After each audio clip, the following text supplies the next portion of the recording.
This is Audible. Harper Audio presents Run by Ann Patchett, performed by Peter Francis James. Copyright 2007 by Ann Patchett.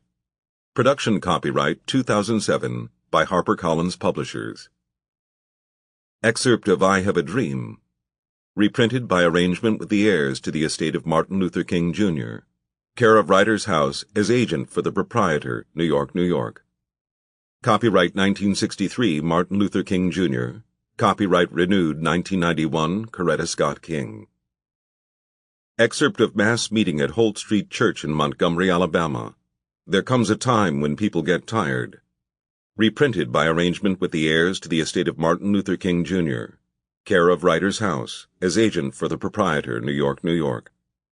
Copyright 1969, the estate of Martin Luther King, Jr. Copyright renewed, 1997, Coretta Scott King.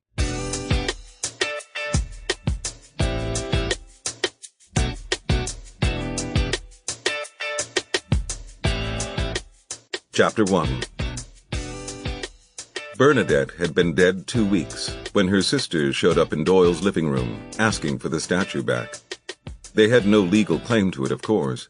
She never would have thought of leaving it to them. But the statue had been in their family for 4 generations, passing down a maternal line from mother to daughter, and it was their intention to hold with tradition. Bernadette had no daughters. In every generation there had been an uncomfortable moment when the mother had to choose between her children, as there was only one statue, and these Irish Catholic families were large. The rule in the past had always been to give it to the girl who most resembled the statue, and among Bernadette and her siblings, not that the boys ever had a chance, Bernadette was the clear winner. Iron rust hair, dark blue eyes, a long, narrow nose. It was frankly unnerving at times how much the carving looked like Bernadette, as if she had, at some point, modeled in a blue robe with a halo stuck to the back of her head. "I can't give it to you," Doyle said. "It's in the little boy's room, on the dresser. Tip and Teddy say a prayer to it at night." He kept his eyes on them steadily. He waited for an apology, some indication of backing down, but instead they just kept staring right at him. He tried again. "They believe it's actually a statue of her." "But since we have daughters," Serena said, she was the older of the two, "and the statue always passes on to a daughter." She didn't finish her thought because she felt the point had been made. She meant to handle things gracefully. Doyle was tired. His grief was so fresh he hadn't begun to see the worst of it yet. He was still expecting his wife to come down the stairs and ask him if he felt like splitting an orange. It has in the past, but it isn't a law. It can go to a son for 1 generation and everyone will survive. They looked at each other. These 2 women, these aunts, had supported their now-dead sister in her limitless quest for children, but they knew that Doyle didn't mean for the family's one heirloom to pass to Sullivan, his oldest son. He meant for the statue to go to the other ones, the little boys, as everyone called them. And why should 2 adopted sons, 2 black adopted sons, own the statue that was meant to be passed down from red-headed mother to red-headed daughter?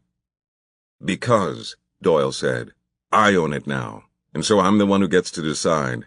Bernadette's children are as entitled to their family legacy as any other Sullivan cousin." Bernadette had always predicted that without a daughter there was going to be trouble. 2 of the boys would have to be hurt someday when it was given to the third. Still, Bernadette had never imagined this. The aunts did their best to exercise decorum. They loved their sister. They grieved for her, but they weren't about to walk away from that to which they were entitled. Their next stop was to seek the intervention of their uncle. As both a priest and a Sullivan, they thought he would see the need to keep the statue in their line, but much to their surprise, Father John Sullivan came down firmly on Doyle's side, chastising his nieces for even suggesting that Teddy and Tip should be forced to give up this likeness of their mother, having just given up Bernadette herself. If he hadn't closed the argument down then, chances are that none of the Sullivans would have ever spoken to any of the Doyles again. It was a very pretty statue as those things go, maybe 1.5 feet high, carved from rosewood, and painted with such a delicate hand that many generations later her cheeks still bore the high, translucent flush of a girl startled by a compliment. Likenesses of the Mother of God abounded in the world, and in Boston they were doubled. but everyone who saw this statue agreed that it possessed a certain inestimable loveliness that set it far apart. It was more than just the attention to detail. The tiny stars carved around the base that Earth sat on, the gentle drape of her sapphire cloak. It was Mary's youth, how she hovered on the line between mother and child.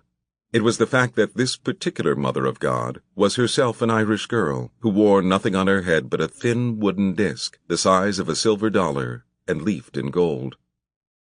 Bernadette's mother had given her the statue for a wedding present, and it wasn't until they were home from their wedding trip to Maine and were putting things away in their overlarge house on Union Park that Doyle really stopped to look at what was now theirs. He got very close to it then and peered at the face for a long time. He reached a conclusion that he thought was original to him. "This thing really looks like you," he said. "I know," Bernadette said. "That's why I got it." Doyle had certainly seen the statue in her parents' house, but he had never gone right up to it before. He did not have the kind of faith that believed religious statuary was appropriate for living rooms, and now here it was, in his own living room, staring down at them from the mantel. He mentioned this to Bernadette. In that bright empty room there was no place else to rest your eyes. The Virgin looked so much larger, holier than she had in the clutter of her parents' house. "Don't you think it's a bit overtly Catholic?" her young husband asked. Bernadette cocked her head and tried to divorce herself from her history. She tried to see it as something new. "It's art," she said. "It's me. Pretend that she's naked." He looped his arms around this beautiful girl who was his wife. The very word naked made him kiss her ear. "So where did it come from?" Bernadette looked at him now. "My mother never told you this story?" Doyle shook his head. Bernadette rolled her dark red hair around one hand and then stuck a pencil from her back pocket through the knot to secure it to her head. "That's because my mother's afraid of you. She's afraid of boring you. She tells this story to everyone. I don't know if I should be flattered or offended." Back then, there was only one sofa, one dinged-up chair, one round leather ottoman that looked like a button. They left the boxes and sat together on the couch, her legs draped over his. "It's a sad story," she said. "I'll remember it," he said. "That way you'll only have to tell me once." The story she knew began in Ireland, where her great-grandfather was a boy, full of stories and high expectations. When he was still young, he settled those expectations on the lovely shoulders of Doreen Clark, a red-headed girl whose beauty was outmatched only by her piety. Doreen Clark had made it clear that she had no interest in any of the boys who took such a keen interest in her. She was leaning towards the convent, as if a strong wind were blowing her there. No boy who tried had been able to distract her from her prayers and good deeds, so, despite all his best efforts, the great-grandfather's courting met with no success. Despondent, the boy left his hometown of Iski and was gone for more than half a year.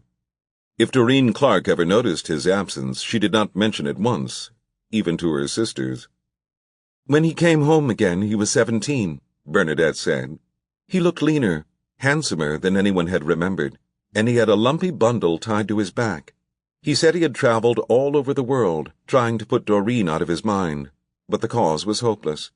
No one could forget Doreen. When he was in Rome—" "He went to Rome?" Doyle said. "At 16? What year is this?" "Listen to the story," she said. The great-grandfather was quick to point out he had traveled all the way to Rome, and sometimes implied he had gone even farther. He met a sculptor there, whose job it was to carve saints out of exotic woods for the pleasure of the Pope.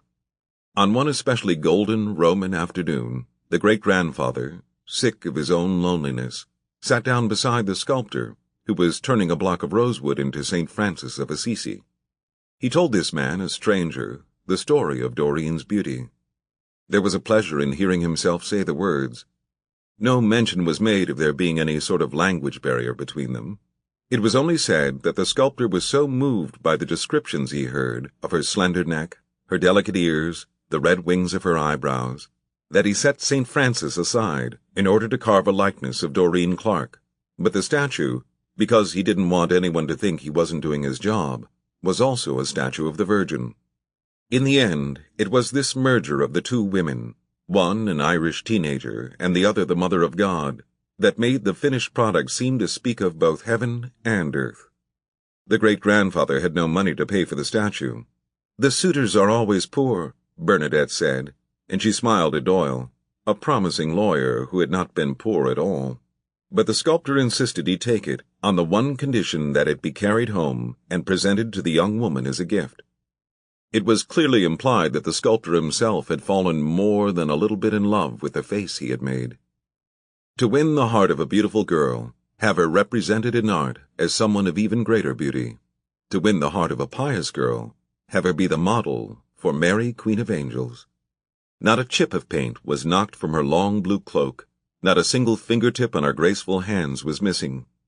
The statue possessed a kind of ethereal beauty that poor children in Ireland had never been acquainted with, not even in the church, and so this girl, who was scarcely 16 herself, was moved beyond words.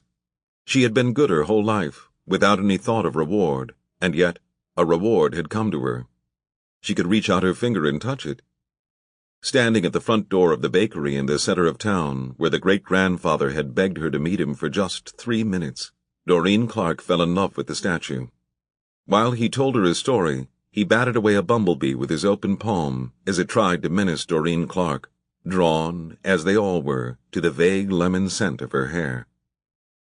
Soon thereafter they married. The three of them, boy, girl, and virgin, set themselves up on the top floor of her parents' humble house, and promptly had 5 children.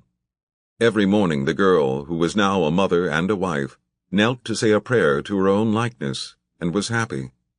The boy, who was quite grown by now into a man, had won the only thing he had ever wanted in life, and so was happy as well.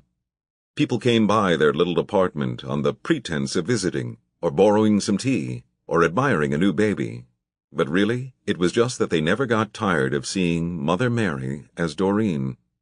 The women crossed themselves and said its beauty was exactly like hers, though the ones who were jealous added on the phrase, had been. Exactly like her beauty, had been. Bernadette smiled. "That's what you'll say when I'm old," she said to her husband. "Look at that statue over there. That's what Bernadette used to look like." Doyle leaned over and kissed the part of his wife's hair. "You'll never be old." No one implied that Doreen and her husband lived a perfect life. They owed the butcher. Their eldest daughter came into the world with one leg that was shorter than the other, and her thump, thump, thump, coming up the stairwell, was the sound that broke her mother's heart every day. He drank too much, the great-grandfather, but then so did half the island. These were still lean years, a scant generation after the Great Famine, and they would have had no more or less than anyone else they knew, but for the statue, which was not only a glorious object, but the proof of their love. Love between hard-scrabble young married people with 5 children was a thing in short supply, and so, in that sense, they were better off than the other hard-working men and their once beautiful wives. Then one day something turned inside the Bay of Iski. Suddenly the sea could not do enough for my great-grandfather. Every fish within 20 miles swam into his net. The more fish he pulled out, the more people lined up to buy them. He made 3 times as much as he had ever made in a day, and that led to 3 times as much drinking, and the generous buying of drinks, and soon the men were talking about the statue of the Virgin. Bernadette raised her hand and made a slight gesture towards the woman on her mantelpiece to underscore the fact that they were one and the same. The men were making some mildly scandalous toast to her beauty, and his wife's beauty, and my great-grandfather's adventuresome youth. A man called Kilkelly, who was as drunk as the rest of them, leaned himself across the bar, and with the drink his friend had paid for in his hand, said, "Tell the truth for once now. You stole it, didn't you? You walked into a church and took it straight off the altar." Kilkelly would later say he had never in his life had this thought before, and that he didn't actually believe it was true. The comment was born in the spirit of a joking sort of cruelty that one has towards a fortunate man. But he did say it, and in all of the merriment and the slamming down of glasses on the bar and the drinking to a sea full of fish, the great-grandfather heard him, and the words went through his heart like a spear through the side of Christ. It happened on a night when he was 17 years old and far away from Iski. He was as drunk that night as he had ever been, and still been standing, in some town he had never bothered to ask the name of, swaying through the streets in a cold fog. He was looking for a dry place to sleep it off, and praise God, the side door to the church was open. A lucky oversight, because those priests kept their property locked up tight from drunks like him. He felt his way along and found a cushion in a pew to put his head on. He went to sleep right there in the first row. When he woke up, the light was pouring in through the blue and gold windows, spreading out across the polished floors and the pews, and the worn cloth of his own muddy trousers. And who did he see in that light but Doreen Clark, the singular dream of his youth, right there on the altar, smiling down at him? Those were her eyes. Those were her little hands. That was her incandescent hair that he had longed to touch every Sunday he had sat behind her in Mass since he was a child. This could only mean that God had called on him to go home and win her back. He had to go to Eastleigh, collect Doreen Clark, and bring her here to see the statue that pointed him to her so directly. But then he closed his eyes and tried to think again. She would never travel to another town in his company, if she hadn't even been willing to go down to the harbor with him to watch the fishing boats come in. Logic instructed him to borrow the statue for the week it took to walk it home and back. Surely God made allowances for borrowing in certain severe situations. He took off his jacket and wrapped it gently around the Virgin Mother, whom he was already coming to think of as his little Doreen, then left the church by the same door through which he'd entered. It was an unnervingly simple departure. No one saw him. No one cried out, "Thief!" Mile after mile he looked over his shoulder, waiting to see the hordes of angry Catholics chasing him down for kidnapping, but none of them came. The farther away he got with this pleasant weight in his arms, the more he knew the statue was never going back. He had the entire long walk home to imagine different scenarios for what might have happened. Once, he came upon an abandoned church in a town where every last person had died of a fever, and so he picked the Virgin up and carried her away. Once, the church had burned to the ground, and he found the statue standing unsinged in the embers, her arms raised to him. He thought of winning it in a game of dice with a priest, or receiving it as a gift for performing some act of heroism, as yet unimagined. But then he worried that a better man would show benevolence, and declined to take what was offered. On the third day of his trip home, he decided it would be better if the statue had come from someplace very far away, someplace holy, that would sit above all suspicions, like Rome. He had had the statue made for her. It was not a coincidental likeness, but a tribute of his own design. It was then he began to see himself as a great man coming back in glory. As ridiculous as his story was, no one had ever doubted it. His proof was in the irrefutable likeness of Doreen Clark's face, in her iron-rust hair.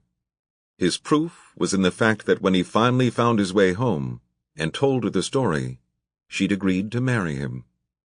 Every man in the bar saw the truth now, the terrible crumple and blanch of a lie come undone, and the great-grandfather, who was then only 25, turned his back on the crowd and fell on his drink in silence. By the time he had finished, settled the bill and walked home, the news of his crime had swept across the valley like a soaking rain. All the riches the fish had supplied had been consumed by himself and his kind, and he had been exposed as a fraud. By the time he walked through the door of his own home, there wasn't a detail of the evening that his wife had not been told. It was at this point that Bernadette fell quiet. She leaned her head against her husband's shoulder, and for a while they simply waited in the low, gold light of early evening, as if someone else might walk through the front door and finish the story for her. "Well?" Doyle said. He was interested now. He wanted to know. "Things go downhill from here," Bernadette said. "There's no redemption." "You only have to tell it once," he said. Doreen Clark, now Mrs. Billy Lovell, had come to see in one night that her happiness, her marriage, and her children had all been based on thievery and willful deception. The Catholic Church had been robbed, and so had she, but there could be no extrication for her now, no returning to her youthful dreams. She lifted the statue of her own likeness into her arms, touching the cheek that had once been her cheek. There was no imagining how empty the apartment would be now. She bagged it gently in one of the wedding pillowcases her mother had tatted with lace, a case she had wrapped in tissue paper and stored in a chest at the foot of her bed without ever once laying her head on it. Then she sent the great-grandfather out of the house and into the horrible darkness. "Take it back," was all she said. Of course, he couldn't take it back, any more than he could take back a leaf in a cluttered autumn forest to the rightful tree from which it fell. Ireland was crowded with pubs and crowded with churches, and all he was sure of was that 8 years before he had stumbled out of one of them and into the other. He didn't know which saint the church was named for. How could he walk to every one of them in the country, asking the question door to door, "Have I stolen this from you?" So he walked to no place in particular. He thought about his sins and his intentions, one of which was quite bad, and the other which was pure. He carried the Virgin in his arms like a child, and from time to time he would pull the pillowcase back from her beautiful face and weep for the love of his wife. Then he would go home. That was more or less the way it went for the rest of their lives. She turned him out, and he came back again. Every time he walked down his own street, his children would rush to meet him, their dirty little hands stretching up towards his neck. "Dad, did you bring her home?" they'd cry. His wife would let him stay 2 days, or 2 months, or sometimes even 2 years, until she couldn't stand it any more, living with the burden of their sins. But she was like the children, too, and her heart always stuttered with joy and relief to see the bulky shape inside the pillowcase as her husband started back up the stairs. She would lift the statue from his arms and carry Mary, Mother of God, back to the dresser, studying the face that had been her face, the serene and tender face that she had outgrown. Had that ever been the color of her hair? Then she would cross herself and say a prayer. "And she didn't give it back to the church," Doyle said. "I mean her own church?" "Well," Bernadette said, "it didn't belong to them, not them specifically, and the Lovells were all pretty attached to it. In the end she gave it to my grandmother, Loretta, the one with the short leg, and all of her siblings were so furious that Loretta had to pack up the statue and her family and take the boat to Boston." "It might have been a bit of an overreaction." She shook her head. "People in my family take this very seriously. When Loretta moved to Florida, she gave the statue to my mother, and from there, well—" She pointed again. Doyle kissed her hair. He kissed the narrow path of skin beside her eye. "That isn't such a bad story. There are certainly worse ones out there." But Bernadette was true to her word, and Doyle never heard her tell the statue's full history again. Later on, there was a shorter, cheerier version she used for the boys as a bedtime story that did not involve theft, and when a guest would comment on a peculiar likeness between Bernadette and the Virgin in the years that the statue stayed in the living room, she never gave out anything more than a slight, flattered smile. From the moment of their childhood, in which Bernadette's sisters figured out who looked like the statue, they had sung a never-ending chorus of petulance behind her. "Bernadette's the lucky one," so she couldn't help but feel it was true. She had the statue, after all, the image of herself, and her mother's mother before her, all the way back to Ireland. How many hours had she lain on her stomach, staring at those blue robes as a child, touching her finger ever so lightly to the sharp edge of the halo, as she prayed for better grades, prayed for better boys, prayed to find money on the sidewalk. Once she was married, Bernadette managed to give up praying to the statue for years. She sometimes prayed to a vague idea of God, more out of respect to her Uncle Sullivan than anything else. If he thought there was something to faith, then there must be something to faith. After their son Sullivan was born and was baptized, the religion of her childhood started to creep back into her daily life, maybe because there was more to pray for, that her boy would stay healthy, that he would be safe. She did not pray for Doyle to be elected to the city council, though sometimes she prayed, unconsciously, for the speeches and the fundraising dinners to come to an end. She did not understand her husband's love of politics, but she prayed for him to have what he wanted, because she loved him. She prayed for what she wanted as well, the day she would have her own red-headed daughter to pass the statue on to, and then she simply prayed for another child. She prayed for her pregnancy to hold a term, and then she prayed for another chance at pregnancy, and then another, and another, but the praying didn't get her anywhere.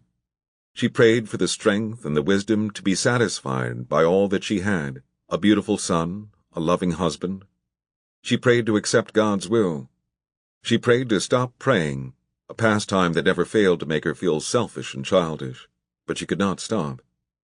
By then, Sullivan was 12 years old, independent and wild, and Doyle was starting to talk about running for mayor. They had spent 2 years on the adoption wait list, standing in line with everybody else. She did not ask for anything as ridiculous as a redhead or a girl, just a baby. Any baby would be fine. Bernadette's religion was the large, boisterous families she had come from, and she believed in them deeply. She had meant to put 2 beds in every room in the house. She believed that Sullivan needed siblings as badly as she needed more children to love. She waited and looked to her statue, and she prayed. Happiness compresses time, makes it dense and bright, pocket-sized. Of those 4 good years between Teddy's arrival and Bernadette's death, Doyle can somehow assemble only about 2 weeks' worth of memories. Teddy coming to them when he was 5 days old, and then the agency calling back only a few days later to say that the mother had changed her mind, not that she wanted her baby back, but that she had decided her sons should stay together. Would they consider taking his brother in addition, a good boy who was 14 months? It was exactly the windfall Bernadette had dreamed of, something too good, too rich to even pray for. Did Doyle want another child? Another 2? By the time they arrived, he could no longer remember. Early in their marriage, he had wanted to fill up the house as much as Bernadette, but in the years those children failed to materialize, he ceased to want them for their own sake. In those years, all he wanted was for his wife to be happy. So when the little boys arrived, he did not think, "Finally, I have all the children I want." He thought, "Now Bernadette can be happy." Seeing Bernadette happy after so many disappointments was Doyle's truest desire, and that was how he came to love the boys themselves. He loved them for the joy they brought Bernadette. For 4 short years the house was full.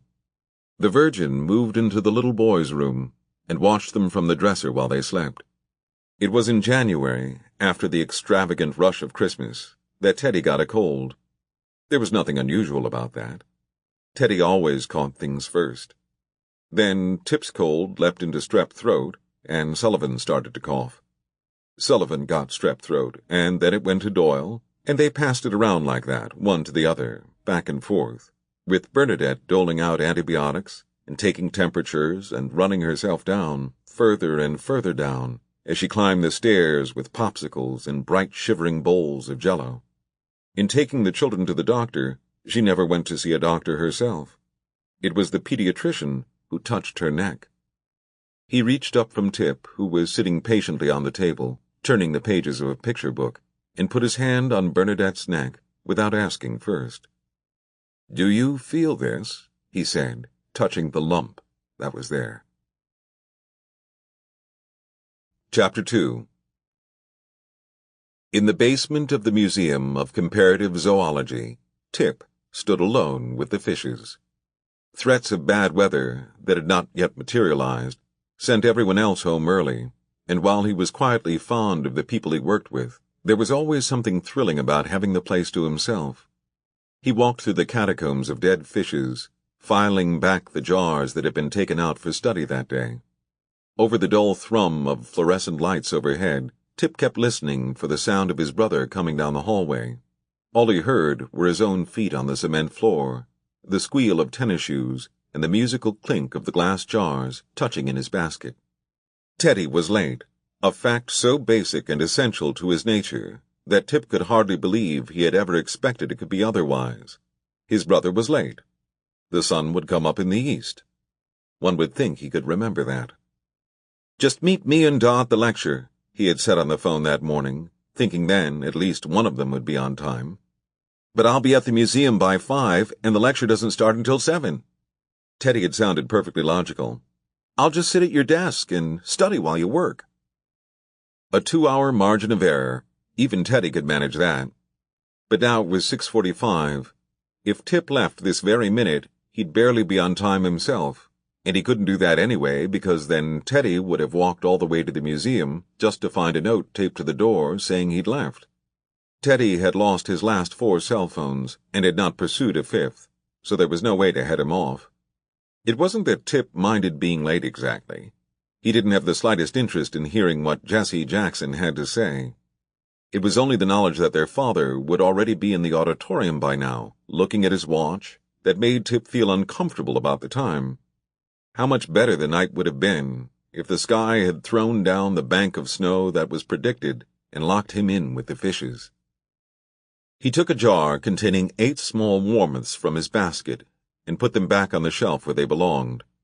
There were 6 rooms in the Department of Ichthyology, which was located beneath the museum, 6 brick-walled cells in the subterranean hive, each one a maze of metal shelving, fishes stacked floor to ceiling like bins of nails in a hardware store, 1.3 million dead fishes suspended in alcohol. A dozen or more tiny fish clustered together in small jars, single fish folded over in larger jars, huge fish alone in metal boxes. There were fish that had been recently discovered in the Amazon, and a fish dating back as far as the 1700s. Put a jar in the wrong spot, and you can pretty much say goodbye to it altogether. Tip followed the numbers with a librarian's precision, setting his basket on the floor so that he could handle the jar more carefully when he returned it to its proper location. Tip Doyle had a position of importance in the lab, even if his father didn't see it that way. Historically, the recataloguing of fishes was work for graduate students. That this job came to Tip, a senior, was a sign of his seriousness and demonstrated his sense of responsibility. "Does the country need another ichthyologist?" his father would have said, had he been following Tip through his rounds. Tip was looking for the empty spot to which the next jar, 11 small bluegills, should be returned. Would the country lay down its foreign wars, its need for health care and education, in order to turn its collective gaze to the splendors of the cod? Tip stopped for a moment, using the buzz of the lights to work the voice out of his head. His father liked to say he paid more than $40,000 a year to one of the finest universities in the world to give his son the right to peer into glass jars at dead fish. While Jesse Jackson's son went to Congress, his own son had wandered into the stacks of Meyer Library, never to be heard from again. Every jar Tip replaced introduced him to a group of specimens he had never seen before. Whenever he put a fish back, he stopped to pick up 3 or 4 of its neighbors and contemplate their connections, and inevitably those connections led him to other fish, which might lead him to someday make a real scientific discovery of his own. The warmith, for example, was in a bin next to some translucent, banded pygmy sunfish. Normally, had there been more time, that would have been enough to make him put the bluegill down on the floor and lift up all the sunfish. Once he got going, Tip could often manage to shoot through half a night, finally turning the lights out behind him and locking up with his own key. Tip's father resented his son's love of fishes. He thought that the fishes, and possibly even science, were a waste of Tip's serious consideration if he wasn't even willing to go to medical school. But Tip knew the exact point of origin of this interest, and his father was completely to blame. It was Doyle who had driven them over the Sagamore Bridge and down the straight and narrow shot of Route 6 when he and Teddy were little. Sullivan, the oldest of the 3 boys, was 12 years older than Tip and much too grown up for trips to the beach, and so they left him in his bedroom with the headphones on. On the drive, the 2 little boys asked their father questions about the ocean. What made the waves, and why was it salty, and where did the seagulls sleep at night? They did not ask to stop at the ice cream stands and taffy shacks that dotted the Cape with bright distractions. All they wanted was to get to the water. Everything about those perfect afternoons stayed with Tip. The parking lot blown over with sand, the tall sea grass, bunched by the wooden steps that led down to the water, the matching red swim trunks he and his brother wore, and Doyle, holding their hands. It was Doyle who settled them at the edge of the tide pools, and there, for their benefit, identified every living thing in that shallow slice of ocean. Those were the earliest summers in Tip's memory, long before he had ever heard of Carl Linnaeus. On those sunny days, with the wild roses blooming red against the dunes to their right, and the ocean sliding back and forth over the sand to their left. His father was the inventor of taxonomy, the namer of living things. He instilled in Tip the sincere belief that there was nothing more fascinating than a tommycod and a string of kelp. Every day the beach was gorgeous, in rain and sun, with noisy crowds carrying bright towels, and in utter desertion they found the same clear, cold water over the small, pulsing universe, a fully comprehensible world. Had Doyle been asked to tell this story, he would have included the fishes, but assigned them a much smaller role in history. He would admit that his youth had been marked by a great interest in marine life, but that it came along with an interest in the Red Sox and Latin, 20th-century American novels, Schubert, the Democratic Party, and the Catholic Church. His plan had been to pass all of those interests and dozens more along to the boys in equal measure, in hopes of making them well-rounded, well-educated citizens. He did not mean for any of his sons to become ichthyologists. He had meant for them, at least one of them, to be the President of the United States. From far away, Tip heard a banging on the door, and then the sound of his own name called out again and again. Teddy made a lot of noise in the lab, ever since the time he startled Tip coming up behind him unexpectedly and causing him to drop a jar. It had been neither forgiven nor forgotten. Tip took his basket down the hallway towards the sound of his brother's voice, turning off lights behind him as he went. "Tip!" Teddy called. "Late," the brother answered back. At 6 feet 3 inches, Teddy, a year younger, was the taller of the two, though Tip was more inclined to stand up straight, and so made up for the difference. "I'm sorry," Teddy said, the expression on his face genuinely sorry and surprised, as if he had never been late before. "I forgot to check the clock." "You always forget." "I had to go see Uncle Sullivan." Tip sighed and pointed to the door. "Go." He regretted leaving behind 7 jars unshelved, not to mention the fact that it was reading period and exams were 1 week away. Tip did well on his tests because he studied for them. Everyone seemed to think his grades came in with no effort on his part. He grabbed his red jacket from the coat tree and threaded one arm through a sleeve while stuffing his books into his backpack. "Is that the coat you wore?" Teddy said. His own parka was zippered from his knees to his chin. "It's freezing." "That's the coat I wore." Tip should not have let his tone be short. Teddy was the better of the two of them, making them late so that he could visit their ancient uncle in the home downtown where old priests were stashed away, but still the whole thing grated on him. It grated on him even more when Teddy told him their uncle had sent his love. "You told me that after you saw him yesterday."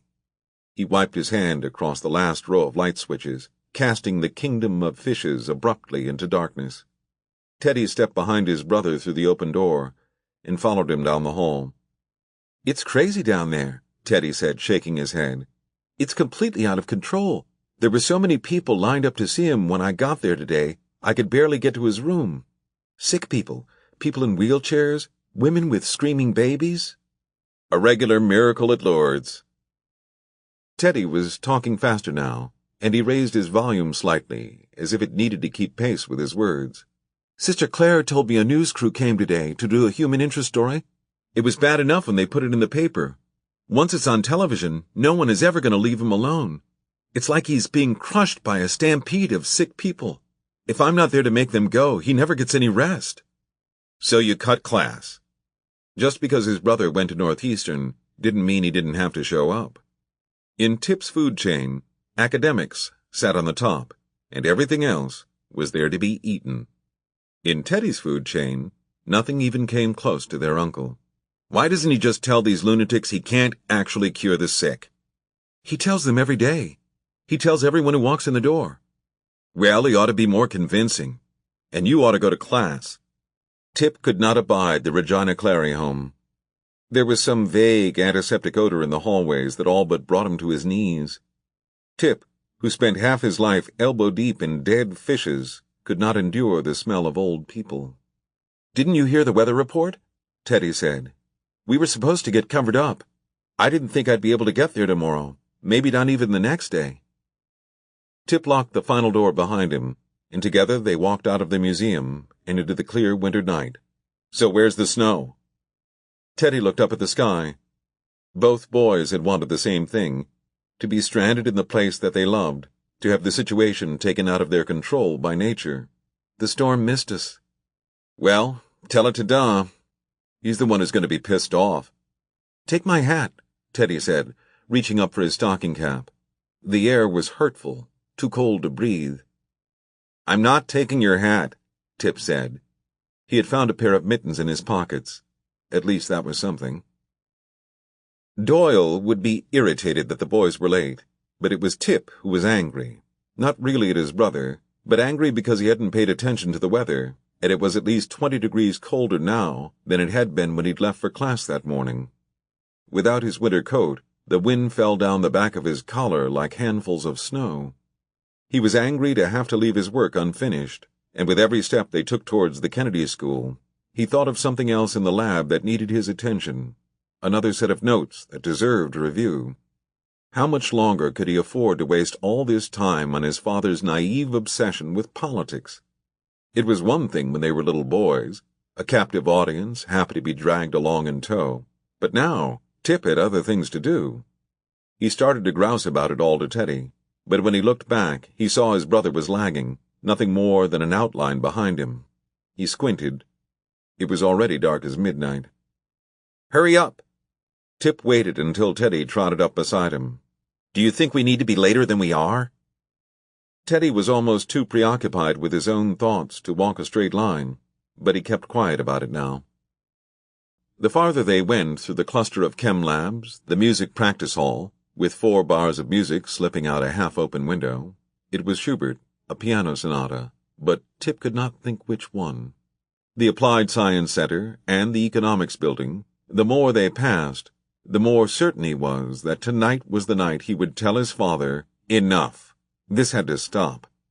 He could barely manage the work he had.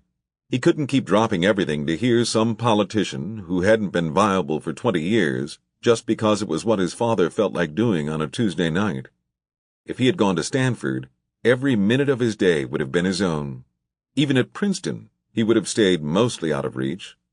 But no, he had let his father propagandize the superiority of Harvard as a means of keeping him close. Tip and his brother had been dragged to lectures since a time before memory. Lectures and city council meetings and rallies and funerals. Oh, did his father love funerals! The countless city fathers, sons of Boston, and daughters of Massachusetts, whom they had laid to rest. How Doyle loved to explain the importance of the deceased on the drive to various churches, what the dead had done, and why they merited respect. Well, Tip was sick of it, and yet when the next street light swept over him, he held up his wrist reflexively and checked the time. He felt sick to see the hands tilted past the place they should have been. We're already 8 minutes late. So, run, Teddy said. I'm freezing anyway. They ran. Both of the brothers were fast, long-legged, and graceful. They had both been on track teams at different times. Tip had quit after his freshman year of college. Even when there were drills and meets and hours of practice, running always felt like playing around. Teddy was thrown off the team while he was still in high school.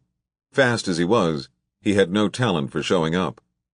All through childhood they had run together, as far back as those first days on the beaches of Cape Cod. Sometimes in the summer, they would drive all the way to Provincetown to spend the day at Race Point, a famous beach, Doyle told them, where boys came to race. And so they raced each other, back and forth from towel to towel, first Tip winning, and then Teddy, though Tip always suspected his brother of throwing a few of the wins to him. Doyle stood in the bright sun, pale as a fish and clapping, cheering his sons on.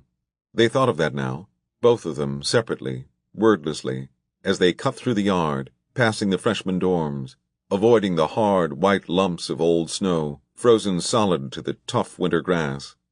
They thought of their father, clapping his hands and shouting their names as they pumped their legs up higher and finished with a long kick back. As they ran down JFK and turned onto Elliott Street, they remembered being children and the feeling of running barefoot in soft, hot sand. They remembered their father's cheering voice, his pride in them, and so for the moment Tip didn't feel as bad about leaving his work, and Teddy didn't feel as bad about leaving his uncle.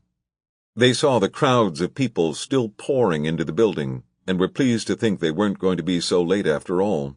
Teddy and Tip went through the double doors at the Kennedy School like they were breaking tape at a finish line. They stood panting in the bright crush of students, quilted parkas and polar fleece pullovers, magenta stocking caps with floppy yellow pom-poms that did not call serious intellectual pursuits to mind. Everyone was talking, waving, all of them pushing forward like a tide. There were too many winterized bodies smashed together, the sharp intersection of the too cold night and the too warm room. The crowd spilled out in every direction. For Jackson? Tip pushed his way forward, kept his head down like a swimmer. There were more black students in the lobby than a person usually saw around this place. Most of the time they were diffuse, scattered, always in the landscape, never all together. But tonight they held a slight majority. Tip would have said it made no difference to him when in fact that alertness he always carried in his neck, the alertness that stayed with him so consistently he never even noticed it anymore, temporarily released its grip and disappeared. If they were late, then everyone was late. The entire evening was late. There were so many people milling around looking for seats that they had a hard time even finding Doyle, but he was there, 2/3 of the way down, saving the seat on either side of him, with a coat on one chair, and the blue scarf Bernadette had knitted him for a Christmas 20 years before, across the other. Half a dozen young people, hopeful that he was merely being thoughtless and spreading out his winter baggage, had asked him if the seats were taken. One young man went ahead and sat on the scarf without a word, and Doyle had to tell him to move. Standing in the aisle not 10 feet in front of Teddy and Tip was a girl with a head full of long braids and a piece of fabric wrapped around her neck that was covered in tiny round mirrors. She was asking Doyle about the availability of the seat while throwing little circles of light around the room. "My sons are late," Doyle said. "Your sons are here," Teddy said, and he smiled at the girl. She eyed them skeptically. She started to say something, but sighed and turned away instead, taking her little rings of light with her. "Not very friendly," Tip said, watching her go. "Of course she isn't friendly," Doyle said. "She doesn't have a place to sit. She doesn't have a father who gets there early to save her a seat." Teddy leaned in from the aisle to kiss his father on the head. "I'm sorry we're late." "You're always late." Doyle reached over and pulled his coat into his lap. "But so is everyone else," Tip said. He let Teddy scoot past their father's knees and took the aisle seat for himself, on the off chance an opportunity for an exit might be presented. "The program starts at 7:30, Doyle said. "You said 7, Tip said, and dropped into the chair with all the heaviness his thin frame would allow. "I know." Tip looked at his watch. 7:23. His father had finally found a way to beat the system. Bernard Doyle was 63 years old. He was 5'9" tall. He tried very hard to think of ways to keep ahead of his sons. Doyle touched the back of his hand at Tip's cheek. "You're frozen. Why aren't you wearing a coat?" Tip inhaled slowly, deeply, trying to bring his pulse down. He still felt like he was running. "It wasn't all that cold this morning." "Didn't you know the weather was going to be bad?" One of the countless outcomes of Bernadette dying when the boys were small was that it had had the effect of turning Doyle into something of a hen. "If the weather was going to be so bad, then what are we doing here?" Doyle sighed. "You'd think I was dragging you to Providence for a boat show." "I need to finish my work," Tip said. "Work never gets finished. I walked out on a stack of incorporation papers. My secretary chased me down to the elevator with letters to sign. I imagine it will all still be there tomorrow. Jesse Jackson will not be." "He was great the first time. I'm sure he'll be great again." Teddy nodded to the stage, the empty podium, a glass of water reflecting light balanced on top. Doyle shook his head. "You saw Jackson at the '88 convention. You don't remember seeing him in '88. "Everybody remembers Jackson." Teddy didn't want to be there any more than his brother did, but there he was, and he was going to make the best of it. "You were 5, Doyle said.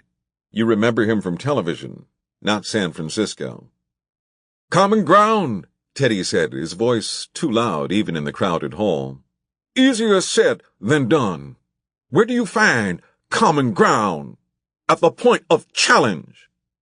His eyes fixed on Doyle's. Tip turned away in his seat, twisted his torso to face the aisle, as Teddy filled his voice with a preacher's articulation. This campaign has shown that politics need not be marketed by politicians, packaged by pollsters and pundits. Politics can be a moral arena where people come together to find a common ground. He had the intonation in his pocket, the heartfelt power rising to the end of every sentence. People turned around and looked at the young black man, reciting Jackson's convention speech to the older white man.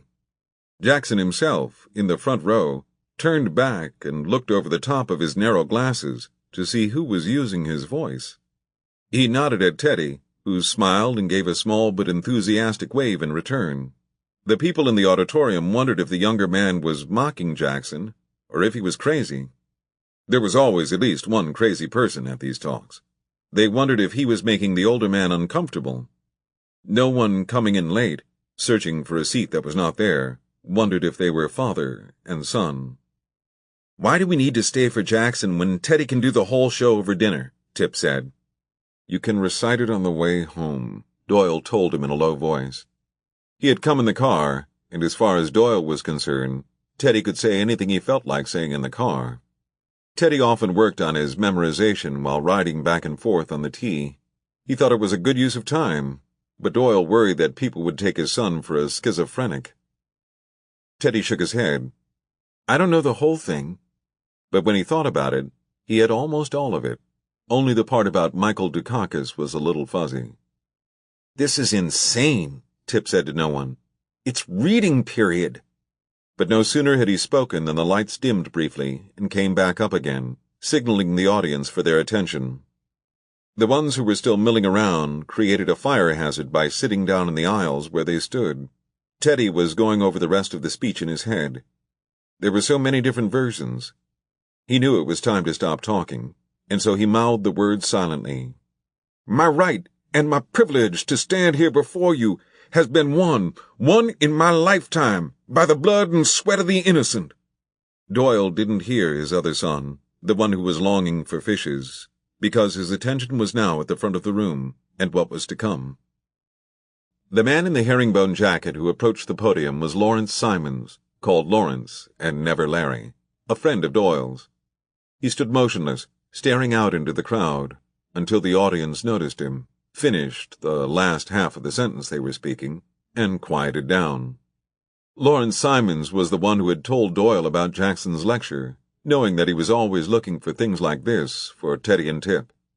Doyle had a fondness for politicians when they weren't running for anything, when they were out of the game altogether. That was when they were willing to take the kinds of impossible moral stands that would get a man thrown out of Iowa in the first week. Lawrence Simons, a professor at the Kennedy School, was making his introduction in a voice that could not affect enthusiasm, even though he admired the speaker, and had taken a hefty chunk out of the lecture budget to bring him there. Like Doyle, he was white, past 60, and depended on a pair of heavy glasses that corrected an astigmatism. He catalogued Jackson's life into the microphone, checking off the major points on the list. Poor childhood, Dr. King, run for president, peace negotiator. All the while, Jackson sat in the front row, listening to the litany for what must have been the 1,000th time. How many times had he been introduced? Doyle remembered the feeling, the stages he had waited on, the head tables where he turned his gaze down the long row of glistening water glasses to the speakers who were speaking of him. It was like reading your own obituary over and over again. Not that Doyle was ever introduced any more. Not only was he never the speaker, he was not spoken of. He was no longer a source of reverence, or scandal, or pity. It was very rare that someone who passed him would turn around to look again, or lean in to whisper some version of his story to the person beside them when he walked into a restaurant. After so many years, people had forgotten about the adoptions, and the death of his wife, and the scandal surrounding his oldest son. They had long forgotten anything he had ever accomplished for their city. In fact, Bernard Doyle had slipped so completely from the public consciousness that on the rare occasion some stranger said, "Hello, Mr. Mayor," he found himself brightening inordinately. It was that last vestige of his own vanity that struck him as the most humiliating thing of all. "We are Democrats," Jackson said urgently from the stage. "We have a responsibility." Doyle gave one small, reflexive nod of agreement. It was that sense of responsibility that made him continue to drag Tip and Teddy towards the cause of leadership.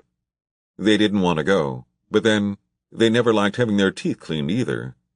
It wasn't entirely up to the child to be free to decide what was best. Doyle knew these were the last moments of his ability to exert any sort of parental authority. Most parents had lost theirs years before, some as far back as junior high school. It was the essential closeness he had always shared with his boys that had allowed this to go on for as long as it had, the closeness that was born out of their own bad luck. Both of the boys allowed themselves to be pulled around by Doyle now, only because they had clung to him for so long. Their loyalty had become their habit. As children, they had been so eager to please him that they had spoiled him into thinking that they would grow up to be exactly the men he wanted them to be. Even now, when it was abundantly clear that Doyle had failed, he could not entirely abandon his drive to shape them. They should be leaders, smart boys like these, boys with lives of such advantage. The call to service should be coded in their bones. But Tip could not seem to extend himself past the lower vertebrates. He reserved what little passion life afforded him for the jaw structures of teleosts. Doyle felt the cold prick of a headache just thinking of it.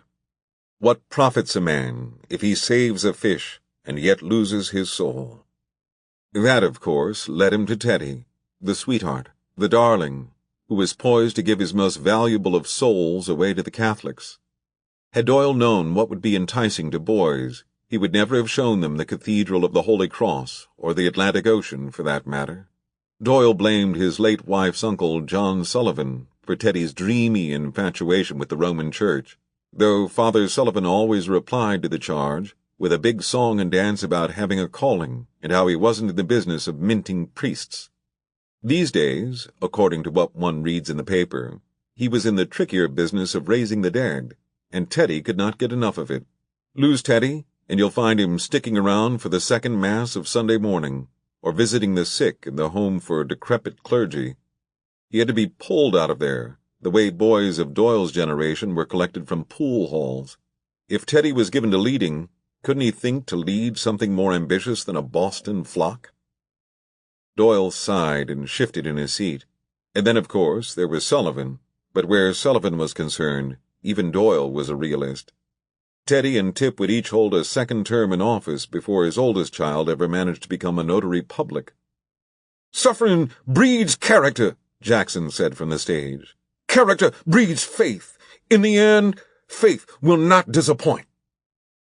Teddy leaned over and whispered in his father's ear, "He said that in '88. Doyle nodded, not wanting to encourage whispering. With the notable exception of his own sons, whose eyes glazed over the moment the lights dimmed, the audience was rapt.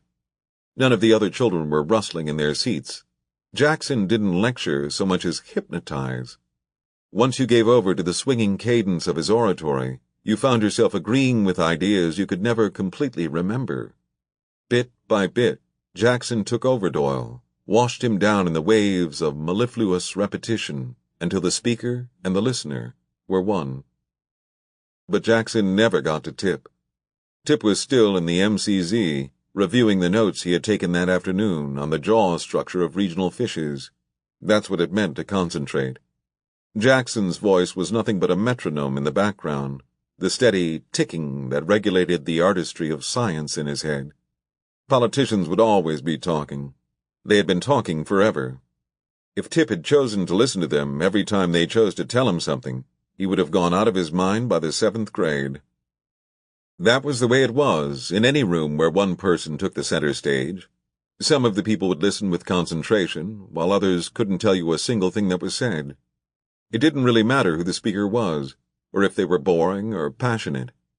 You never got everyone's attention, not if you were the Pope saying Mass in St. Peter's Square, or Renee Fleming in recital at Carnegie Hall, or Czesław Miłosz reading his poetry in Polish for the very last time. The only way to make everyone listen was to start a fire in the middle of the room, and then identify the location of all emergency exits. And even then, if you took the time to notice, there would always be someone running frantically in the opposite direction. Doyle knew this. Jesse Jackson knew this. But Teddy and Tip, at the ages of 20 and 21 respectively, each believed that he was the only person there who had drifted off to other things. Teddy was thinking about his great-uncle lying in bed, and how he was no wider than a pillow, no higher, and just as pale. He believed that Father Sullivan had cured those two women, even if the old priest swore on Teddy's head that he had nothing to do with their sudden onset of miraculous health. The weather report had promised that the snow would be blinding by 3, and so Teddy decided if he waited, he could get caught at the Regina Clary home. He had been sure he would be forced to stay the night, rather than be sent into the howling drifts alone. He waited and waited. The sick were dispersed, and his uncle fell asleep, but the snow never came. Finally, one of the nursing sisters said the weatherman had changed his story altogether, and already his snowstorm was pushing up the coast to Barry, Maine. Once Jackson finished his lecture and opened the floor to questions, Tip had a harder time blocking out his environment. It seemed to him that every hand in the place was raised, except for the hands belonging to his family. It could be 4 o'clock in the morning before they got this circus wrapped up. Tip felt that he had reached the end of his evening's allotment of obedience. "I need to go," he whispered. Doyle shook his head almost imperceptibly, and Tip released a long, audible sigh. As children, both Teddy and Tip had been so good. They were practically legends of patience in certain circles, sitting quietly in their white shirts at dinner tables full of adults, occasionally offering up a single insightful and utterly charming question. But now they twisted in their seats and scratched their ankles. At the very point they should have been able to make a full connection with the material, they were instead so often restless, itchy. A nervous white girl stepped up to the microphone in the overcrowded aisle and asked whether Jackson would ever consider another run. "We need you," she said. The crowd exploded in cheers, and then the rhythmic repetition of the name, "Jesse! Jesse!" Tip pushed one of his fingers, which was only now starting to warm up, under his sleeve, and pulled the sleeve back to look at his watch. He leaned across his father and tapped Teddy on the thigh. Once he had his attention, he held up his wrist. "It won't be that much longer," Teddy said quietly. "He'll shut it down." He motioned towards Jackson, who was nodding his head slowly and then holding up his palms to signal to the audience that their point had been taken. Doyle, without so much as glancing in Tip's direction, put his hand over his son's wrist. Tip started to review the material that would certainly be included in his advanced marine biology exam. How many times had jaw protrusion occurred in the evolution of fishes? Simple enough. Everyone knew it had in sharks, in some chondrosteans, in the Austerophysii, and in the higher teleosts. Maybe it would seem too obvious to favor the higher teleosts the way he did, but fascination didn't always have its origins in obscurity. While Jackson answered questions about the inherent cruelty of the Republican domestic budget, Tip considered the fully movable maxilla and premaxilla, and tried to draw conclusions about the teleos homocercal tails. In this way he managed to pass the time. Teddy was right. At 9:15 Jackson called for one final question, and at 20 minutes past, the audience produced a thundering ovation and struggled into their coats. "Didn't I tell you it would be worth it?" Doyle said, his face as bright as Christmas morning. "He's still got the fire in him. Even when you've heard it all before, you never have the feeling he's just putting it through the paces." "He was putting it through the paces," Tip said flatly. Doyle shook his head. "He has a message. He's still trying to get people to listen." Teddy picked up his own long scarf and looped it twice around his brother's neck. When Tip started to object, Teddy pulled the scarf tight across his mouth. "He's good all right," Teddy said. "It's the minister in him." "What the party needs is to find another Jackson," Doyle said. "What's wrong with the Jackson it's got?" Teddy followed his brother down the aisle and into the crowd of slow-moving, winter-wrapped bodies. Tip turned around and spoke over his shoulder as he walked. He means we need a Jackson who's white and centrist, which means we don't need Jackson at all. We need Clinton, and we've already had Clinton." "Is that what I said?" Doyle asked. "It's what you meant." It wasn't what Doyle said, or what he meant. But Tip felt entitled to a mean-spirited remark. It wasn't just the fish that needed to be put away. Even Tip knew that was nothing. But there was still so much to read, and the weight of all the work there was to be done on his thesis balanced like a piano on his head. The swirl of people in the front hall of the building overwhelmed him. Everyone seemed so energized, so motivated by the event. Was he the only student there who had work to do? "Try to straighten out your disposition on the way to the reception," Doyle said. "A reception?" Teddy said. His brother held up both hands, his red woolen mittens making two sharp exclamations. "Not a chance. It's at Lawrence Simon's house, 30 minutes, tops. He was good to invite us. And we would be good to go, but we're not going, or I'm not going with you." "Tip!" a boy called. Tip turned around. "Hey," he said and raised his hand. It was Jacob Goldberg, his lab partner from inorganic chemistry last year, the only other kid in the class who was interested in science and wasn't just another insanely cutthroat pre-med. Before they had a chance to speak, the crowd pushed them apart and moved them forward. The crowd made the decision about which of the doors they would use to exit. They were all just a school of fish, bumping around in a wave. The whole time they shuffled ahead, Tip and Doyle bickered lightly about Jackson. Teddy tried to keep his place between them, putting his hand on one coat sleeve and then on the other.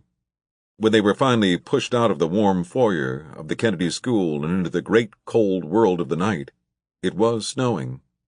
Not the heavy, wet flakes that come down like silver dollars and melt a minute later, and not the very dry, tiny snow that blows around and never really settles on anything. This was a hard, steady fall of a medium-sized flake that meant business. To tilt your head back and look straight up into a streetlight was to have some comprehension of infinity. They came, and came, and came. The huge crowd dispersed almost instantly, everyone looking for shelter, while Tip and Teddy and Doyle continued to stand on the street corner, trying to agree on their destination, their heads and shoulders quickly glittering with snow. "They said the storm missed us," Teddy said, looking at the soft fall, as if it had lied to him personally. He should have waited longer with Uncle Sullivan. He should have been more patient. "I told the Simonses we were coming. This isn't going to take all night." Doyle felt the cold deep inside his ears. He wanted to step back inside, preferably into the Simonses' warm living room, where he could have one drink and talk for a little while to friends, to his sons. "Sometimes it takes all night." Teddy was trying to be light-hearted, but the intention got lost in all the weather. Cars slid past. Already there was the sound of tires crunching and spinning. "You should go home now anyway," Tip said. "You're never going to be able to drive in this. All he would have to do is walk back to the museum. The heater was always running on overtime there." Tip wore a t-shirt under his shirt and sweater all the time because the colder it was outside, the more likely it was to get too hot down in the basement, near the boiler. Doyle took off his glasses and wiped them on the end of his scarf. "How many people do you think were in that room tonight who would be able to make the time to go and shake Jesse Jackson's hand?" "Let them go," Tip said. "We'll be out in 10 minutes, Teddy said. "We won't even take our coats off."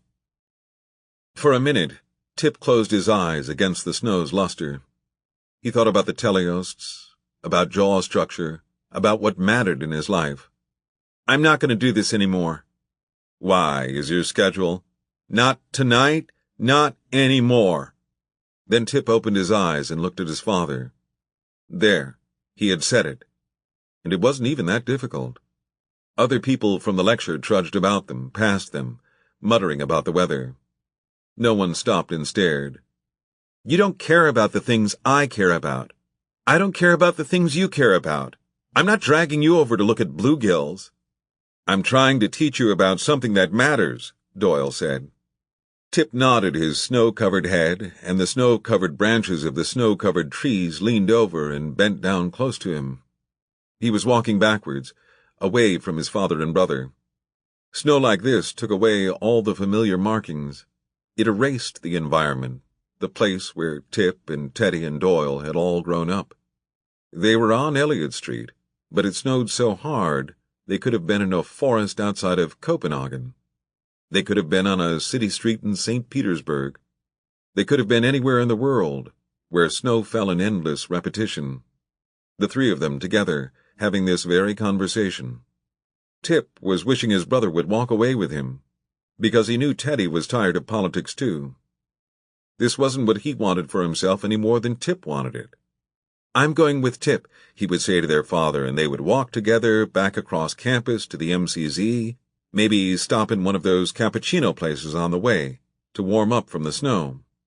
And even as Tip was wishing his brother would come with him, he was also wishing he could stay. He wished he were more like Teddy, able to just let things roll off of him.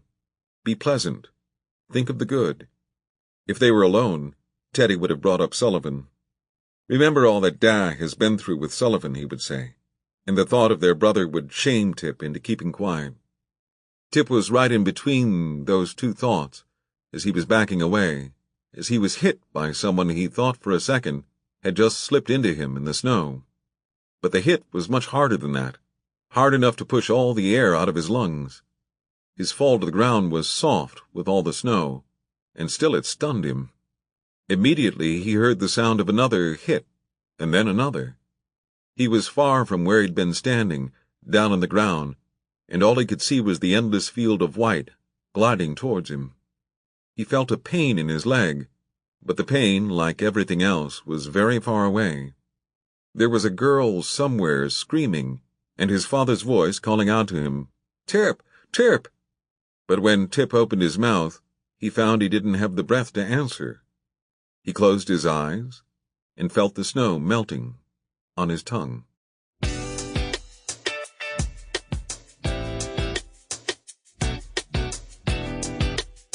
Chapter 3. There were 3 separate hits.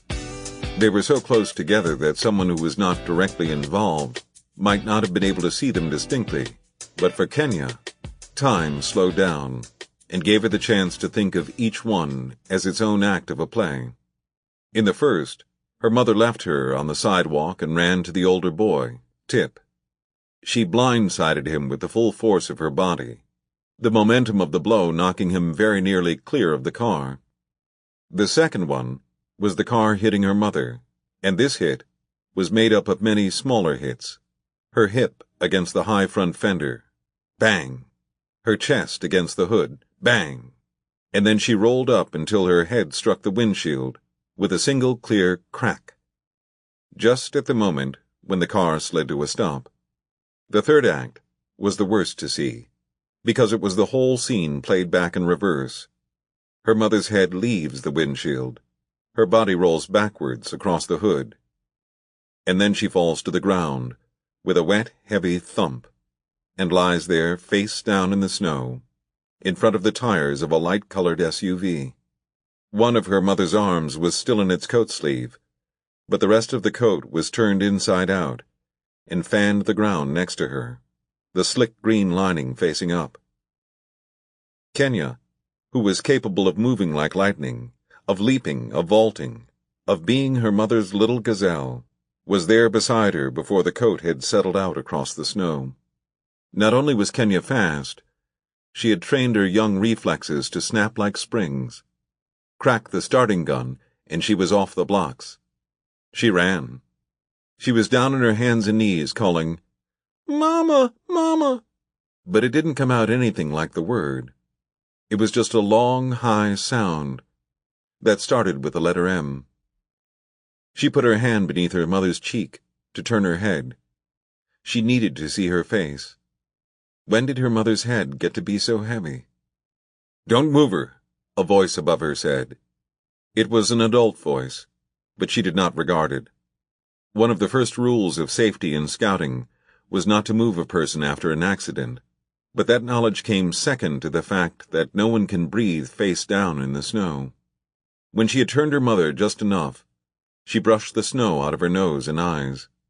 There was blood beneath her head, a bright and shocking soak of red against the white, but the sight of her mother's face, the weight of her head in her hands, calmed her, and she was able to stop making that noise.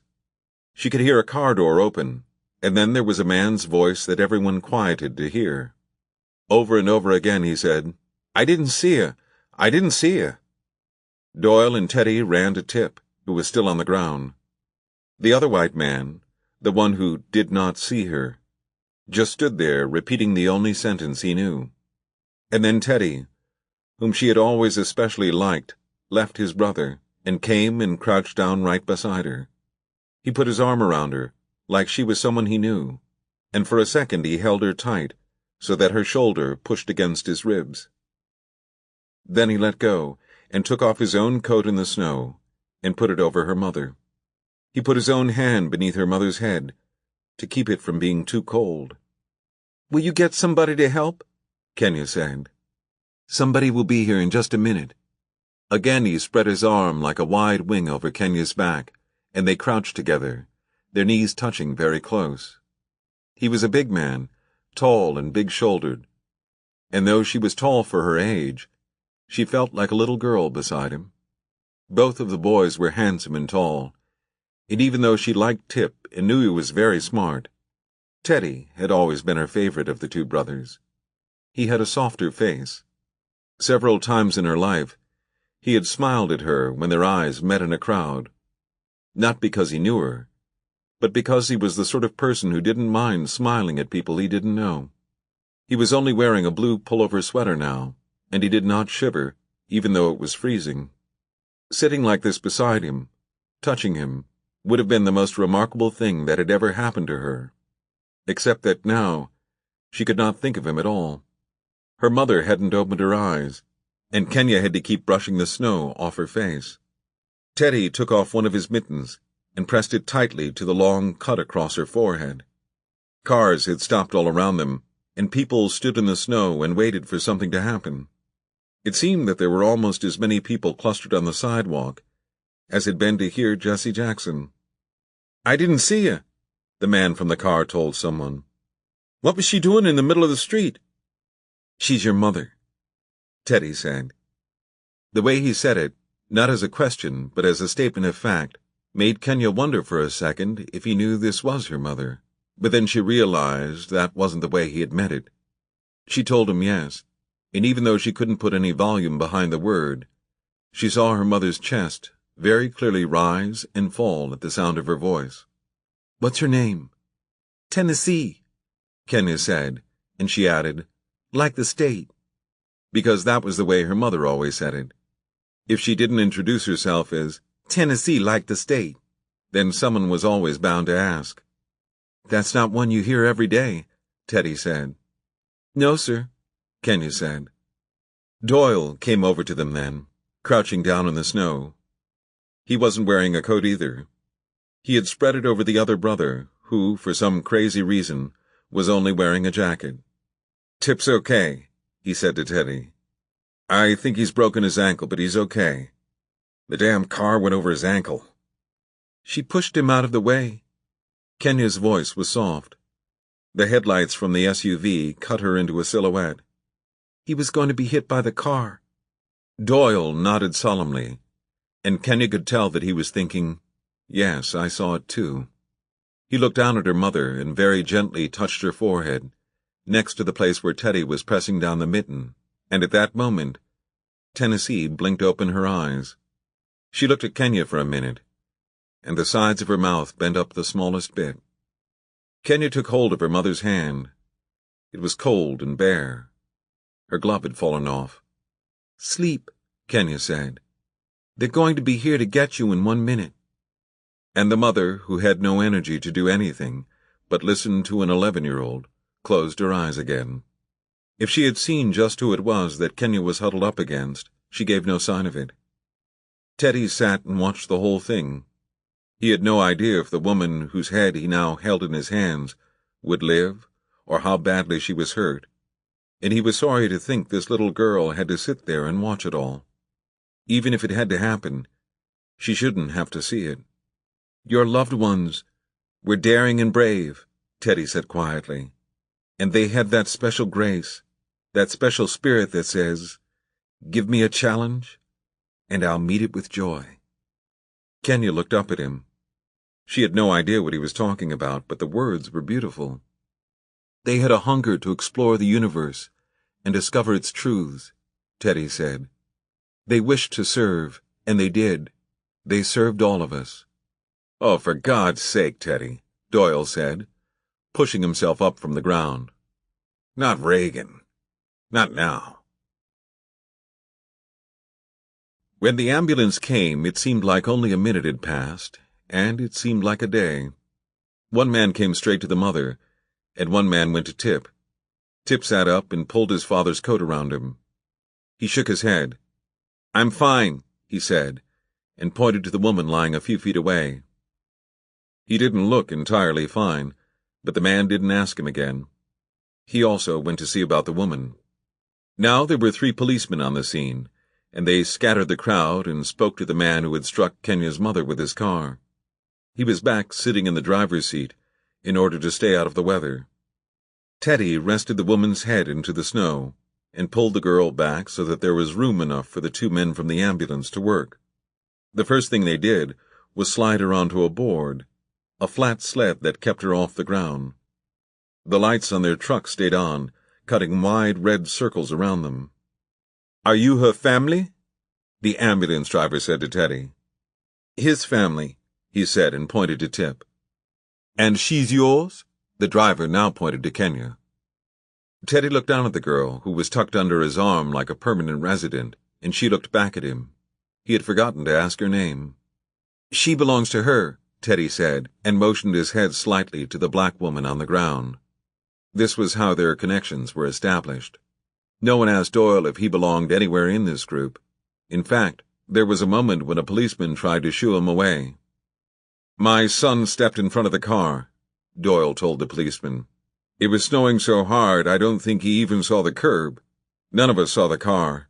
This woman saw the car and she pushed him away. The car hit her when she pushed him? The policeman said. Doyle said yes, that was the way that it happened. None of the things that had seemed so important 10 minutes ago, Jesse Jackson and Lawrence Simons and the fish in their jars, none of those had any bearing on the story now. Kenya watched the workers like the foreman of a construction site. She kept an eye on every move they made. The ambulance driver was a black man with some island accent. Of the 2 men who worked on her mother, one was white and one was black. All 3 of the policemen were white men. The white ambulance attendant snapped a white plastic collar around her mother's neck, while the black ambulance attendant belted her legs. They worked like ants, their movements small and precise. One took his hands away, and the other one's hands were there. One put a bandage on her head, the others sliced open the sleeve of her coat and wrapped a cuff around her arm. Kenya gasped to see him cut the coat, when it would have been so easy to simply slip it off of her. Her mother would go straight to the little wicker basket on the top shelf of the closet, where needles and thread were kept. Kenya herself did not know how to sew, but surely it could be mended. One man opened up her mother's eyelid with a thumb and shone in a light. The other taped her head to the board with wide paper tape. They called out numbers and nodded to themselves. Every minute Kenya's mother became stiffer and straighter, locked into the equipment, until every piece of her was bundled tight. What's her name? The black attendant said to Teddy. He had forgotten already that Teddy did not know the woman, and that he had no reason to know the answer to the question. Tennessee, he said. Like the state, Kenya said. Huh, the white attendant said, and the black one said, Tennessee? Tennessee, can you hear me? His voice was so loud that even the policeman turned around. When Tennessee opened her eyes again, Kenya rushed to put her face just above her mother's face. Her mother tried to smile, but the men told Kenya to step back, and Teddy took her arm lightly and pulled her away. They were very busy. It was as if they had rehearsed this accident before, as if they had practiced and practiced in anticipation of exactly this night. Tennessee, the black man said, can you tell me where you're hurting? But she couldn't tell them anything. and then her eyes were closed again. They reached beneath the board she was strapped to, counted to 3, and picked her up like she was nothing more than snow. Then they slid her into the back of the truck. When Kenya put one foot onto the step to climb inside, the men all shook their heads. "Not tonight," the white ambulance attendant said, as if perhaps tomorrow it would be fine for her to ride along. "I want to go." Kenya could hear the panic in her own voice. "You stay with your family. They'll drive you over," the ambulance driver said. "We can't have little girls in the back of the truck." Snap, snap. They locked the metal board down into place, and each man leaned out and grabbed a door and pulled it shut. It was all so fast as the accident itself. There was no way to see her mother now. Once the doors were shut, Kenya started to cry, though not in the keening way she had done before. She cried like a girl who was standing in a snowstorm without her mother. Her mother didn't let her ride the T alone, and so she wasn't certain she would be able to get back home by herself. She didn't have any money for a token. For some reason, she didn't have her keys tonight. She usually wore them on a cord around her neck. She had forgotten to ask which hospital they were taking her mother to, and even if they had told her, she wouldn't have known how to get there. The men in the truck hadn't gotten the story straight, even though Teddy had told them. They had left the black girl with the 2 young black men who didn't know her. After all, they looked like they belonged together. She wasn't hurt. She wasn't alone. They didn't think another thing about her. "I'll call an ambulance for the boy," a policeman said. "They should have sent 2. "I don't need an ambulance," Tip said from the ground. He had pushed a wall of snow against either side of his ankle in an attempt to freeze the swelling and the pain. He did not untie his sneaker or roll up the leg of his jeans. He didn't want to know. Teddy had left her to go see about his brother. It was much worse for Kenya now that her mother was gone. Not only did she have no idea how she was going to find her again, she could now see the size of the red mark left behind in the snow, even as it was quickly being covered up. It was impossible not to try and calculate the extent of the damage. Without Kenya there to watch over things, to keep her mother safe, anything was possible. How could her mother keep herself safe when she couldn't even stay awake? The crowd had all gone away. Now that the ambulance had left, the remaining group of them were of no interest to anyone. The few people who stayed behind had turned their attention to Tip. Kenya was sitting in the snow alone, next to the spot where her mother had been. That's when she happened to notice something small and dark beneath the SUV. The shape of it made her wonder because it clearly was not a leaf or a piece of paper, and because she very much wanted to be thinking of anything other than her present circumstances, she crawled under the car to see what it was. The SUV was so high up that she could get beneath it quite easily by keeping low and dragging her legs behind her. 3 feet back, she found one thin, stretchy glove that was absolutely her mother's, and after brushing it off, she shoved it in her pocket. Then she saw her mother's boot lying on its side. She had forgotten to look at her mother's feet. She took the boot by the laces and pulled herself backwards from beneath the car. If there was one boot off, there could be 2. "Couldn't you just take us all over to the hospital?" Doyle said. "We've got to call an ambulance," the officer said. Kenya looked behind the trees near a high brick wall. She looked beneath 2 bushes, and when she stood up straight, she found her mother's hat sitting neatly on top of one of them. Her mother's favorite dark green hat, purchased 2 years ago at the very end of the Filene's after-Christmas sale for $3. How her mother would have hated to lose that hat. Kenya brushed it off carefully and put it on top of her head. Her mother had been upset with her after they left the apartment that night because Kenya said she had put her own hat in her pocket when she hadn't. Kenya had lied about the hat because hats looked ridiculous on her when her hair was up in ponytails. They made her head look lumpy. Her mother put a strong hand on Kenya's shoulder while they waited for the tea, and she spoke to her sharply about keeping her head dry and not catching cold. How was she going to take off work if Kenya caught cold? There was for an instant the thought of her mother never scolding her again, of being alone in a night as dark as this one forever, but just as quickly she banished it. After all, her mother had opened her eyes. That was what she had seen herself, so that was what there was to trust. She would wear her mother's hat. She would find whatever else was missing. Everything had been flung around. That's how hard she was hit. She saw her mother's scarf right next to where she had been sitting, but now she couldn't see the blood anymore, and she couldn't see the scarf either, just the shape of the scarf, like a long, flattened snake beneath the snow. She shook it out fast and wrapped it twice around her neck, even though the wool was wet and cold and only made her colder. The snow was unstoppable, covering everything up, sifting into the smallest open spaces, the pockets of her coat, the tiny splits in the grill of a car. That was what made Kenya stop and think about looking for things in a different way, and looking for them quickly. That's how she found her mother's purse, pressed up tight against a brick wall, just a lump in the snow. It would have been so easy to miss it altogether, and then the purse would have stayed there until spring. "We can't just go loading people in the cars," another officer said. "Nobody likes that." "Look," Doyle said, running a hand across his head. "I need to get my son out of this weather." They were all soaked through by now, all bitter and wet.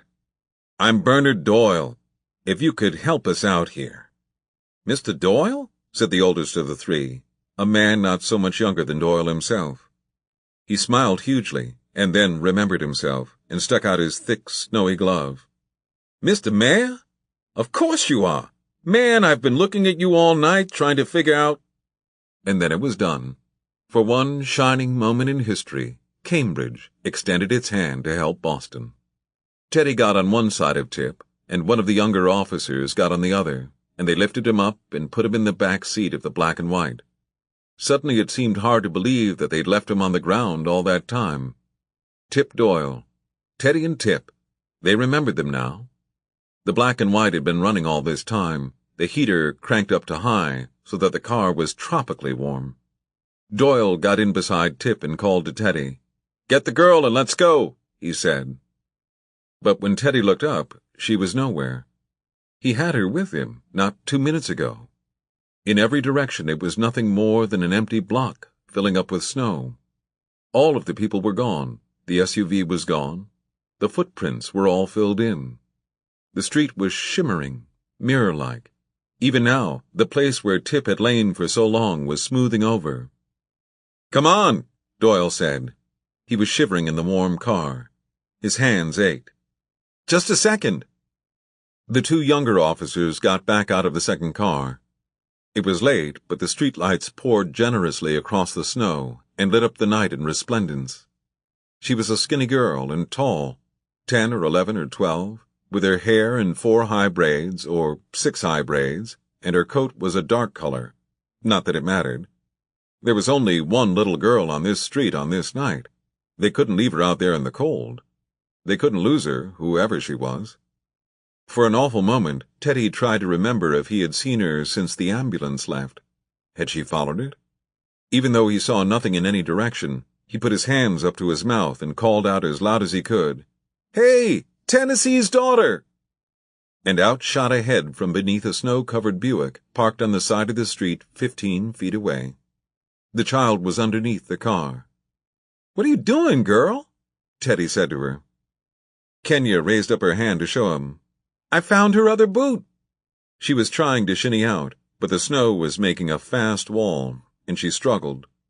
He went and took her hands and pulled her up into the night air. She seemed to be an empty coat, utterly weightless, and for a moment he held her aloft in his arms. "It was all the way up here," she said breathlessly.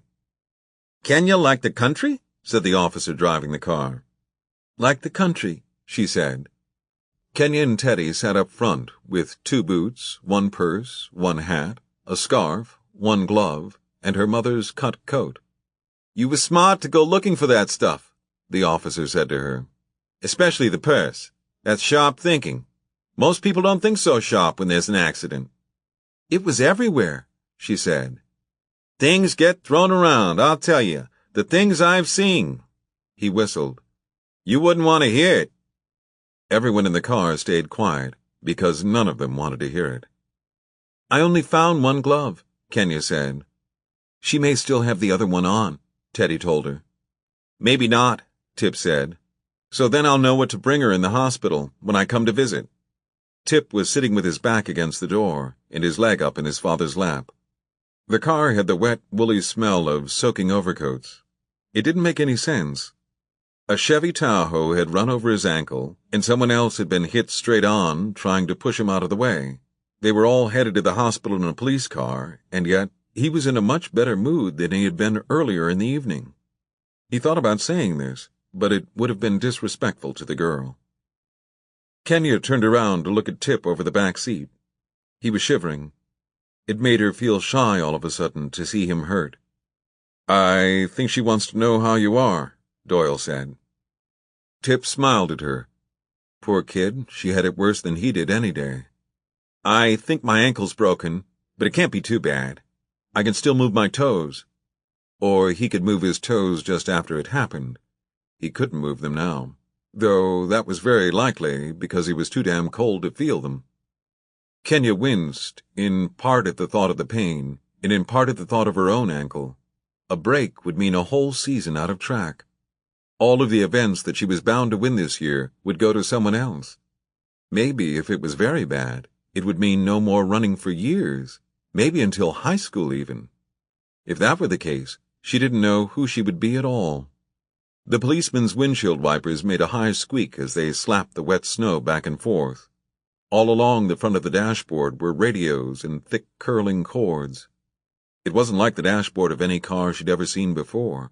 Every minute or so, voices would come through, women's and men's, saying things that she didn't understand, punctuated by loud, squelching bursts of static. The officer who was driving just ignored them and went on making conversation with Doyle about past elections and city planning commissions and the chief of police. "I'm a guy who lives in the past," the officer said. "That's what my wife always tells me. I'm not saying there's anything wrong with this guy, but it's not like it used to be, you know?" There were no other cars on Mount Auburn Drive, and it was usually packed at any hour of the day. They crept along carefully, and all of that seemed right to Kenya. After all, she had gone down the rabbit hole, just like Alice in the book. Her mother had been hit by a giant car and taken away from her. She was in the front seat of a police car, riding with the Doyle family to the hospital in a snowstorm. If there had been other cars, if the weather had been fine, if anything in the world had seemed the same, she might have just shrunk down to the size of nothing and disappeared. People treat you nicely when you come to the emergency room in a police car. The officer got out first and said to everybody there, "This is Bernard Doyle. This man used to be the mayor of Boston." There were a couple of other police officers standing around in the cold, talking with the guys who unload the ambulances. 2 nurses were smoking cigarettes under the awning, and they turned around from looking up at the snow to look at Doyle. They all seemed impressed, and a couple of them came over to shake his hand. It was late, and they weren't very busy because of the weather.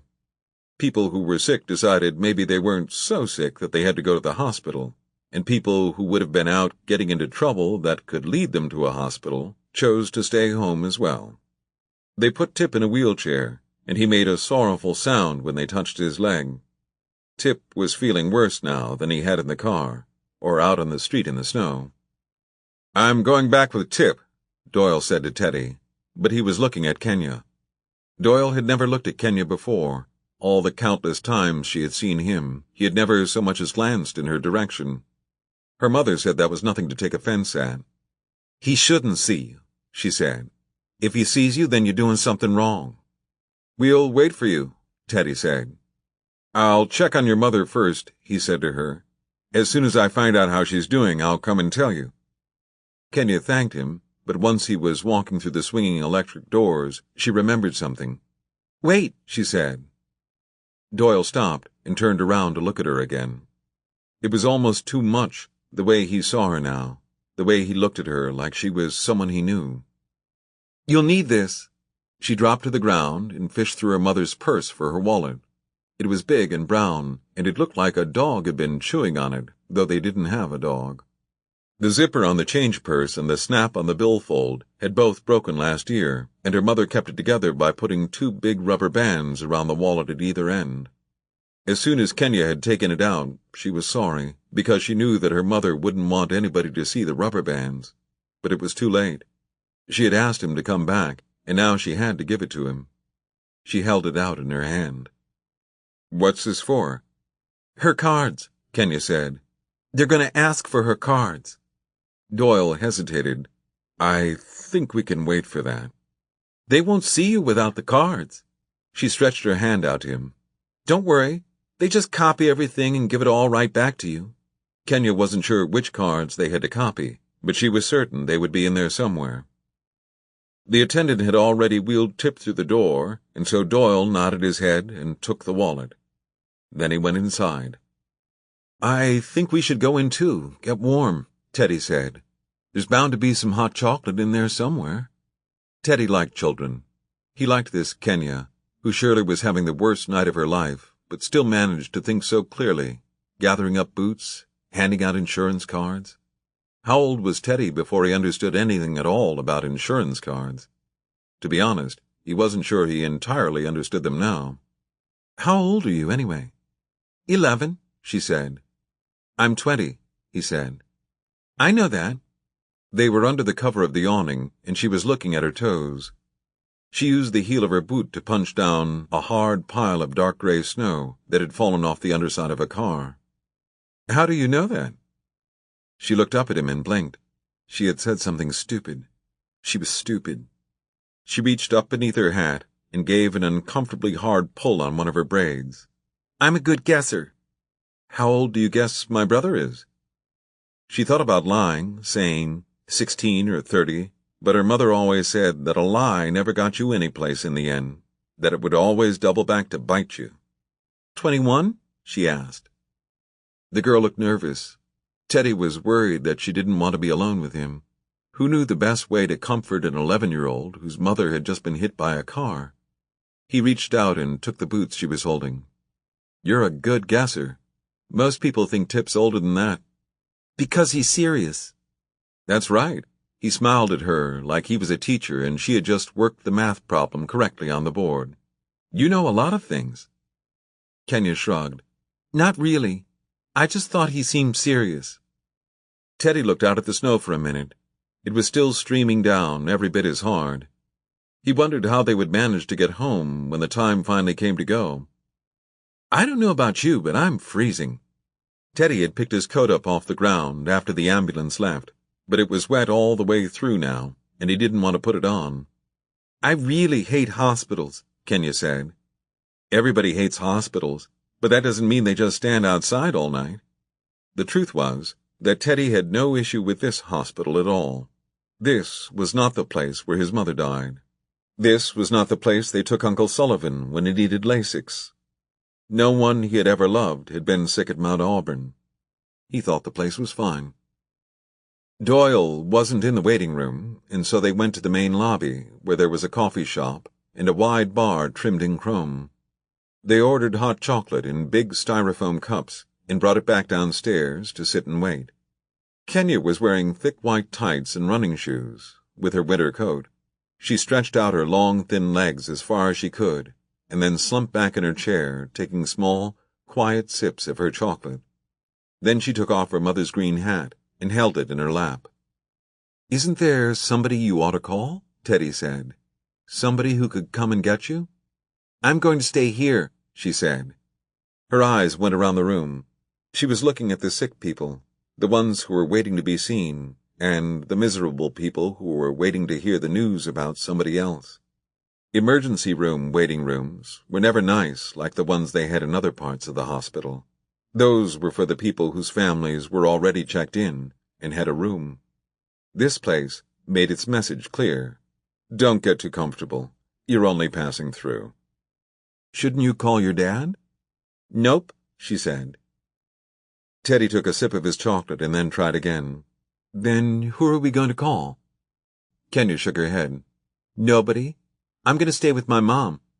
I don't think they'll let you, he said tentatively. You can't sleep out here. I'll sleep in the bed with her. I sleep with her at home. It wasn't Teddy's place to tell the child what she could and couldn't do, but he didn't want her to be disappointed either. Any system that wouldn't let her ride in the back of the ambulance surely wasn't about to let her sleep in the hospital bed alongside her mother. You really may not be able to. He was looking right at her. Another ambulance had just come in, and there was a great flurry of activity around the electric doors, so many people coming in and out that for a while they just stayed open, letting in all the cold air. They brought a very old woman into the hallway on a gurney. She was hardly any bigger than Kenya, but she was white, dead white, her hands and blanket and thin white braid. Her blue eyes swept past them and did not see them there. "Do you have a friend from school you can call?" "It's too late," she said, pointing up to the clock on the wall. 10:30. "Everybody's already in bed." "You can wake somebody up. Nobody's going to mind." "They aren't going to make me leave." "But what if they do?" Kenya looked at him for a minute, weighing out the situation, weighing out him. "If they make me leave, I'll go home with you." Now there was a thought. A little girl climbing heavily up the staircase to Sullivan's empty room. "Did you brush your teeth, say your prayers?" "You don't know us," Teddy said. "I don't think your mother would let you." Kenya was never allowed to speak to the Doyles, or speak about the Doyles, but if it was a real emergency, then where else would she go? And if this wasn't a real emergency, then what was? "I know she'd say it was fine." Teddy had planned to try again, but his father came through a swinging door beside the nurse's station that said "No entrance" in big red letters. He was talking to a doctor who was wearing a lab coat over his blue scrubs, and when they looked up and saw Teddy and Kenya sitting there, they both let their sentences end in the middle of a word. Doyle introduced them to Dr. Ball. Teddy started to stand up, but then he thought better of it and sat back down again. If he stood up, then everyone would be too tall. Doyle and the doctor both had such serious looks on their faces that for one awful minute Teddy wondered if they were coming out to tell this child, who had no place to go for the night, that her mother was dead. Kenya asked the doctor if her mother was fine. "I don't imagine she's feeling well at all right now," he said. He was what some people would call a dark-skinned man, but he wasn't black. Kenya wasn't sure where he was from. India or Pakistan, maybe Lebanon. He pronounced each of his words very, very clearly, and made every one of them beautiful, regardless of what he was saying. "It is a terrible thing to be hit by a car." "Yes," Kenya said. "I saw it." "And so you know," he said. "But she'll be okay," Teddy said, because to him, this was the piece of information that needed to be set out right away. Dr. Ball looked down at the file in his hand, as if to search for that particular piece of information. "She has broken her hip. The car hit her on her side first," Kenya said, though she ought not to have interrupted. "Yes, exactly. For that she will require surgery. It will be performed in the morning. Dr. Zhang is an excellent surgeon. You may have great confidence in him. Also, she has a broken rib, a fractured left wrist, and a concussion. She has been through a great ordeal, your mother. But she will be okay." This time Teddy spaced the words out, ever so slightly, making his voice crisp and distinct like the doctor's. The doctor gave Teddy a hard look, perhaps because he thought he was being mimicked. "For someone who has been hit by a car, I would say she is a promising case." Kenya smiled, showing her straight white teeth. None of them had seen her smile before, and each was surprised by the charm she had, by what an exceptionally pretty little girl she was, with all those teeth to light up her face. "And Tip?" Kenya asked charitably. "It is a very bad sprain, with a slight fracture to the fibula." The doctor shut his file now, and smiled back at the girl. "It seems the car went right over his ankle. Clearly, the boy has iron bones." "It was a huge car," Kenya said. "Exactly," the doctor said. When Teddy asked if his brother would have to spend the night, the doctor said they would find the proper boot for him to wear and let him go. "And my mother?" "Your mother we are planning to keep, but you may come and see her before you go home." "That's good," Doyle said, and patted Kenya on the shoulder. "You go back and see your mother, and I'll check on Tip." "We have given her something for her pain, after all the x-rays. I'm afraid she will be sleeping now." "I can see her sleeping," Kenya said. Dr. Ball nodded, and Teddy and Doyle and Kenya followed behind. It was even colder in the back than it was by the door. The nurses, in their brightly colored jackets, did not look up from their stacks of paperwork when they passed by the desk. The emergency room had the feeling of a busy bus station. Everyone was restless, waiting to be taken on to some other place or let go. There were people waiting in the halls on gurneys. They stared up at the ceiling or kept their eyes closed. The old woman with the blue eyes was there, and she looked at Kenya. "Where's Jeannie?" she said, or at least that's what Kenya thought she said. It was very hard to hear. "I don't know." Kenya reached out to pet the old woman's hand. She was not afraid of very old people the way most children were. Her mother worked with very old people just like this, and some days she took Kenya along. The woman's skin was cool and dry, and she could feel all the little bones of her fingers so easily. Teddy put his hand against Kenya's back and steered her away. "Here," Dr. Ball said, and Teddy and Doyle turned into the first room to see Tip, while Kenya went farther down the hall with the doctor to find her mother. "So does this mean you won't be going back to work tonight, or are we going to drop you off on the front steps of the museum and let you hobble in?" Teddy said. "Can you believe I was run over by a car?" Tip was improbably giddy, glad about everything. Glad to be warm again, glad not to be dead, not crushed, glad that his brother was there, and his father. If they moved one step closer in this tiny space, he could have touched them. Teddy shook his head. "Not nearly as run over as some other people around here. Does it hurt?" Tip looked down at his ankle. It was wrapped in a white bandage and lifted up on 2 foam blocks while he waited for his boot cast. His jeans had been cut back to the knee, and he was sorry about this. He didn't like the waist. "I've been so thoroughly medicated, I could probably go dancing right now." "Which is saying something," Teddy said. Doyle dropped himself down in a plastic chair beside the narrow hospital bed. He didn't listen to the boys, who gave the evening a tone of adventure. A sudden, sickening bout of vertigo washed over him. The room tipped forward, then left, then to the back. Doyle let his head fall forward into his hands. There was an awful tightness in his throat, and a tremor came up through his shoulders. Why was it now, more than an hour later, that all of this was on him? How was it possible that this woman, a stranger, could act so quickly when it took him more than an hour to cry over what he himself might have lost? If Doyle had had her instincts, he would be the one flat on his back now, waiting for surgery.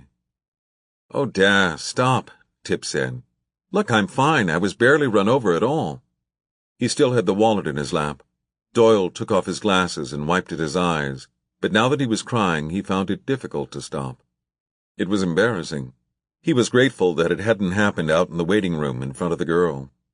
Teddy was standing right up beside him, leaning into him slightly, the way a dog will lean, as reassurance. Doyle would have been glad to keep them there, the 3 of them, just like this. No arguing, no danger, unless it was methicillin-resistant Staphylococcus aureus. Doyle had read too much about those. "Tell me about the woman, the girl's mother," Tip said, hoping to change the conversation. He didn't want to think of how this had started.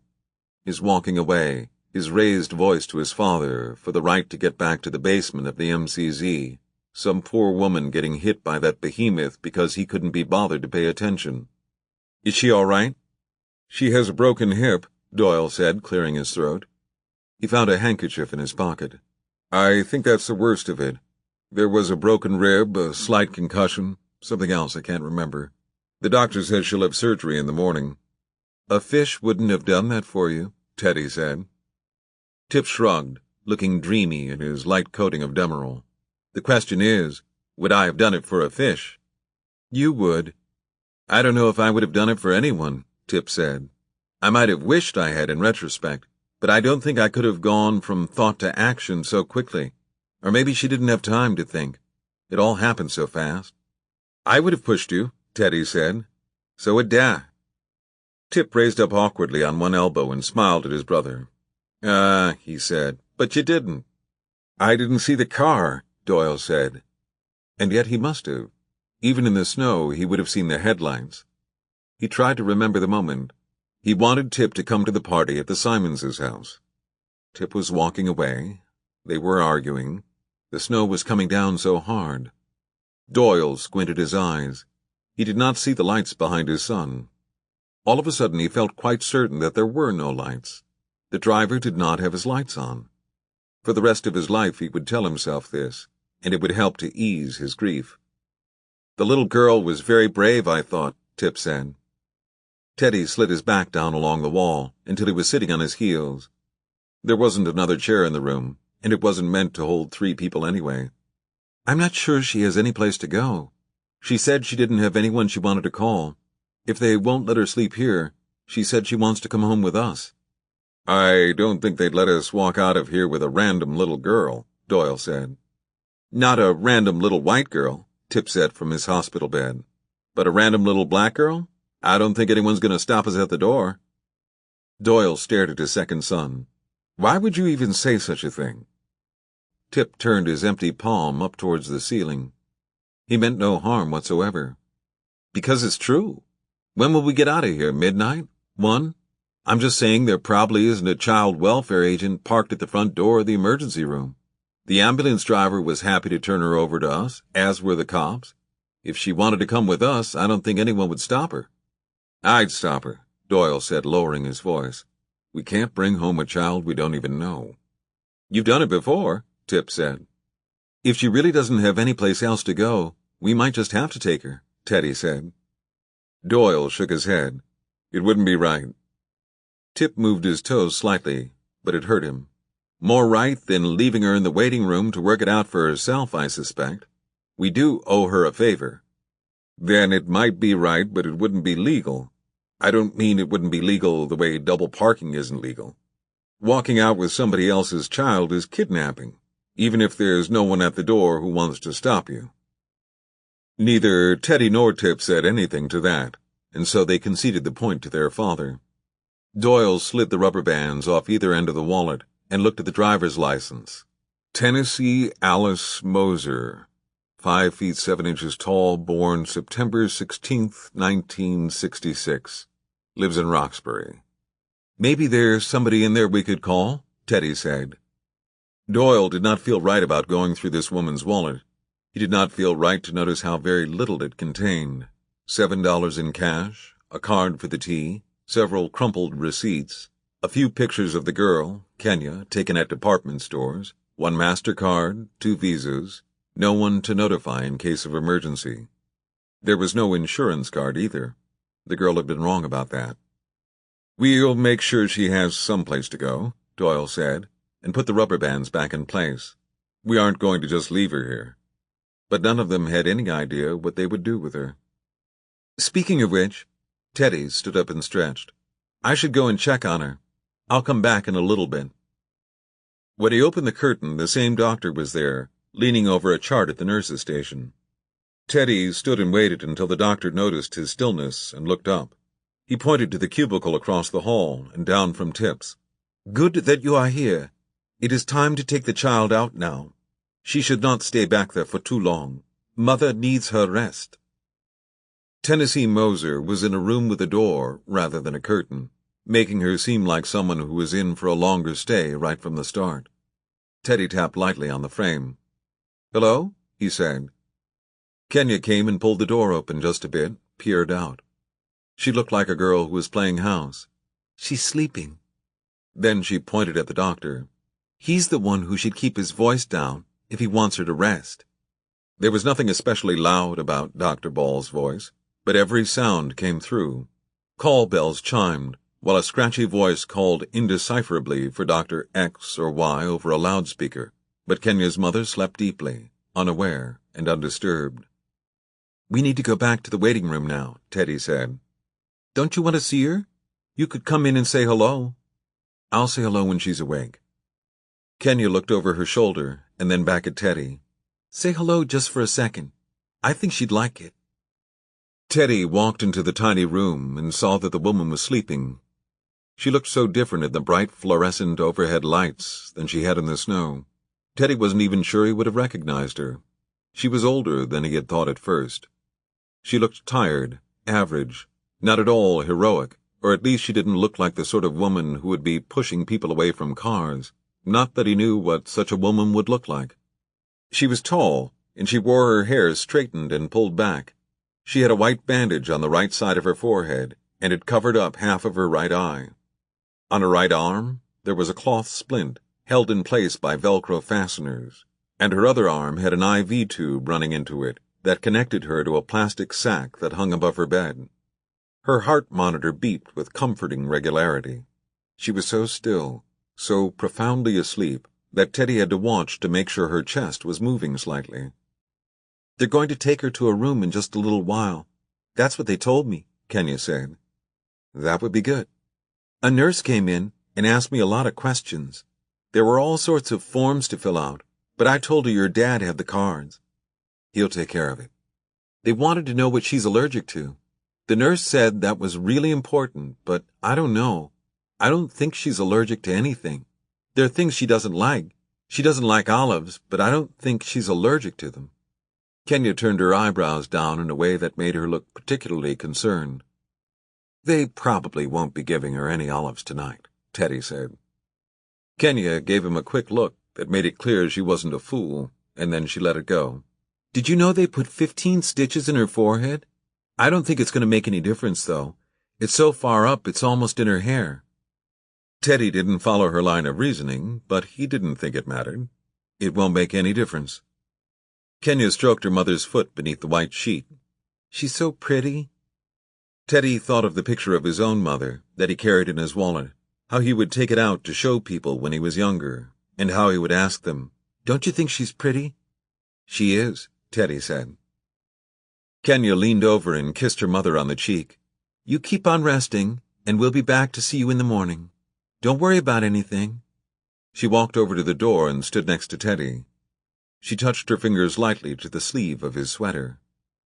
"At least tell her goodbye," she said. So Teddy told her goodbye. In his mind, Teddy made a list of all the people he could call if he were in some kind of trouble late at night. He thought of the people he could call now, tonight, no matter how late it was, and then he thought of the people he would have called when he was 11. If it was serious trouble, he would always call Tip first, and then his father a very close second. He could call his older brother Sullivan, if Sullivan was in the country.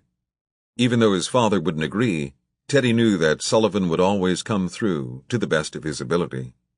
His uncle, Sullivan, was certainly long past the point of being able to come and get him, if that was what the situation required, but he would be the person Teddy would most want to talk to if there was ever real trouble. Even now, he longed to excuse himself from the girl for a moment and find a pay phone so that he could tell his uncle what had happened tonight. Uncle Father Sullivan often had a difficult time sleeping, so chances were he would be awake anyway, staring out at the same snow that Teddy was staring at now. He would know exactly what to do about the girl, where they should take her for the night, and he would tell Teddy what he should say to comfort her.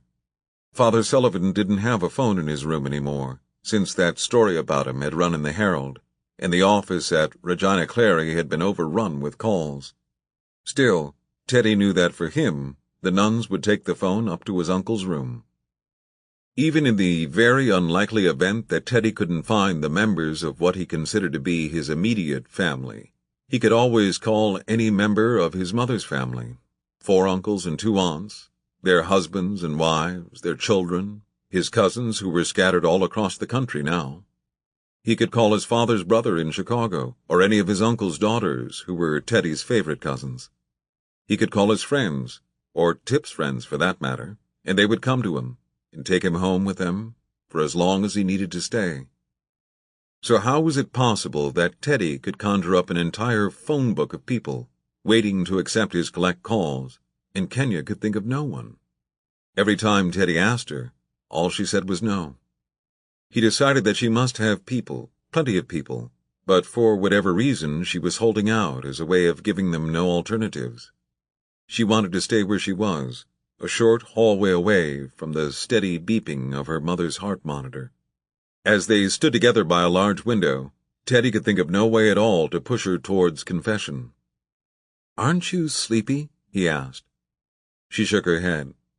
"I should be, but I'm not." They stood and watched the snow coming down in the light, and when the silence between them felt awkward, Teddy started up. "Yes, the newspaper was right. Snow was falling general all over Ireland, he said. It was falling on every part of the dark central plain, on the trees, on the treeless hills, falling softly upon the bog of Allen, and further westward, softly falling into the dark, mutinous Shannon waves. "What are you talking about?" Kenya said. She didn't look at him like he was crazy. She just wanted to know. Teddy shook his head. "It's a story I like. The snow made me think of it. You do that a lot, don't you?" "What?" "I don't know, repeat things. You did it tonight before the lecture." "You saw me at the lecture?" "Everybody did. You were talking just like you were Jesse Jackson." He had been, he remembered now, although it seemed like that was years ago. It had never occurred to him that they were at the lecture too. Were Kenya and her mother sitting close by? "Why did you want to go hear Jesse Jackson?" Kenya shrugged. "It was my mother. I didn't want to go. My mother likes politics. We go to those sorts of things." Of course, it made sense. Everyone there was coming out of the lecture. Why else would they have been on Elliott Street in the snow late at night, so far away from Roxbury? "We must have come out at the same time, then. I didn't see you." Kenya looked at her fingernails and then stuffed her hands in her pockets. She was still wearing her coat. She was still carrying her mother's purse, though she'd left the boots by her hospital bed. "Maybe we did. I don't know. Tell me the rest of that story now, the one about Ireland." And Teddy was going to tell her, all about the snow falling on Michael Fury's grave, but Doyle came through the door, pushing Tip in a wheelchair. Tip's foot was straight out ahead of him, in a pale blue boot. A pair of crutches rested across his lap. Tip and Doyle looked tired, in a deep and permanent way. "They're letting me go," Tip said. "And I'm going to talk to someone about where Kenya should stay tonight," Doyle said. "We'll get you set up. Don't worry about that." "I'm going to stay with my mother." "They won't let you." Teddy put his hand on her shoulder. "You know that." "You're going to have to go to a family member or a guardian," Doyle said. "We'd take you home with us, but they don't let children walk out with just anybody at this hospital." But they all knew that wasn't true. There were very few people left in the waiting room now, and where they were standing, so near to the door, there was no one else at all. No one would see them or stop them. No one would care who she left with, except for the Doyles themselves. Kenya sat down in a chair beside an artificial rubber tree. She was thinking things over. Maybe she was trying to come up with the name of someone she could call. Maybe she hadn't given up hope of staying there with her mother. When she finally spoke, it was to answer the question that no one had asked her. "It's the one thing I'm never supposed to tell," she said. "Then we won't tell either," Teddy said. It was late. It was impossibly late. And if they were only now going to get involved with child services, it could be hours still before they were home and asleep. "Just take me with you," Kenya said. "We can't." Doyle kept his eyes steady on hers. "You have to understand, that would be against the law." Kenya sighed. She looked at Teddy and at Tip, but in the end it was Tip she decided to put the question to. It was all so complicated, and Tip was the smartest one, so he had the best chance at understanding. "Look at your face," she wanted to say to him. "Look at your eyes." But that wasn't the right way to say it. Tip in his red jacket sat in his wheelchair, his bare toes poking out of his blue boot. Doyle stood on one side of him and Teddy on the other, all three of them looking right at her, seeing her and no one else. They were all respectful of who she was, the daughter of the woman who had been hit by the car. They were waiting to hear whatever she had to say. No one was rushing her, but the words "tired" and "late" hung over all of them like a blinking sign. She wanted more than anything to pull on her hair, but she willed herself to keep her hands in her lap. She wanted them to see her as serious. "Don't you ever wonder about your mother?" she said. Chapter 4. Tip was smarter, and Teddy was sweeter. They had heard it since a time before memory. Sweet and smart, or smart and sweet, either way, it should have been a name of a magazine for teenage girls, or a brand of hard candy, or a sauce for crispy duck. The teachers in their elementary school said it when the boys were a grade apart. They said it after Tip skipped the 4th grade and went ahead to 5th. They dressed up his English compositions in tinfoil stars and red-letter A's and pinned them to the cork board in the Language Arts Center. They were slow to erase the math problems he had worked out in chalk, but they never longed to scoop Tip up in their arms. They didn't save his class picture or the cards that he made because, unlike his brother, Tip never made any teacher a card. "Tip is one of the smartest little boys this school has ever seen," the teachers would confide when Doyle came in for conferences. "But Teddy is just so sweet." Teddy did not get to skip the 4th grade. In fact, it was suggested that he repeated. The principal was careful to avoid the word failed. She made it sound like they enjoyed having Teddy in 4th grade so much that they were hoping he could stay and do it again. Doyle refused. It was bad enough that his sons, who should have been 1 year apart, were now 2 years apart. He would not see them go to 3. Besides, just because Tip was smart didn't mean that Teddy was stupid. Teddy wasn't stupid. He just wandered. Even as a little boy, Tip could be pinned into place by an idea. Set him on the floor with a picture book, and he would stay until the book was finished. Set him on the floor with a can of Lincoln logs, and he would stay until he'd built himself a woody Taj Mahal. Teddy, on the other hand, was more like a cloud. The slightest breath of wind could send him to the hall closet to hunt up a tennis racket he hadn't seen in years, or out to the mailbox on the corner to see if the time for the pickup had changed, even though he had nothing to mail. It wasn't that he refused to do his homework, or even that he couldn't manage it. It was just that other things caught his attention, and anything that had Teddy's attention had all of him. Doyle got his youngest son through the 4th grade the same way he would get him through 5th and 6th and all the grades to come. He sat there. He put his body in the room, at the table, beside the book. He brought Teddy to his office after school and had him sit beside him at the desk so they could work together. When Teddy's mind wandered from the project at hand, Doyle knew it before he did. He could smell the distraction, as if it was something burning, and he tapped the page with his finger. "Right there," Doyle would say. If Doyle had a meeting, a dinner out, he would pay Tip $1 to take his place. He did not ask the babysitter to do it. She had a susceptibility to Teddy's charms that made her unsuitable for discipline. The thing that was most likely to walk off with Teddy's concentration was the memory of his mother, the splendid redhead in the photographs, his own perpetual flame that he stoked with every available scrap of information. He did remember her. He was positive of that. He remembered her kneeling in front of him, buttoning his winter coat. He remembered sitting on the floor of the kitchen while she chopped carrots and talked to one of his aunts. He remembered lying beside her in a bed, his back to her chest, her long pale arm draped over him so that he was looking at his pillow and her hand. He could still feel the even rhythm of her breathing. He had put his hand on top of her hand, stretched out his fingers, and tried to cover hers, and in her sleep she wrapped that hand beneath him and pulled him close to her.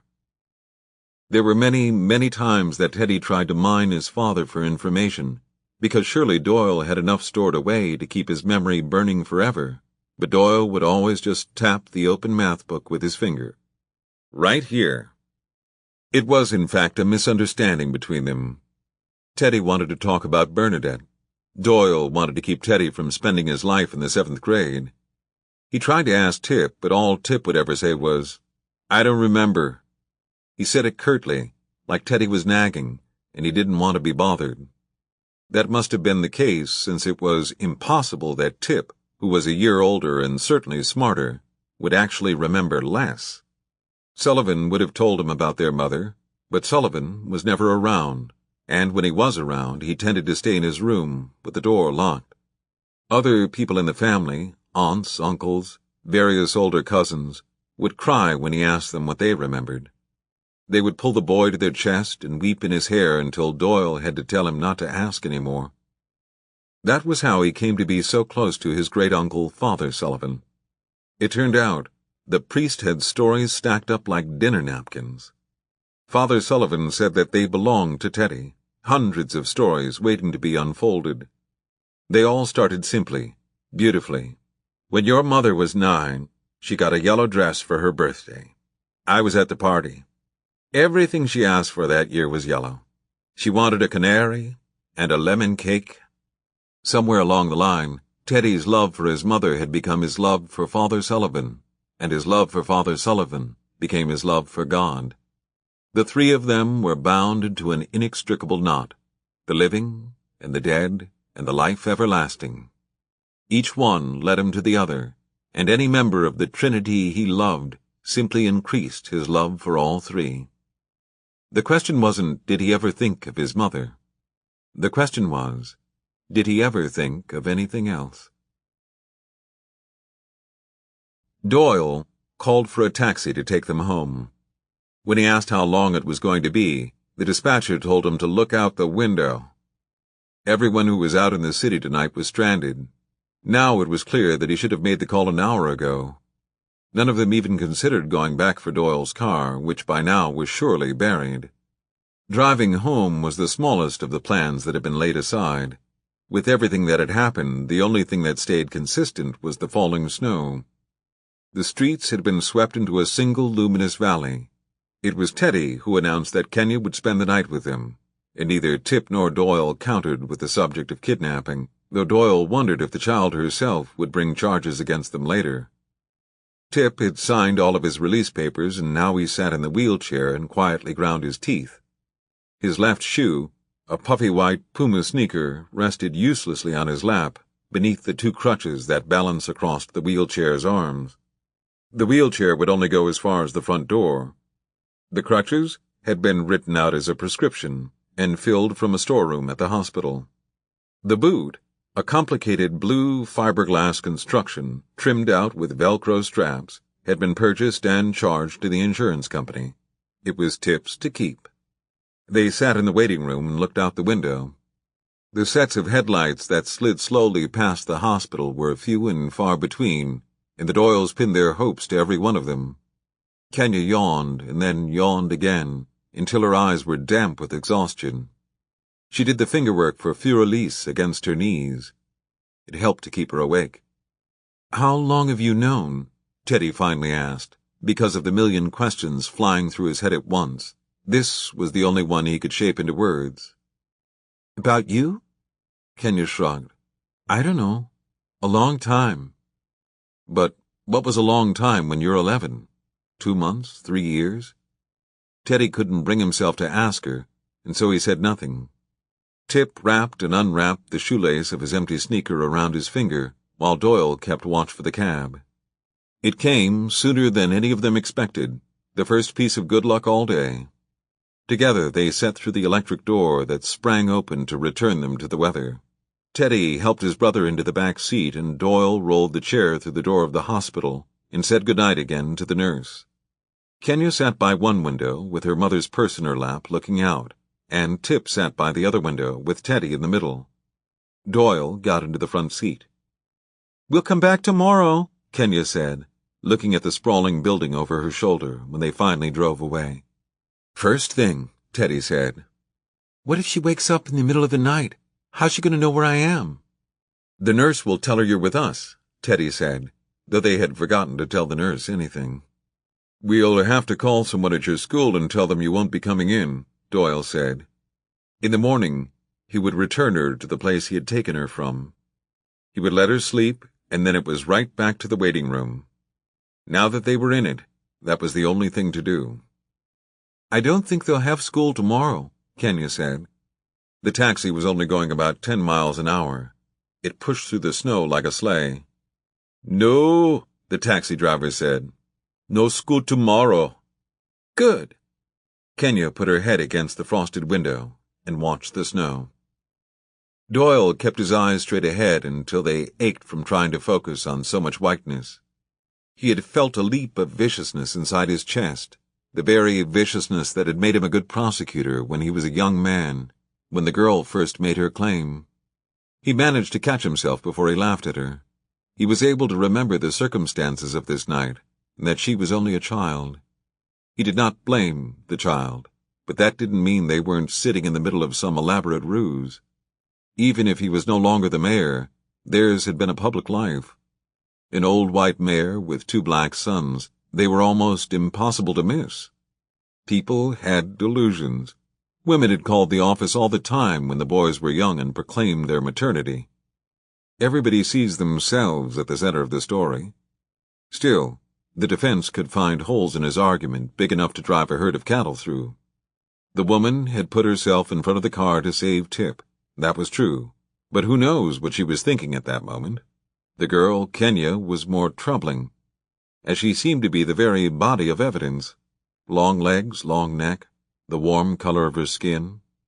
He had noticed her hands, her tapering fingers, the elegant beds of her fingernails. Those hands could be compared. Hands? Doyle felt himself more closely related to Clarence Darrow than the high-tech legal investigations that ruled TV.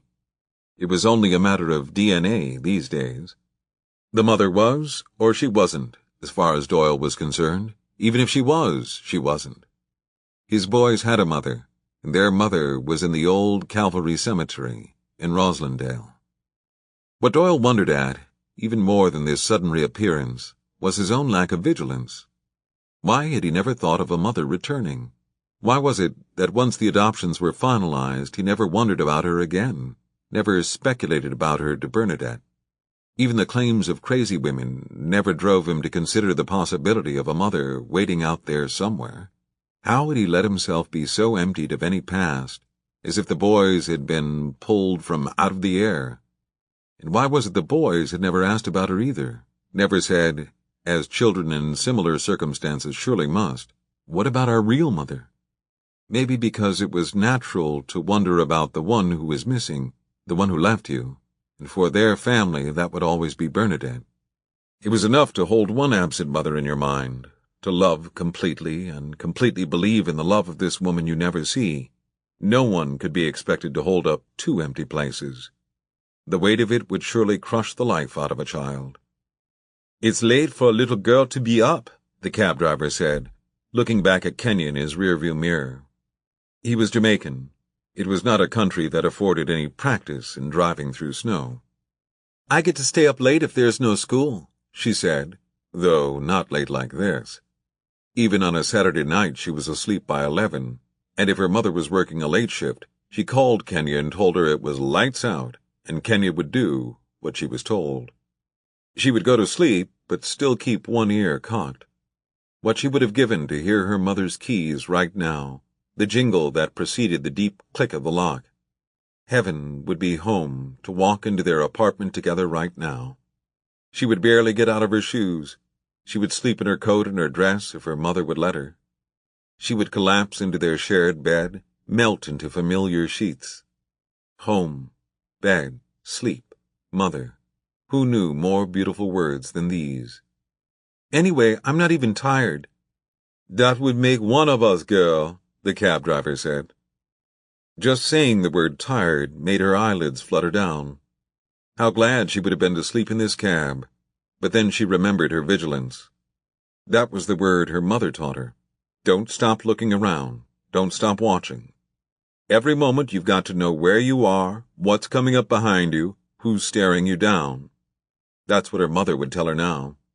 Kenya yawned once and then shook it off, made herself sit up straighter. When they pulled up to the house, all the lights were on, the only house lit bright on the dark street, and none of them gave it a thought. Doyle handed the driver 20 over the meter, in simple gratitude for bringing them back.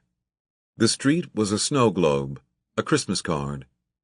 Doyle took a last deep breath of the cab's sour warmth before opening the door and stepping back into the cold. He went to get the crutches out of the trunk. Someone on the street was playing Schubert's C-sharp minor quartet. He could barely hear it, but he knew, and for a second Doyle smiled. Then he stopped smiling.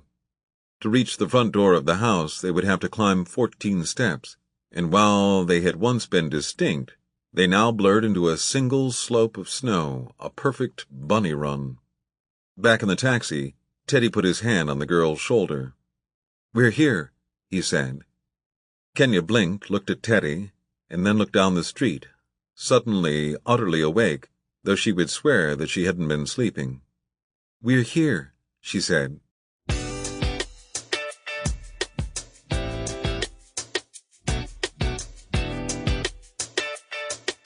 There was nothing Kenya did not know about Union Park Street. She knew the bus that came up Columbus Avenue through Roxbury, past Malcolm X, to where the split makes at Tremont. She and her mother rode that bus to Union Park when she was a little girl. She knew the straight shot down to Cathedral. She knew when the neighbors moved away and who kept up their tiny patches of lawn. She made note of the padlock on the iron-spiked fence that surrounded the little park in the center of the street, the faded "No Dogs Allowed" sign on the gate that might as well have read, "No People Allowed." She watched as the snow was whisked away in the winter, and how the street sweeper came and scrubbed down the street in the summer, with water sprays and giant round brushes.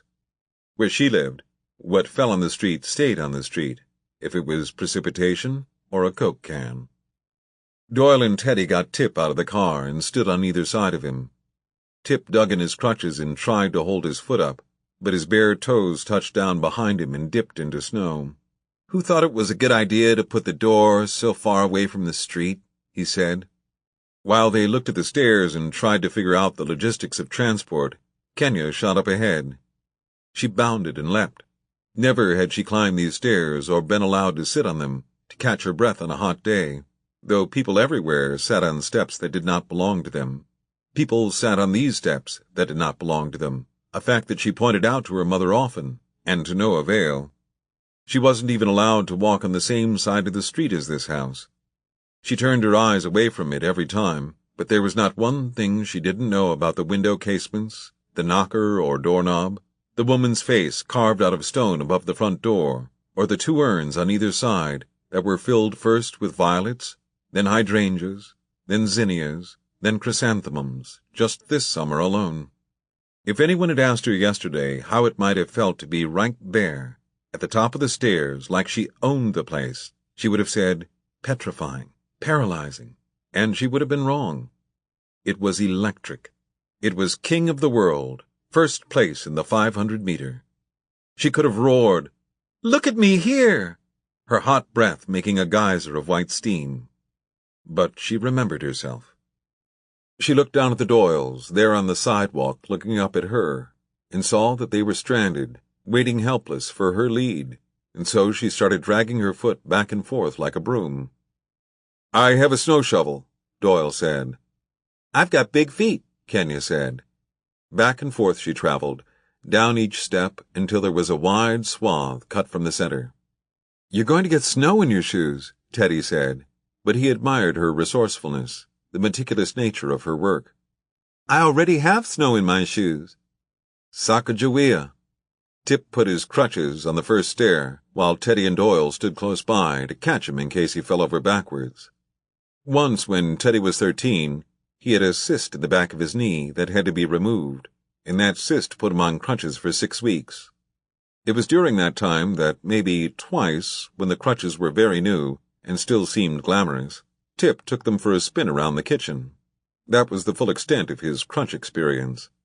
When they got to the landing at the top, Kenya said to none of them in particular, "I get to go inside." "We weren't going to make you sleep on the stoop," Tip said. Doyle was still searching his pockets for his keys when the doors swung open wide, and Schubert poured out behind the sound of Sullivan calling their names. "Doesn't anyone leave a note?" he said.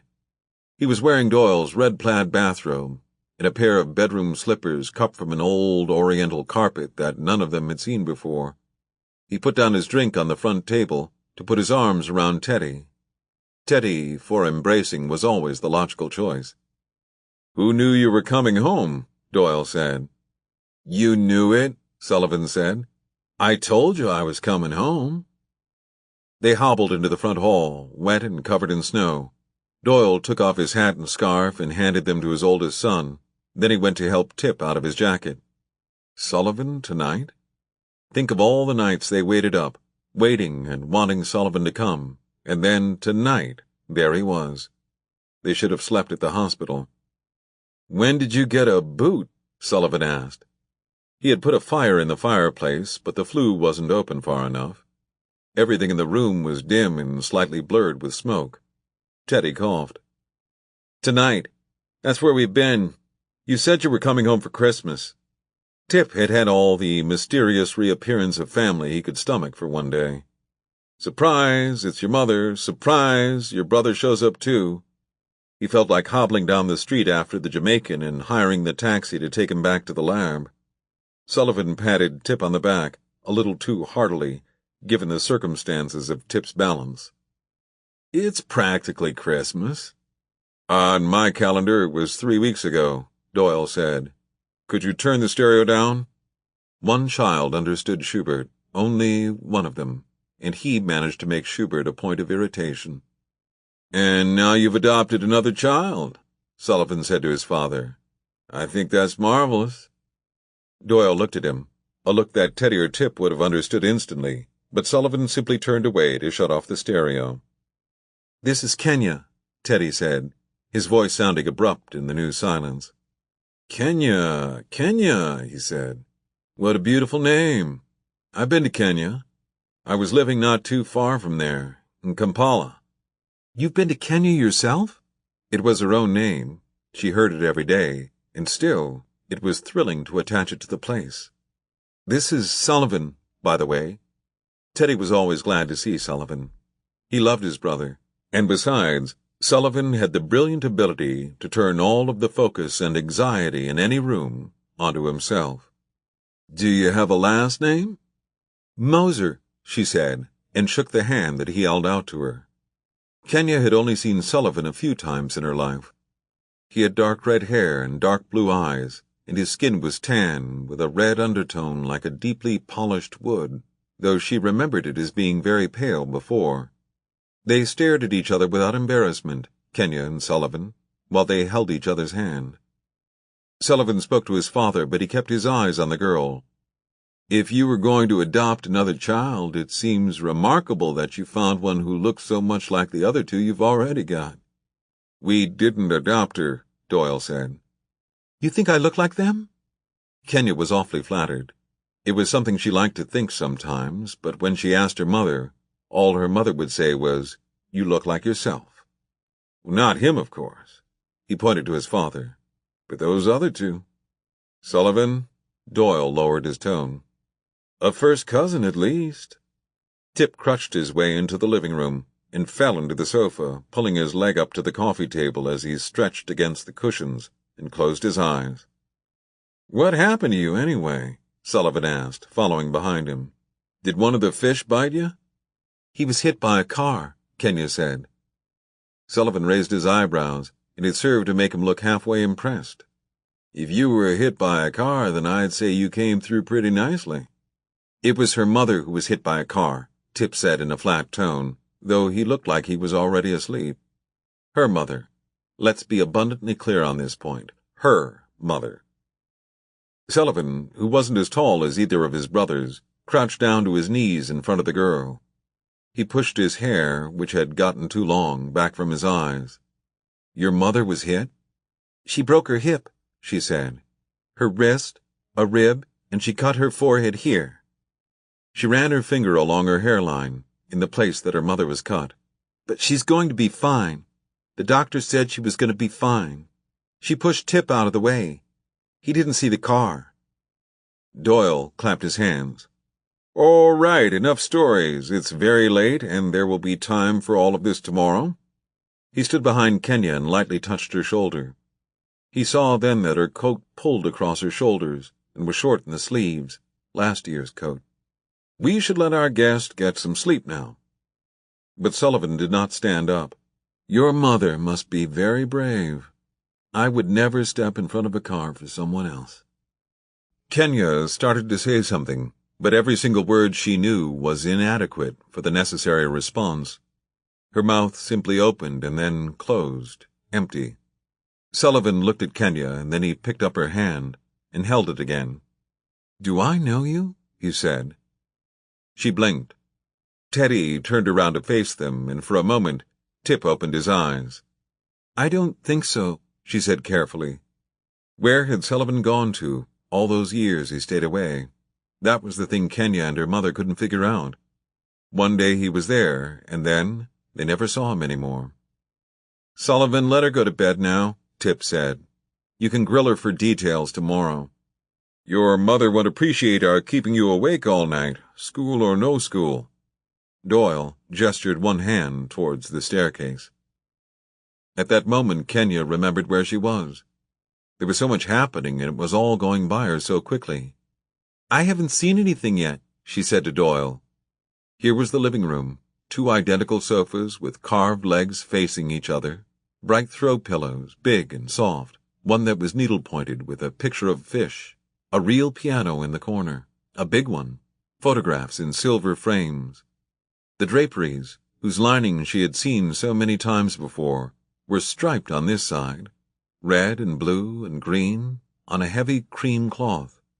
They were held back by tasseled ropes. She had to remember every last piece of it, the carpet, the candy dish, the basket of magazines on the floor. She had to go back and tell her mother. Tip yawned hugely from the sofa. "She might be hungry, you know. We could offer to feed her." "I'm not," Kenya said, and then immediately regretted it, because it would have meant seeing the kitchen. "Let her sleep in our room," Teddy said. "Tip's never going to make it up all those stairs." "I'm going to sleep right here," Tip said, and he meant it. He pulled off his red jacket and tossed it onto the farthest cushion. Then he swung his boot off the table and onto his jacket, stretching out long. Tip had a history of sleeping on couches, of studying too late and falling asleep wherever he was. Teddy went off to get him some blankets. Tip wanted them all out of the room. He wanted everything out of his head. Fish and snow, Karn and politics, mother and sister. The ache in his ankle was like an angry conversation coming from another room, something persistent, irritating, abstracted, something you should get up and take care of, but, for whatever reason, you don't. "Good night," the girl's voice said from someplace nearby. He raised up the fingers of his hand to her, but kept his eyes closed. Doyle found a toothbrush in its package and a tube of paste, and laid them on top of a fresh towel and face-cloth in the bathroom. He gave her an undershirt to sleep in, because there was nothing in the house, not a single thing that came anywhere close to being right for little girls. He took her up the long staircase with its steep angled turns, and then worried that she might be afraid to sleep so far away from everyone else. Then he remembered that Sullivan would be across the hall, and he wondered if that might frighten her more. He watched her narrow shoulders, her slender waist. He counted her 6 high ponytails and reminded himself again that whatever else was happening here tonight, this was a child whose mother had been hit by a car. She would have to be scared to death, and he would make a point to remember that. When they got to the room, Doyle, who had very few occasions to venture so high up in his own house anymore, was struck by how perfectly preserved it was. It was a museum of a past life, and now Teddy lived up there by himself. Hardly anything had changed since the boys were in grade school, except the addition of the crimson felt pennant that said Harvard. Teddy had put it up over Tip's bed when Tip was accepted, and while Tip said it was idiotic and embarrassing, he never took it down. There was a map of the states, and a huge map of the world that Doyle himself had put up on the walls with thumbtacks, a chart of the solar system, a guide to learning Morse code, pictures of Bobby Kennedy and Martin Luther King, Jr., the 2 pictures of Bernadette on the dresser in a double frame. On one side, she was a bride of 24, her hair twisted up and crowned in netting. On the other side, she was a mother of 3, the day they brought Tip home. Bernadette holds Teddy, and Doyle holds Tip, and Sullivan stands between them, 12 years old. Beside the pictures was the statue of the Virgin Mary, her arms open and ready to receive. "This is where they slept?" Kenya said. "Teddy still sleeps here. Tip sleeps at school." "Why doesn't Teddy get to sleep at school?" Doyle glanced at Teddy's unmade bed and pulled the covers up. "Because he doesn't go to classes when he sleeps at school." Kenya slowly turned her head, not so much looking at the room as absorbing it. "I used to make up stories about this house." How strange it was to think that a child he had never met could make up stories about the place he lived, and that he would never have known it. What kind of stories? It was his legacy, this house. Doyle had bought it when people said the neighborhood was too close to Roxbury, too close to Cathedral. He hung on to it when his neighbors chopped theirs up into condos, and sold off their homes room by room. I said there was a dance club here, and a bowling alley, and a movie theater. No movie theater. I said that each of you had your own floor. You, and then Sullivan, then Tip, and then Teddy on the top, and that there was an elevator so you could go up and down and visit each other. I'm certain the boys would have liked that. Sometimes I said it was my house. Kenya had tried to be on her best manners when she was downstairs. Don't ever stare at things, her mother always told her. If you stare at something, people will think you mean to take it. But now she could not help herself. She walked from chair to bed to desk in the room, staring and touching, and every now and then closing her eyes to inhale. She pulled Moby Dick down from the bookcase, studied the cover carefully, and then returned it to its proper place. She took down Call of the Wild and The Voyage of the Beagle. She opened them up and smelled the pages. The winter that Tip was 11 and Teddy was 10, Doyle read them The Voyage of the Beagle over 28 nights. He billed it as their first completely grown-up book, so defined because it lacked any of the elements that had made the previous books he read them so appropriate for little boys.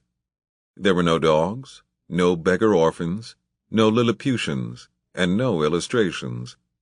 Doyle had dragged an armchair up the stairs from his study a long time ago and left it permanently in the boy's room so that he could be comfortable regardless of chapter length.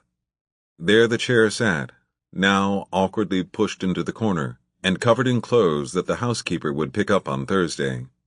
In the evenings, thousands of evenings ago, he had pulled that chair in between the boys' twin beds so that he faced them, Tip on his left, Teddy on his right, both of them pajama-clad, both of them so wide awake with excitement for the story that it seemed impossible that in half an hour they would both be sound asleep. Doyle knew the adventure of it all wore them down to a thread in the end. He read the story of the young Charles Darwin in a strong and animated voice, and sometimes the boys would become so excited by the discovery of a toad, or the painful wanting of water, or the threat of various natives, that they crawled out from under their covers so they could sit closer to him. If there was a terrible storm that pitched the Beagle violently in strange waters, Teddy would wind up coming over into the chair to sit on the side of Doyle's lap, and then finally, a page or two later, Tip would follow, even though he thought of himself as too old for such things. What they loved so passionately about the book was that it was real. Darwin was a real man, the Beagle was a real ship, and this was the real world he wrote of, even though it was difficult to believe that the world contained such things as phosphorescent seas, and natives who ran naked through the jungles, and slept in the rain and the mud. All that at present can be said with certainty is that, as with the individual, so with the species, the hour of life has run its course, and is spent. Doyle read, and closed the book. And so ends Chapter 9. The boys made small sounds of disappointment, but they did not ask for more. Beg all you want, Doyle never read more than a chapter a night. When I'm bigger, I'm going to go and explore Brazil, Tip said. I'm not sure what's left to be explored, Doyle said. He stood up and swung Tip over into his bed, dropping him from a height great enough to cause a good bounce. I'll find something. Tip scrambled to pull his covers up against the New England chill that no furnace could chase from the 4th floor. There are jungles there that no one has ever been to. Very possible. Doyle leaned over and kissed his son good night. Then you'll come home and be president. After I've been a famous explorer, Tip said. Not me, Teddy said. I'm going to stay home with Dad. Good man, Doyle said, and kissed him too. You can be president first, then, while Tip is in the Amazon hunting piranha. Now off with the light. Tip leaned up and pulled the chain on the table lamp, but the room was never very dark. The curtains stayed open at night to let the streetlight in, and a plug-in nightlight that read, "Brush your teeth," glowed brightly from the baseboard. Neither boy liked the dark. They liked to lie in bed awake and look at the maps pinned to the wall, including the map of Darwin's voyage on which they charted his progress. "Say a prayer for your mother, boys," Doyle said at the door, and then he said the words with them. "Grant eternal rest unto her soul, O Lord, and may perpetual light shine upon her." Kenya touched the lamp, the bedside table. She went to the wall and touched the frame of Kennedy's picture. She put her hands flat against the windowsill and looked out. "I know which window this is," she said excitedly. "You do?" Doyle stood beside the door frame and watched her watch the world. "I never knew which room they slept in. I thought it was the next window under this one, but I was just guessing." They had asked for one child and then came home with two. So often they had said to each other how lucky they were.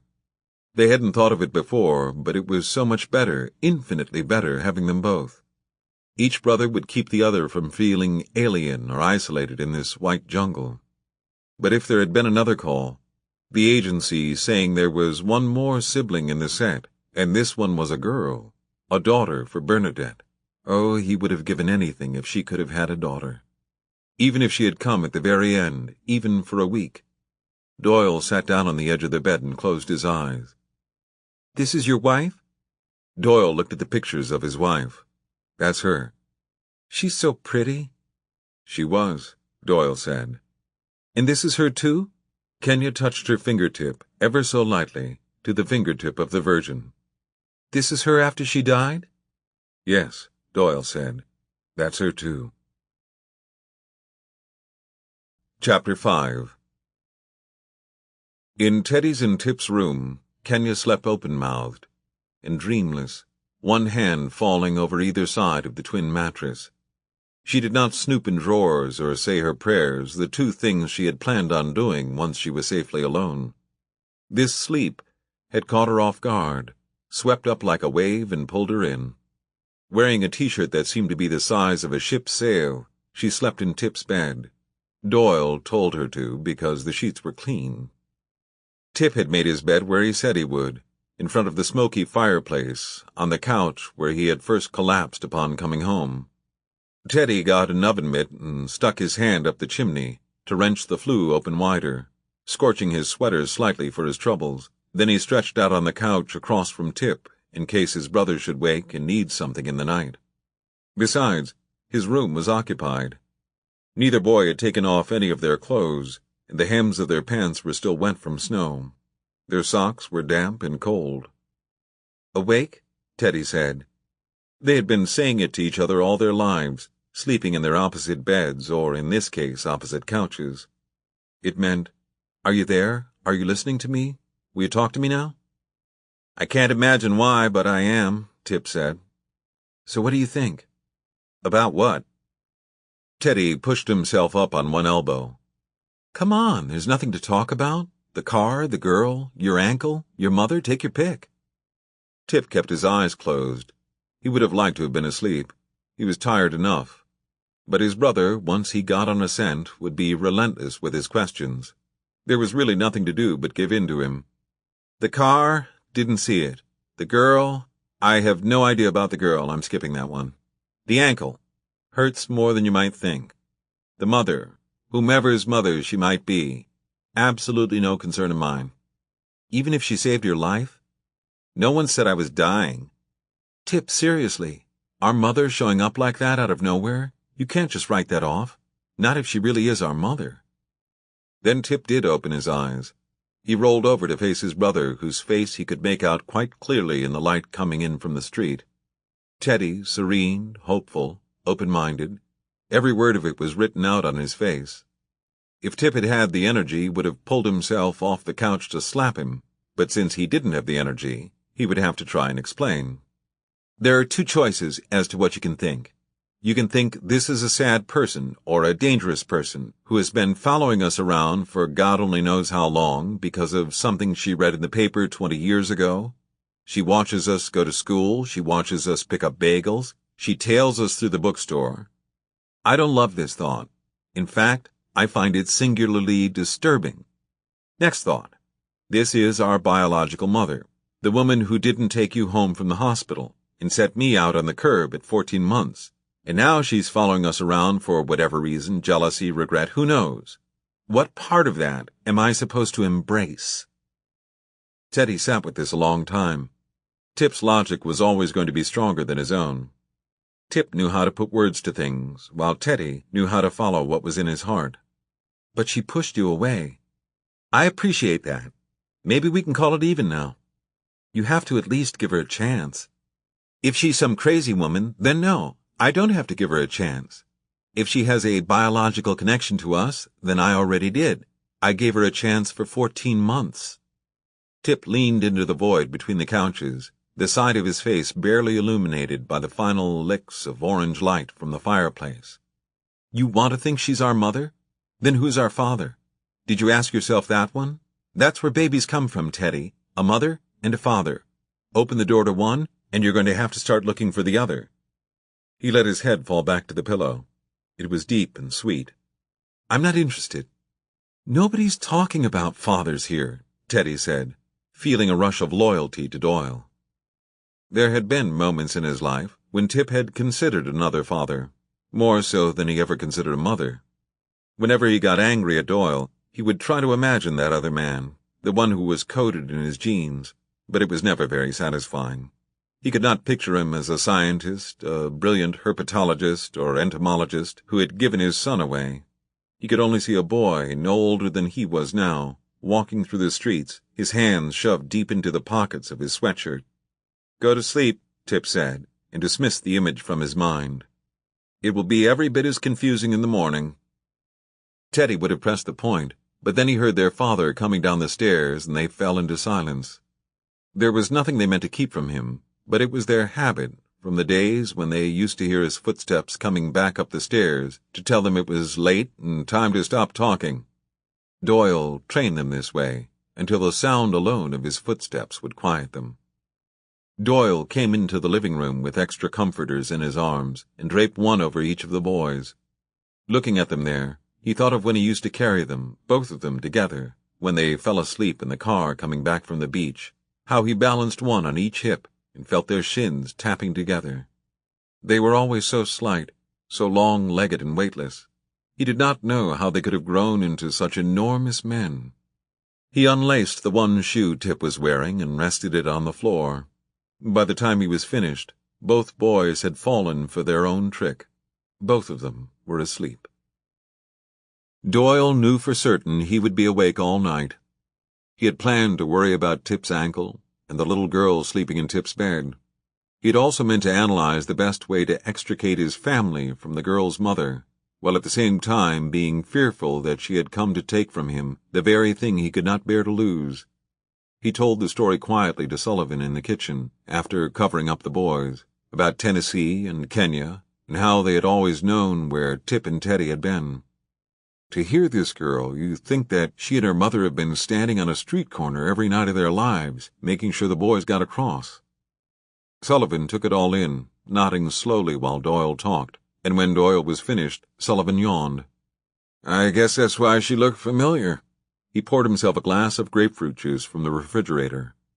I must have seen them lurking around. Doyle watched while his son drained his glass in one long gulp.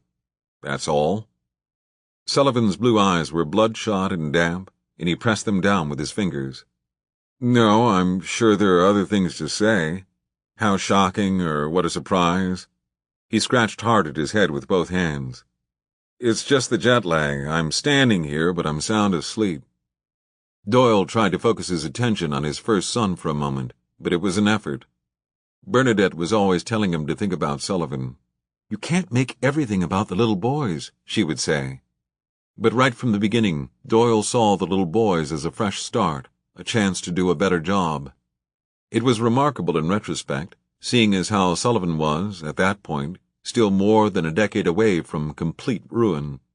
Once Bernadette was gone, and Sullivan did his best to destroy everything that wasn't already lost, it was all Doyle could do not to write him off completely. But he hadn't done that. He had stood by Sullivan, even if Sullivan would never acknowledge it.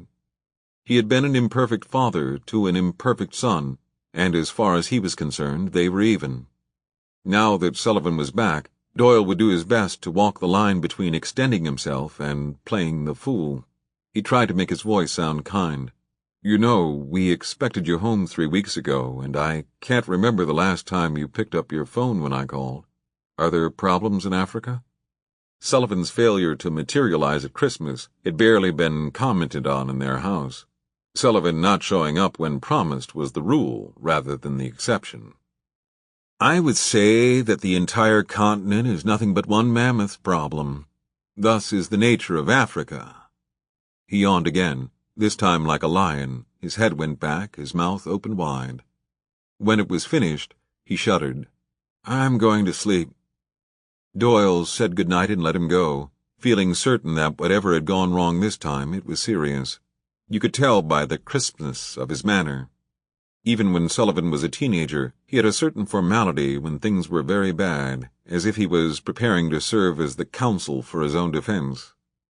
Doyle wondered if he needed to spend some time worrying about Sullivan on top of everything else, even though he had sworn that off as a pastime years ago.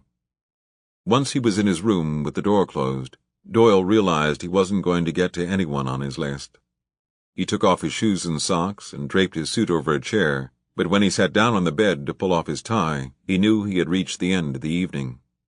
There would be no brushing of teeth, no getting up again.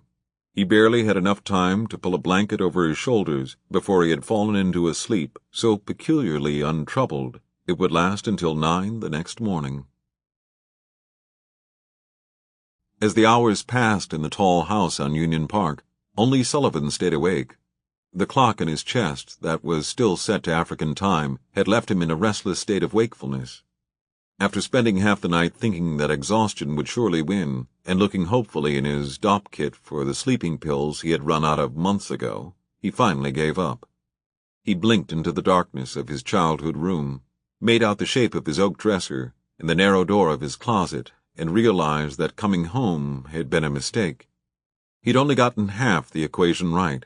He absolutely had to leave Africa, but he hadn't spent enough time thinking about which plane to get on, and where that plane should land.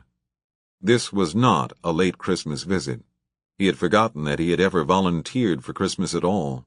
This was another reshuffling of life, a complete reinvention that called for some time and a little peace, neither of which had ever been afforded to him in his father's house.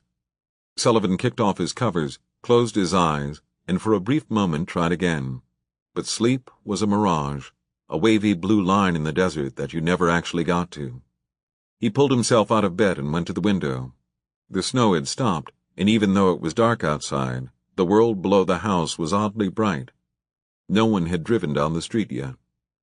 All the disruption, the shoveling and tire tracks and footprints and dog shit that would be there in a few hours to ruin the landscape hadn't happened yet, so Sullivan decided to go out.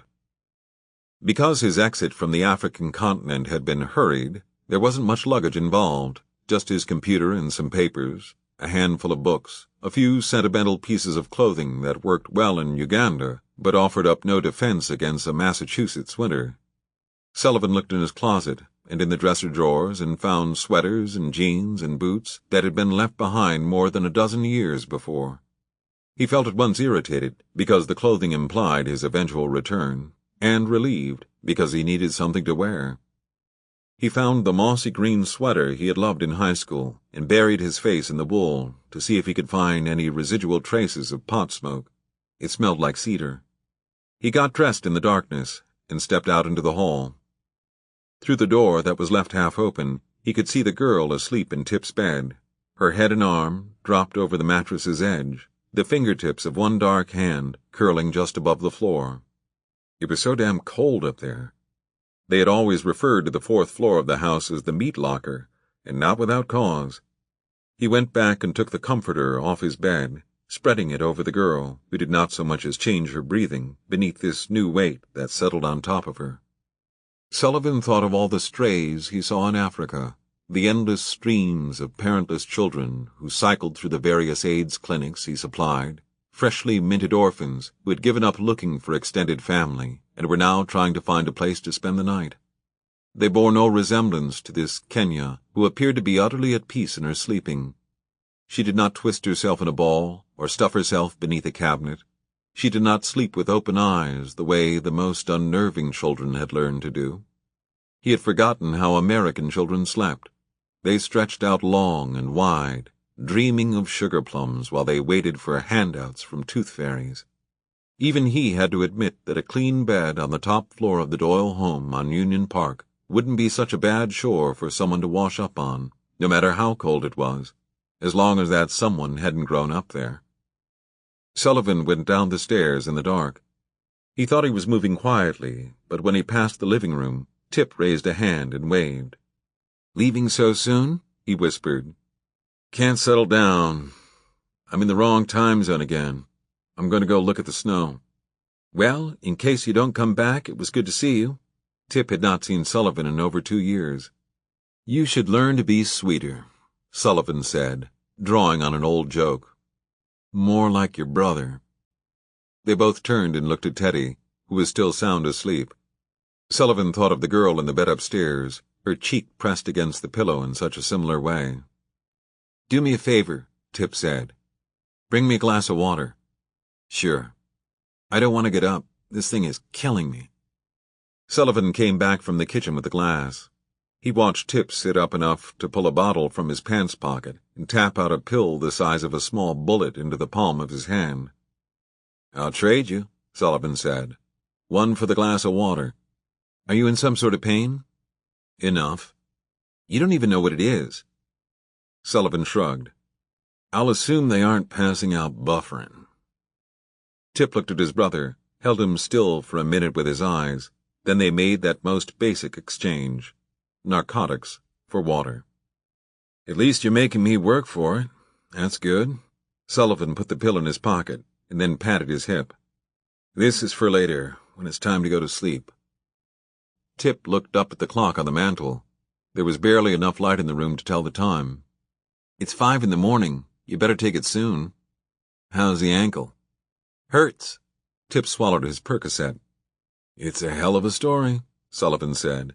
"Your own mother coming out of nowhere to snatch you from death?" Tip smiled. "Why does everyone insist I was dying?" "It was an SUV. Anything's possible." "Somehow, you showing up here feels like a bigger coincidence. What happened to the humanitarian efforts in Africa?" "Let's just say everything comes to an end." "Is there a reason you're having this conversation now?" Teddy said, his eyes still closed.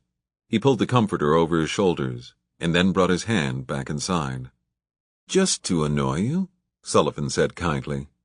Teddy, no matter how tall he'd gotten, would always be the baby Sullivan liked to take out of his crib when he was sleeping, driving his mother crazy when he wasn't in the place she had put him down. Sullivan took him to the street to show the other kids. These were Irish kids like Sullivan himself, kids who under any other circumstances would have said nasty things about who is your mother fucking to get a baby like that. Instead, they stayed quiet and watched while Sullivan bounced Teddy in the air above his head. They knew he was baiting them. They knew that Sullivan was just waiting for the chance to prop this baby up against a light pole and kill one of them for saying what was on their minds. Every now and then he got lucky. Somebody's visiting cousin or a stranger who'd wandered foolishly in from another neighborhood would give him an invitation. Then he just handed the baby off to any kid who was standing around to watch that crazy Irish boy, the son of Bernard Doyle, unleash himself like a hurricane upon another child. Teddy was easy even then, round and smiling. He'd go to anybody. "Go back to sleep," Tip whispered. "Did you take a pill?" Teddy said, still refusing to open his eyes. "We did." Tip gave the bottle a shake. "Do you want one?" "You're a riot," Teddy said. Sullivan pulled on his hat and fastened the toggles on the coat he'd worn at 16, feeling pleased to see how easily it fit over the heavy sweater. No one got fat in Africa. "Both of you go to sleep. I'll be back in a little while." Teddy sat up then. There was a heavy scar running down the side of his cheek, made by a crease in the pillow. "You're going out?" "Here I go," said Sullivan. Then Teddy was up, pulling on his boots. The comforter slid off the couch and puddled onto the floor with a smooth shush. "Give me 2 minutes. I'm almost ready. We can go to the hospital and see how she's doing." "I was thinking more about a walk around the block." "Teddy, seriously," Tip said. "Wait until someone's called the hospital. Wait till Dan and Kin are up. It's too early." "Not if they're taking her into surgery this morning." He jumped off the couch and was gone down the hall. Sullivan watched him go. The sudden miraculous ability to wake up astounded him. "This'll teach me to go out the back door," I did appreciate the glass of water, though. Tip believed that he was just starting to feel the warm ease of the Percocet seeping into his bloodstream. The pain in his ankle was becoming softer. He was starting to think it had never really bothered him at all. I don't suppose you're coming with us. Not unless you're planning on carrying me. You'd have to bend your knees up. Sullivan looked at his wounded brother all booted up and wondered if he could carry him still. I hate you for being taller than I am, you know that. If Teddy was a cupcake among babies, then that left Tip to be the difficult one, stiff and intractable, a wailer, terrified of both the day and the night. You could always find him looking out the door, out the window, in the closet, under the bed.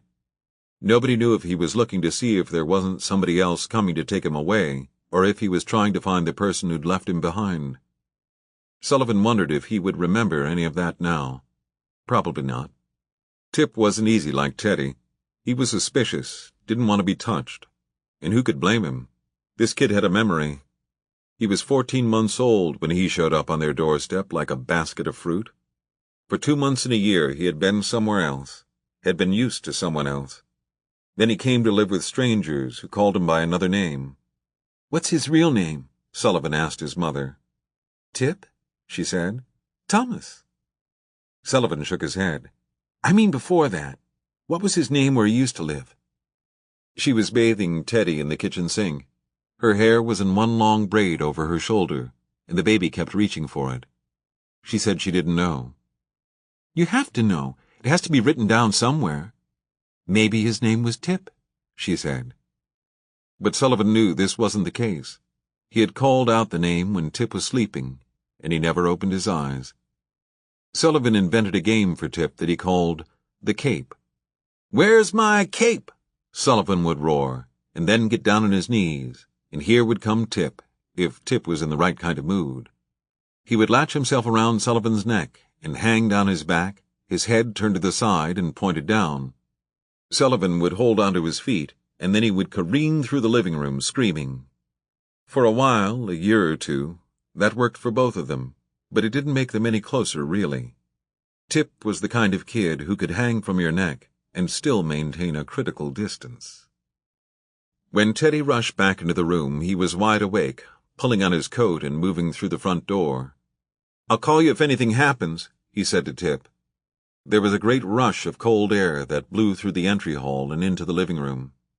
The temperature would start dropping now that the snow had made its final contribution.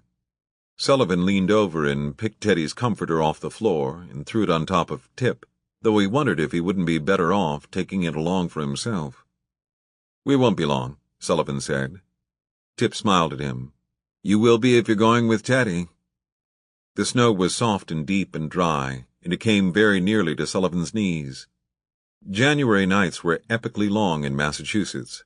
The sun was still 2 hours from coming up. It could as easily have been midnight as 5 a.m., as the brothers shuffled ahead in the dark. "You don't really want to go to the hospital," Sullivan said. "Of course I do." "And what are you going to say to her? I know you're going into surgery, but why do you give me away? It might not be the best moment." Teddy stopped. The words stopped him. He stood so close to Sullivan that Sullivan had to lift his chin to meet Teddy's eyes. "I want to see how she is. She was hit by a car. I want to tell her we're taking care of her daughter. She did something pretty heroic, you know. Maybe you can't see that, not having been there." "So you have nothing to ask, just things to tell. You have no curiosity?" Teddy pulled up the collar of his parka and leaned in. "Things come up by themselves over time." "Well, I'm thinking of myself then," Sullivan said. "If my mother had given me away and then turned up again 20 years later at the scene of an accident, I think I'd have some questions." "Your mother is my mother," Teddy said. "And if our mother had shown up at a Jesse Jackson lecture and pushed Tip out of the way of a car, well, then yes, I'd have some pretty serious questions myself about where she'd been." "A Jesse Jackson lecture?" Sullivan shook his head. "Jesus, the old man just never lets up, does he?" Sullivan and Teddy let it drop after that, and walked the blocks towards the Back Bay station in silence. It had always been about politics. If anything, it had been less about politics when Doyle had been mayor, when the wild aspirations he had to shoot the moon were only for himself. But after that was gone, and yes, Sullivan understood that this was in part his responsibility, Doyle simply turned the full weight of his expectations onto the boys. It had been made abundantly clear that Sullivan had proven himself unfit years before he was in the car accident, and every action of his adult life did nothing but provide more irrefutable evidence that he was not the son to provide his father's wish fulfillment. He was glad of it, glad to be off the hook, no matter what disasters of conduct had been required. But why couldn't Doyle see that Tip and Teddy were no more likely candidates than he? Tip was never going to pull his head out of the aquarium long enough to vote, much less run. And Teddy?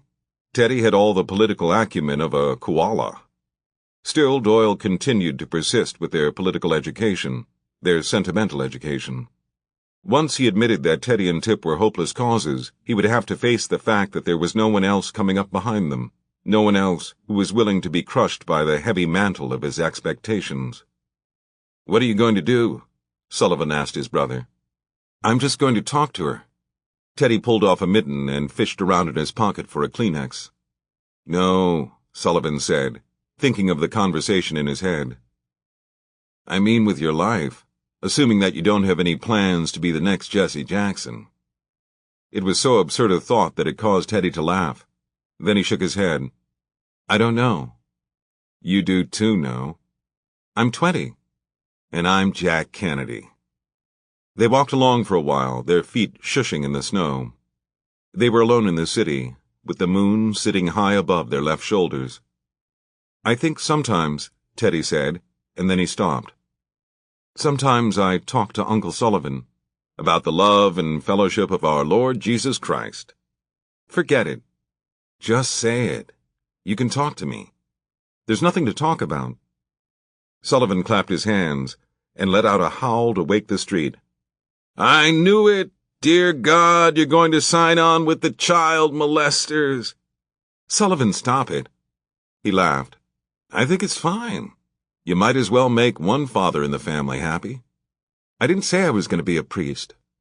The older brother bowed. "So you're not. I apologize. I am completely wrong." Teddy took the bait. He always took the bait. That's why there was so little pleasure in baiting him in the first place. "I want to help people. Is there anything so wrong with that? Isn't that what Dad taught us to do? Isn't that why you were in Africa?" "Not exactly." Teddy stopped walking, and then Sullivan stopped walking too. They faced each other in the snow until Sullivan started to shiver. "Keep moving," he said. "Your Honor," Teddy said, "years ago I recognized my kinship with all living beings, and I made up my mind that I was not one bit better than the meanest on earth." "Eugene V. Debs," Sullivan said, and raised one gloved hand towards the starry night. "I said then and I say now, that while there is a lower class, I am in it. While there is a criminal element, I am of it. And while there is a soul in prison, I am blah, blah, blah." Teddy nodded his head, grateful for once to be understood. "That's what I mean." "No," Sullivan said. "That's what Debs means. He was on his way to prison. You want to be a priest. If you can't explain the connection between those two things, I'd be happy to do it for you." Teddy trudged forward in the snow, showing Sullivan his back. He was too good a Catholic to tell his brother to go fuck himself. "I said I don't want to talk about it." "You like girls, Teddy, remember that? And they don't let the girls come with you. You have to check them at the door. You're going to give up Ramona for a bunch of guys who can't get laid?" Teddy reached up and pulled his hat down farther over his ears. "Wasn't her name Ramona?" "We broke up last year." Sullivan could imagine it. To the best of his memory, that Ramona wasn't the sort to wait around on a guy who was trying to decide between his girl and his savior. "But it's not as if you've been spending your Saturday nights doing projects for the Altar Society. You're still seeing girls." "It doesn't matter who I'm seeing." Teddy's voice was tight. "I'm not a priest." "Yet," Sullivan said. He could only imagine all the pleasure there was in the girls who tried to dissuade Teddy from his calling, just like the girls who tried to distract Tip from his fish. It was one of the few things Sullivan and his brothers had in common. Whether it was serious or remorselessly casual, there was never a shortage of female companionship. It was the payoff for all they had suffered. All girls were suckers for motherless boys. Sullivan wondered if his mother would be happy to think that the only sweet child she had was growing up to be a priest.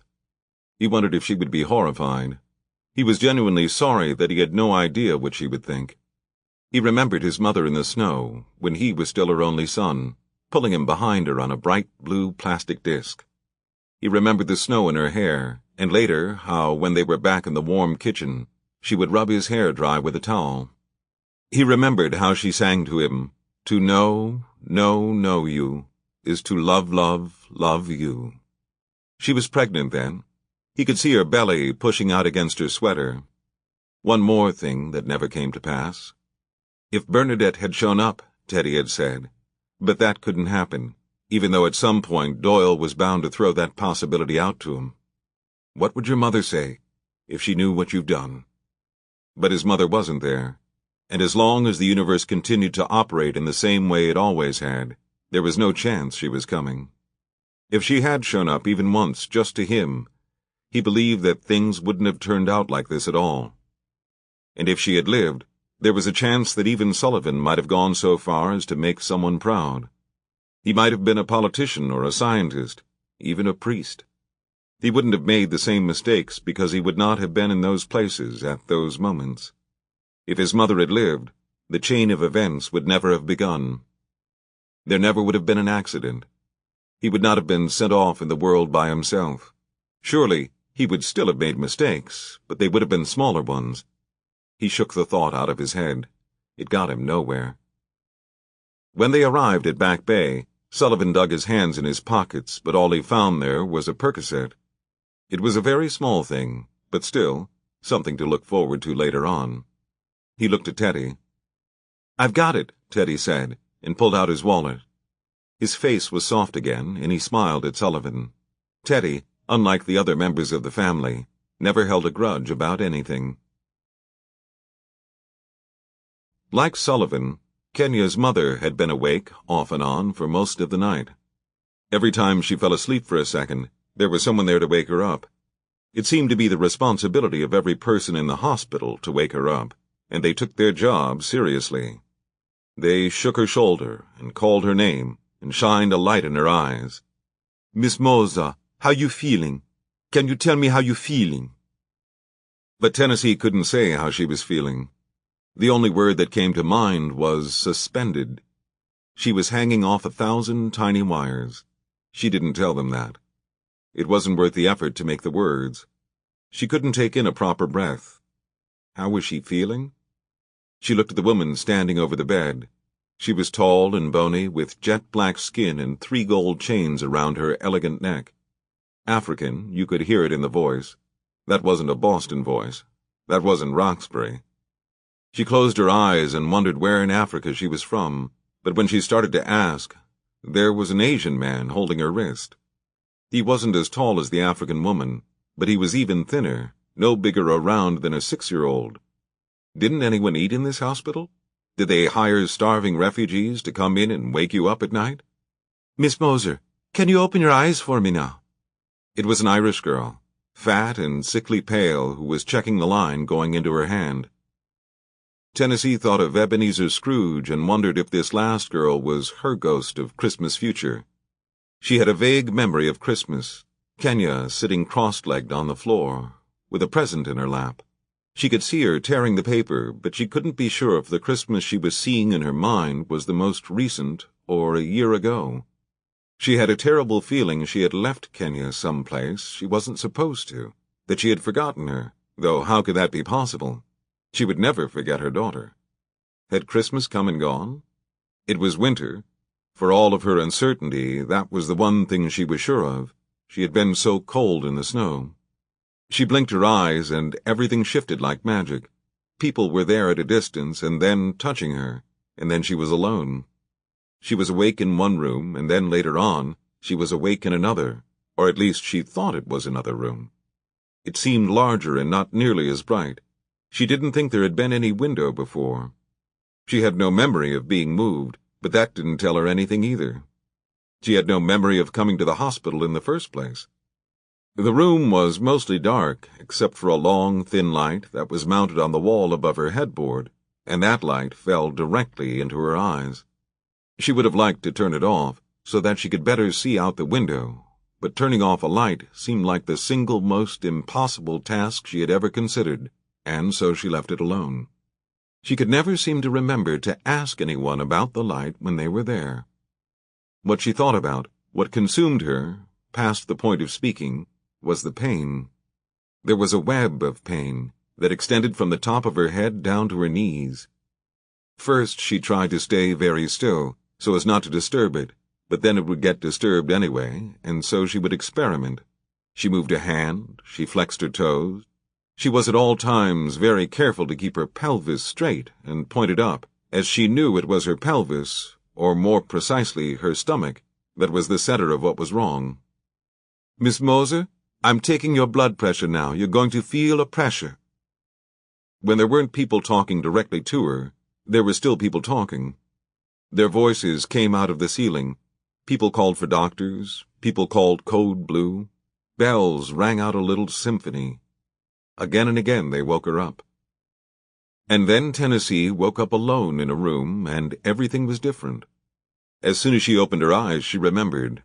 The great fog that was dripping down the little plastic tube into her arm burned off in the bright light above her head, and she remembered Jesse Jackson was speaking at the Kennedy School.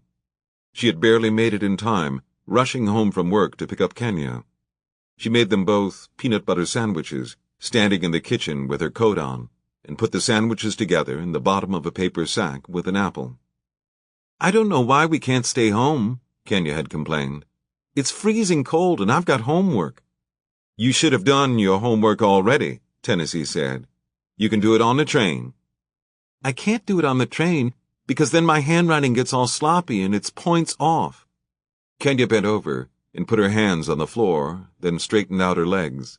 Bend and straight, until her torso rested flat against her thighs, and the backs of her hands were pressed beside her shoes.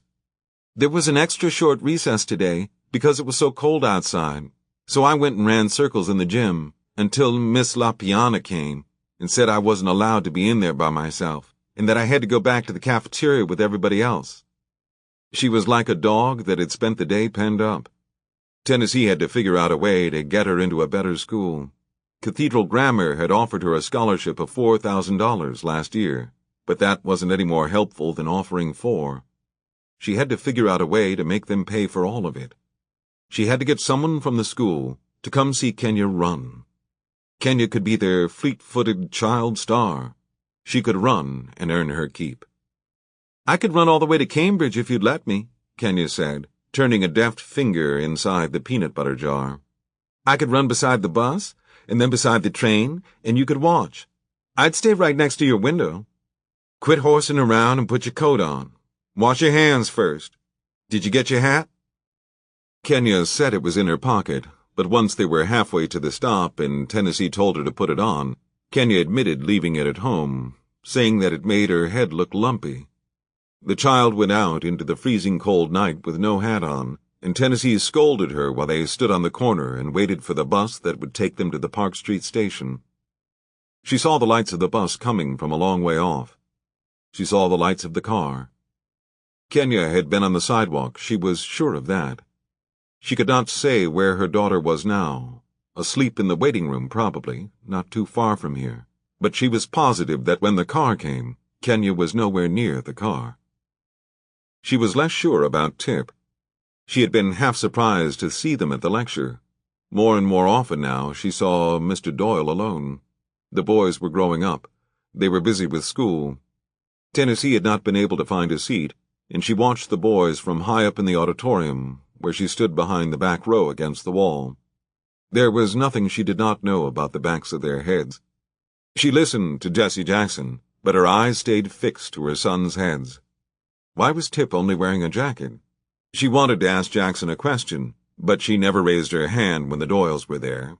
And anyway, Jackson only seemed to call on the dreamy-eyed students. "I do appreciate your inspiration and leadership," she wanted to say, But I need some more specific advice. I need to know how to keep my child safe in public schools, safe from guns and chip-lead paint and pushers and bullies who have been bullied too much themselves. I need to know how I can walk her straight to the door of her classroom in the morning and still get to work on time, and how she can learn enough to get to college when there are 35 other children in the room, and half of them did not get breakfast. Can we talk, sir, about those things? All these speeches were so inspiring, yet every time she left the building with no more information than she had come in with. Politicians never mention the details of life, because of course the details that appealed to one person could repel another, so what you wound up with in the end were a long string of generalities, stirring platitudes that could not buy you supper. For years, Tennessee had wondered how Mr. Doyle and the boys could stand it, so much talk that added up to nothing. She thought that Mr. Doyle must have been obligated to go, because he had been a politician himself. Mr. Doyle had led her to politics, but when she actually started to understand it all, she was with her neighbor, a girl who did not go to hear speeches. It was years ago, and Kenya was just a baby, and she was cooking dinner with her neighbor, who was also her best friend, in the apartment 3 floors up from hers. It was January and freezing cold, and they were making soup, the two of them, with the baby held in place on the sofa with a nest of pillows. The two women were talking with the radio on, and then they heard Dr. King's voice. Her friend leaned over and raised the volume until that giant baritone covered them whole. "It's his birthday today," she said, and Tennessee said she knew that because there wasn't any mail. For another minute they tried to continue their chopping, and then they simply stopped and stood, eyes closed. Tennessee had read the speech in school when she was a girl, but it meant nothing to her then. They had even played it from a record album once in the school gymnasium and made the children listen, but she had managed not to listen by looking at a magazine instead. So truly, when it came over the radio in her girlfriend's kitchen, the year she was 29, it was nothing she had heard before. "Now is the time to make real the promises of democracy," Dr. King said. "Now is the time to rise from the dark and desolate valley of segregation to the sunlit path of racial justice. Now is the time to open the doors of opportunity to all God's children." That was the first time Tennessee saw just how politics, once you dug through everything that was worthless, could leave you stunned. There were some people who had the ability to tell other people what was worth wanting, could tell them in a way that was so powerful that the people who heard them suddenly had their eyes open to what had been withheld from them all along. When it was over, Tennessee turned off the radio and her friend wiped her hands on a towel. "Now that would be worth getting shot for," her friend said thoughtfully. "What a thing to say." The friend shook her head. "Think about it. To have the chance to say all that, to have it played every year on your birthday so people remember you. I would die if I could do as much as that." At the time, Tennessee had not understood the logic, but 5 months later her friend was dead from a sepsis that had seemed at first to be nothing more than a fever. She had decided she didn't need to go to the emergency room until it was very late. She kept saying that she could tough it out. Later, when Tennessee was alone with the baby, she thought often about that January night in the kitchen, and Dr. King's speech, and how her friend had been right. It was better to have done something, to have stood for something great and gotten shot for it, than it was to never stand up for anything and die like everybody else. Tennessee had meant to do something with her life. She had thought that one day she would make a speech that addressed the simple details of daily existence that the politicians all neglected. She had always thought that one day she would find a way to stand up for the things that people were afraid to say and let them know it was fine to ask for what you needed. She had thought there would be plenty of time, that she would go back and finish college, and how people would respect her for that. But now she was in a hospital bed, and she wondered if she might, in fact, die just like her friend, which was to say, die like everybody else. While Jesse Jackson gave his speech, Kenya sat on the floor of the auditorium, finishing her math homework in a spiral notebook. Afterwards, she lost a glove, and it had taken them a while to find it under the bank of seats in front of them. The glove, was the reason they were among the last people to leave, so Tennessee was surprised when she saw the boys and their father standing out in the snow. Most of the crowd had gone already. It was a lousy night. She saw the three of them talking, and she turned away, wanting to get Kenya, who had no hat, out of the weather as soon as possible. But then Tip was walking towards her, wearing a slight red jacket that would not have been enough to keep a cricket warm. When he stopped, he wasn't more than 3 feet away from her. She could see that he was talking to Mr. Doyle, but she could not understand what he was saying, for the relentless thud of her own heart beating in her ears. He had passed her countless times in his life, and it never failed to cause a flush of adrenaline, a singular desire for flight. Would this be the one time he would notice her? "Are you following me?" She pushed her hand down on Kenya's shoulder harder than was necessary, as if forgetting that Kenya knew better than to say anything. But there was nothing to worry about. Tip never saw them. He passed by them, still talking, into the night thick with snow. Then, walking halfway backwards, he stepped off the curb and into the street, into the lights that she only at that moment realized were coming towards them. He could have been anybody. He was a boy stepping out in front of a car he clearly did not see. Tip kept his head in his books, in the clouds, with the fishes. He didn't pay attention. She pushed him, not because he was hers. She pushed him because he was there, and the car was there. She pushed him so hard, she was certain she had sent him sailing up through the falling snow and into the night, like a punch from a cartoon character. Pow! He spun off towards the stars. Had she knocked him clear to safety? She had never hit anyone as hard as she hit Tip, and then, as if in reply, she was hit by the car. She held up her hand and felt it crack against the front fender. For a single second, she had touched him, and even if it happened through gloves and coats, it was miraculous. She had not touched him in over 19 years. The car had not hit him. She had pushed him away. She had saved him. The Asian nurse in the bright blue scrubs was back, and slid a thermometer beneath her gown and under her arm. He wanted to know how she was feeling. There was a night 2 years ago when she could have touched him easily. She was coming home from work, changing trains at Park Street, when she saw Tip leaning back against a wall, a backpack hanging from one shoulder. He was reading, and he was alone. No Teddy, no Mr. Doyle. Tennessee had never thought of it before, but in all the years she had been looking for the boys, she had never seen either one of them by themselves, though of course they were older at this point, and surely went places without each other all the time. The station was crowded, and she didn't have to stand too far from him. She liked the way he seemed so comfortable. He wasn't looking around or shifting his weight from side to side. He was handsome, but handsome wasn't the thing you'd think of first, because his head was tipped forward and he didn't smile. What you'd think, if you saw him, was that he looked smart.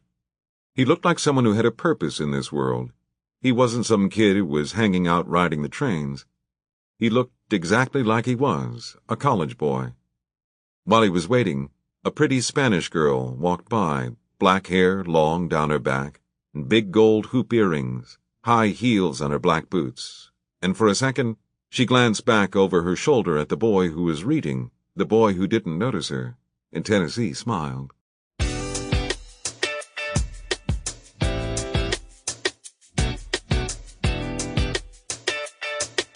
The B train to Boston College pulled up, and Tip got on, and without even giving it a thought, Tennessee followed him up the steps and into the car, and sat down across from him. All the people and all the trains and all the cars on the trains and seats on the cars, and yet there he was, right in front of her. It was dark by then, and she could see him and see his reflection in the glass behind his head. She kept her eyes out the window, but it didn't even matter. She could have been looking anywhere, and he never once so much as straightened up his neck. After a concerted effort, she could see that he was reading a book called Inland Fishes of Massachusetts. It was written by 3 people, Hartel, Halliwell, and Lawner. She took a pen from her bag, and she wrote their names on the palm of her hand. Normally, when she saw him, she didn't do more than sweep her eyes briefly past the places he was, but now they were together on the gently rocking train. For once in her life, there was nothing but time. When the train finally made its last stop, Tennessee felt a prickly sweat of dizziness come over her. Everybody stood up and gathered their packages and scarves. It was October and dark, and she followed Tip nearly 2 blocks down the street before she remembered that Kenya was still at the after-school program, and she was now very late picking her up. She stood where she was and watched him until he finally turned at a corner and the night swallowed him whole. She didn't know why he'd be going out to Boston College, or who he was going to see.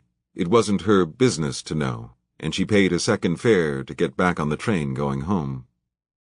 For the rest of the fall and that winter, Tennessee made no effort to find Teddy and Tip.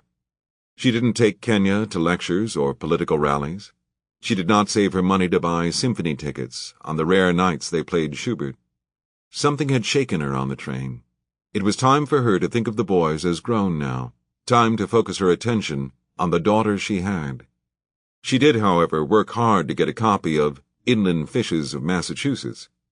She tried for weeks to find it in a regular bookstore, but she didn't have any luck. She was starting to think that Tip must have bought the last copy for himself. Then, finally, on a Saturday, it occurred to her to look for it at the Coop. There were 3 of them, but the book cost $45. For an hour she stood in the aisle and read the first chapter, while Kenya looked at a textbook on ornithology, beautiful photographs of birds, with drawings of their feathers and bones. On the train home, Tennessee wrote down the things she could remember in her notebook, while Kenya stared out the window at the sailboats cross-hatching the Charles. There was nothing she liked better than taking the red line over the river. "What are you doing?" Kenya asked. "Writing down what I read in the fish book." Kenya waited only for a second. She wanted to be patient, but there was such a short time before they lost the view. "Mama, look at the boats," she said. Tennessee put down her pen and glanced up. "Nice," she said, and then went back to her work. "Why do you care so much about fishes?" "Why, when there were so many pretty boats?" "They're interesting," her mother said. The next nurse didn't ask her anything. She couldn't see him very clearly, for the bright hall light behind him. He could have been reading a chart or checking the pills that he had. Maybe he wasn't sure he was in the right room. Tennessee closed her eyes and fell back to sleep, or didn't, but when she looked again, there were 2 of them there, and one of them said, "See, she's awake." "She's awake," Tennessee said quietly. Her tongue was heavy in her mouth, and she had trouble making the words. The skin on her lips had cracked and bled, and the blood had dried. This time there was something she wanted, and she remembered to ask for it while they were there. "Water?" "I'll get you some," one of them said. "You can't get her water." "Why not?" "She's probably having surgery in a couple of hours. She may not be allowed to have any water." Then the voice turned to her. "Has anyone else given you water?" Tennessee thought about all the comings and goings. Water would have been nice, a little ice even. She felt like she had a fever now. "I don't remember." "I'll go ask." "I'll ask," the other one said, and he was gone. Now the second one, the one who was left in the room with her, walked towards the bed. "I think this is harder than he realizes," was what he said. Tennessee tried to fix her mind on all the nurses, to think of which one had been shy. When the nurse was closer, he sat down on his heels, so that his face was just a foot away from hers and slightly lower. He wasn't wearing scrubs. He was wearing jeans and a heavy green coat. The strip light above her bed that had been such a source of irritation made it possible for her to see. Even in the wake of medication and pain, and a sharp blow to her left temple, she knew him. She had not seen him in years, but she knew him, like he was one of her own. How was it that he was the one who had come to her? Had he heard about her accident and come to see if she was okay? But that didn't make sense. Maybe she was still asleep. Maybe the sleeping and the waking and dreaming had finally become one thing. She looked at the light in his hair.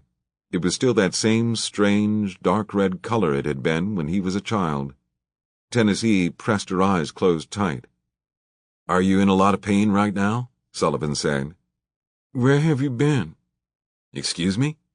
"All those years you haven't been home." She felt like she had no experience talking.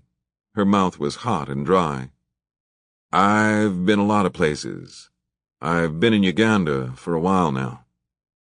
When he was a child, when she was a little bit more than a child herself, she had been afraid of Sullivan.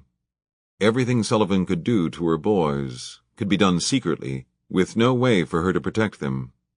He could shove them up against the wall when passing in the hallways, or smother them with pillows in their beds at night until they were too frightened to sleep.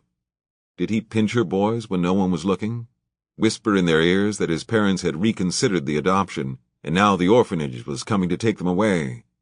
Her children had stolen his sweet life as the baby, after all. He would never again be the only child, the only son. She watched him closer than his parents did. Sometimes she watched him closer than Teddy and Tip. But this boy dragged her boys around. They hung from his neck and propped on his hip. This boy seemed nothing but patient in the afternoons when she sat in the far corner of Blackstone Park and waited with a book that she pretended to read for hours at a time. Even when he thought no one was watching, he was good to them. "No water," Teddy said from the door, his voice so small and apologetic it was difficult to hear him over the hum of the light strip. "What did I tell you?" Sullivan kept on looking at Tennessee. "Who's that?" she whispered. "Teddy," Sullivan said, and took her hand. There was so much churning inside her chest, she wondered if her heart could stab itself on that one broken rib. She had not meant for this to happen. She had not. For a moment, she allowed herself to believe they didn't know. They were only coming to see her as the woman who had acted to save their brother. But this was not the visit of grateful strangers. She thought of her own face now, cut and bandaged, ugly. To see her in bed like this. When Teddy walked up to stand beside her, Tennessee closed her eyes, even though everything in her said to open them. "I wanted to check on you," Teddy said in his church voice. "See if you were okay." She pulled up the corner of the sheet in her other hand, the hand that Sullivan was not holding, and she wiped her nose and eyes. "The doctor said you're going to have surgery this morning." She nodded. Teddy started over, as if every sentence he spoke was his opening line. "I wanted to tell you that Tip is okay. His ankle is hurt, but he's fine. He would be here with us, but he needs to stay off his leg for now." "It's sprained?" she asked. Her voice sounded so strange to her. Teddy started to tell her, but Sullivan looked up at him and said, "It's sprained." "Did you see my daughter?" "She was still asleep when we left the house," Teddy said. "We kept her up too late." And now Tennessee did open her eyes. She looked at Sullivan, and then at Teddy, one of them on either side. Sullivan did not let go of her hand, even though she couldn't imagine why he held it. Teddy was so close to her. She could hear him breathing. She could see the way his eyelashes curled up. He had the face of someone who had never been hurt before, never been disappointed. She felt certain that he didn't lie to anyone, and yet in her mind, she could see Kenya sleeping on a sofa in a bright waiting room, her long legs tucked beneath her, her coat over her shoulders, fast asleep. The picture was perfect in her mind. "She's here," Tennessee said. She must be here. Why hadn't she asked one of the nurses where her daughter was? "We brought her home with us last night," Teddy said. "We couldn't leave her at the hospital. Dad's with her now, and Tip." The ghost of Christmas future came back into the room. She did not care who was having a conversation. She had her schedule to keep to, and anyway, there was nothing in the world she hadn't seen. "Miss Moser, are you in any pain?" Tennessee nodded her head, and the nodding served to increase the pain. "We're going to have to say goodbye to your guests now, and start thinking about getting you ready for surgery." "Give us one more minute," Sullivan said. The nurse shook her head, but at the same time she turned away. "1 minute and then you go. Visiting hours don't even start until 9. "Nobody asked us to leave," Sullivan said. There was something sweet in his voice, as if he meant to charm her. "Stick around much longer and somebody will ask you to leave," the girl said, but with a lilt that matched his. "She shouldn't have gone off with you," Tennessee said, hoping that by saying it, she could change the outcome. "She was supposed to stay." "They wouldn't let her stay." Maybe this wasn't exactly the truth, but Teddy thought it was close enough. "She argued with everybody. She wanted to sleep here." I can't ask you to keep Kenya." Sullivan stood up and touched Tennessee's forehead, as if he was checking for fever. "Given the circumstances, you could ask us to do anything." "She's a nice girl," Teddy said. He did not know the woman in the bed. He knew his mother, Bernadette, who smiled at him from 1,000 photographs. He was glad they were being sent away. His hands were starting to shake, and he stuffed them in his pockets. Tennessee's head was aching. She wanted whatever medication the nurse was going to bring her. Before they left, she would remember to ask them to turn out the lights. "She's a nice girl," Tennessee said as a way of saying goodbye to them, as a way of saying thank you, and I'm sorry, as a way of saying, I wish I had never let you go, and I wish we had never met. "Just be sure to take her out and let her run." Chapter 6. Father Sullivan had lost his talent for sleeping. It was his problem long before anyone ever said he had the ability to take cancer from a thyroid with prayer, though certainly this persistent rumor didn't help. It was the condition of his heart that kept him from sustainable rest. He still fell asleep, he fell asleep constantly, but the sleep was like a bean he managed to balance for a moment on his nose. He had no ability to hold it. There was a tide inside his chest now, and whenever it crested and broke around his heart, he tried to find a better position to lie in. Try sleeping in the ocean, with the water rushing into your nose and mouth the second you cease to float. Late at night, Sister Claire pulled up the railing on the far side of the bed and lined it with pillows, so that in those restless hours when she wasn't nearby, he could shuffle them around on his own. He stacked and unstacked and restacked, looking for the perfect angle at which to prop himself, then finally got out of bed and sat in the chair by the window so that he could look out at the snow, the gorgeous sea of sugar ice that he was no longer responsible for shoveling.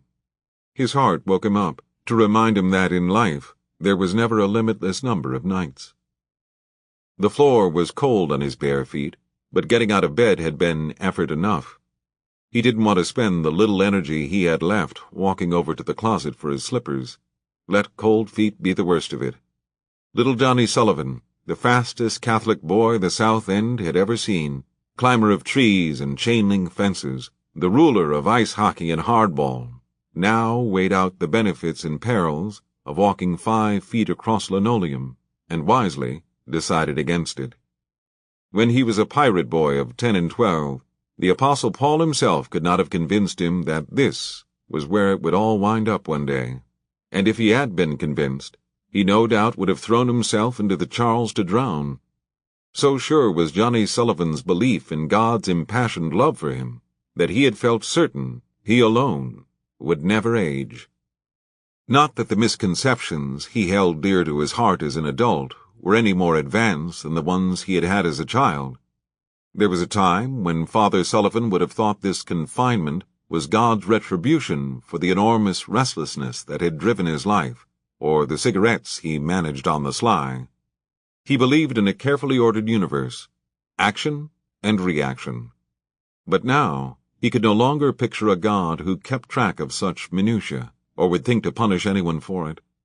Over the course of his lifetime, God and Father Sullivan had changed together. When he was a young priest, teaching American and European history to Catholic boys, and coaching basketball in the winter and baseball in the spring, God was made of sterner stuff. Those were the days of confession and penance, Lenten offerings and Friday fish. As a teacher, he ran the boys after school in large loops around the playing field, and then out into the neighborhoods, over the broken sidewalks, past the dismal row houses with missing shingles. He kept pace beside 16-year-olds in the rain and the snow in the last scorching days of August. They ran in the name of athletics, and in the silent understanding that what was in each of them needed to be exhausted, wound down like a clock. When Father Sullivan was a young man, he kept up a crushing pace in every waking moment, so that sleep was like falling down a mine shaft, straight to the bottom of something nameless and dreamless and dark. It wasn't a specific desire within himself that he tried so hard to break. It was his thoughts of God, a God and a church with which he might not be in peaceful accord. Now, at the very moment when there should have been no distractions, when he should have had nothing but time to examine the very things that had kept him from a total communion with his faith, he had somehow become the star attraction in his own circus. His undoing had started out simply enough, as undoing so often will. 3 months ago, a woman from his old parish had come to visit at Regina Clary.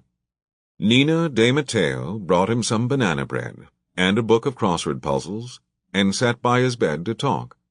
It was church gossip, mostly, the battle over how to manage the capital campaign for the new edition. In the course of their conversation, she told him other things as well. She talked about her children, disappointments, every one, and how she had developed a painful bursitis in her hip. She had given up her tennis game, and then could no longer manage the stairs in her home. Cortisone shots and anti-inflammatories had done nothing to help her, and the doctor had run out of suggestions.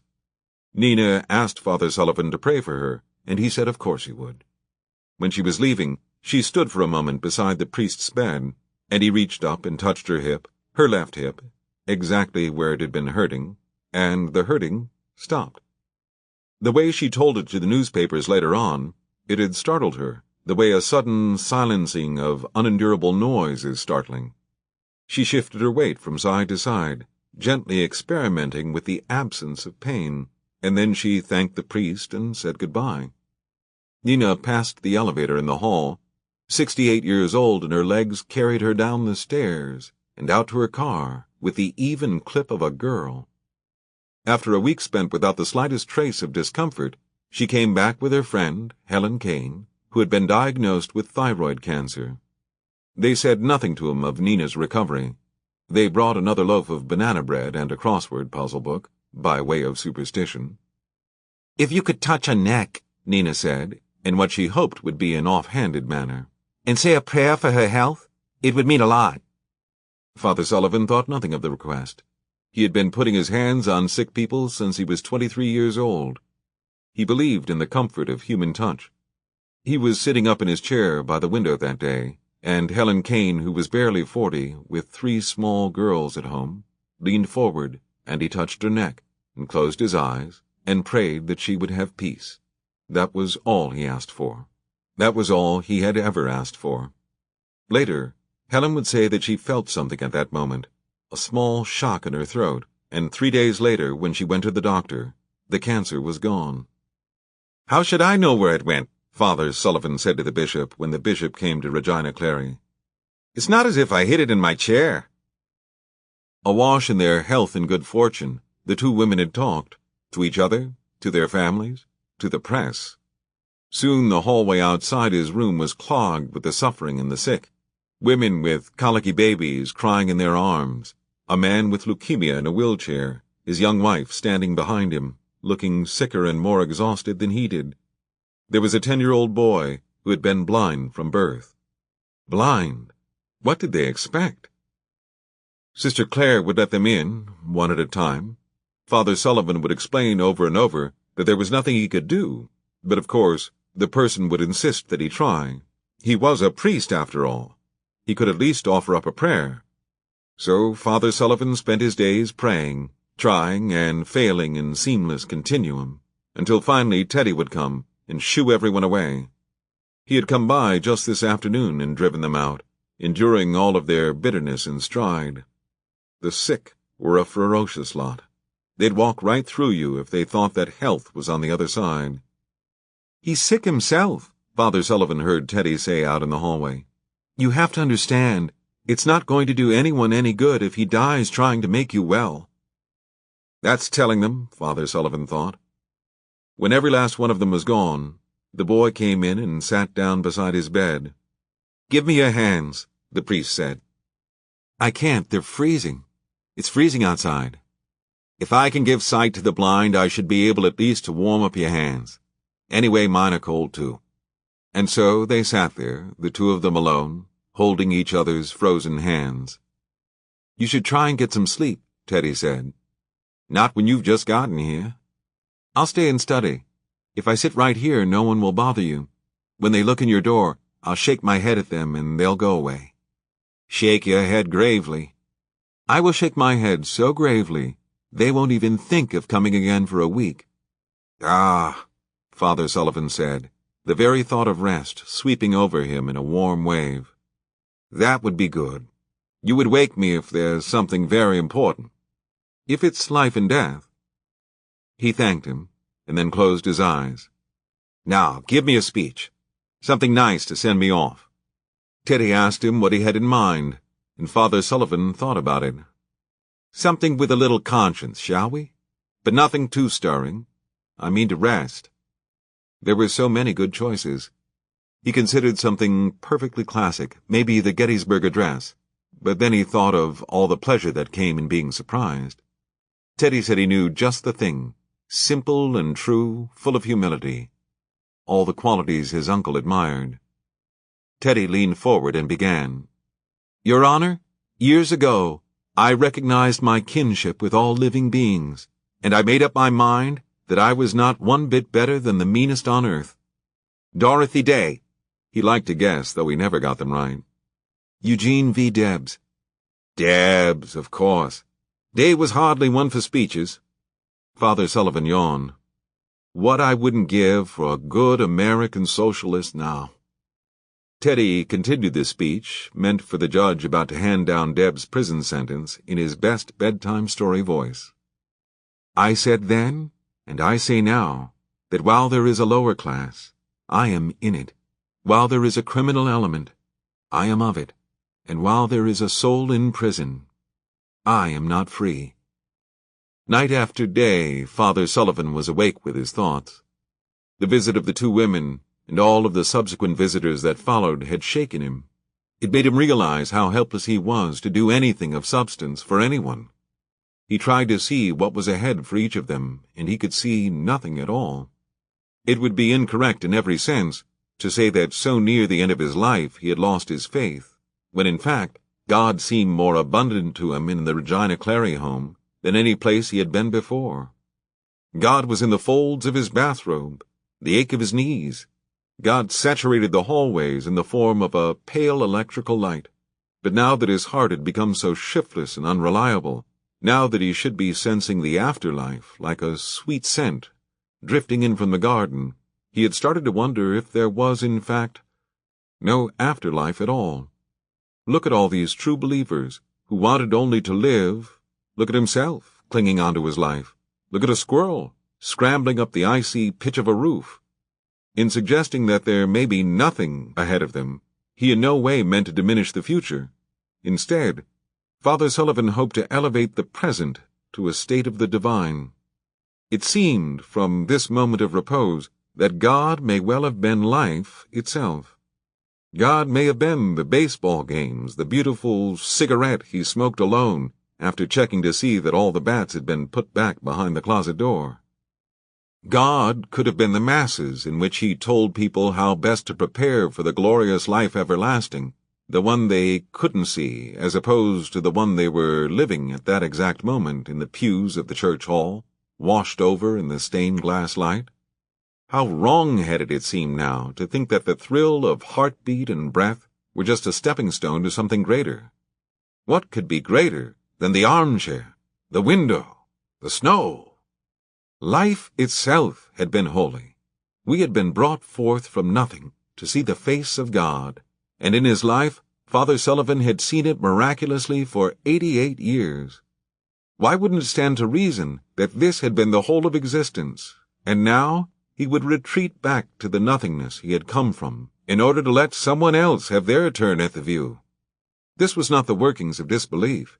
It was instead a final, joyful realization of all he had been given.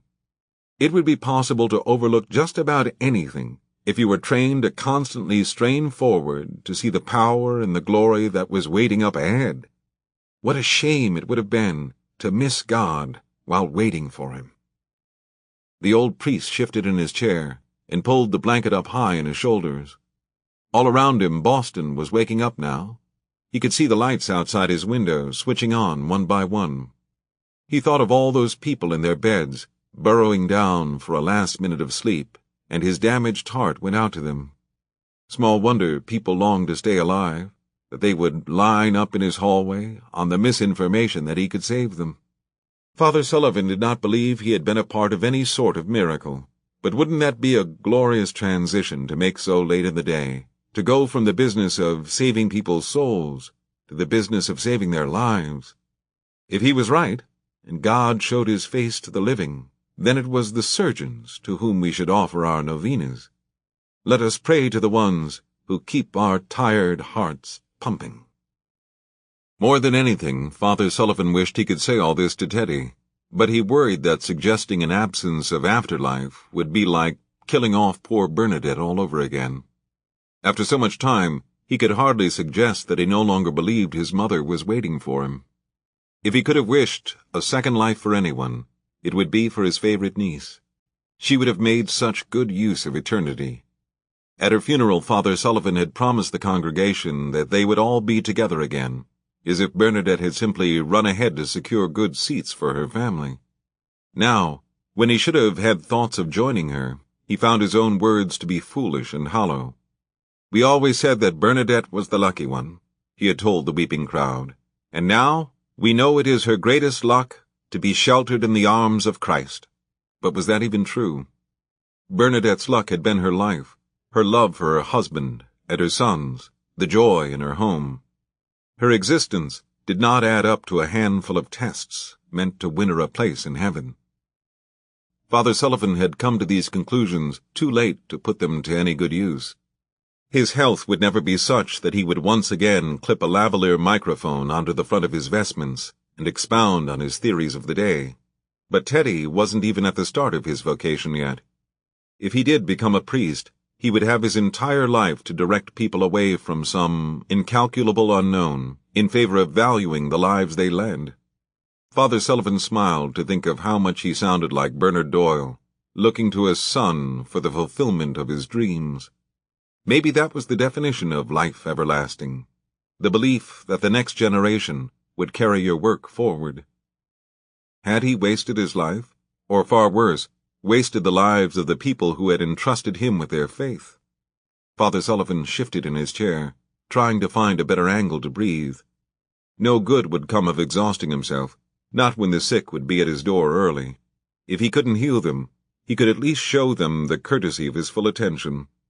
He tried hard to clear his mind and watch the snow in peace, until finally he closed his eyes against the city of Boston and fell asleep in his chair. It was just before 6 a.m, and when Sister Claire came in with his coffee, she put down the cup and went to the closet for his slippers. With his feet suddenly, inexplicably warm, he managed to rest more deeply than he had in weeks. It was because he was soundly asleep that he could not say exactly when Teddy came into the room, or what part of the story he had heard and what part he had been dreaming. He tried to make sense of the details in his mind, but they were coming so quickly, he was certain he had missed the beginning.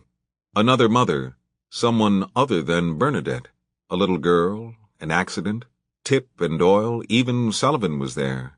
No one had seen Sullivan in years. Father Sullivan nodded, hoping to jar the sleep from his brain, while Teddy stood nervously by the door and told everything he knew. An ambulance, a hospital, some talk of kidnapping. He couldn't find a place to grab hold of the thread, and so nothing in the story made sense to him. He could only think that he must have opened his eyes when Teddy came in, and that Teddy must have, understandably, mistaken that gesture for his being awake. Now the boy paced in front of the door. Now he stopped to close it, as if someone might be listening. He left a slushy gray trail of ice behind him on the floor, the fallout from the tread of his boots. Teddy could not get the words out fast enough. He had done something, or had something been done to him? When finally there seemed to be a break, a breathing spot in the narrative, Father Sullivan picked a random question from the hundreds he could have asked. "This woman was just standing in the snow with her child?" Teddy nodded, and he sank down onto the unmade bed. "None of us saw them. We've never seen them." "And she pushed Tip into a car?" No. Away. She pushed him away to save him, and she got hit herself." Father Sullivan shifted his position in his chair. As was so often the case, he was having a hard time finding his breath upon waking. The tide in his chest seemed to fill up his rib cage. He knew it would be easier once he changed positions, but the story distracted him. Was Sullivan with you? Sullivan was at home. He was there when we got back from the hospital. Teddy was taking short, shallow breaths like his uncle. He pulled off his coat and his gloves. He crossed his arms over his chest and stuffed his hands into his armpits. No, was Sullivan with you this morning at the hospital? Teddy nodded. I tried to get him to come here with me. I wanted him to see you, but he said he was tired. He just came back from Africa. He said he needed to go home and get some rest. You might think about doing the same thing. It's all straight in my mind, and then it flies to pieces. It would be too much for anyone. He took the pillow that was under his left arm and forced it behind his back. He closed his eyes and tried to inhale through his nose. For a moment, he saw himself running, not as the priest, but as one of the boys in the pack, pale and slight as a stalk of wheat. Teddy looked out the window. What I don't understand is how I never saw them. It was snowing very hard. How I never saw them. I think she's been standing there since I was a baby. She was there when my mother was alive. There must be people everywhere we never see. Father Sullivan wanted to touch the boy, to put a hand on his wrist, but he was too far away. You would have seen her, Teddy said dully, his eyes turned down to the snowplow that was digging out the front drive of the Regina Clary home. He was quiet for a long time, and Father Sullivan thought he was going to help him up and into bed, but then Teddy made his point. Maybe you could come to the hospital and meet her? The mother? There was so little air in the room that he had to work to keep from gasping. I need you to. They both realized simultaneously that this was the reason he was there, though honestly, it had not occurred to Teddy before. It was the purpose of the story. I think if you met her, you could help me understand what's happened. And since she's in the hospital, since she was hurt so badly, I thought you might want to pray for her. Teddy looked at Father Sullivan, and in that look was the hope of all the people who lined the hallways to his room every day, the people who could be lining up right now for all he knew. Teddy, I didn't make those women better. You don't know that. Of course I know that. Do you think that from time to time I just become some sort of unwitting conduit for God? Teddy never answered quickly, when the answer was important. That's why his father thought he wasn't as smart as his brother. That's why the teachers discounted him. But Father Sullivan always told him there wasn't any fault in thinking something through. There are things that go on, that none of us can understand, that even you can't understand. I want you to come and see her. Maybe you can't make her better, but you could come and see. You know I wouldn't ask you if I didn't have to. It would be very difficult for me to go to the hospital. It would be difficult to get out of the chair and into the bed, and that was the only thing he wanted. But you do go to the hospital. It's the one place you go. You'd come if I was the one who'd been hit by a car. And then Teddy had him, because it was true. He would come. He would walk there in the snow for Teddy, even if it was all just a gesture in which his sacrifice would be to die trying. His students had cycled through his life every year. His parishioners came and went. All of the nieces and nephews he loved, his own brothers and sisters, they meant nothing to him compared to this boy. Everyone changed, the church changed, and the city changed, God changed, but Teddy was constant. Sometimes Father Sullivan would think, I could have adopted this boy. Had I found him first, he could have been my son. Help me back to bed, he said to Teddy. Teddy leaned forward, and Father Sullivan put his hands around Teddy's neck, and Teddy put his hands beneath his arms. He lifted him up so that his feet barely brushed the floor. As soon as he was standing straight, Father Sullivan felt the air pouring back into his lungs, and he yawned, trying to pull it in faster. Let me just stand here for a minute. Teddy did not take his hands away. His uncle had once been a great man, straight and tall. He had swung Teddy up on his shoulders when he was a little boy. He walked out of Mass with Teddy on his shoulders, stood at the front door of the church, shaking hands with the people coming out, and there was Teddy, high enough to touch the arch of the door, which was higher than any man was ever tall. Father Sullivan was not a young man then, but the light of Teddy's youth poured down on him, and everyone who saw them felt it. It was not so different now, only less metaphorical. The young man held him up. I'm asking for too much, Teddy said. I'm fine. I'm just catching my breath. If anybody else told you you had to go out in this weather, I'd tell them they'd have to get through me first. Well, that makes it easier then. You won't have to get through yourself. Father Sullivan breathed again. He moved his hands to Teddy's shoulders and took his weight onto his feet. I'm better now. I can lie down. He felt stronger when he was in bed, even though the head of his bed sat nearly upright. As his strength came back to him, he thought that maybe a small trip out would be fine. He shouldn't be so quick to embrace his limitations. He certainly managed to go to the hospital for himself from time to time. He didn't see how it could be so different to go for someone else. Tell me she's in Mass General. Mass General he could practically see from his window. Mount Auburn. Ah, the priest said. I shouldn't have asked. Father Sullivan smiled and took Teddy's hand. As long as you don't expect that I can mend her bones and make her walk, we should be fine. You won't do that, will you? I won't, he said, and he tried to make it true in his heart. I would certainly want to meet the person who brought you into the world. I'd like to see those brothers of yours, too. Maybe if I could get out of this place, they would meet me. I will promise you that. Teddy felt better having something that he could offer up in return. It was not unlike the sensation his uncle had, a sudden subsiding of pressure in his chest. He felt he would be able to make sense of things once Uncle Sullivan was there with him.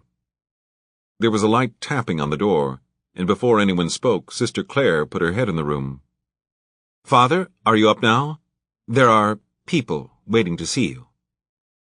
On the other side of the city, Father Sullivan's namesake realized that he had made a critical error. Teddy had asked him to come to the old priest's home, and he had managed to sidestep that easily enough by claiming exhaustion. But once Teddy had left the hospital, Sullivan remembered he had nothing of value on him save a single Percocet.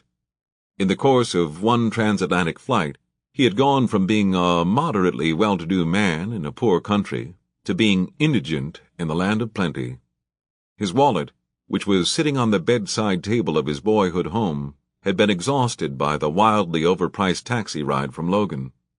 He sat down heavily in a chair near the front door, not too far from where his father and brothers had sat the night before, and thought about the long haul back to Union Park.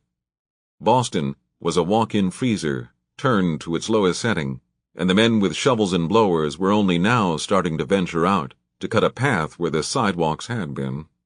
In the same way Sullivan believed that his clock was still set to African time, he believed his blood was still suited to an African climate. He had finally learned how to remain temperate in the tropical heat, but now he was physiologically unprepared for this kind of cold. It could not be good for him. It was possible that he could go back to ask Tennessee Moser for assistance. She was family, in some sense, the mother of his brothers, and he felt for her genuinely. He would be glad to help her, and so it was reasonable to think she would want to help him in return. He wouldn't even need cab fare. He would take $1.25 for the tea. Still, the thought of tapping a woman who had probably already started preoperative sedation, even for such a small amount of money, made him uncomfortable. Why hadn't Teddy remembered that he didn't have any cash? Why didn't any of them seem to remember that there was another brother? Teddy wouldn't have walked out of there if it had been Tip who had forgotten his wallet, but that was hardly a reasonable example, seeing as how Tip had never forgotten anything in his life.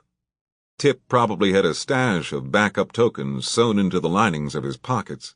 Now Sullivan would have to call the house, and Doyle would have to come and pick him up while he stood on the corner, shivering in his high school clothes. No, that he would not do. Sullivan took the elevator back up to the third floor, thinking at the very least he could get a cup of coffee before setting out.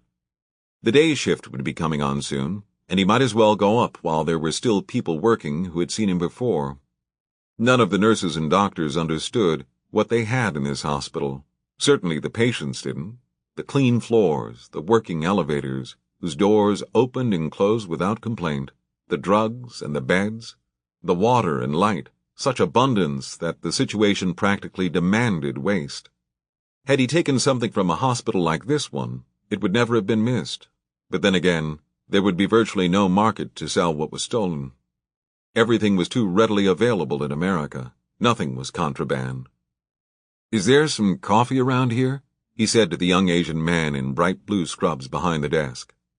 "Coffee shop, first floor." He was sifting through an enormous stack of charts, as if the one he really wanted was the one he couldn't find. "That's good to know," Sullivan said. "But I don't want to go down to the first floor. I don't want to leave this floor." The young man put his thumb in the pile and glanced up.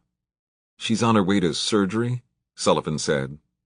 The man nodded and separated the stack into two piles. "Sorry. Black?" "Milk, actually." The nurse brought back the coffee and a glazed donut resting on a napkin. Sullivan thanked him for the kindness. And then there was the Irish girl coming down the hall towards him like an old friend. "I shouldn't have run you off. Turns out they're not taking her down for another hour at least." She didn't have a bad face. It wasn't the kind of face that Sullivan liked, and she was fat, but he gave her credit where credit was due. People must have said it to her all her life. Such a pretty face. "Really?" He took a bite of the donut. "It's the snow. Everybody's running late. Dr. Zhang isn't even here yet. It's one big parking lot out there." "So you're not leaving?" He gave up half a smile. There was no reason not to. For an instant she reddened and then faded back to chalk. "Just as soon as someone comes to take my place." "Well, I'll be here too. My brother walked off with my wallet." "That kid was your brother?" "Long story." "He stole it." Sullivan shook his head. "Nothing like that. There was just a little mix-up in the coat closet. My fault, really." "So she's your—" "Aunt," he said. "By marriage." "Sally," said the Asian nurse, bearer of donuts, and pointed to the phone. "Anesthesia?" Sally waved Sullivan on like a doorman at a club. She seemed to take enormous pleasure in her own largesse.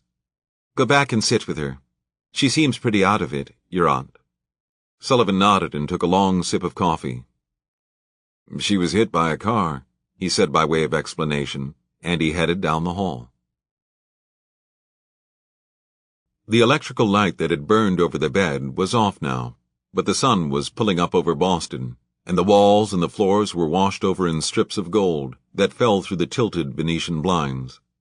It was a hospital room, and nothing could soften the sea-foam walls or the gray tile floors. A hospital room could only be made beautiful by light, but the opportunities for light to come into 315 were rare and fleeting. Tennessee Moser was folded into stiff white sheets, her arms down straight by her sides. Her eyes were closed. The next bed to hers was empty, and it looked like an oasis of rest and peace, the likes of which Sullivan had never known. He could fall into that bed and sleep until June. He should have told the nurse that he was her husband, since husbands, unlike nephews, could probably lie down in the empty beds and not be made to move. But the Irish girl wouldn't have gone for that. It was one thing to have a black aunt, or a black brother. Those were matters beyond your control. A black wife was something else entirely. Sullivan finished off the coffee and donut and washed his hands in the little sink. He kept his eye on the woman sleeping in the bed. Her face was swollen, sliced and stitched, undone and reassembled. There were bits of gauze tape holding her together and flecks of blood clinging to the roots of her hair. It hurt him to look at her, but Sullivan did not turn his eyes away. He saw her as a box of clues. He tried to assemble the faces of his brothers and the face of the little girl they'd brought home from the features she provided. Doyle could deny it all day long, but there they were, Tip's forehead, Teddy's mouth. Most of all, he tried to remember her in the landscape, to scan the faces on every street he had walked down as a child, to see if she was there, but there was really no remembering something like that. Besides, he imagined the woman he saw in this bed only bore a faint resemblance to the woman who was hit last night by a car. The question was, what did she look like smiling? What did this woman with blood in her hair look like when she was standing up? What if it was springtime, and a breeze stirred the branches of flowering apple trees over her head? That was how he wanted to see her, in the brilliant light of late April, standing in a rain of apple blossoms, but it was too large of a gap to cross. In this bed she looked tired, in a way that was greater even than last night's violence could account for. It was clear that she had been tired for years, before she ever saw the lights of the car. Sullivan understood this, because he was tired himself. He wanted to lie down in the bed beside her as much as he had ever wanted anything in his life. He wanted to sleep for both of them. "Maybe you'd get me that water now?" she said, and he startled. He was leaning over her, his face too close to hers. "I'll ask again. They're running late." "Where's Teddy?" "He had to go home." Tennessee stopped talking. She had not opened her eyes. There was no way to be sure if she was actually awake, but Sullivan made his way down the hall to see about getting her something to drink. Everything was quiet there. The patients were still sleeping, and the visitors had been kept away by snow. The nurses clustered together at their station, complaining idly about a certain doctor who never returned his pages. "Just like the boys I used to date in high school," one woman said, leaning a hip against the counter, and the tall Ethiopian woman replied, "He wants you to beg." Sullivan motioned for his friend Sally, and when she came to him, standing a half-step too close, he pressed her for the favor. She relented easily this time, coming back with a few chips of ice in the bottom of a cup. She was tired after working all night, and what difference was it going to make, really? The surgery was looking later all the time. She handed it over with all the gravity of a first visit to a methadone program. "Give it to her slowly. Don't let her have it all at once." He assured her that he understood. "I looked at her chart," Sally said. "We don't have any insurance information. We need to get her cards." "If I don't have my own wallet, I certainly don't have hers," he said. Sally gave him a stern look. "Well, call someone, okay? I need to get this in the computer." Sullivan nodded and went back to the room. He held a piece of ice against Tennessee's lips. "Don't go crazy on this stuff, because I don't think we're getting any more. It looks like you're not covered for ice." "You didn't go," she said. "I stayed with you." She kept her eyes straight up, fixed on the acoustical tiles of the ceiling. "I don't understand." "Let's just say you're interesting to me." Sullivan pulled up a chair beside the bed. "You're like the spy who came in from the cold." Tennessee tried to open her mouth a little wider, but her jaw was sore and her lips were swollen. She felt like somebody had beaten her with a fender and asphalt and a thick sheet of glass. She tried again, and Sullivan took his finger and pushed the bit of ice inside. He knew about these things. He had sat with the sick before. To look at the expression on her face, a person would think that nothing in her life had felt as kind or tasted as sweet as that sliver of ice on her tongue. She took a moment to savor the melting before she answered him. "I'm not a spy." "Of course you are," Sullivan said. "You've been following us around all our lives.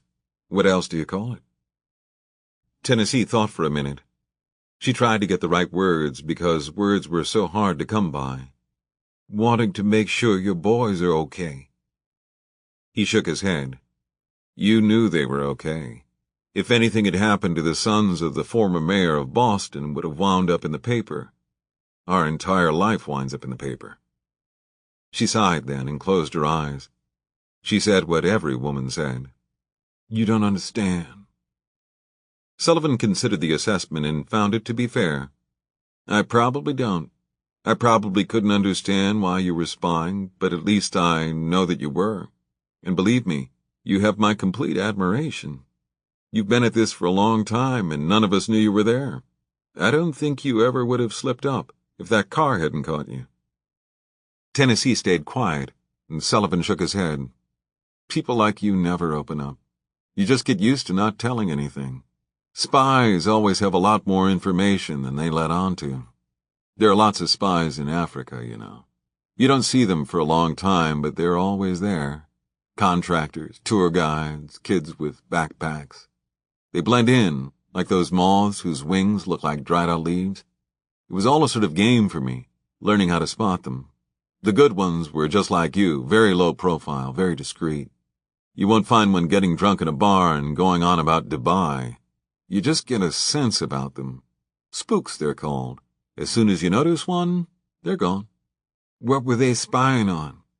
It was better to talk about spying in general, rather than the specific ways it might apply to her. That part was never completely clear, though in the end I guess some of them were spying on me. There were two black men who were too often together, too often in the places Sullivan went. For a time, he thought they were looking to buy, but then he noticed their clothes weren't right. They were shabby enough, but they changed all the time. Two poor men, and every day they had on different, filthy shirts. What did you do? It was an effort for her to make the words, and so he patted his hand lightly against her wrist. Sullivan told her she should rest while she could, that he would leave so she could get some sleep. I won't tell anyone about this. It will be our secret. What did you do? Finally, he held up an ice chip, and when she looked at him, he put it in his own mouth. I stole. Tennessee blinked, as if this had managed to surprise her. I thought you knew everything about us already. No. Well, that isn't fair. You couldn't have known that. Nobody knows that. If you knew what I was doing in Africa, I would spend the rest of my life trying to secure your position as the head of the NSA. What did you steal? She said. He did not like the question, even though he had made the declaration himself. To announce a theft seemed cavalier, but to be asked about it felt like an accusation. Now he wanted to reword his statement. It wasn't stealing, exactly, it was skimming. He simply took a little bit off the top of everything he had to make more for someone else. He could turn 20 vials into 21. Then he could turn 10 into 11. Then 5 into 6. It was a kind of mathematical genius. In a country where the demand exceeded the supply by hundreds of thousands of vials, he was saving lives and making money hand over fist, and then spending it fist over hand, pumping the fruits of his labor directly back into that fruitless economy. In that light, it wasn't even wrong. It was an expansive redistribution.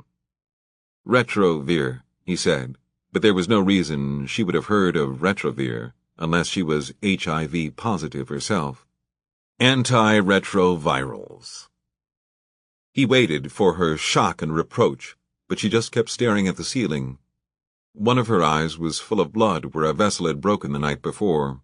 He wondered if she was unable to turn her head, and then he wondered if she knew what the word meant. Antiretroviral. He was ready to tell her. He had been ready to tell somebody since he saw those two men in the street outside his apartment 2 nights ago. All along he had been waiting for someone to ask him, at the airport, on the plane. The woman sitting next to him put on her headphones and an eye mask and turned her chin towards the window. The flight attendants made their soulless trek up and down the aisles like members of the living dead.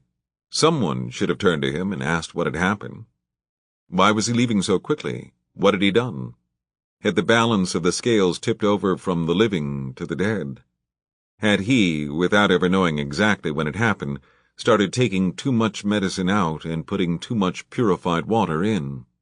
He had made up so many stories, fashioned credible lies out of pieces of absolute truth, but in the end, no one had questioned him about anything. He had bought a one-way ticket after all, and thanks to his hurried departure, he had only the small bag. At every checkpoint, they let him pass.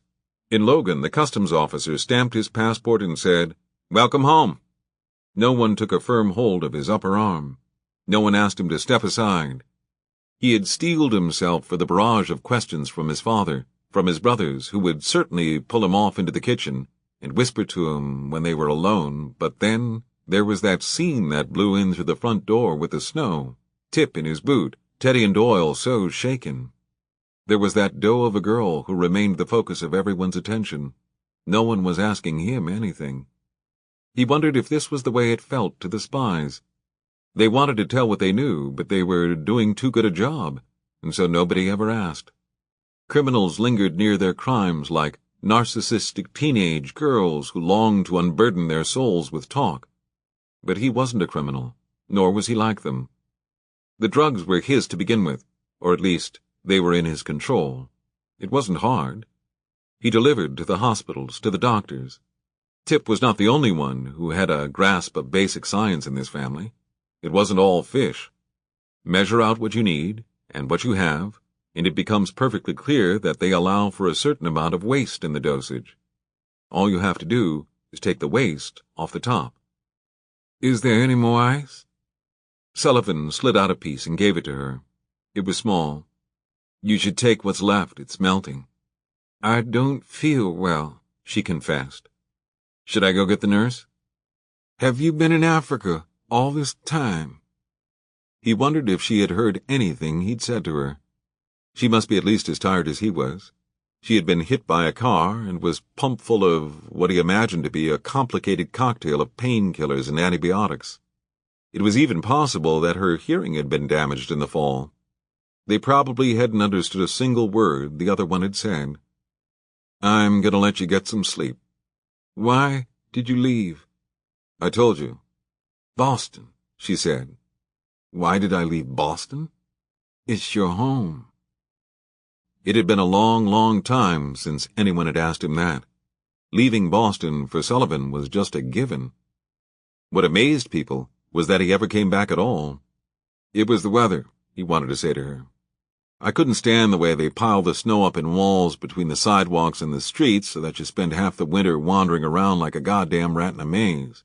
And the business of having to always move your car to the opposite side of the street when there never was a spot for it, I hated that.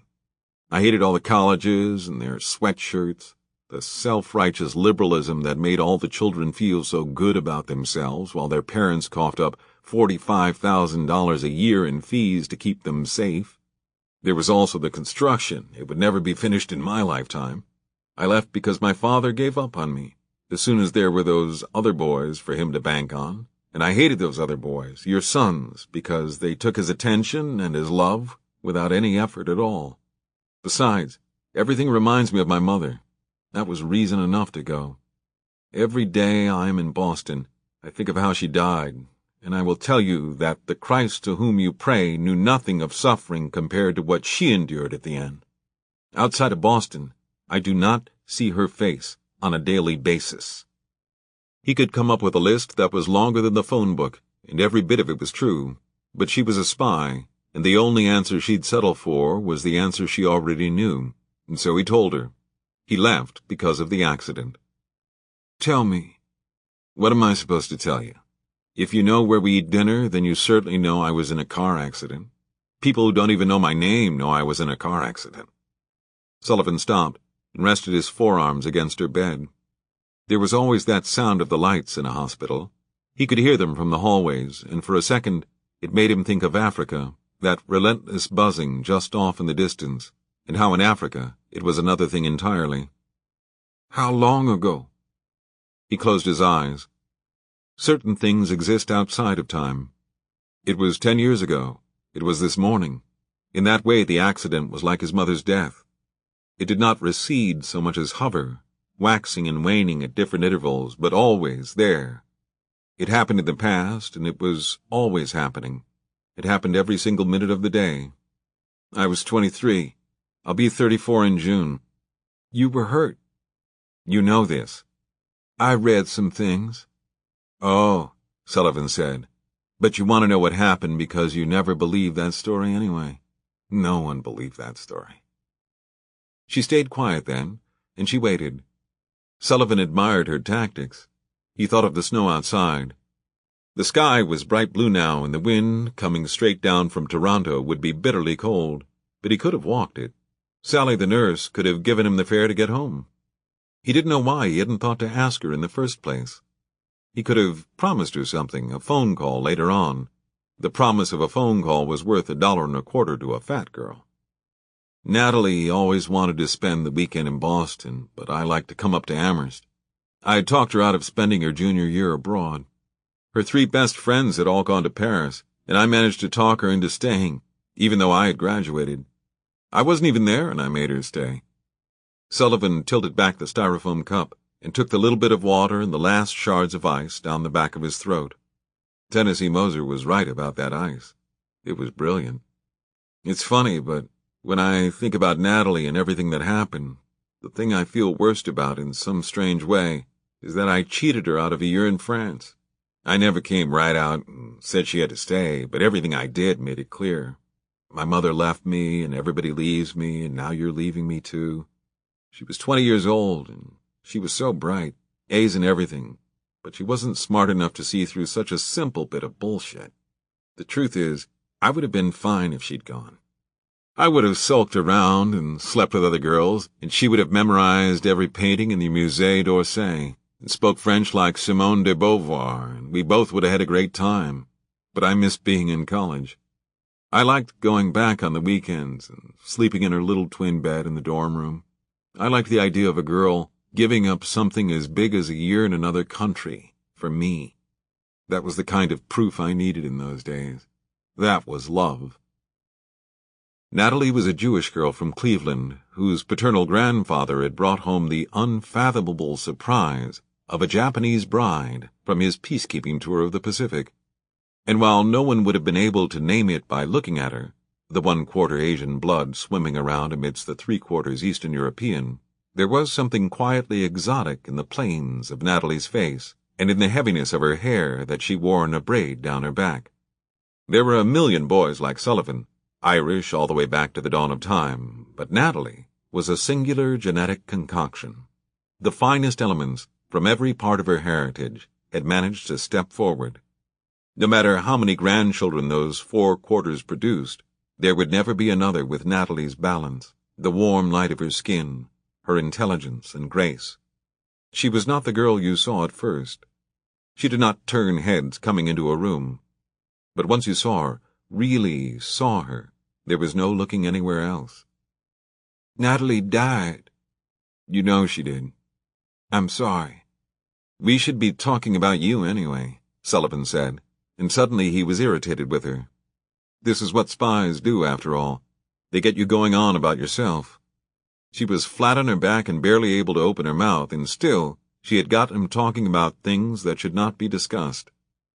With all due respect to your impending surgery, any person looking at this exchange would say that you are the one who should be answering questions.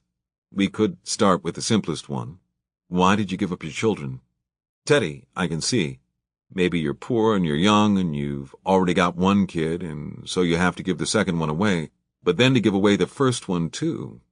How did you give up Tip? How did you go back to your house and pick up this child who is more than a year old and give him away? She was driving, Tennessee said. You don't get to make all the decisions. He kept his voice low, even as it was edged in fury. He managed to stay seated in his chair. She did not flinch at all, and again he wondered if she could hear him. Finish this, she said. He only listens to you, his father had told his mother. She was already sick and moving in one inexorable direction, and still his father was complaining to his mother about Sullivan. He could hear their voices from where he stood outside the bedroom door, and from that moment on he thought, yes, I will only listen to my mother, and if she is gone I will not listen to anyone ever again. So what he could not understand at all was his desire to listen to this woman. He wanted to finish this story. No one ever asked him about the things he needed to say. They were always so busy asking him about things that couldn't possibly matter. I drove up Friday night after work to pick up Natalie, like I said I would. But by the time I got there, I'd changed my mind. I wanted to sleep in her bed and go to a movie on campus. I let it get later and later, but she said she wasn't falling for it. I had promised we were going back to Boston, and we were going back. She was restless that year. I was gone. Her friends were gone.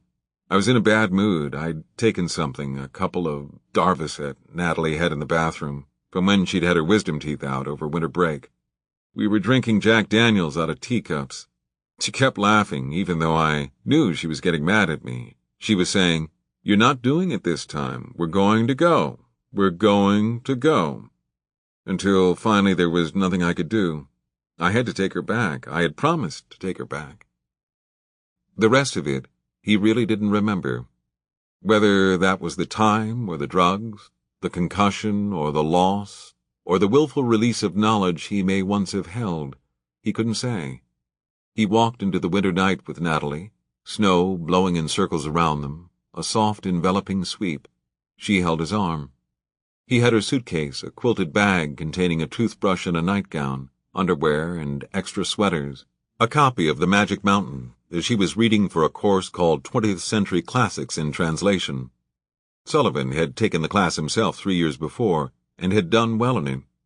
He could remember the contents of her suitcase, but nothing about getting in the car, nothing about Natalie getting in beside him, nothing at all until he saw his father sitting by his hospital bed in a room that was not unlike the one he was sitting in now. When I woke up, my father was there, and he told me that Natalie had died. My memory is that he was kind about it. He cared for Natalie, I think.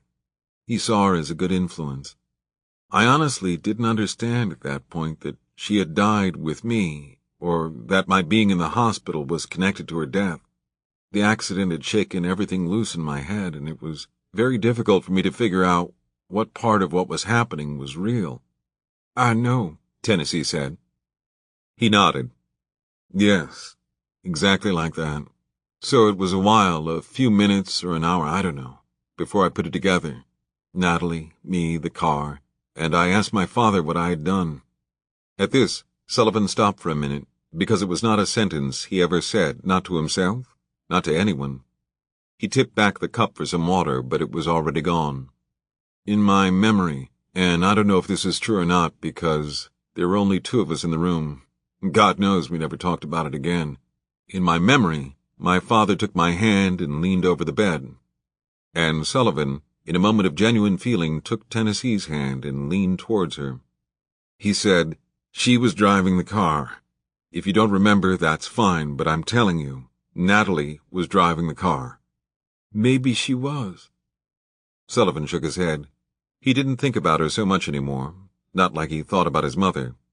He thought about how he was adrift in the world, but for the most part, he managed to block out the source of his launch into darkness. Sweet Natalie. Forever in her junior year, locked out of Paris, eternally 20 in winter, laughing. Never. That night, I always drove. She would have been sleeping. If it was dark and we were in the car, then Natalie was sleeping. There was a story that I was sick that night, or I'd had too much to drink and she was taking me home. You read those stories. He looked at Tennessee and smiled. You never believed them. I didn't believe them. The whole thing proved to be an enormous miscalculation on my father's part. He thought that by telling a lie, we would all be spared the pain and embarrassment of my killing my girlfriend, but it never worked out that way, not from the very beginning. The press hounded him straight to hell. They rounded up Natalie's parents, Natalie's friends, and gave airtime to their opinions. They kept her picture on the front page longer than they would have if she'd been kidnapped. They waited outside his office, outside the hospital, outside the house. It was over for him after that, even though they were never able to prove what I'd done. Not a single cop ever changed his story. My God, they were true to their mayor. But Boston proved to have less devotion. I really do believe if he had just kept his hands off it and let me stand accountable, no one would have cared. Saintly Bernard Doyle, with the dead wife and the 2 black orphans, the people would have forgiven him one murderous fuck-up of a son. It might even have helped him in the next election. But people hate to be lied to. It belittles them. They could smell him saving the hide of his privileged boy, and for that I'll tell you, they turned on him like feral dogs. My father had a plan, you know.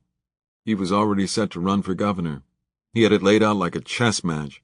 My father had a plan for the people, not just the people in his family or the people in Massachusetts. He had a plan for all the people, and he threw it away on the one person he didn't much care for to begin with. He ought not to have lied, Bernard Doyle. We might have gotten over Natalie, both of us, but no one ever recovered from him lying. He meant to protect you. Or he meant to protect himself. Either way, he made the wrong choice. Tennessee breathed in the stale hospital air and felt a sharp pain in her ribs. You were his son. Sally knocked on the door as she opened it. They just called. They're coming up to get her now. I'm ready, Tennessee said, her voice so quiet that Sally didn't know she had spoken. No, Sullivan said to the nurse. We need more time. She has things she has to tell me. She can tell you everything when she wakes up. Sally raised her voice. You have a very nice nephew, Mrs. Moser. He's been worried about you. Tennessee kept her eyes closed, but she nodded her head. Sullivan leaned closer to her ear. It isn't fair. Later. He took her hand again and pressed it. He could not imagine letting it go. I never told that story before. Do you believe me? I promised my father I would never tell the truth, and from that day on I never did, not about anything, not until now. Thank you, she said. But why? His heart was enormously open to her now. She had taken his burden for a moment, lifted the thing he had carried with him for so long he hadn't even understood that he was still holding it. I'm not the son you're interested in. Tennessee opened her eyes again, but it seemed to take everything she had this time. He knew those eyes. They had been looking at him since he was 12, asking him why he had done all the things he had done. I wanted to know why you stole, she said.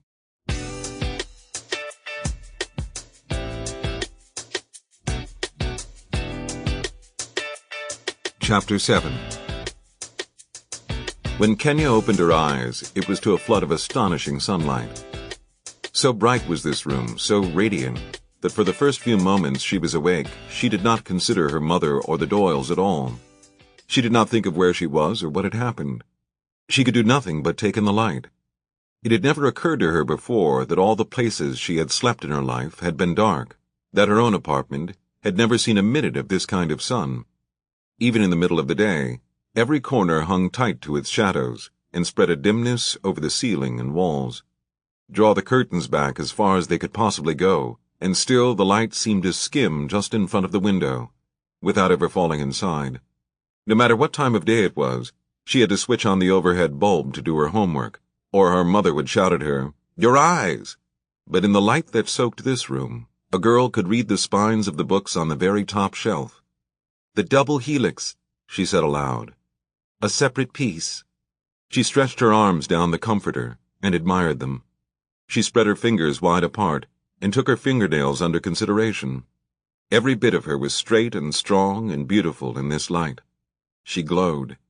She felt it pouring into her, and yet she could tell by her skin, which looked ashy most mornings where she lived, that it was pouring out of her as well. It was just like the leaves they had studied in science class. She was caught in an act of photosynthesis. The light was processed through her, and she was improved by it. She wondered if there wasn't some way that light was divided, and somehow, even though it didn't seem logical, more of it wound up in better neighborhoods. How had she slept so deeply in the presence of all this sun?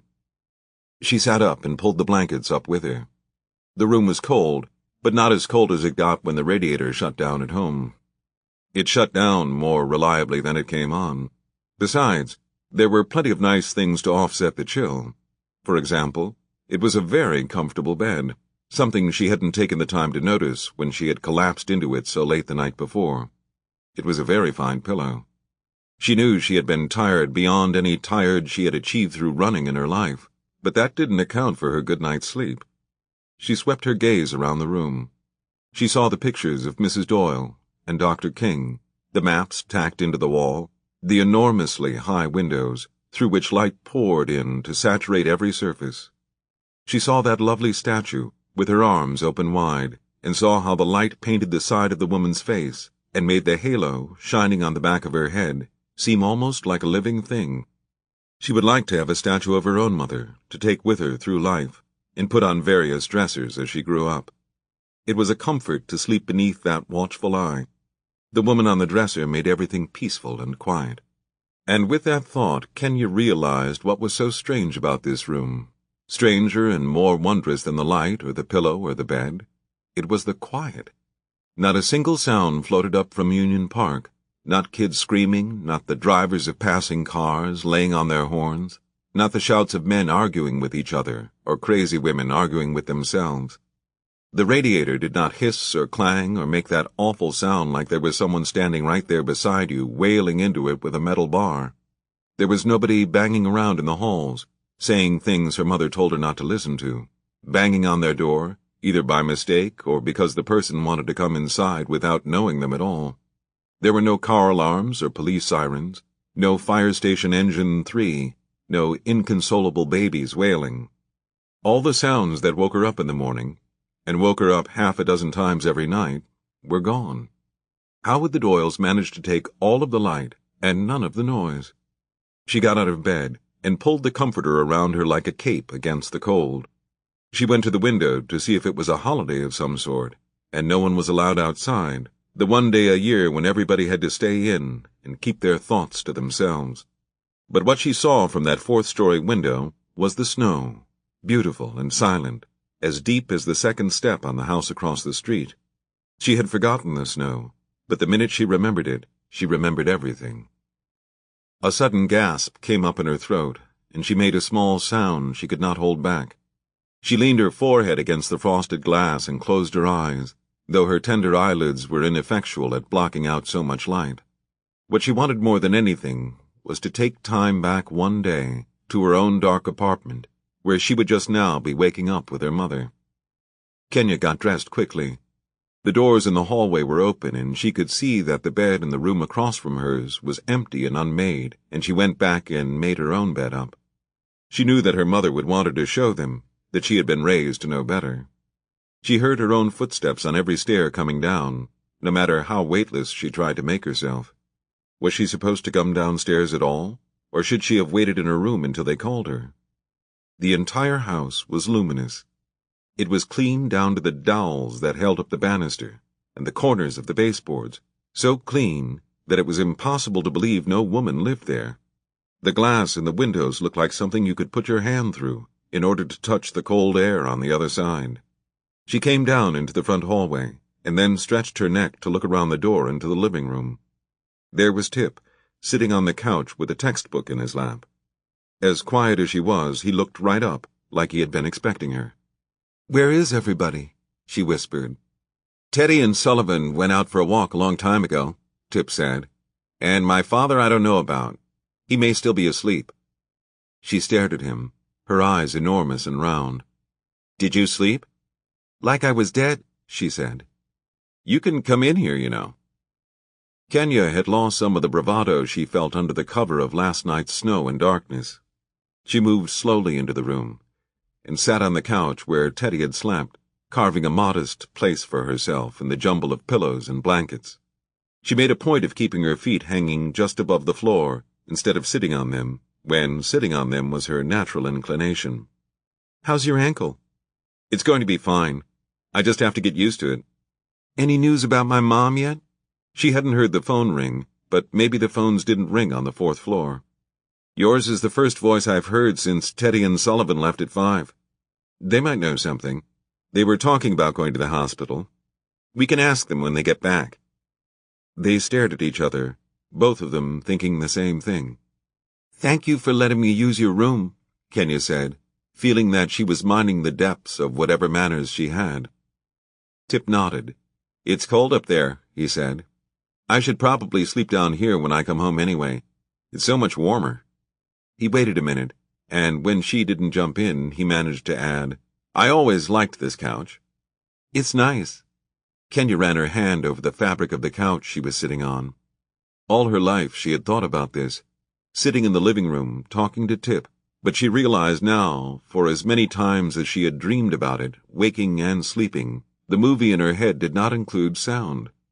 She felt like now she was straining to hear the interesting conversations they must have had, because as hard as she tried, she could think of nothing to say to him. "So you like fish?" she offered up finally. It was the best she could come up with. Tip didn't even seem to be trying. "How do you know that?" Kenya shrugged. "My mom said you did. She said that's what you were studying in school." She waited, but her conversation starter had started exactly nothing. The silence sat back down on top of them, causing them to stare and look away in perfectly timed intervals. "Did I say the wrong thing?" Tip had a sort of pinched expression on his face, and she was kicking herself. "It's just that you know a lot more about me than I do about you. I've known you longer." Tip closed the book in his lap and rested his hands flat on top. She could still see a picture of a pale blue fish beneath his thumb. "So if that's the case, we should be talking about you, and not me." Kenya waited. She knew he was trying to think of something important that he could ask her about. Tip was at an even greater disadvantage than she was, seeing as how he hadn't been thinking about her for years. "What do you want to know?" She wanted to get the ball rolling. Something about you, anything. What do you study in school? Just the regular stuff. Math and science and social studies, English. But what do you like? Running, Kenya said. I meant which subject. PE is a subject, sort of. I always get A's. I run in the all-city track meets. There was a way that Tip had of holding his head perfectly still and straight and giving equal weight to each of his words that made him seem very much like his father. Kenya wondered if he realized he was doing it. Is that what you want to do when you grow up? You want to run? Kenya reached up and pulled sharply on one of her pigtails. It was what she did when she was uncomfortable. I'll run in the Olympics. You can do that a couple of times until you get too old, and then I'll be a coach. Teddy and I used to run, he said, though he sounded unsure. But we both gave it up a while ago. Didn't you like it? We liked it fine, but neither one of us took it seriously enough. There are only so many things you can keep up with. I guess running just got dropped. Maybe that was true, and maybe that was a reason not to finish your geography homework. But how did a person give up running? No more that beautiful moment of lacing up your shoes before a race. No bouncing on your toes. The loss of your own speed. The power to cut past everyone using nothing but strength. To stretch your legs out long in front of you. Kick up high behind you. To say in your head again and again, fleet, fleet, fleet. He had given that up for fins and gills and buckets of slimy water? So, what do you like? She asked him. Other than fish. Tip did not answer. Kenya waited so long that she wondered if it would be impolite to repeat the question. He let his eyes stray over the room until an interest presented itself to him. I used to play the piano, he said finally. He hadn't really been listening to her, though. He was not thinking of other things he liked now. He was thinking of the things he'd liked at another time in his life, and then had given up. Soccer, the Catholic Church, politics. Kenya did not correct him in the excitement of the moment. I can play a little. She had had her eye on the piano in the corner, its polished wood and sweet rounded curves. Though she could not devise a scenario in which anyone would ask her to play, she could imagine herself doing just that. She had only ever played on an upright before, and it had always been true in her mind that real pianos had long, elegant bodies, like this one. Real pianos lived in concert halls and the living rooms of the very rich, while uprights tufted out in school gymnasiums and the small apartments of elderly piano teachers. Play something then, Tip said. She was already on her feet, heading magnet to metal towards the Steinway before the invitation could be rescinded. I really only know a couple of songs. I practice in the gym when there's a teacher who'll stay after school. Someday I'm going to take lessons again. I stopped my lessons too, Tip said in solidarity. I was older than you, though. Kenya nodded, so pleased to finally have this one thing that united them. Last year I got to take for 4 months, but it cost too much. Our math teacher, Mr. Morris, he shows me something every now and then. He had lessons the whole time he was growing up. He said when he was my age, that music was just another subject, and everybody took it, like math. Even the sea of framed pictures that covered the piano top could not distract her now. Graduations and weddings and baby portraits, she overlooked them all. Kenya lifted the lid and set it smoothly back without so much as a tap. She could have cried to see such perfect keys, every single one of them even, none sitting higher or lower than the others, none of them yellowed or split. The white gleamed white, and the black gleamed black. She wanted to press her cheek against them, to absorb their coolness. She wanted to sound E-flat with her forehead. It's beautiful. It was my mother's. For a second, Kenya started to say the wrong thing, but she caught herself. Your mother played piano? Tip nodded. That's one thing I remember about her. She slipped down quietly onto the bench. It would have been enough just to sit there, to never even play. If she had had a piano like that, she felt sure she could have done something great with it. Are you going to play? Tip asked. Whenever she played the upright in the gym at school, she always imagined herself in a beautiful auditorium, but now, she knew for the rest of her life, whenever she played a piano, she would imagine herself right here.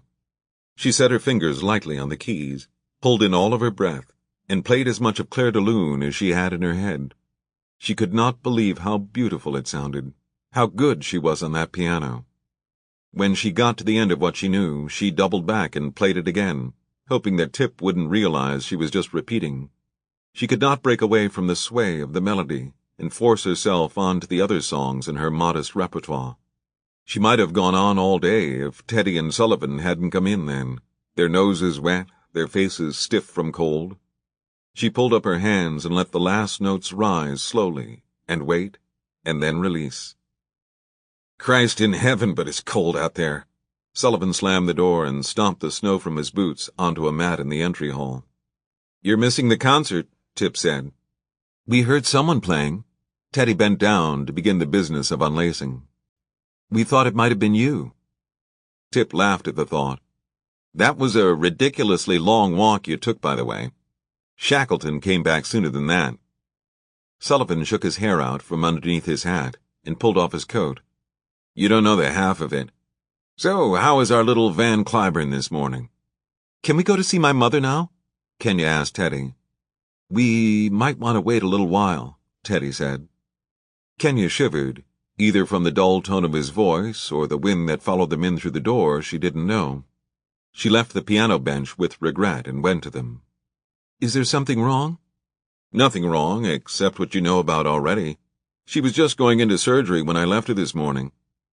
Then Sullivan quite unexpectedly leaned over and folded Kenya in a tight embrace, as if he had just that moment seen her and realized that he loved her. His hair was cold and soft against her face, and he smelled of limes and soap.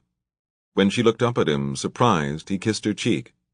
That is from your mother, he said, planting one hand firmly down on each of her shoulders. She told me to give you a hug and a kiss, and there you go. All of the light that Kenya had stored up from the bedroom flooded through her now. It was better even than getting to play the piano. She had most certainly felt her mother. She could only imagine her mother had held on to Sullivan, and Sullivan had somehow managed to carry her home in his arms. Thank you, she said, though thank you didn't begin to cover it. He held up his hands. I'm only the messenger. What else did she say? Not very much, other than the usual things about loving you and being worried about you. Sullivan said this as if her mother passed messages along through him all the time. Oh, and she was worried that you were causing us a great deal of trouble and eating all our food. She didn't say that, Teddy said. Teddy did not take kindly to the teasing of children, but Kenya only laughed. Maybe she said it and she didn't mean it, Sullivan said. She was pretty sleepy still. We got there too early. You should have taken me with you. I went in your room to wake you up, he said, but you were sound asleep. I gave you my blanket so you wouldn't freeze to death up there. It was true, because now Kenya remembered that there had been an extra comforter in the morning when she woke up. I don't think they would have let you in anyway, Sullivan said. They're pretty strict about visitors on the surgical floor. Kenya studied him. Then how did you get in? I told lots of lies. Teddy is completely incapable of telling lies, you know. If you ever want to circumvent the system, you may as well leave him at home. He's useless. Is any of this true? Tip asked. We were at the hospital, Teddy said, hanging up the coat that his brother had dropped on a chair in the entry hall. Sullivan took Kenya's hand and led her back to the sofa opposite Tip, where they both sat down. I spoke to the doctor before I left, and he said he would call us when the surgery was over. I want to go now, Kenya said. I want to wait for her. And she did, in part because she loved her mother more than anyone else in the world and wanted to be close to her, and in part because she was feeling guilty all of a sudden for having such a good time. There's simply no point. We'd only be sitting over there, staring at the carpet, and it's not worth looking at. The very first minute you can see her, we'll know it. We'll be there before she ever opens her eyes. In the meantime, there are plenty of things to think about. Like what? Kenya said. Breakfast, for one. I somehow doubt that this one offered you anything to eat. He tilted his head towards Tip. I thought people would be bringing me breakfast this morning, Tip said. Kenya came to Tip's defense. I haven't been up very long, really, and we started talking about the piano. We would have gotten around to breakfast. And after you've been fed, I think one of us should take you back to your house to get your things. Your mother's going to be in the hospital for a few days at least, and she thinks it's best that you stay here with us. Do you have any keys? I have my mother's purse. Then they'll be in there, Sullivan said, as if he had an intimate knowledge of that purse. Now we have a plan. Breakfast, packing, and then you'll go for a run. Your mother said you were essentially worthless if you didn't go running. Was it possible that she should think of Sullivan as another brother? Perhaps even more of a brother than these two, who seemingly had no ability to speak to her? Or was it the fact that he wasn't her brother that made him so easy in his conversation? Certainly, Teddy had talked to her plenty last night in the hospital, when he thought she was nothing but some poor little stranger with no place to go. But even then, Teddy hadn't kissed her. It was Sullivan's ease she found so mesmerizing, the way he told the truth about everything, even if it meant showing himself in a poor light. The very few times she had seen Sullivan around when she was younger, she had always thought of him as her brother's impediment. Worse than being black in a white family was the burden of being an imitation in the presence of something real. Kenya always thought that things must have been better for Teddy and Tip when Sullivan was gone, because then there was no other child against whom they could be judged. There was no one there who by his very presence reduced them to outsiders. But the things that had been the clearest to her when she stood far away from the house in Union Park were now the very parts of the story she seemed to have wrong. Without Sullivan, this house would be unbearably serious. In fact, it was hard for her to imagine how they managed for such long stretches when he was gone. "Do you run?" she asked him. "It depends on who's chasing me." "I'll take her out," Tip said. He sat up straight and put his feet on the floor. "You're not going running," Teddy said. "In the boot? In the snow? I can take her." "I didn't say I was going to run. I'll take her to the track over at school." "She's not going to run in the snow." "I can," Kenya said, but they weren't listening to her now. Sullivan smiled benevolently. "And how will you get to the track?" "The same way I'll get anywhere." "Did you think I was going to sit on the couch for 6 weeks and stare at my foot?" With that, Tip was up decisively, taking his crutches off the floor and stepping forward. The throb in his ankle that came with lowering his foot was both a devastation and a surprise. The Percocet turned out to be nothing but a mask for a deeper truth. His ankle seemed to be breaking all over again. He leaned forward to pick up his blankets, and Teddy did the same, folding everything up in neat piles. "I've got to go to the lab today anyway." "You're going to work?" Sullivan said. Tip laid his blankets on the couch. "Imagine that. I think that we have no hope at all if we yield in our belief in the value of science," Teddy said, clutching a pillow to his chest. "In the good that it can be to the world, to know about reality, about nature." "And they're off," Sullivan said. "To attain a gradually greater and greater control of nature, to learn, to teach, to understand. I think that if we lose our faith in this, we stop being scientists. We sell out our heritage. We lose what we have most of value for this time of crisis." "Oppenheimer," Tip said, choosing to ignore his entire leg. "No one had the sense to say those things but Oppenheimer." Kenya leaned in towards Sullivan and dropped her voice. "Why does he do that?" "It's a game," Sullivan said. "We were all supposed to memorize speeches when we were kids. Teddy just turned out to be so freakishly good at it he never stopped playing."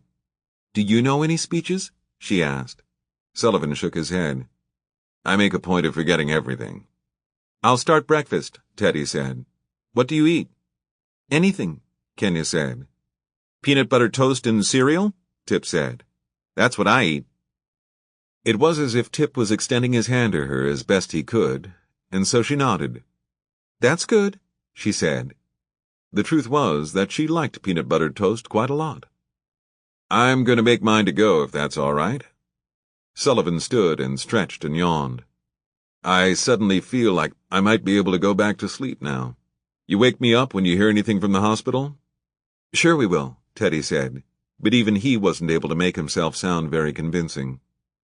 Then, instead of turning for the kitchen, Sullivan headed up the stairs as if he had forgotten about the food as soon as he had mentioned it. "Good night, family," he said.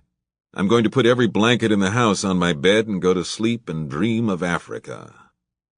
He waved to them and blew a kiss to Kenya. With every turn in the stairwell, he was more convinced by his own exhaustion. He could barely even make it to the top floor. Certainly he would go to sleep. He took his heavy comforter back and fell into his bed, and this time the bed felt right, a deep, feathered nest. It was perhaps even a bit warmer in the room now.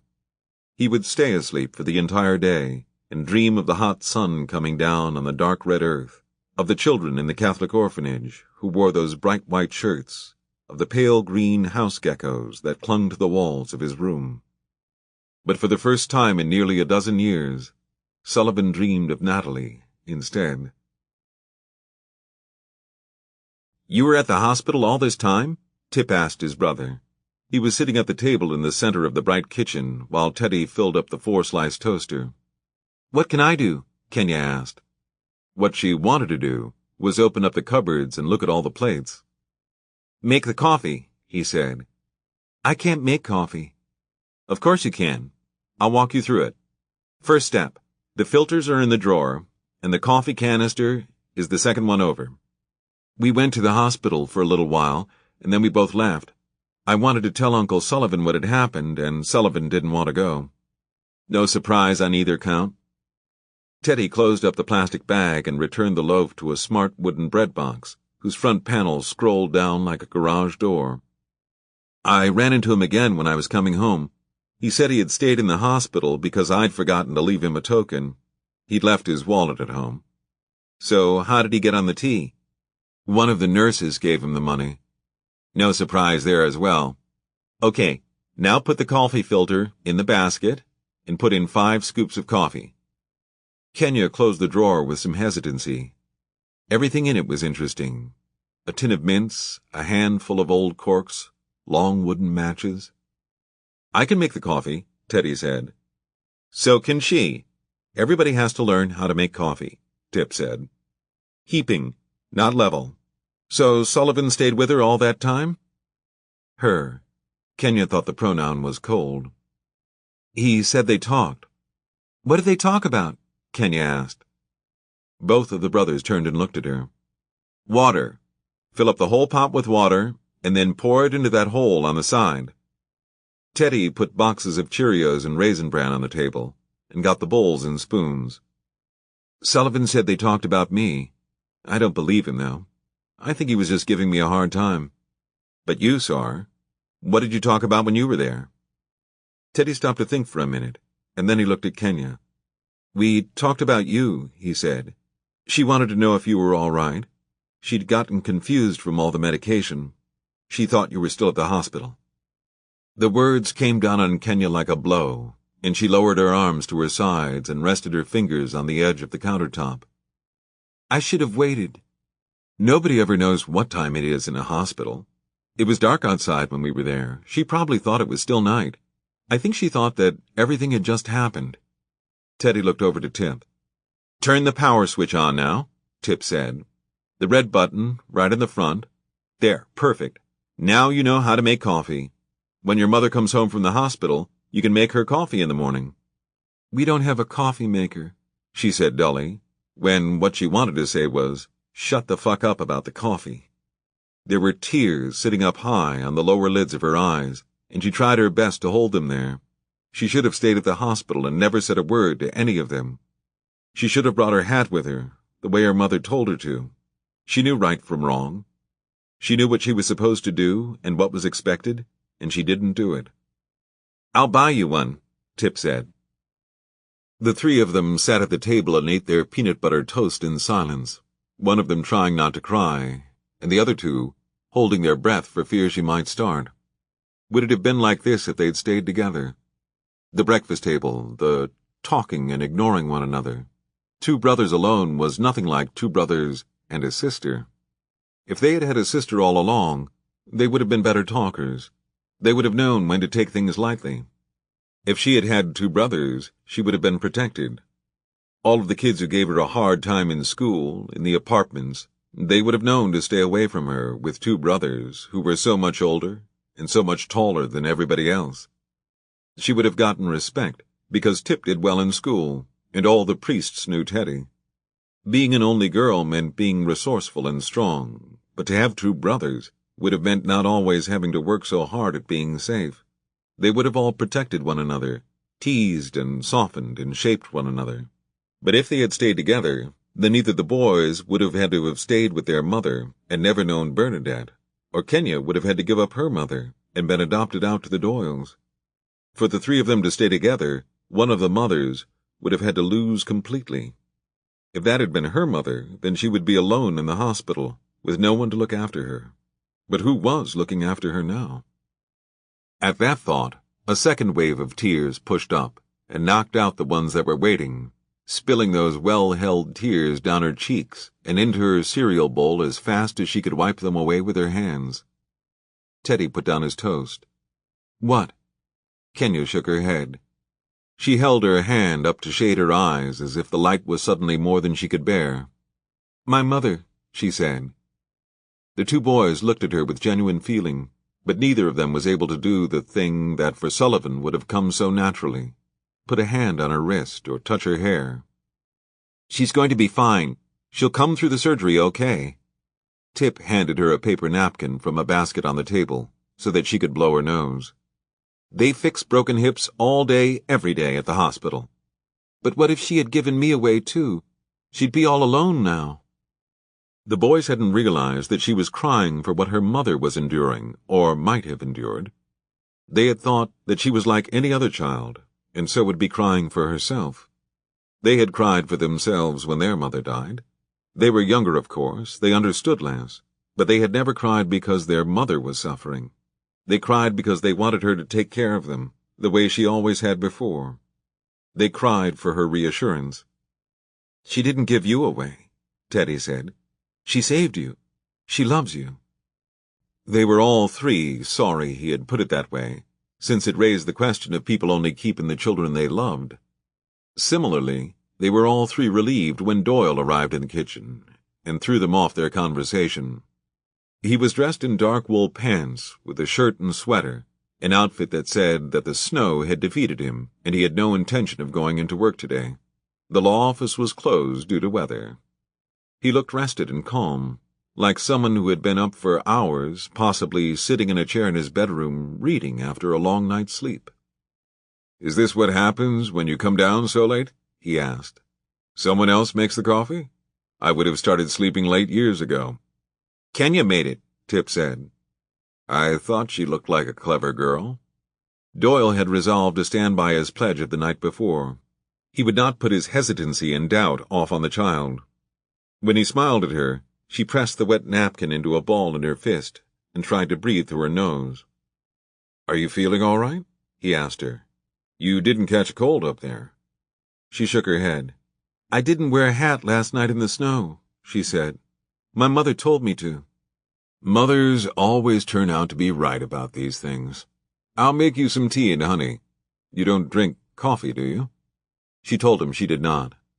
"I hate to see children drinking coffee. I don't even like to see my boys drinking coffee now. So, good for your mother." He liked that. He thought it sounded generous. "And speaking of your mother, I need to call the hospital." "I went over there this morning," Teddy said. "She's in surgery now." "You've been all the way out there and back?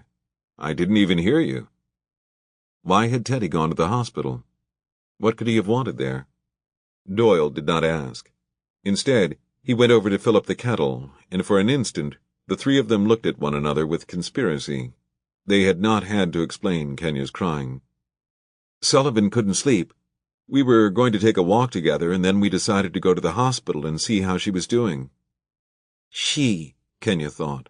She has a name. Doyle raised his eyes to the ceiling for a moment, and then looked down at the stove. "Sullivan. I actually hadn't thought of him yet this morning." "You wouldn't have forgotten him for long," Tip said. Doyle sighed. "No, I'm sure you're right, but for once, Sullivan isn't on the top of the agenda. Tell me about your mother instead." "She's having surgery now," Kenya reported, "and when she wakes up, I'll go and see her." Doyle nodded in approval as he poured himself a cup of coffee. "I like a person who has a plan. When your mother wakes up, I'll take you to the hospital myself.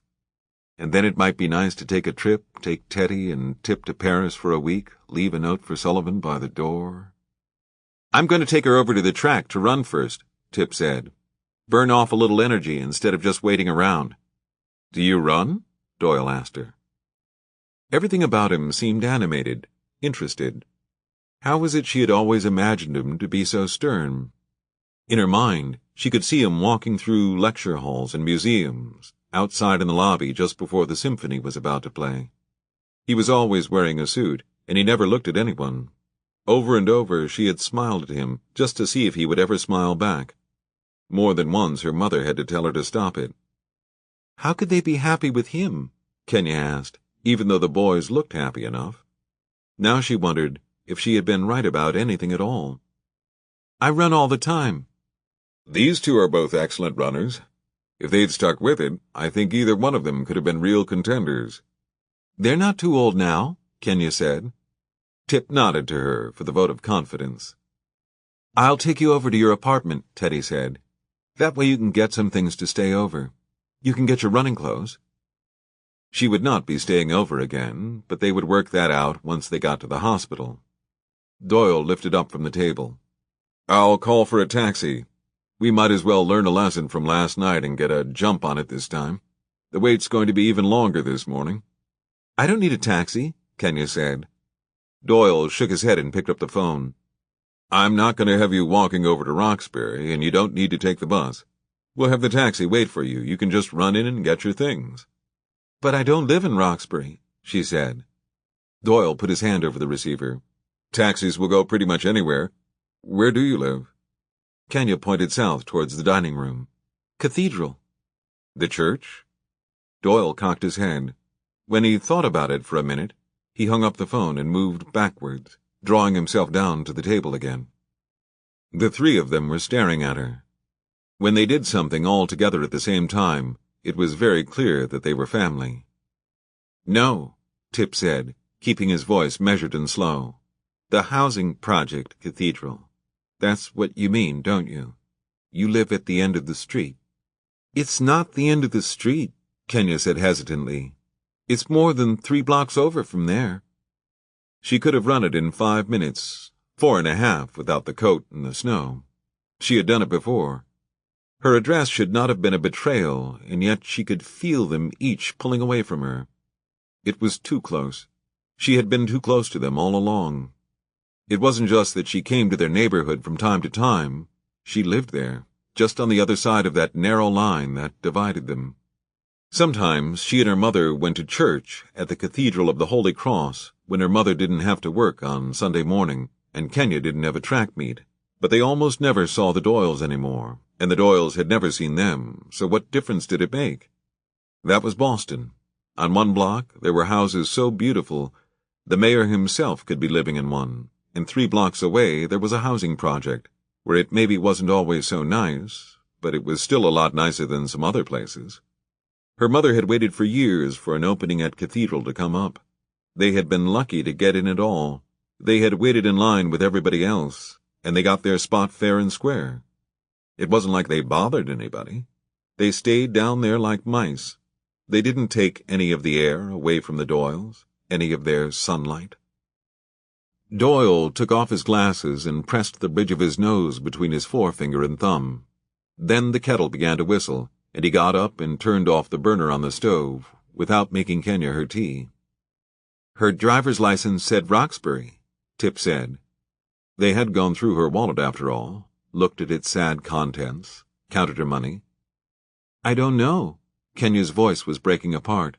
We used to live in Roxbury when I was little.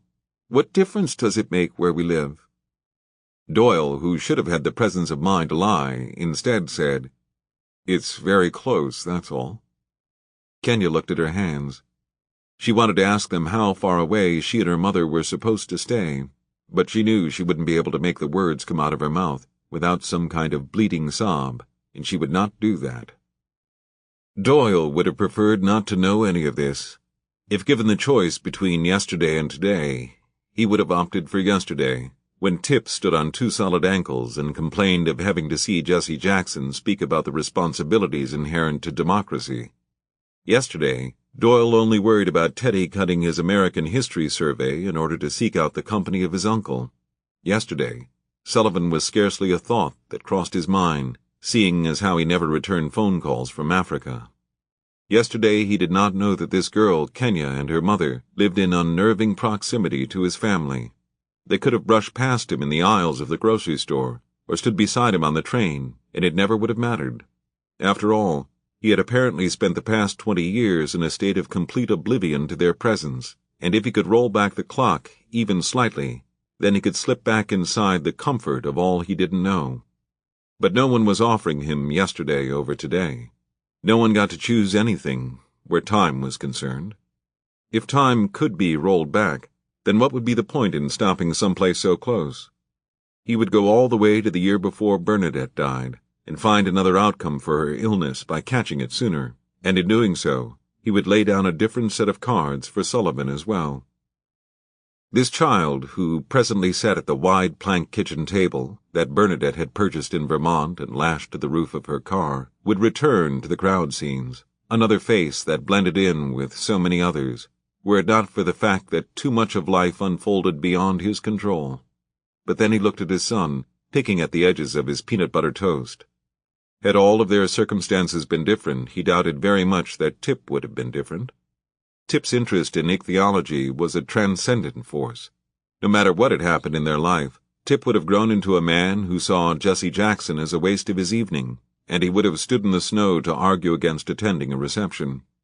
If things had been shuffled ever so slightly, so that Bernadette had lived, and Tennessee had followed them less, who was to say that the car would not have hit Tip squarely in the back last night, snapping his beautiful and much-beloved neck as it pushed him forward? Working against every natural inclination, Doyle had to make himself consider that what had happened might not have been the worst thing at all, not by a long shot. It was possible, in fact, that they had gotten off easy, everyone except the woman in the hospital. He cleared his throat. He forced himself to try again. "Lucky for Tip you stayed close," he said to Kenya. "Lucky for all of us," Teddy said, as he had been thinking much the same thing. Tip considered the point, and then he nodded. "True."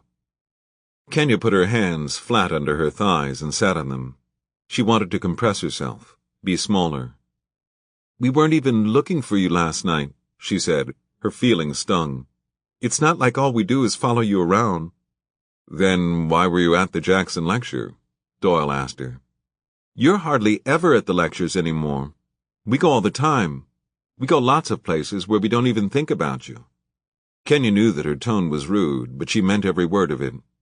"Sometimes one will be really good and my mother will say, 'I sure wish Tip and Teddy had come to hear that.' Or it will be boring and long, and she's glad you stayed at home. I wish we got to stay at home more, but my mother says we have to hear what they have to say." Teddy leaned towards her. Anyone could see how patient he was.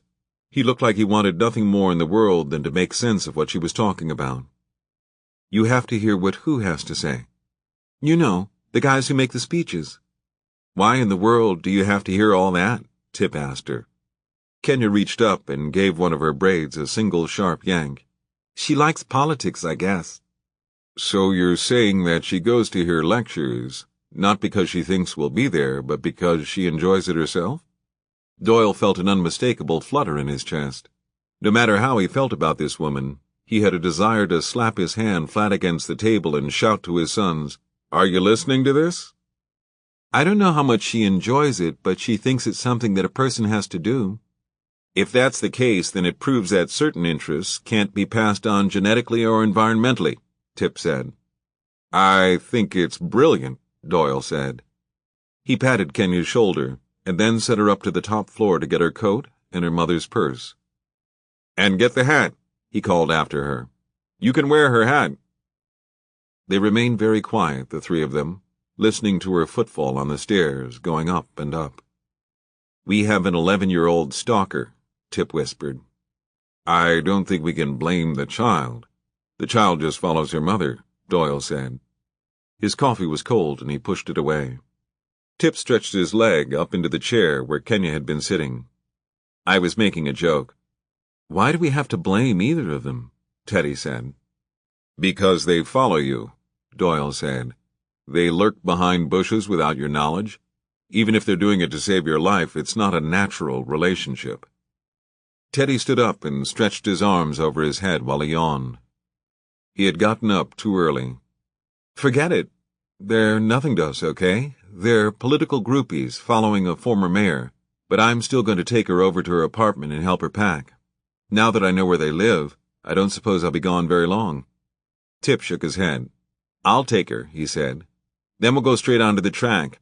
After that, she can come with me to the lab for a minute.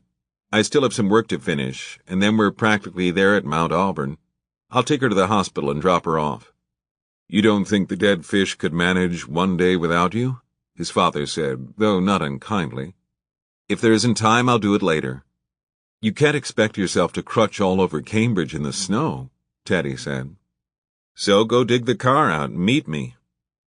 Tip swallowed another Percocet and pushed the bottle down in his pants pocket. Normally, he would have just left them on the kitchen table and never given it a thought. Normally, Sullivan lived in Africa.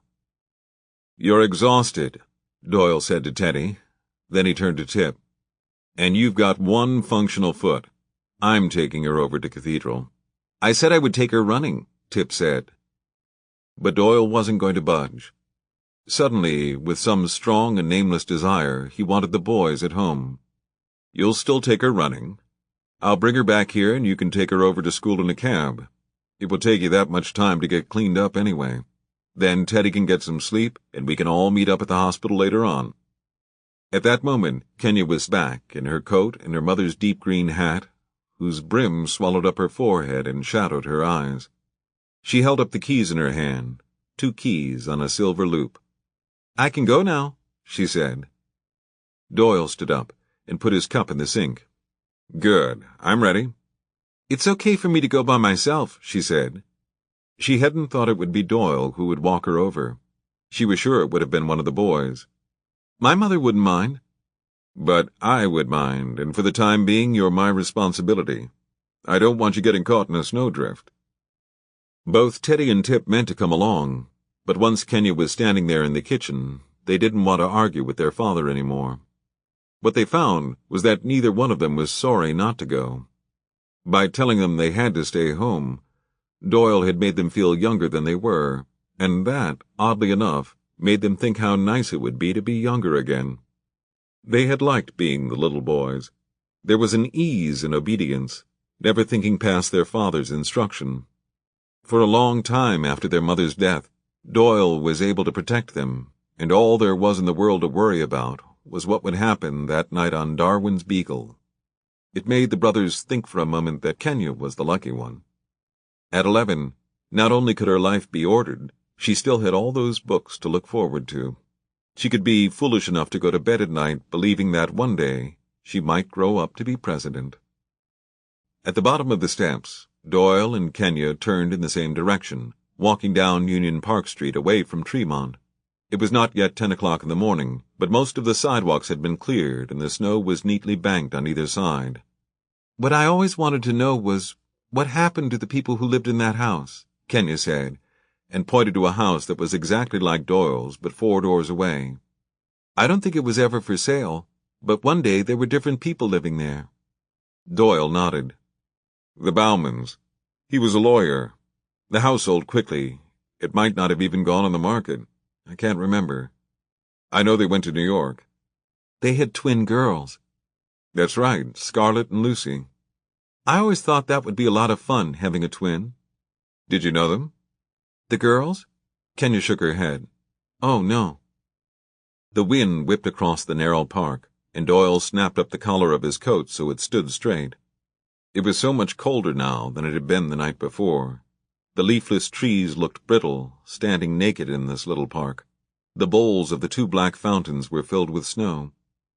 They followed the street past Shawmut, past St. John the Baptist's Hellenic Orthodox Church, with its enormous mosaics of a sad-eyed Christ on the front of the building. They passed the Cathedral of the Holy Cross, where Bernadette's uncle had baptized the boys, where they made their first communions and first confessions with their grade school class, and where John Sullivan came back to say the Mass for Bernadette when she died. It was not her uncle's parish, but it was theirs, and the bishop made special allowances for Doyle's family. Doyle saw the cathedral as a joyless structure, the granite Gothic revival so massive and foreboding that it was impossible to imagine that anything as light as faith had ever existed within its walls. He wondered if it was all those years of going to Mass at the cathedral that had ground religion out of him. Perhaps, if he had attended a more modest church, maybe even the Hellenic Orthodox closer to the house, he might have done a better job of holding on to God. Or perhaps religion had only ever been a campaign device for him, as Sullivan so often suggested. When he knew that he was finished in politics, he let himself be finished with his faith as well. As a law partner, he was no longer required to be the good Catholic son of Boston. "Are you and your mother Catholic?" Doyle asked. Kenya nodded. "Sure, we're all Catholic." Cathedral Grammar School sat between the church and the housing project, a tall chain-link fence wrapping up its basketball court tight. It would have been full of children normally, but this morning everything was empty with the snow. Doyle had a real affection for this building. He thought of the countless plays he had attended to watch his boys dressed up as shepherds or sheep, the parent-teacher conferences spent sitting beside the teacher's desk in undersized chairs to hear how well Tip was doing and how mightily Teddy struggled. He thought of the hallways lined with lockers, the construction paper butterflies stuck to classroom doors, the primordial spaghetti suppers that were the cornerstone of a Catholic education. Sullivan had gone to Cathedral Grammar as well. Teddy and Tip had followed him there. Later, Teddy went around the corner to Cathedral High, and Tip took the bus to Boston Latin. It was one of the reasons Bernadette had wanted to buy their house in the first place. She had looked at the schools before they ever had children to enroll. She loved the idea of walking her imaginary children over in the morning and picking them up in the afternoon. Doyle had asked her if she loved the idea of the school being next door to a public housing project. "I'll thank God if it saves them from only seeing other Irish kids all the time," she said. Of course, in the end, it was Doyle who wound up walking the boys to school in the morning and rushing home when he could to pick them up in the afternoons. He blessed Bernadette for having the good sense to keep them all so close together. "Do you go to school here?" Doyle said, and pointed up at the building. She was a smart little girl, after all, and he knew there were a certain number of scholarships. He had served on the scholarship committee. Kenya shook her head. "It's private." Past the school, they walked into the first courtyard of the housing project, but now he let her lead him. "We're towards the back," she said. "It looks pretty in the snow, sort of like everything's just been painted." He knew what it looked like without the snow. He had been the mayor, after all, and on the city council before that. He was familiar with the housing projects, their budgets and statistics. He was especially familiar with Cathedral, sitting as it did in his own backyard. It was better than a lot of places. The sprawl of mustardy yellow brick buildings turned into something of a maze, and no good ever came of mazes. But there was a playground that kids actually used. Because it sat hip to hip against a better neighborhood, it was patrolled with greater regularity. The police pushed down hard on the nefarious elements, and in doing so, managed to hassle most of the decent citizens as well. So the crime rate stayed down, and, for the most part, no one was happy. Boston Medical Center was only blocks away. There was a woman's shelter, a food pantry, plenty of resources, and yet every one of them was stretched thin enough to snap. If Doyle could have been mayor again, he liked to think there were some things he would do differently. Once they were through the second archway, they passed 3 Hispanic girls, standing against a wall, smoking cigarettes in the cold. They had on puffy nylon jackets, but none of them wore hats. "Hey," Kenya said lightly, because they had turned her eyes to her, to Doyle walking behind her. "Fucking freezing," one of the girls replied, as if she had been asked about the weather. Kenya quickened their pace slightly and led him through an exterior door that was propped open with a brick. A fine wedge of snow had dusted into the hallway and was marked with footprints. She unlocked the door to her ground-floor apartment using the larger key for the top lock and the smaller one for the knob. She switched on a light inside the door, and when they were both safely in, she closed the door behind her and locked it again. Just like you've been taught, Doyle thought. The light bulb was weak, and the apartment stayed dark. "My mother wouldn't be thrilled about you coming over," she said. "She'd get all worried about cleaning everything first." She went to pull back the curtains, and when she did, she kept her gaze out the window for a minute, looking at a narrow walkway and then another covered-over window like her own. "We don't have that many people over." But the apartment, albeit small and dark, was perfectly clean. There was a long floral sofa and an easy chair on one side of the room, a table and 2 chairs beside the kitchenette. There was a round-faced clock on the wall with a pendulum that swung behind a small pane of glass. The place was stuffy and had the vague smell of something that had burned. Doyle wondered if that came from another apartment. "I don't think I've ever been in one of these apartments before," Doyle said. "You can sit down if you want to," she said. "The couch is really comfortable." Doyle sat down obediently, and the couch pulled him back. It would have been impossible to sit there for any length of time without falling into a coma-like sleep. "Very nice." "People give my mom lots of stuff. The clock and the couch, both of the lamps. It all came from the people she works for." "Where does she work?" Doyle wondered how they had come this far without him knowing what Kenya's mother did for a living. "She takes care of old people. It's called assisted living."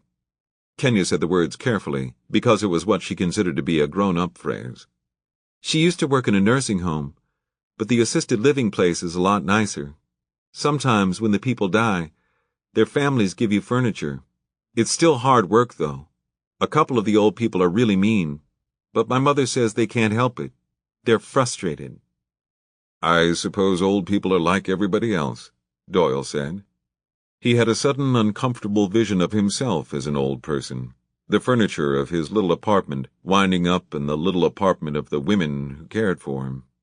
"I can call them if you'd like, let them know that your mother's been in an accident." Kenya nodded. "That's a really good idea.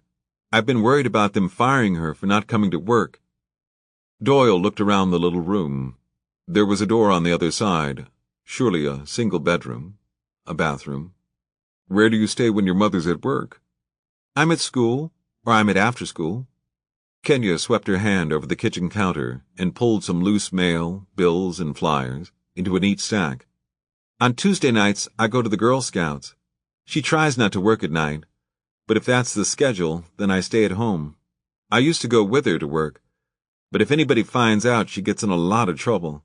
I used to stay in a room that was empty, but then the old people told on her. They all liked me fine, and they still told." "You stay here by yourself?" Kenya slipped out of her coat and laid it over the back of the chair. She took off her mother's hat. "It's no big deal. I put both of the locks on the door and I leave the television on. Someday she'll get a job where she'll only have to work while I'm in school. That's going to be perfect." Doyle was glad he'd left the boys at home. He did not want to see them here. He did not want to picture them sitting on the too soft sofa, their 2 long legs pressing the edges of the coffee table. He used to find Bernadette sitting in their room sometimes after they had gone to sleep. She did it even more once she was sick, when she still had it in her to climb all those stairs. She would be sitting in the dark, and he would come and sit on the arm of the chair beside her, and for a while they would listen to the boys breathe. "They could have gone to someone else," she'd always say to him. That was the part of it she never could get over, that these sons were so unquestionably hers could just as easily have gone to another home, a different fate. But what they never said was that they had already belonged to someone else, and that they could have just as easily stayed where they were. "What do you want me to bring over?" Kenya said. Doyle felt himself flush with emotion, and he was ashamed. "Whatever you'd bring over to stay at a friend's house." "I don't go overnight," she said. "My mom doesn't like me to go." He tried to find a handkerchief in his pocket. "Do you have a Kleenex? All the cold is making my nose run." Kenya went through the door of the other room and came back with a handful of toilet paper. Doyle thanked her. She stood in front of him while he blotted his eyes. There seemed to be something she didn't know how to say. There was an old white man crying in her living room. What was she going to say about that? "Don't worry about me," Doyle told her. "I'm fine." She twisted back and forth on one foot, just the slightest movement of nervousness. "I don't know how to pack exactly," she said. He blew his nose and stuffed the paper in his pocket. The child stood in front of him, nibbling her lower lip, and he smiled at her. "Kenya, I have no doubt that you could land a plane if the situation called for it. Packing, for someone as smart as you, wouldn't require any thought at all. Besides, if you get it wrong, we can turn around and come right back." With those few words, so true and therefore easily given, she all but fell down next to him on the couch in a swoon of happiness. He took her hand and patted it with authority. "Bring a nightgown, the warmest one you've got, underwear, socks, an outfit for tomorrow, something to run in. Bring your school books." "Tomorrow's Saturday." "Bring them anyway. The boys are going to want to see what you're studying. You know that Tip's going to want to help you with your homework, so if you don't have any, just invent something. It will make him feel good." She got up then and went into the other room on her mission. He could hear the sound of drawers opening and closing. He wanted to take her back to the house and play her some Schubert. Not the Lieder. The Lieder would be too overwhelming for a child. One of the quintets would be exactly right for her. He wondered if she had ever listened to Schubert before. She had only just now gone, and he wanted her to come back to him. He found he could not bear to be in this room without her. "Let me know if you need any help," he said. "What do I put it all in?"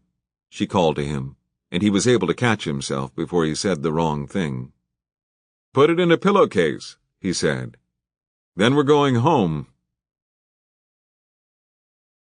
Chapter 8.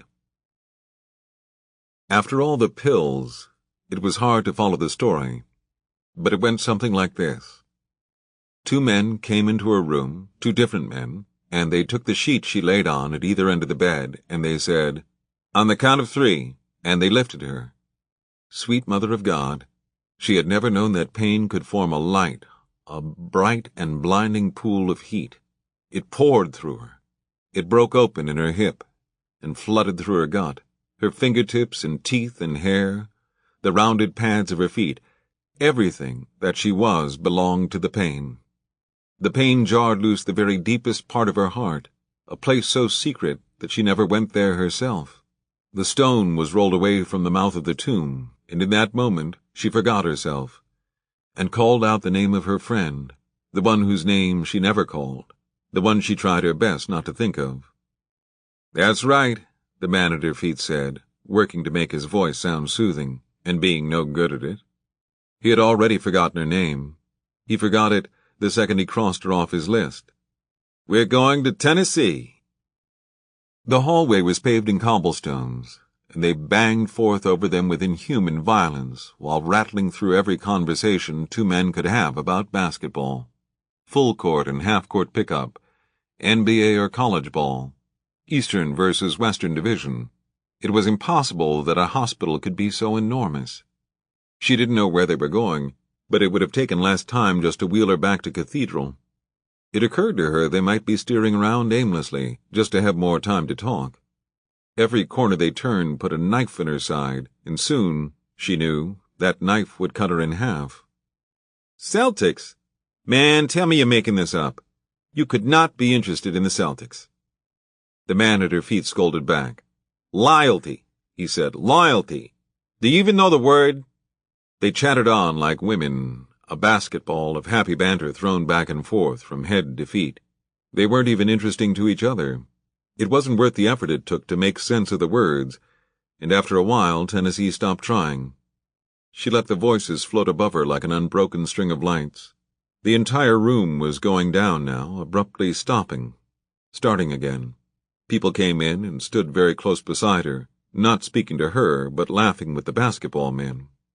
Then somewhere a door slid open, and just like that the first group left, and new people came on. Everyone agreed that there hadn't been a snow like this since '78. "Thomas, did you get caught here?" "All night, mister," Thomas replied. "All day and then all night." "That's too much," the mister said. "You tell them I said they need to let you out of here soon." Thomas acknowledged that this was his last delivery. "I drop her off and I'm gone." It went on this way until they reached some ground floor in hell. "Last stop," the man above her said in a jolly voice. They pushed her out and bumped into another hallway, this one congested with people like herself, laid out on rolling slabs. That was when the two men left her. No goodbye, no good luck. She could only tell they were going because their voices receded, dribbled off towards the edge of her vision, and then disappeared. Later on, a woman came and stood beside her table. "Miss Moser," the woman's voice said, "did you have some ice?" "My stomach hurts," Tennessee said, surprised that she was able to find the words, but it did hurt, and the pain was both deep and wide. "It's your hip." The woman said it with such simple authority that Tennessee wondered if she had a way of knowing. Her hip hurt, yes, she knew that, but the stomach was something else altogether. "Stomach," she said again. The woman snapped the chart shut, making a breeze that fanned Tennessee's forehead in a lovely way. "Did you have some ice?"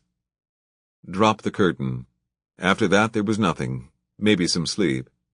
It was very hard to say what was real sleep and what was a lapse in memory, or a smooth slope of medication that strapped her into a luge and sent her straight over the icy edge of a cliff. She knew how to go with it. She did not try to grab hold of anything to slow herself down. When she woke up, she was in a regular room again, and the blinds were pulled high. She blinked her eyes a couple of times against the honeyed light.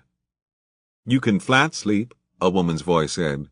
It wasn't the one who was asking her about the ice, it was somebody else. Tennessee ran her tongue around the inside of her mouth in order to loosen up the words. Her teeth felt small and unfamiliar. "How long have I been out?" The woman got up from the chair where she had been sitting and came and stood beside the bed. She was dark-skinned and terribly pretty, with her hair in a mop of short, tight braids. She was wearing a pumpkin-orange shirt-dress that buttoned up the front and a pair of scuffed slippers. It was the dress that was familiar first. Even when she could only see it as a field of color, she remembered. Tennessee had loved that dress. The color put out a heat all its own. She would have asked to borrow it, but she was at least 3 sizes bigger, 6 inches taller. "I've been waiting for you to wake up all day," the woman said. It came to her one piece at a time, the dress, the voice. Her vision was blurry from all the sleep, but Tennessee in her bed blinked and blinked again. She had no choice but to admit what she saw. Ne plus ultra. It was a phrase a teacher had used in school. She hadn't thought of it in years, but then she'd had no reason to. There by her bedside stood Tennessee Alice Moser, beloved, dearest, and best. Tennessee Alice Moser, who at the greenest age of 25 had died of urosepsis in the emergency room of Boston Medical Center before anyone had ordered the tests to figure out what was wrong with her. Her truest friend, Tennessee Alice Moser, the big-hearted, small-boned girl for whom she had named herself, and now was almost 10 years dead. But standing in this hospital room, anyone would have to say she was as fresh as a blade of new spring grass. How perfect she was. The clock had stopped and left her 25, and 25 was young. Not one bit of her stooped forward. Her eyes were fire-bright.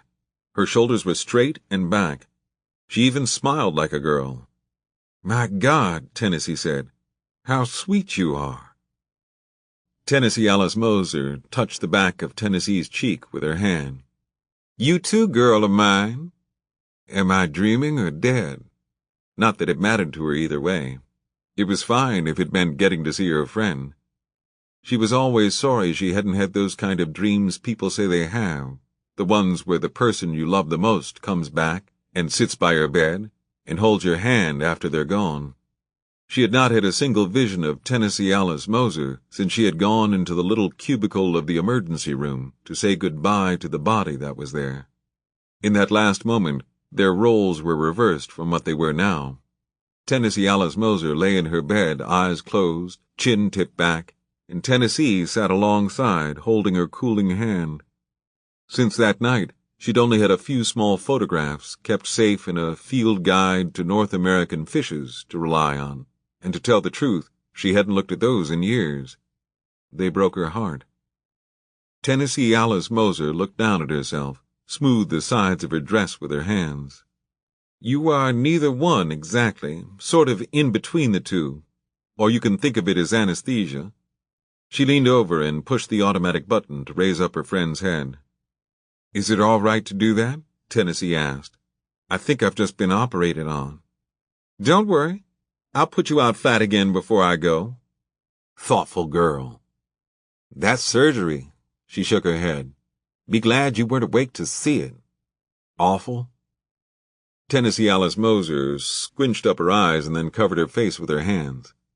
It was so bloody. You never were any good with bloody. She sighed and dropped down into a chair beside the bed. I was not. Tennessee was smiling now and couldn't stop, thinking of her friend having to watch not only the surgery, but everything that happened in her life, and in Kenya's life all these years gone by. Do you think I'll live through this? She had meant to be teasing, but Tennessee Alice Moser reached into her own hair and pulled on one of her little braids. I don't know yet. It's kinda up in the air. The vagueness of the answer should have been, at the very least, a cause for more questions, but at the present moment, Tennessee was easily distracted. Kenya does that. Does what? Yanks her hair. I could tell her to stop it for the rest of my life, and she couldn't. She doesn't know she's doing it. You think she looks like me? Carbon copy, but that's not even what I'm saying. She is like you. All the little things she does are you. Sometimes I just have to stare at her. It blows my mind. Tennessee Alice Moser looked down at her hands in her lap, and she smiled. Her friend in the bed went on, glad to have someone to say this to, since she thought about it every day without anyone to tell. Sometimes I feel like my entire life has been some sort of study in genetics, Tennessee said. There's Kenya doing things like you, and then I wonder if my boys are doing things like me. I imagine they are. I imagine that's how it works. You should see the way she runs, like it was born in her bones. The coaches always say to me, were you a runner? Was her daddy a runner? She's 11 years old, and I couldn't keep up with her on a bike. I think maybe Evie ran. I'm not sure. You just tell them you were Wilma Rudolph in your last life. She shook her friend's hand in the hospital bed and turned it over.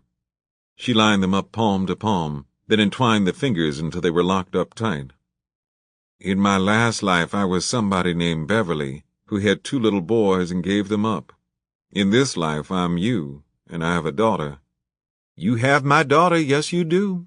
Her voice was distracted then, miles away. Tennessee looked at her friend and worried.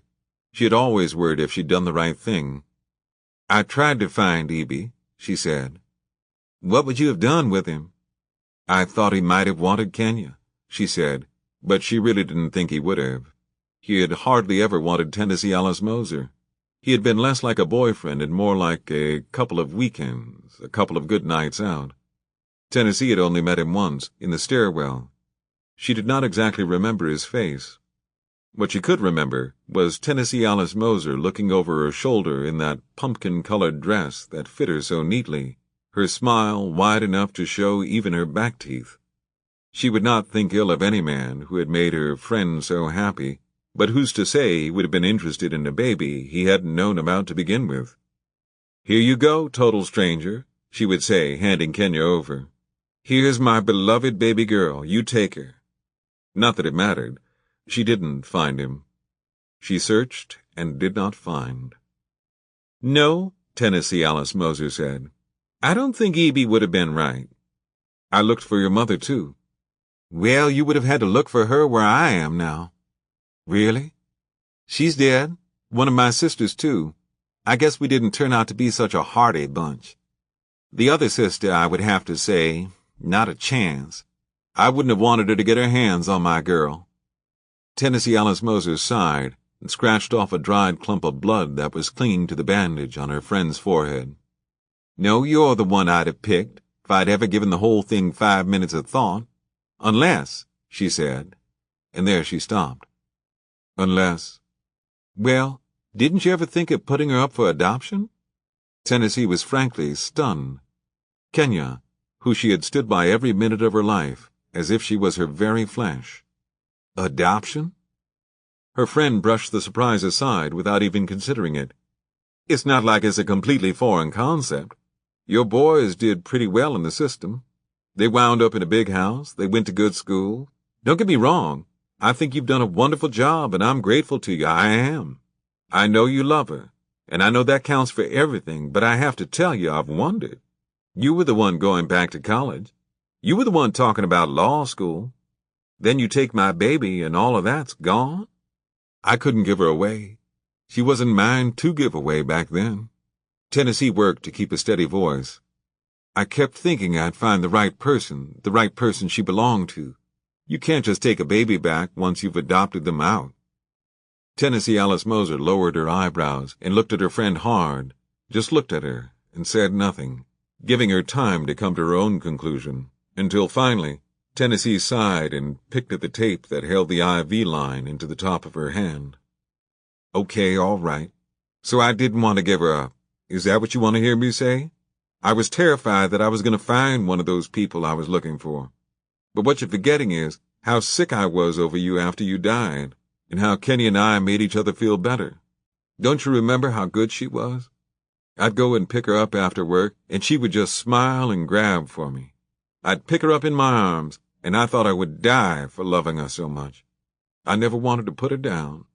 I wasn't going to give her away to strangers. Things worked out for my boys, you're right, but I was stupid then, and I was young.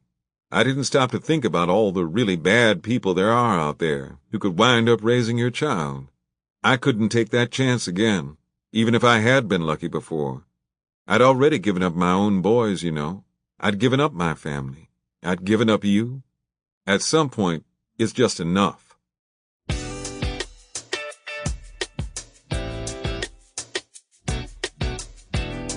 Tennessee Alice Moser nodded, looking like the wisest 25-year-old that God had ever created. I never thought about leaving her. I remember when she was born, I looked at her and I thought, I'm going to be with you for the rest of your life. Well, you meant to, Tennessee said. She brushed her hand against her friend's forehead. She felt so wonderfully warm. What am I supposed to call you, anyway? In the hospital bed, Tennessee rolled over onto her side. She felt the stiff crunch of the bandages taped to her hip, but no pain. There had been such a raging sea of pain, and now there was nothing, not even a stitch or an ache. She flexed her foot back and forth to check again. Beverly? I don't know. There's nobody left who calls me Beverly now, but I imagine I could answer to it. I'll call you Tennessee. Tennessee shook her head, feeling guilty. You shouldn't do that. It's your name. It's not like I'm using it for anything. Tennessee really didn't know what she needed to explain to her friend, and what her friend already knew. It seemed possible that their lives, Kenya's and her own, were like a show that Tennessee Alice Moser watched, and all of their details and decisions were already understood. It seemed equally possible that from time to time she could have turned her face away, missing certain days or weeks that were important to the story. It was all I could figure out to do, she said. I knew I couldn't adopt her myself. It would cost a fortune and take forever, and they probably wouldn't have given her to me anyway. No, you were smart. You were always the smartest person I knew. I really think you would have been a politician if you'd kept up with school. Tennessee Alice Moser had dreamed big for her friend, as was her inclination. That's what I think. You always had important things to say. You made 1,000,000 times more sense than any of those guys who used to go listen to. I was never going to be a politician. You were. You understood the system. Tennessee shook her head. There isn't any system. I found that out when I took Kenya. The law only goes to a certain point and then it stops. When all this was going on, when I wasn't finding Evie or your mother, and I knew I wanted to keep her for myself, that's when I realized there really wasn't anybody out there watching what we did. I mean, they still watched me in Filene's. They watched me at the grocery store to make sure I didn't run off with a quart of milk. But take someone's child? Why, they all but held open the door for me. I left that apartment in Jamaica Plain with Kenya in my arms and moved to Roxbury, and not one person had a thing to say about it. Even good old Mrs. Roberts next door, who watched Kenya the night you died. She never asked me how I was managing to keep her. Tennessee closed her eyes and thought about her daughter's face. It was too open, too bright, too beautiful like her mother's. That's why I keep her so close to me now. I make sure that no one's going to walk off with her. Maybe you keep her too close. Tennessee shook her head. Forgive me, but you might not understand the way the world is today. It's a dangerous place. You've got to be careful now, especially with a daughter. It's always been that way with daughters since way before either one of us was born. But that still doesn't mean you needed to keep her inside so much. You didn't have to turn her whole life into a big secret. Her life's not a secret. Sure it is. You drag her around everywhere after those boys. She's not allowed to talk to them. She's not allowed to tell anybody what she's doing. That's not fun for a little kid. Tennessee was hurt. She had only been trying to live her life in balance, to do her best for everyone concerned, and that meant all of her children. You think I should have given up my boys? I think you already did give up your boys. I think you should have paid more attention to the girl you had. If you were going to take on my name and my daughter, then I wish you had taken on a little more of me. Instead, you went to work some dead-end nursing job like I had. Do you think that's what it meant to be like me? You know how much I hated that job. You were a secretary going back to school. You were the smart one. If you really wanted to be like me, you could have at least had a little fun. Now Tennessee was crying. She kept her eyes closed and let the tears push out the sides. You should have stuck around, was what she was thinking. See if you could have managed it any better yourself. Tennessee Alice Moser shook her head. She had waited such a long time to come back, and now she was being nothing but critical.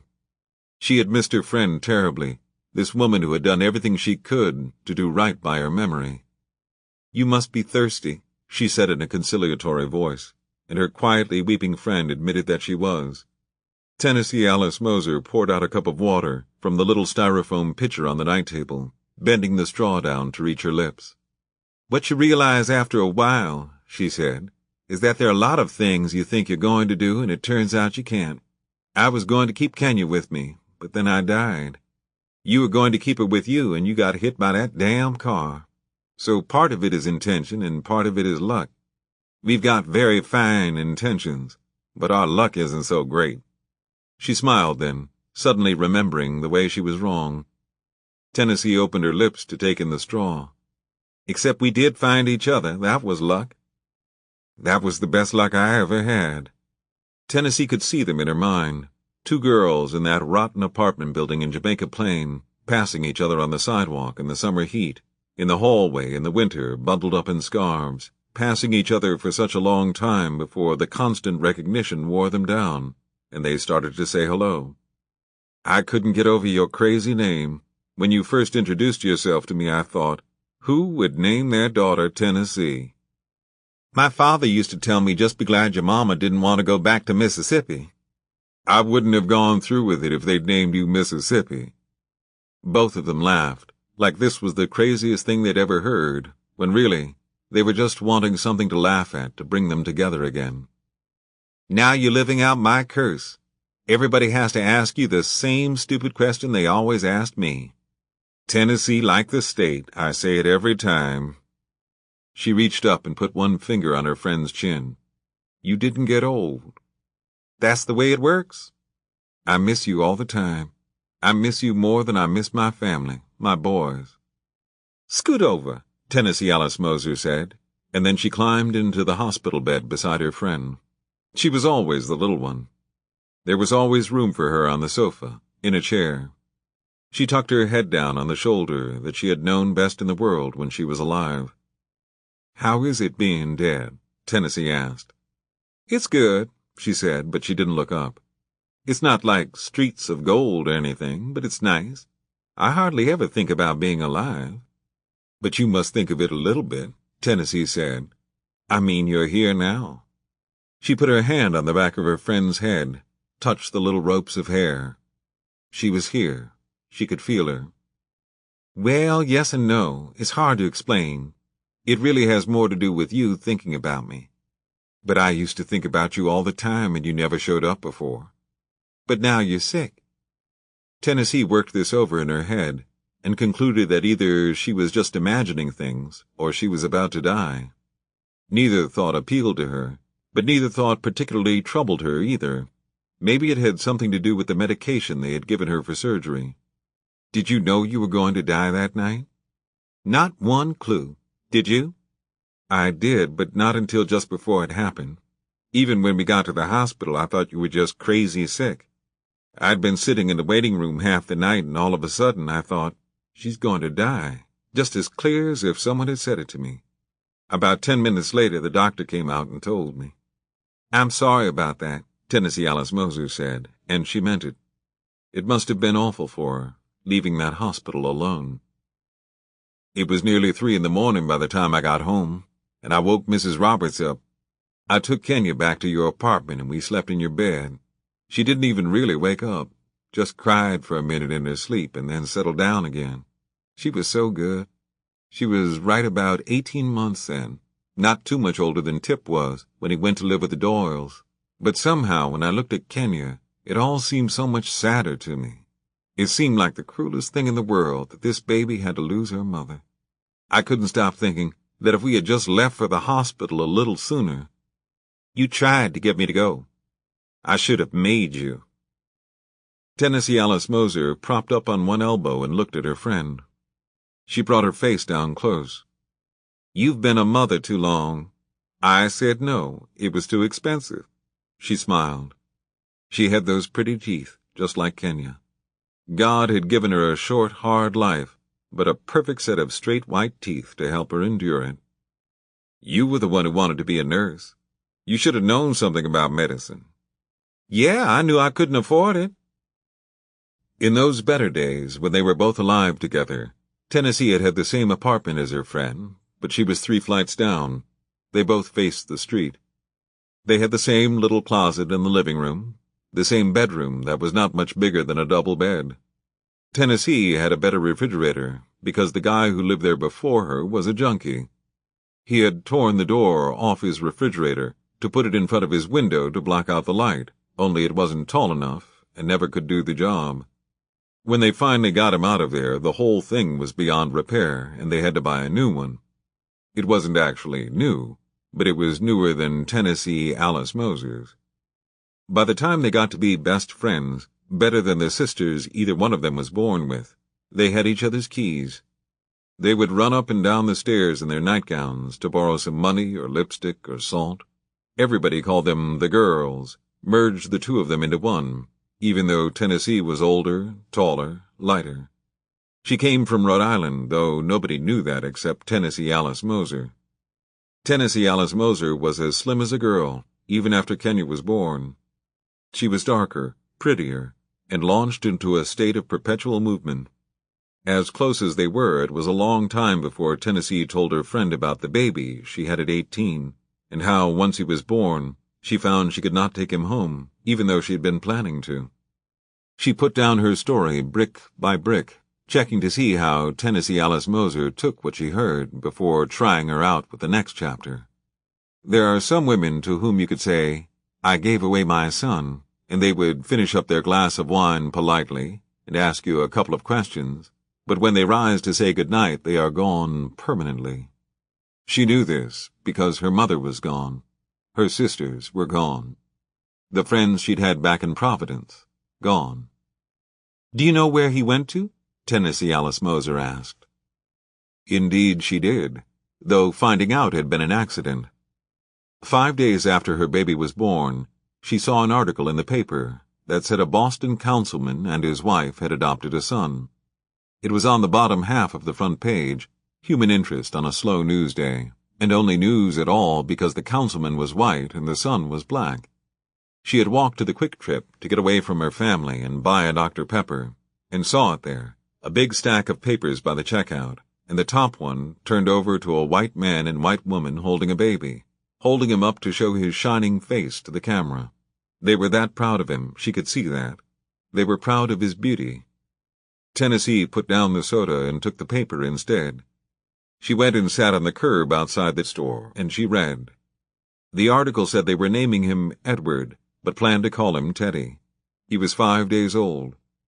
Anonymous sources were quoted as saying the adoption of this child amounted to political maneuvering, but that wasn't true. She saw the picture. She saw the mother who was holding her baby. She saw the look on the woman's face. Nothing political there. "How did you know it was your boy?" Tennessee Alice Moser asked. They were sitting in the living room, drinking wine on Tennessee's mossy green sofa.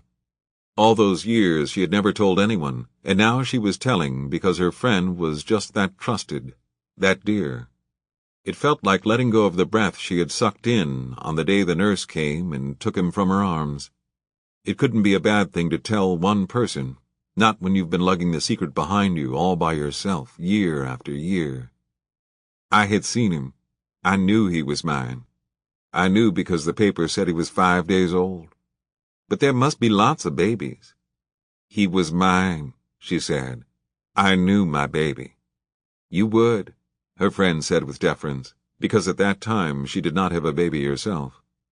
And when I got home, I sat down, and I looked hard at my older boy. Your older boy? That was the complication, the thing that made the story into something unnatural. But once she decided to tell, there was nothing to do but say every word of it. I had an older boy at home. I was keeping him. I could manage with one. But after I saw that picture in the paper, I thought, one of you is going to go on and have a very sweet deal, get an education, live in a nice house, be safe all the time, and one of you is going to stay with me. I wasn't feeling so good then. Staying with me didn't sound like anything but a burden this child would have to endure. I started to tell myself that it should be all or nothing, that doing it halfway was a disservice to them both. I had an idea that Tip, he was my big boy, could look after the baby, little as he was himself. They could be together and look after each other. So I went back to the agency I'd given the baby to, and I asked them to make the call. The woman I talked to said I was wrong, that it wasn't my baby with the councilman in Boston, but I said for them to take down my number anyway and to call me back. They called the next morning. I was right about it being my baby. I would have known him anywhere. Tennessee Alice Moser thought about all of this for a long time. She could see giving up a baby, maybe. She could even see how that might be a good thing. But how did you give up the boy that you knew? The one you had fed from your body already. The one who had slept in your bed at night when he cried. What did you call Tip back then? But Tennessee just shook her head. He's Tip. Even though she had told all of her story, she waited months before asking her friend if she wanted to come along and sit on a park bench in the South End and eat a sandwich and pretend to talk while the boys walked by them on their way to the Montessori school. Teddy was 4 by then, and Tip was 5, and they each intermittently held the hand of the red-headed woman and then swung their hands in the air. They were talking to Bernadette and then to each other, and she was talking back to them. As hard as the 2 girls on the bench tried, they could not hear what was being said. Teddy laughed at something, and then for half a dozen steps he hopped with his feet together. Tip kept his chin pointed up, looking at the formations of clouds. This is why you moved to Boston? Yes. Do you watch them all the time? The first time she had only come up for the day, thinking she would just hang around until she could get one look to see if they were okay, and then that would be enough. But it wasn't enough. She tore off half the sandwich without looking down, and passed it to her friend, her best friend, the only person she had ever told. It isn't all the time. My God, Tennessee Alice Moser had said, her gaze trailing after them like the tail of a kite. Those are the most beautiful boys in human history. I have never seen anything like them in my life. Even after they crossed the street at the end of the block and fell from sight, she kept her face turned towards the place they had been. She never said, "What were you thinking of?"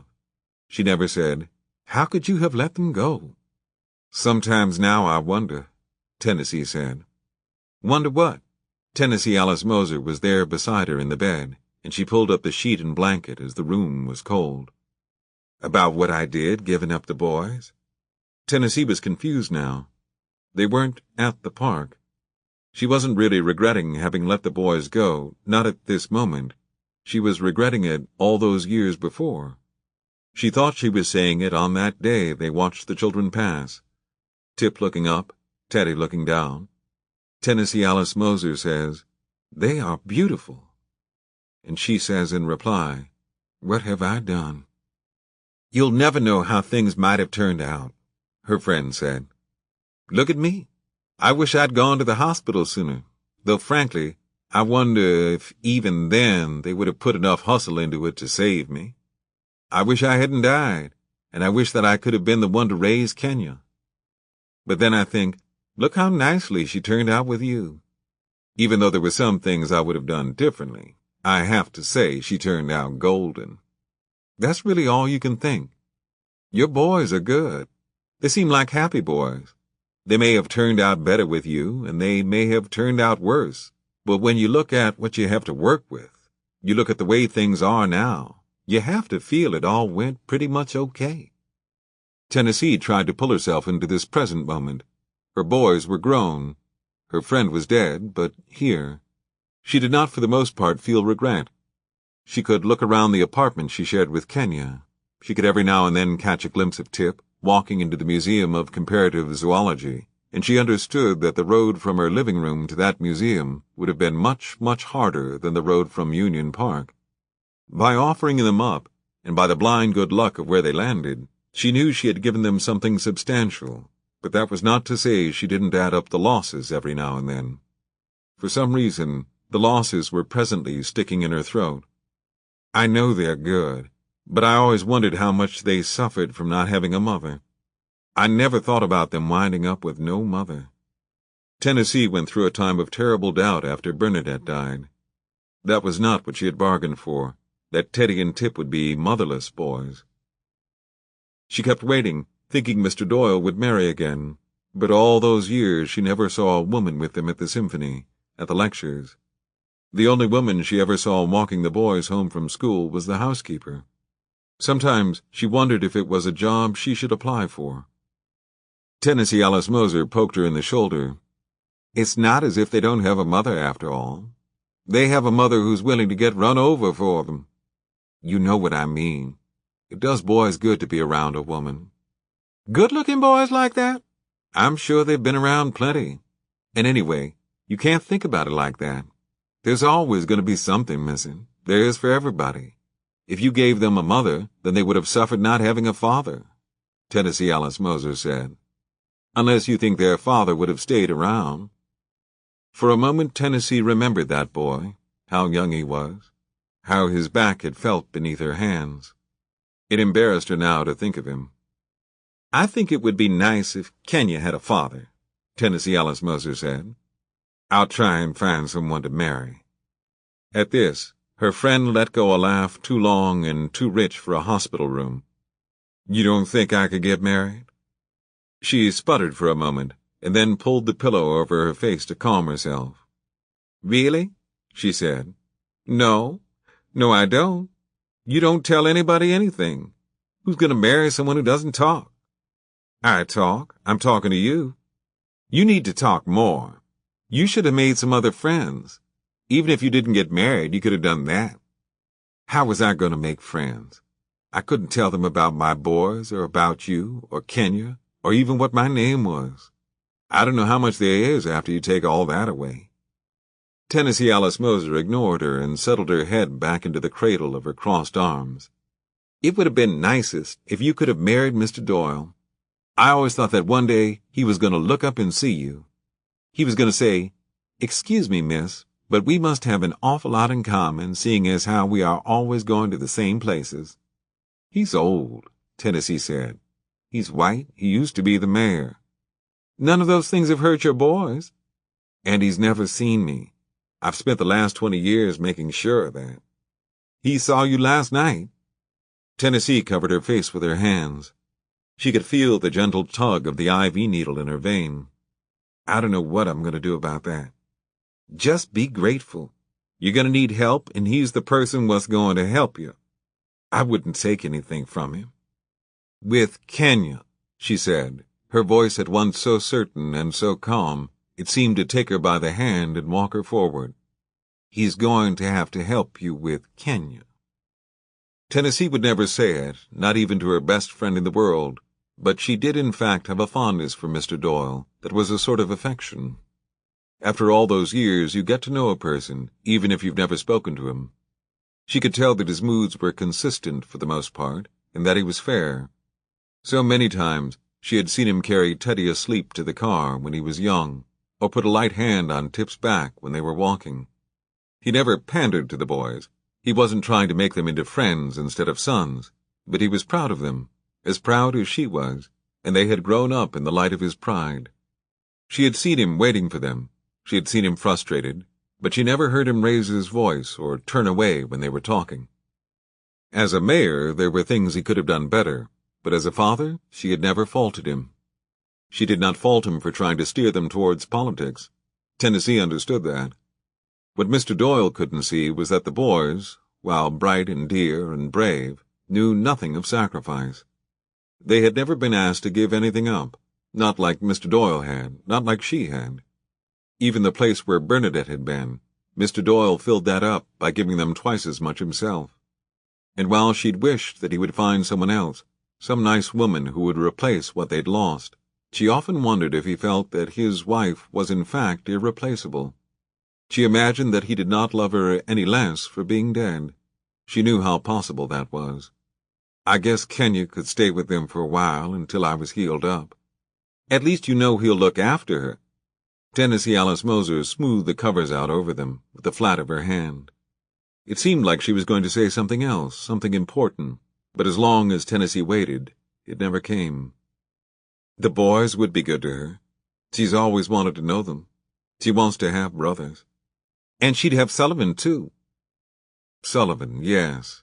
He would be the easiest with her. He would be the one to buy her dresses. He would take her to Africa someday. I had a dream that he came to see me. He did come to see you. Really? Now Tennessee had to think about it all over again. She was sure she had imagined everything. I think he has some problems, Tennessee Alice Moser said. The truth is, Tenny, we all have problems, Tennessee said. I have a new hip. And I'm dead, Tennessee Alice Moser said, and laid an arm across Tennessee's chest and closed her eyes so that they could both get some sleep. Chapter 9. Kenya and Tip stood on the corner of Union Park and looked down the long, snowy expanse of Tremont for as far as they could see in one direction, and then they turned to face the other. They found the world divided into 3 neat layers: blue sky, gray buildings, white snow. The plows had come through in the very early morning and pushed everything from the middle of the street to either side, forming banks as high as Kenya's shoulder. She had to crane around them to see, but there was really nothing to see. The snow that was left on the street was packed into a hard white permafrost, as impenetrable as the asphalt itself. When she scanned the few brave cars that skittered around with all the traction of ice cubes, none of them were taxicabs. "What time is it now?" Kenya asked. Tip didn't look at his watch. 11 o'clock. The cab was so late and they were so restless that they had decided to wait it out on the corner, but going to the corner did not produce the car. Tip was weighing it out: the wind, the cold, the crutches, the girl, the promise to his father that they would take a taxi, the likelihood of the taxi actually materializing in the next hour. Beneath her coat, Kenya was wearing a tracksuit brought from home. She was wearing Tip's backpack on her back, and she had to lean slightly forward to counterbalance the weight of the books. "I can take that bag," he said, looking down at her, though he wasn't completely sure he could, given the compromised nature of his own balance. He needed the books in case he found the time to read for exams. "I've got it," she said, keeping her eyes fast on the road. She appeared ready to spring at the first sign of available transportation, ready to sprint down the street and guide the cab back to Tip. Tip thought of her as a little peregrine falcon. Everything in her was designed to dart down, grab the rabbit. On the other side of the street, the light turned green, instructing them to walk. That settled it. "We're taking the T," he said, and stepped into the street. Kenya stayed at the curb. Tip was not following the plan. "I told your father I'd make you take a cab," she called in a loud voice. "He gave me money." Keep the money, Tip said, working his crutches carefully against the hard pack in the street. At least call them again. How many times can I call them? Anyway, his cell phone was in his pocket and both of his hands were thoroughly occupied. Kenya hesitated and then followed. If it would be wrong of her to take the tea, it would be worse to let him go on alone. Besides, they didn't want to go back to the house. Teddy and Sullivan were both asleep, and Doyle would be too bent on entertaining her if it was just the two of them sitting in the living room together. She had already listened to the Schubert Quintet. Ironically, he had played her the Trout, or at least Tip said it was ironic. And now she wanted to see the Fish Museum, the special part that was only for scientists, where she and her mother and regular paying customers were not allowed to go. She wanted to run on Harvard's track. She knew it was enormous and completely indoors because she had seen it once by peering in through the windows. More than anything, she wanted to get to the hospital so that she would be standing next to her mother's bed the minute she opened her eyes. She wanted to kiss her hands and put her head lightly to her chest and listen to her heart, the things she did on the nights she couldn't sleep. None of those things would happen on the curb. In 2 leaping steps she was right beside him again. She refused to dawdle. The light could change and strand her on the wrong side of Tremont. There was a chance that Tip might leave her there, and even though she could catch him with no effort, she was not in the mood to cross against the light. She hooked her thumbs under the straps of the pack and hoisted it up. Let's at least go back and get the Silver Line. We're taking the T. He was nearly to the curb. But the T is 4 blocks at least. We can pick up the Silver Line on the corner and take it to Park Street. Tip didn't take the bus. He didn't like the bus. We're going to Back Bay. That's insane. Then I'm insane. She stayed quiet for a while. She stayed beside him. You can walk with those things okay? Tip straightened his elbows, careful not to rest his weight beneath his arms. I'm getting the hang of it. They were moving down Dartmouth Street at a good clip. He could have gone faster, but every so often the rubber tips of the crutches would shoot out a quick inch or two on the ice and give him reason for sober consideration. The sidewalk was brick, charming until you tried to shovel off the snow. It couldn't have been more than 20 degrees, but he was dressed for it now. From Teddy, he had borrowed a parka and scarf, and the sheepskin hat with ear flaps that he had often ridiculed his brother for. From his father, he took a pair of soft leather gloves, with cashmere knit lining, that pressed up hard against his palms, expensive gloves that Tip himself had bought for Doyle as a present several Christmases ago. But even more than the layers, it was the work of moving forward that kept him warm. Isn't this the prettiest street? Kenya said, her eyes forever turning up to the leaded windows and carved wooden doors that sat on top of straight stone staircases. Not as pretty as yours, but really nice. Tip stopped to shift his weight against the crutches. He tried to carry his left foot higher behind him, and he felt the ache in his shin. The fiberglass casing of the boot, that was designed to be so light, was heavy. His foot was heavy. He took a moment to look at Dartmouth Street while he caught his breath. Same old Dartmouth Street.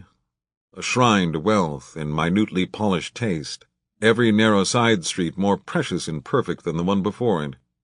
He could feel his pulse pounding in the side of his neck, and he wondered if it had to do with the Percocet, or if he was just out of shape. Last night with Teddy, he could have run from Cambridge to Newton, and this morning he was struggling with the block. That street's gotten too gentrified, he said, and so dismissed it. He was irritated with his ankle, or with himself, and in that irritation he took unfavorable notice of the brass mail slots in the doors, the shining knockers shaped like lions' heads. There's nothing interesting here anymore. I don't know that word, Kenya said. She was always in the market for a new word. Tip turned his head up to see 4 stories of gentrification, left to right, front to back. The South End was a long way away from its squatter days, its fire-in-the-trash-barrel days. All of that had come and gone before Tip had even been born. The rich people came in and pushed the poor people out and fixed it all up so that every house looks the same. Kenya took inventory of the empty window boxes, the slender birch trees in the sidewalks, the stair rails fashioned in ornate ironwork. Even in the snow it all looked orderly and neat. She knew full well how lovely it would be once the purple vinca made a carpet around every tree, and the geraniums filled the boxes. But it looks nice, she said, coming to the street's defense. I can think of some places not too far from here that could stand to be gentrified. To learn a word, you had to know the definition. To own the word, you had to use it in a sentence. You're missing the point, Tip said, pushing off again. While they're fixing the windows and picking up the trash and planting the flowers, they get rid of the poor people, too. I mean the black people, the brown people. They push them out into Cathedral and over into Roxbury. That's the gentry's idea of cleaning up. Kenya wasn't thrilled with the implication that at some point in history, she, or someone very much like her, had lived on Dartmouth Street and later had been swept away in the name of a tidy cleanup. You still live over here, she said, imagining that one morning there was a note taped to every black door in the neighborhood. Time for you to go. Tip didn't know anything about 11-year-olds, how smart they were or weren't, how much they understood. It struck him that when he was 11, he would have made the same smart remark to his weak generalization, and it frustrated him that he didn't know how to backpedal out of it. What he said was essentially correct, but her statement was indisputable. He had not been driven out of the neighborhood. He hadn't factored himself into the equation at all, and now he was reduced to telling her the absolute truth as he knew it. You have to be poor and black to get taken out of this place, he said. I was only black. When they had made it down all the stairs to the tee, Tip took out 2 tokens and fed them into the slot. The turnstile was a trick with the crutches, and so he handed them over to Kenya and hobbled through as best he could. Everything in the city was dead today, including public transportation. People stayed home, bundled up in front of their television sets, eating canned soup and watching the Weather Channel to see if there was going to be more of the same. For this, Tip was grateful. If he was going to be slow, it was better not to have a long line of impatient Bostonians jostling him from behind. They missed the first train because he couldn't run for it, but they were lucky, and a second one came along before it should have. He would get the hang of this, he was sure, but for now, the only thing he wanted was to be sitting down. On the tee, Kenya pulled off one mitten with her teeth and dug under her pocket. Here's the money for the taxi. She handed the 2 20s to Tip.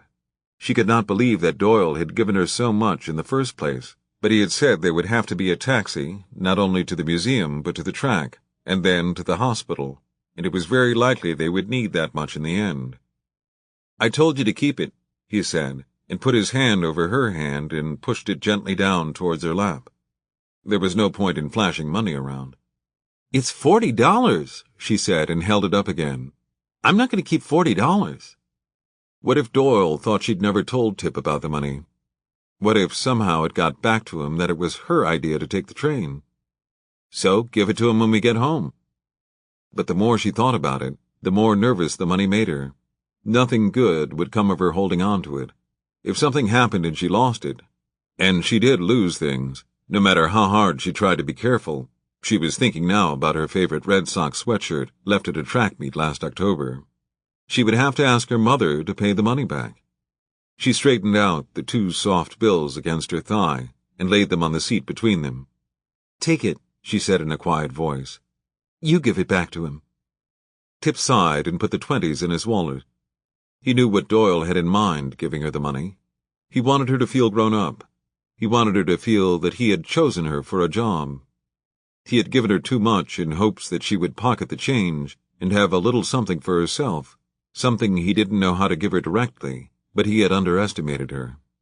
Maybe there was a way Tip and Kenya had had similar childhoods after all. She, too, had been attending lectures on social responsibility, sitting through the same crushing liturgies on the moral imperatives of honesty and humility. By growing up in the wake of his family, she had inadvertently grown up with Doyle's curriculum as well. If Tip or Teddy found a quarter on the ground when they were boys, they'd be half-crazed with worry over who had dropped it and how they could possibly give it back. Doyle was always there, trying to explain that it was fine to keep the change that was out on the sidewalk, and that it was in no way related to taking money from a cash register or a purse. Finding a quarter wasn't stealing, it was lucky, and even while they understood that rationally, they were still left emotional wrecks by the thought that it could have been dropped by some very poor child, straight out of Dickens. That was Doyle's fault. He had made them that way after all. high-strung little do-gooders who had to live every moment of their lives as an enactment of the Nicene Creed. Maybe he'd done it to Kenya, too, without even knowing it. Doyle would just have to take the money back as a consequence of his parenting. By the time they were halfway through Harvard Yard, Tip was seriously questioning the wisdom of his own decision to leave the house at all. His leg had progressed far beyond aching. The pain in his sciatic nerve was sharp and somewhat electrical in nature. It now extended from his foot up the back of his leg. He had, despite all better knowledge, dug the crutches into his brachial plexus and slowly crushed it, sending a radiation up his neck and into the back of his head that was like a persistent hammer slamming in a reluctant nail. He had to admit that from the standpoint of physiology it was interesting to feel his central nervous system unite. His wrists, for example, which he had been so careful to keep straight, had extended somewhere around Storrow Drive, and now the median, ulnar, and radial nerves were so sore from holding himself up that his entire arms trembled and burned in the warm sleeves of his brother's parka. His breath was labored and short. His sinuses were scorched from the freezing wind that pushed at him until he felt concern for his own stability. Blind kittens were more robust in their nature. Once this was behind him, he would not assume that pacing around the lab and lifting glass jars full of fish over his head sufficed for physical exercise. As for now, he was thinking fondly of the living-room sofa. "I can take her running," Teddy had offered. "Need I remind you that you were hit by a car last night?" Doyle had said. A fat yellow plow, just as wide as the sidewalk, snaked a lazy curve through the center of the yard, while students who preferred not to walk through the snow filled the dry path behind it. Everywhere they looked, the trees were black and wet and leafless. "This is the most beautiful place in the world," Kenya said in a tone best saved for walking up the nave of Chart and not passing between two freshman dorms. "It's nice." Tip looked up and saw a handmade sign taped inside somebody's bedroom window. Obama 2012. The truth was, Tip always felt better the minute he stepped into Harvard Square. He was a Cambridge resident by nature. Boston was a city that never understood him, and therefore Boston was a city he never thought twice about leaving. "Do you ever just look around and think, I can't believe I get to go to school here?" Tip was concerned about the lack of feeling in his fingers. Cold? Nerve damage? It was impossible to tell. "I guess I always thought I'd go to Harvard." He was working to make his voice sound steady, conversational, to give no indication of what he was coming to see as his imminent collapse. "I've been interested in the science department here since I was your age." Kenya pulled her mother's hat farther down on her head until the wind was cut from her eyes. It was hard for her to walk so slow, but she did it.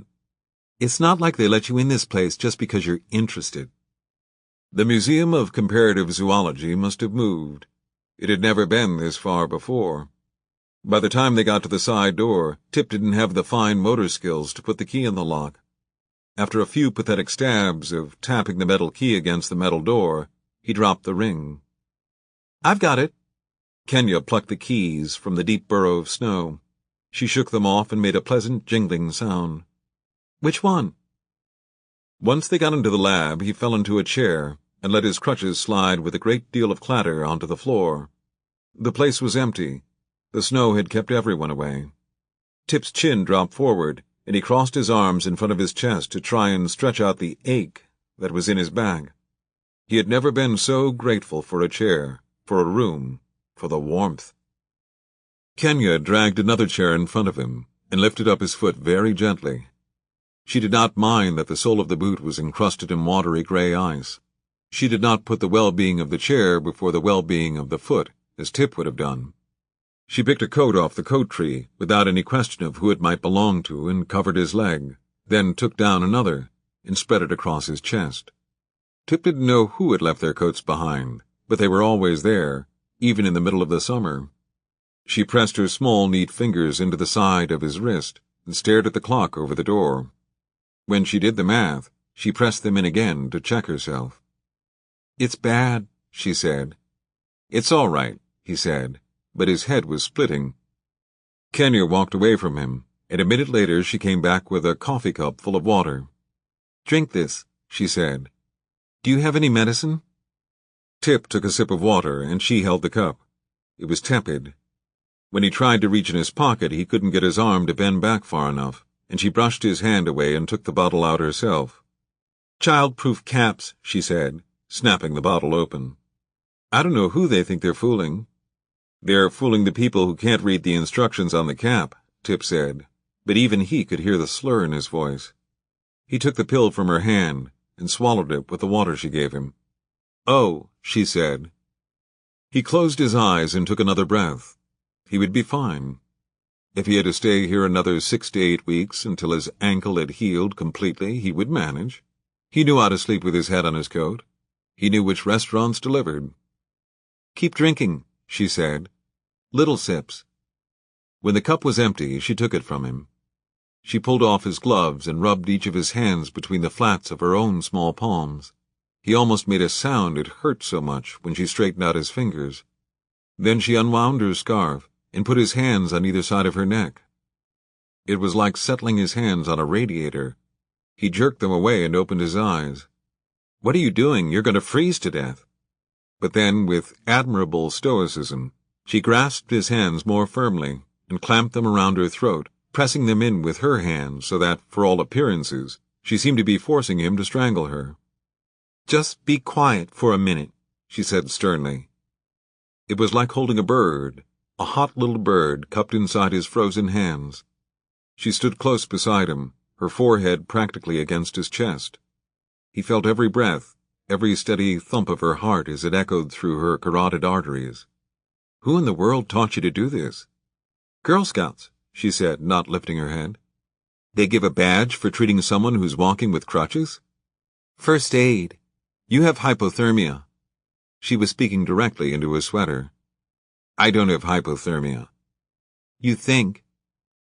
He looked at her, at the crown of her head bowed there beneath his chin, at the straight lines that ran between her braids.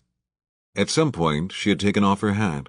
At some point her mother had put this child on the floor between her knees and parted her hair with such mathematical consideration that he could read her intentions in the child's scalp.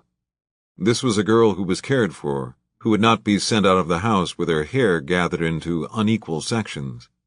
He could see all: hands, comb, soft hair, and for the first time he thought of the woman and the girl in this picture as people who had a tenuous connection to him. When as a child he had thought of the mother who gave him away at all, it was as someone who was reckless and half-hearted, someone incapable of finishing anything she had begun.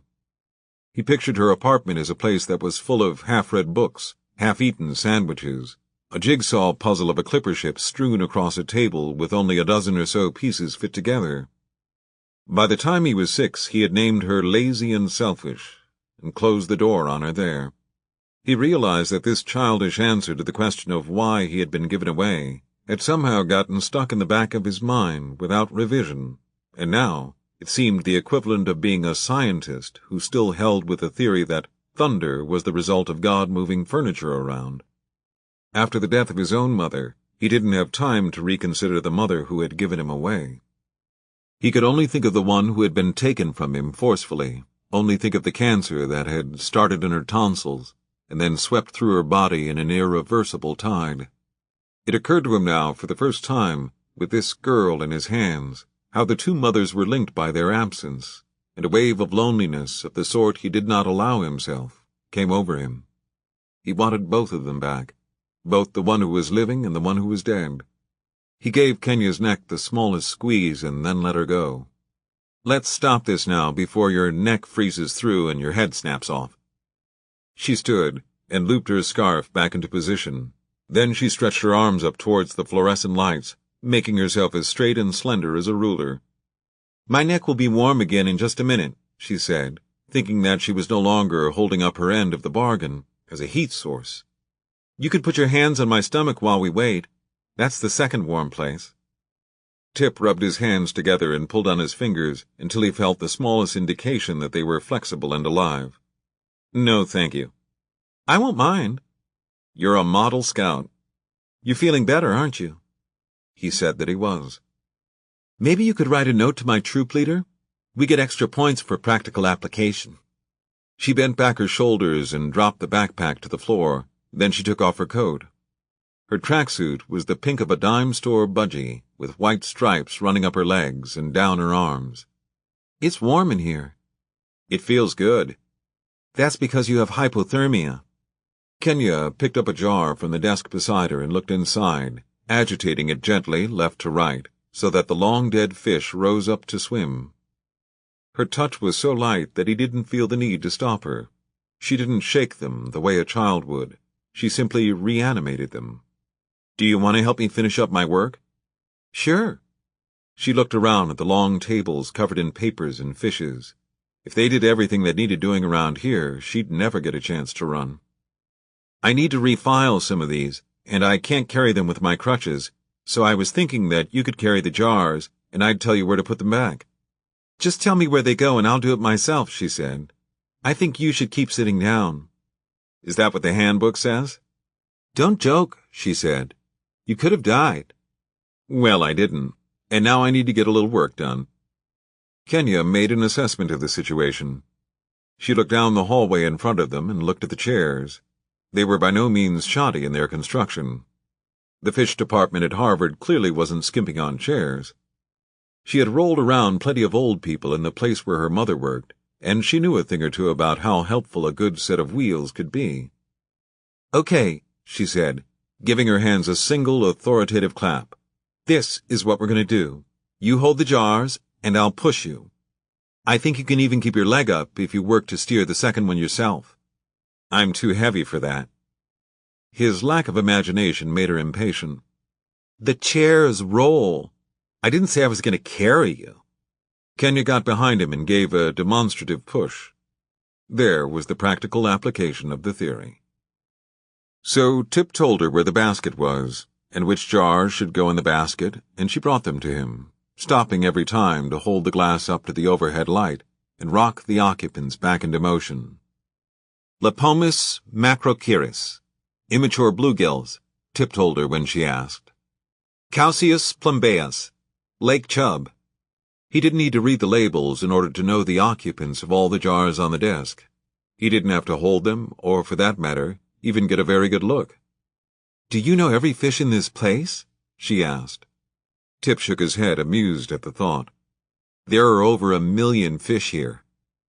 At that she held up her hand. "Wait," she said, and ran into the other room, into the endless rows of shelves and jars and fishes. She gave a small scream when she saw the full force of them there, the occupants of what appeared to be an entire ocean, divided into jars and stacked into soldierly rows. It was the noise of pure delight. A scant half-hour ago, Tip had considered telling Kenya she shouldn't be so impressed by things, the house, the street, the school, but his heart leapt that she did so love the sight of the museum's collection. She rushed back, holding a larger jar in both of her hands.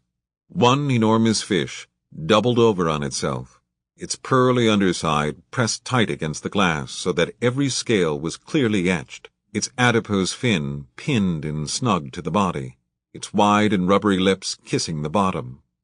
"What's this?"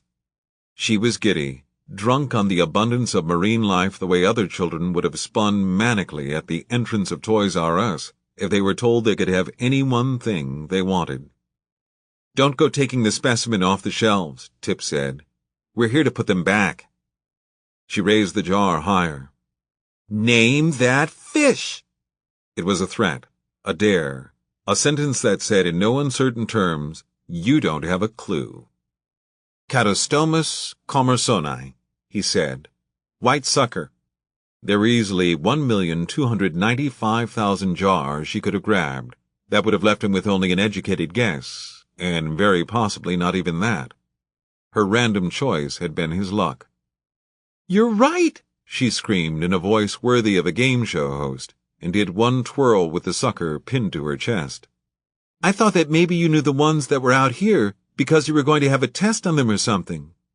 "I don't know most of them. You made a good pick." Kenya held the bottom of the jar up to her nose and did her best to shape her mouth to the mouth of the sucker. "You've got to wonder what this guy looked like when he was still swimming." But Tip did know that. A sucker was not such an uncommon sight. He would have had 3 irregular lateral blotches, right about here. He touched the jar. It was then he realized how ridiculously glad he was to have been asked. No one ever asked him anything about fish. Doyle hated the MCZ. The only reason he ever came to the building anymore was because he had some cause to drag Tip out of it. Teddy liked to come.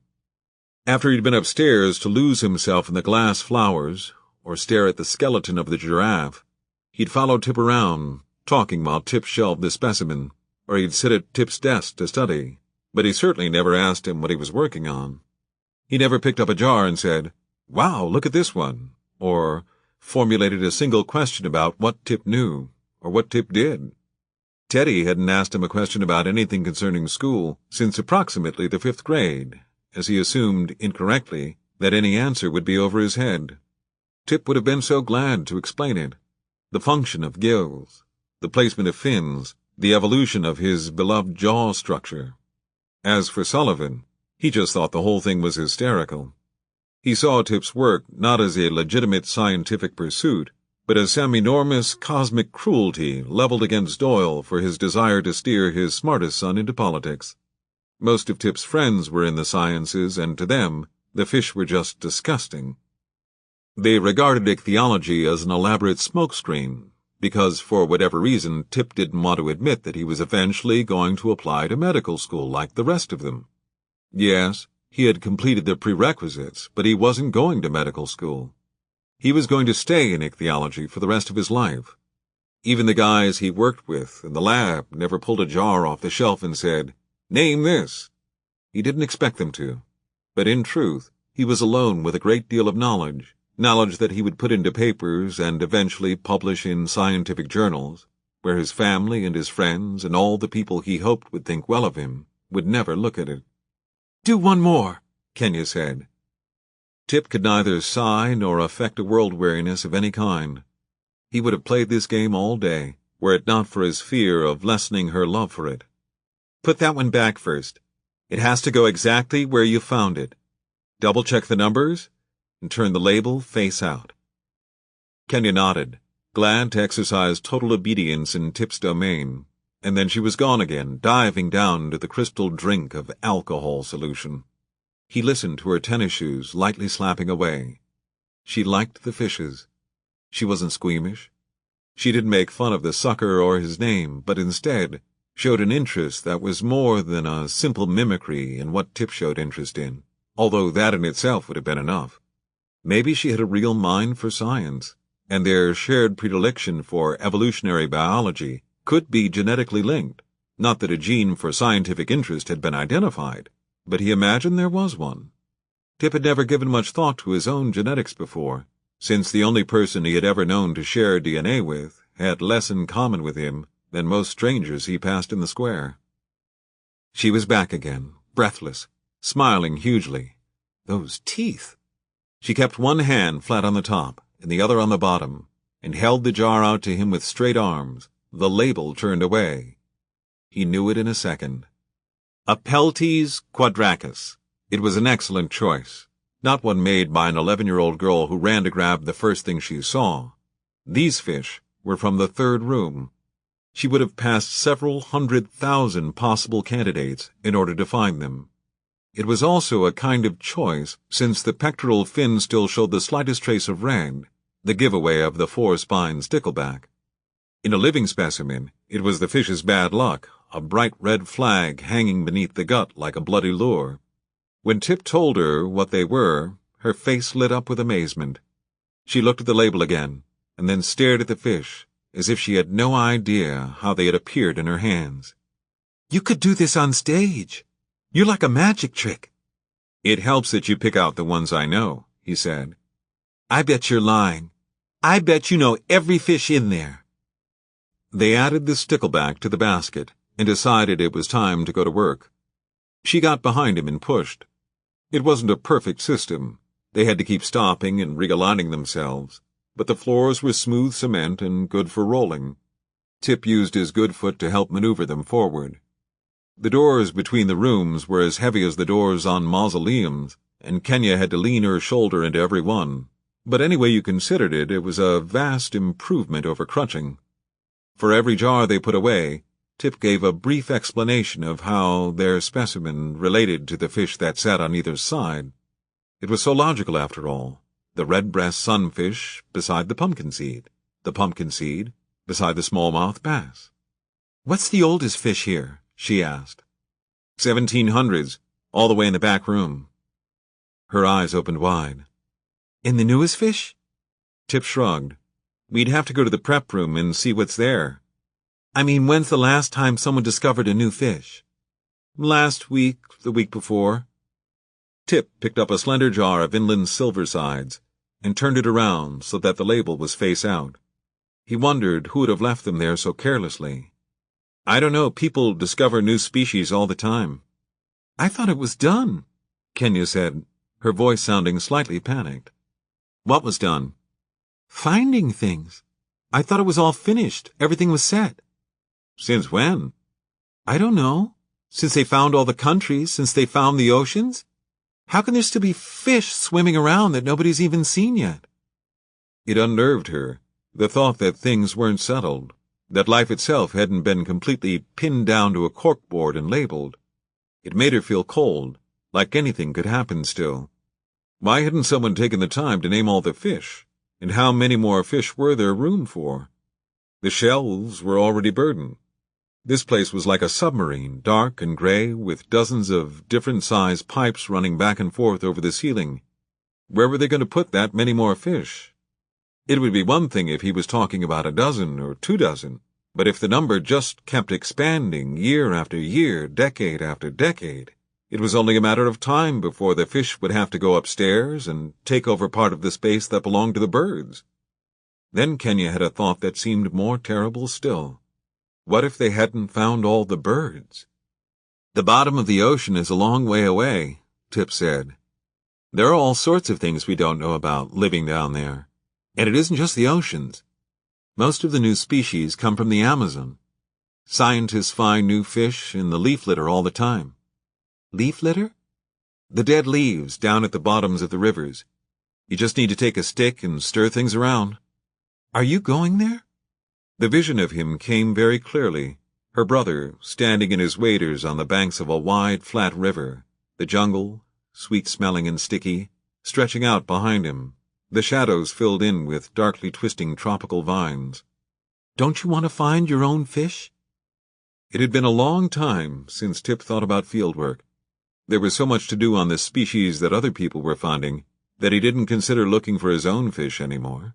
But when she asked the question, he remembered himself as a boy, his father reading from Darwin, Tip falling asleep to dream of leaning forward over the prow of the Beagle as it sliced through the waves. "Yes," he said. "Sooner or later I'll go. Will you let me come?" If there were really still things in the world that needed discovering, she wanted to see them for herself. "You can come," he said. When Tip and Kenya had finished their work, he took her to the single jar he loved above all others, a jar that he had found himself one night a year ago when he had finished putting things away and was simply wandering, as he was prone to do, and looking at what was there. He had not told his father about what he had found, nor Teddy, and when he mentioned it to Mr. Hartel, who ran the lab, he only said yes, of course, he knew. 9 Eniacanthus obesus, together in a black-capped glass, no bigger than a can of shaving cream. He lifted it from the shelf and handed it to her, so that she could read the label. MCZ, number 40687. Banded sunfish. Centrichidi. Eniacanthus obesus. Local, Concord, Mass. Henry David Thoreau. She waited a long time, rocking the fish back and forth, knowing that it was something important, and that Tip expected that she should be able to figure it out, but she couldn't. None of the words meant anything to her. She breathed and blinked. She tackled it again. It was a test, a kind of reading comprehension test, and if she paid attention to every last detail of what was in her hands, she would understand it. She broke down the label, word by word. She studied the fish again, and when it was clear that she was never going to come up with anything, she closed her eyes and gave it her best guess. "Are these the only 9 sunfish left?" Tip shook his head and tapped the bottom line. Thoreau. She looked hard at the name. Thoreau, she wanted to say. I can't believe I missed that. There it is, right there in front of me. He's the scientist? She said weakly. Tip took the jar from her and looked at it again. Walden, he said, trying to steer her to the answer. The separatist movement? Never lie about what you don't know, her mother told her. Somebody's always going to find out. I'm sorry, she said. Now Tip felt embarrassed. After all, she was only 11, but at 11 he had been to the pond 100 times. He went there with friends in the summer to swim, and he went there on school trips. His father took them there on weekends, when he was pressed for time and couldn't drive all the way to the Cape. He and Teddy waded into the water, their pants rolled up to their knees, armed with mayonnaise jars made sterile by the dishwasher. They scooped up the sunfish and brought them back to the shore to identify them in the Audubon Society Field Guide to North American Fishes, Whales, and Dolphins, even though, as Teddy liked to point out, they never found any whales or dolphins. They took out their pencils and printed the date at the top of the page in their field books. They wrote down the common name of the fish, their genus and species, number, and physical attributes. After they had noticed everything they could think of to see, they waded back into the water and gently laid the jars on their sides to let the fish swim out undisturbed. The finest qualities of our nature, like the bloom on fruits, can be preserved only by the most delicate handling, Doyle said from memory. Yet we do not treat ourselves, nor one another, thus tenderly. Then Teddy, just a little boy who cared nothing about fish other than for their safety, repeated the line from Walden 10 times until he had committed it to memory. He was a famous writer, Tip said. He lived by himself at Walden Pond. Have you been to Walden Pond? Kenya shook her head. The science teachers took classes there to make lists of plants and birds, marsh grass, nuthatch. Their history teacher had taken them there to discuss the political majesty of Massachusetts, and their English teacher had taken them there to stand beside the pile of rocks that had once been Thoreau's cabin, while she read aloud from Walden. How was it possible that any child could go to school in Boston and not get dragged out to Concord for something? It isn't far from here, Tip said. When the weather gets warmer, I'll take you. You can see where he lived. It was one thing to say to someone that one day you'd take them to the Amazon to poke around in the leaf litter. That was an abstract invitation. But it was something else to offer a trip to a place that was close by, in a month that was not so very far away. Would he really want to drive her out to see a pond in the spring? She pictured the two of them in the car, the windows down, the landscape shooting past, apple trees heavy with white blossoms, the daffodils waving yellow flags beneath the boughs. They would hardly notice the scenery because they would be having serious discussions about matters of science. Thoreau studied fish out there? She asked. She wanted so much to understand why this was important, why these fish were his favorites, when there were over 1 million to choose from. He studied nature, Tip said. All of nature. He had some pretty revolutionary ideas about how men should live. I used to study the fishes in that pond, and I used to read Thoreau's books. So when I found these fish that he had caught... He stopped. His explanation captured nothing of what was important. That makes sense, she said, lending him encouragement. You liked the same things. Tip nodded, but it was more than that. It was Doyle sitting on the shore, cutting up an apple with a pocket knife for the three of them to share. It was Doyle praising Tip for remembering the difference between the sunfish and the crappie. It was the beautiful water, clear and cold, even in the summer. Tip watched his own feet stepping carefully between the rocks, and kept an eye on Teddy's feet, because Teddy was dreamy and more likely to fall. All of that, and then the picture of Thoreau, turning over his own cuffs and stepping into that selfsame water, living a life of studied isolation, and yet still taking these fish, these very fish that he held, back into his cabin for study. I think, Tip said, putting the jar back in its place, that we should call the hospital and check on your mother now. And so she rolled him back to the place they had started, unable to shake off the feeling that it had all been a test and that she had failed. Kenya stood beside Tip at his desk while he called patient information and inquired about Tennessee Moser. When the woman on the other end asked if he was family, he said yes, but he would have said yes if he was calling to check on a friend. It was an easy lie, even if it might be the truth. There was a pause on the line, and then the woman was back again. "She's still in surgery," the nurse said. "Everything ran late this morning because of the weather." Tip felt inclined to ask if it had snowed in the hospital, but then thought better of it. "Is there any report on how she's doing?" There Kenya stood, the watchful, big-eyed falcon. "We won't have any information until she's out. She'll be in there for another couple of hours, and then it will be a while after that before she's back in her room." Tip thanked her and hung up the phone. "It's all going to be fine," he said. "How do you know that?" "The nurse said she was going to be fine." Kenya reached up and pulled on her hair. "I could hear what she said. I'm standing right here."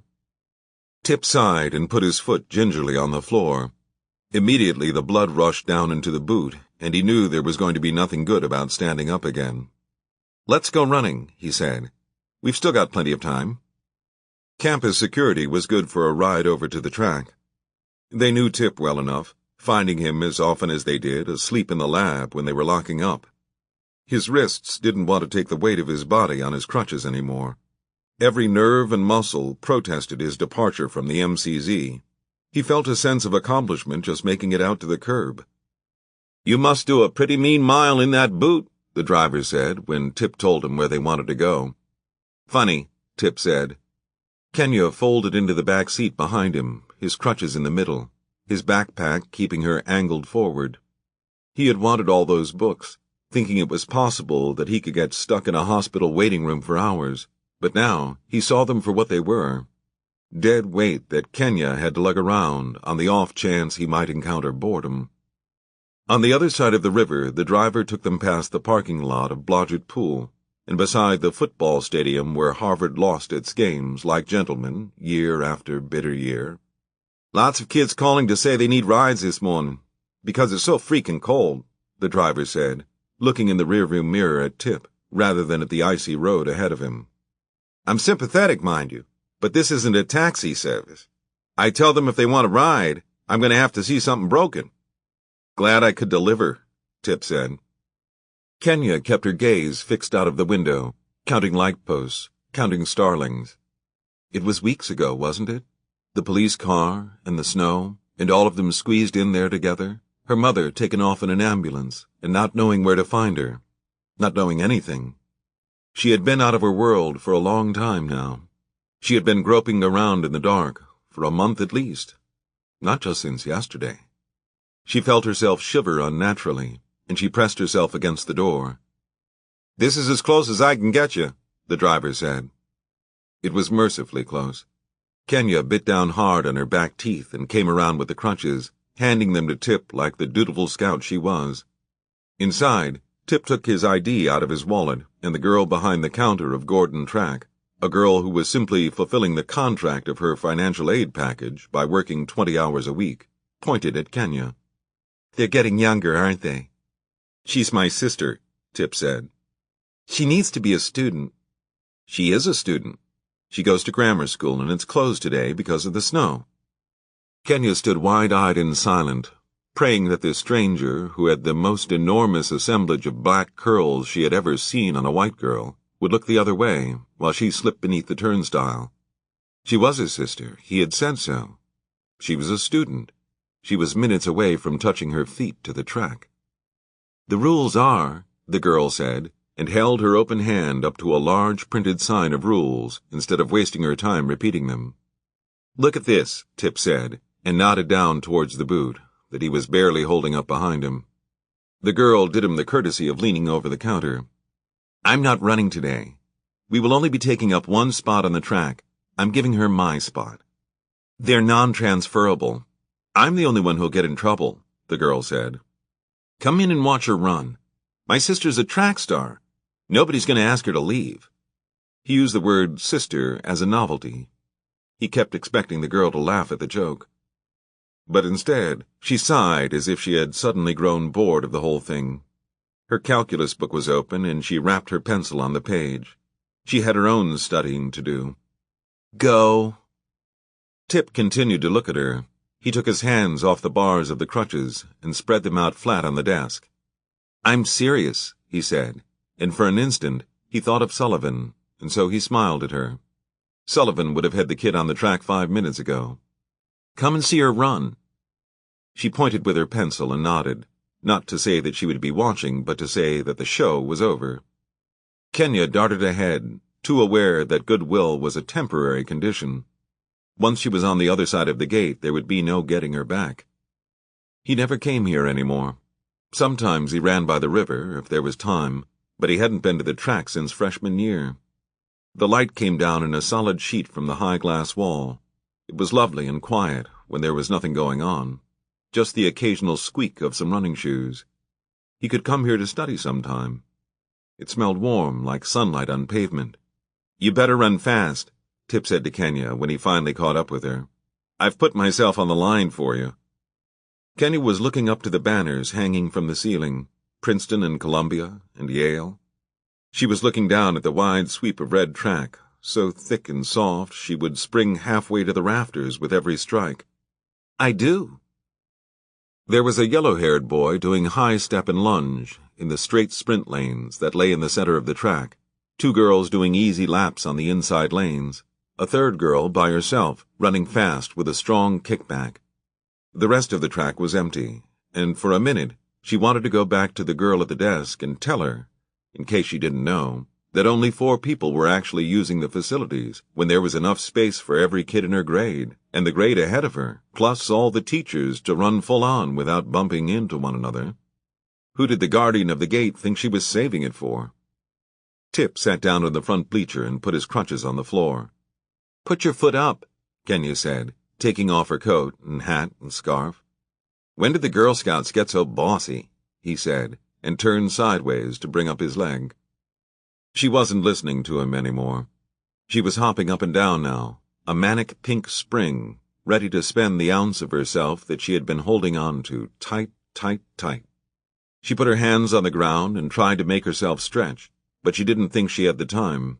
She felt certain if she waited another minute she was going to explode. It would all come raining down on her, and the last thing she wanted to be was a girl crying on the Gordon track. That would get her thrown out for sure. She stood and for an instant went up to her toes, and then, at the crack of the gun that she kept in her head, she was gone.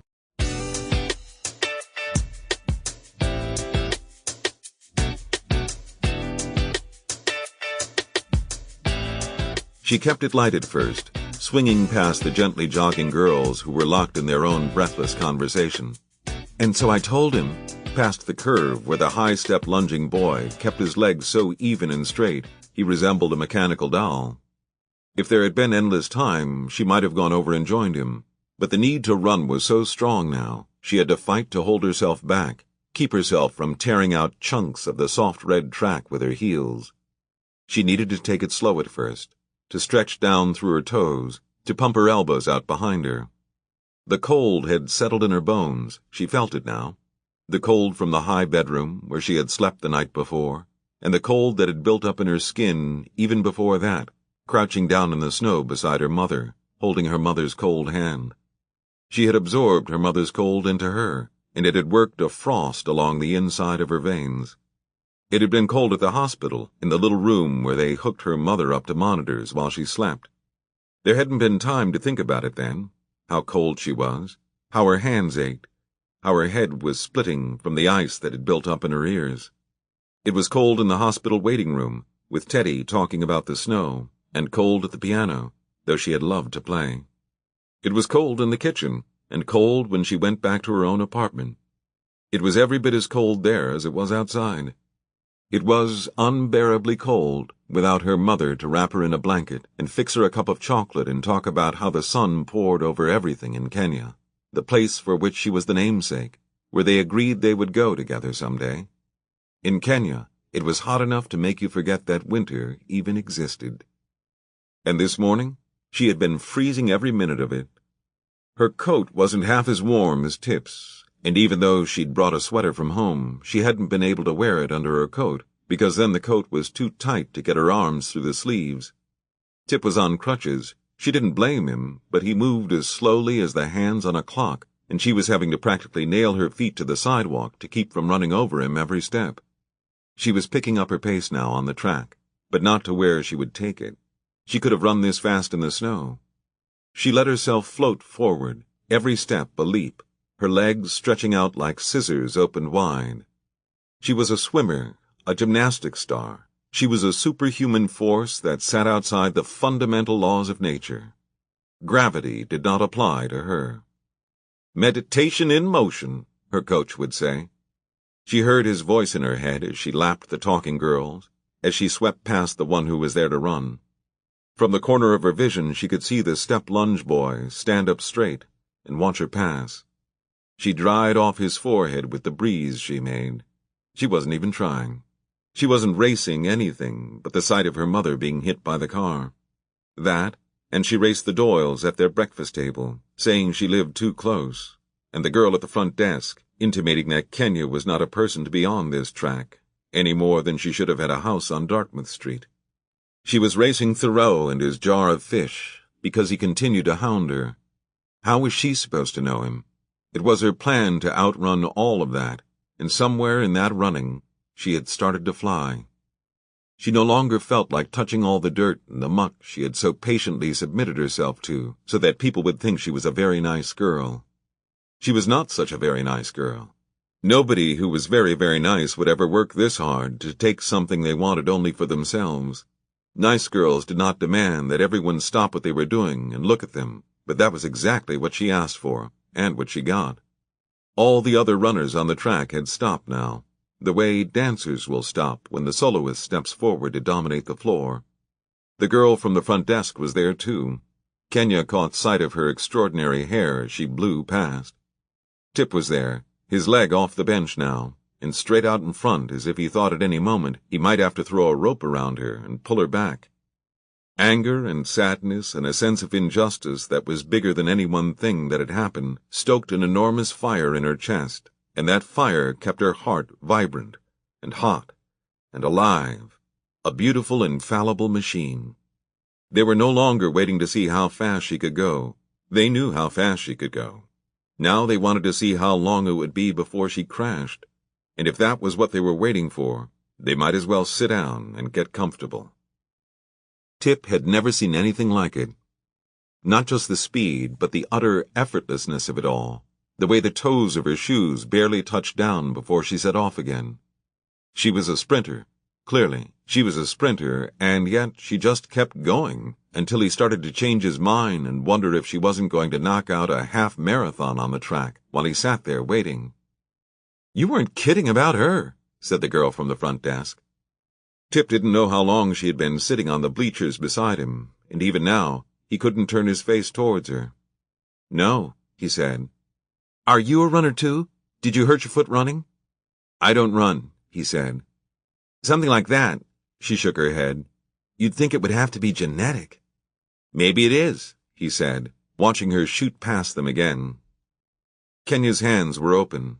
Her face was easy and relaxed. She made none of those huffing sounds that would indicate the seriousness of her endeavor. "Maybe I should give it another try." They were silent through the next lap, and then the next. "I'm going to call the coach so he can come over and see this," the dark-haired girl said, because the runner had still not flagged. If anything, she seemed to be getting stronger. "Not today," Tip said. He kept his eyes on Kenya every second. He felt like he was seeing greatness, like he was in the room watching Watson and Crick put the final touches on their model of DNA. Or maybe he was seeing Rosalind Franklin with her magnificent X-rays. Wasn't it the girl, after all, who had actually found the key to life? Kenya was a flame, a thin pink wick. "We've got some place we have to be in a little while." "Well, somebody needs to see this," she said. "She's only 11. "She won't stay 11. There was a part of Tip that wanted to engage this girl, to flirt with her, but he couldn't turn his head.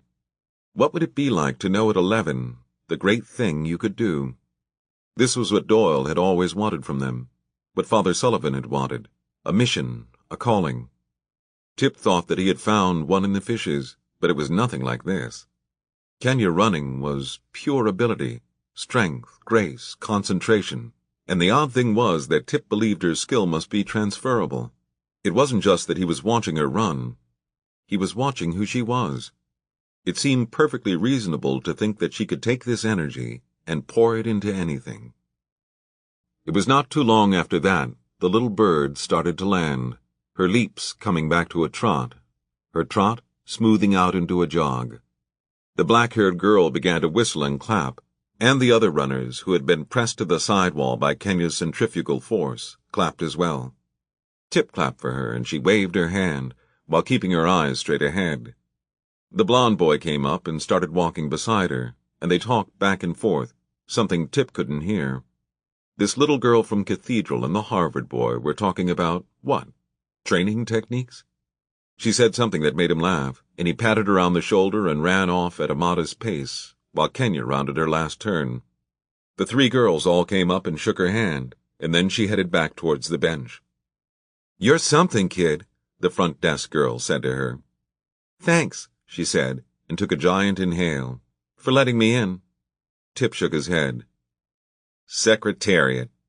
"Who?" "It's a horse, a very fast horse." Kenya nodded, taking long, deep breaths. "People say that to me.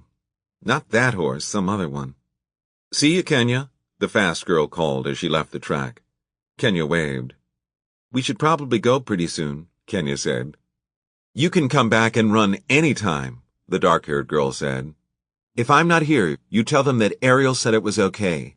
I'll leave a note at the desk. What's your last name?" "Moser." "You don't need to come in with your brother. Any time you want to run, you come here." There was something about this easy dismissal of his necessity that bothered Tip, but he didn't say anything. Kenya spent a long time at the water fountain, and then she walked another lap, stopping from time to stretch.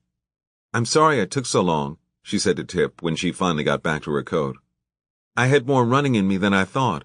She hoisted up his backpack, but he stopped her. "Let me take that," he said. "Don't be crazy." "Really?" He took it from her hand and pulled the straps across his shoulders. "I don't even know why I brought this. You shouldn't have to carry it." Kenya shook her head. "I don't mind. And anyway, you still don't feel good." "I'm better now." Just watching her had made him stronger. He was perfectly capable of taking care of himself. "Ariel can call the cab company." But Tip explained that the hospital was close. They could pick up the bus on the other side of the bridge. "We'll be there in half the time on the bus." Kenya would rather have waited at the track. It was enough for her just to be in the building, standing on the right side of the glass, but she didn't want to argue with Tip about transportation anymore. In a way, he reminded her a lot of their mother. Once she made up her mind about how they were going to do something, then that was the way it was going to be. But when they were outside again, she wished she had stood firm against him. She had sweated through her tracksuit, and her coat offered no defense against the weather. The instant they turned into the wind, she felt a paper-thin wash of ice form over her stomach and chest. They had $40 to spend. Tip was struggling, she could see that, and they were 20 steps from the door. "Let's go back," she said. "We'll call security. They'll give us a ride." "It's right across the bridge." "I'm cold." Anyone who can run like that has the fortitude to hang on for another block. Yes, that's what her mother would have said.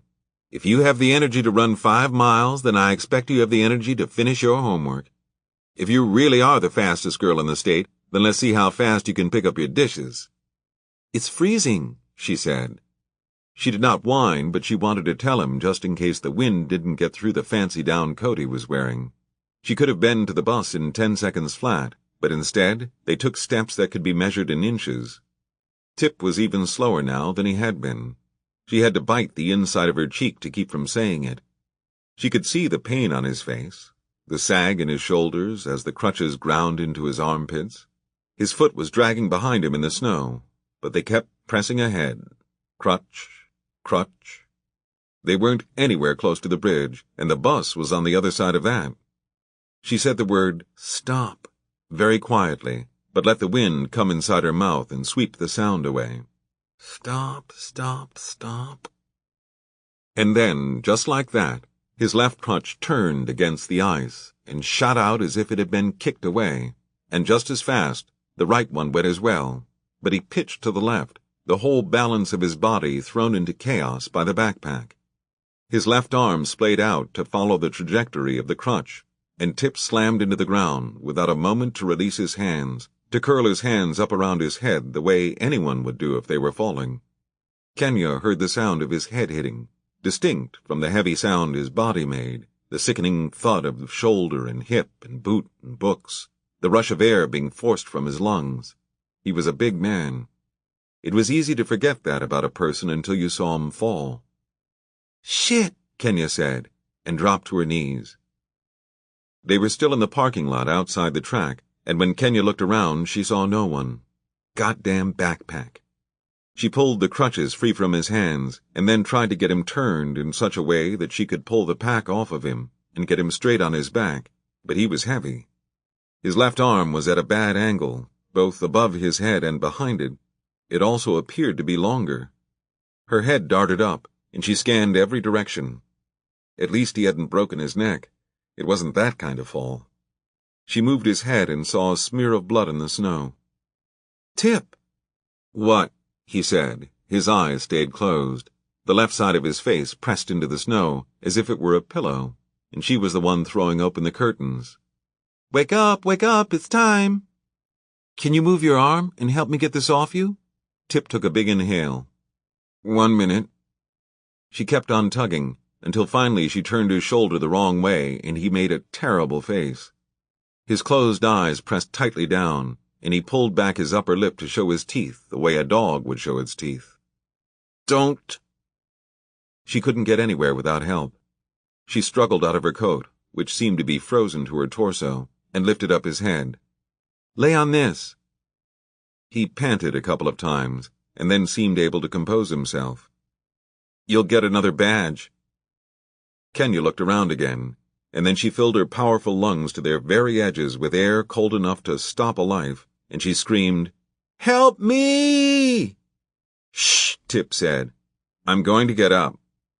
She got up and tugged at his legs, so they didn't look so twisted. It was wrong to leave him and impossible to stay. 2 minutes. You stay here 2 minutes and don't move. I'm going to get help." "Smart," he said, but did not open his eyes. 2 minutes, set your watch by it because she was up and gone. A shot bullet hot from the fired gun. Back to Ariel, who had dismissed her, to the arms of Ariel, who now adored her, she flew, ripped the door open so that it banged the wall, letting the air fill the room with its Arctic storm. "He fell!" she screamed at the massive curls bent over a calculus book, not a human head but a sheepdog poised over the desk reading calculus. Ariel could have been asleep. She shot up, startled. "What?" "In the parking lot! He fell! Get somebody!" And then she was gone. There was nothing left to say. One leap out the door, one leap down the stairs, and now she was crying for her mother to come and save her from this, from having to be in charge of grown people. "Mother, save me!" beat out her heart for one leap, over and over, until she was beside him again. She skidded to the ground, taking his right glove into her mitted hands. "I'm right here," she said. "Everything's fine." "Fine," Tip repeated, "except that I'm an idiot." Then he squeezed her hand, and she cried even more because of it. She had scarcely touched the surface of her own despair when she heard voices behind her calling her name. "Kenya! Kenya!" It was the step lunge boy, the nice boy, who had asked her about her times and events. His arms were full of towels, and he was running towards them in the snow, and Ariel was behind him, and she was running too. "Help!" Kenya said again. She could not stop herself. It seemed to be the only word she knew. Tip stirred in the snow just as they were coming up beside him. He wanted to take the weight off his arm, but he couldn't figure how to do it. He thought about the myriad ways he had always been so lucky until now, and then he opened his eyes and saw her there. There was no one he could think of at that moment that he would rather have bending over him, no one more competent, no one who knew him better. "Didn't this already happen?" he asked Kenya. Chapter 10. Teddy woke up in his own bed on the 4th floor, but it took him a minute to figure that out. He had been running. He couldn't remember if he was running from something or to something, but his heart was beating like a jackrabbit's, and the covers from the bed were lying across the floor in sweaty twists. Teddy lay still in the bright light of his room, legs sprawled, and let the heat rise off of him. It was as if his body were working hard to warm the frozen air. He listened to his heart thumping inside his ears, and that sound took every other thought away. He couldn't quite grab hold of where he had been, and who else was there. While he had been running, the dream had run faster, and before he could get his hands around it, the whole thing slipped past him, and was gone. He flipped over on his stomach and faced Tip's bed, where Kenya had slept the night before. It was more expertly made than he had ever seen it, made the way he imagined a Marine would leave his bunk, all the corners tucked in tight, and the top spread smooth. Teddy closed his eyes against the sight of such order. He was sorry he had gone back to sleep. It never worked for him. The sleep he went back to was never the one he left. Now he was anxious, feeling like there was something important he had forgotten. If he had simply stayed awake, the only thing he would have to contend with would be exhaustion, and that, comparatively speaking, was nothing at all. He got up, leaving his own bed unmade, and went to the dresser to tap the halo of his mother's statue 3 times, saying 3 fast Hail Marys to himself, as he did every morning. Doyle had taken him to see a psychiatrist once, when he was 10, because he was certain that Teddy had an obsessive-compulsive disorder, but the psychiatrist had been unable to find any more taps than those 3, and 3, he said, was nothing to be worried about. Catholicism is an obsessive-compulsive faith, the doctor said to Doyle, without asking Teddy to step out into the waiting room. It's all ritual. Teddy hadn't been able to touch the statue when he got up the first time this morning, since he'd been sleeping on the couch, but now that he'd done it, he felt more settled in his skin. Teddy showered and went downstairs, where he found his father and Sullivan sitting in the kitchen reading the paper, his father with the business section, his brother with a special supplement on travel. They turned their pale eyes towards him and blinked. There was such a similarity in their faces as they aged, the long straight noses, the way their eyes sat back in their sockets. It was as if they were 2 snapshots of one man spread 30 years apart.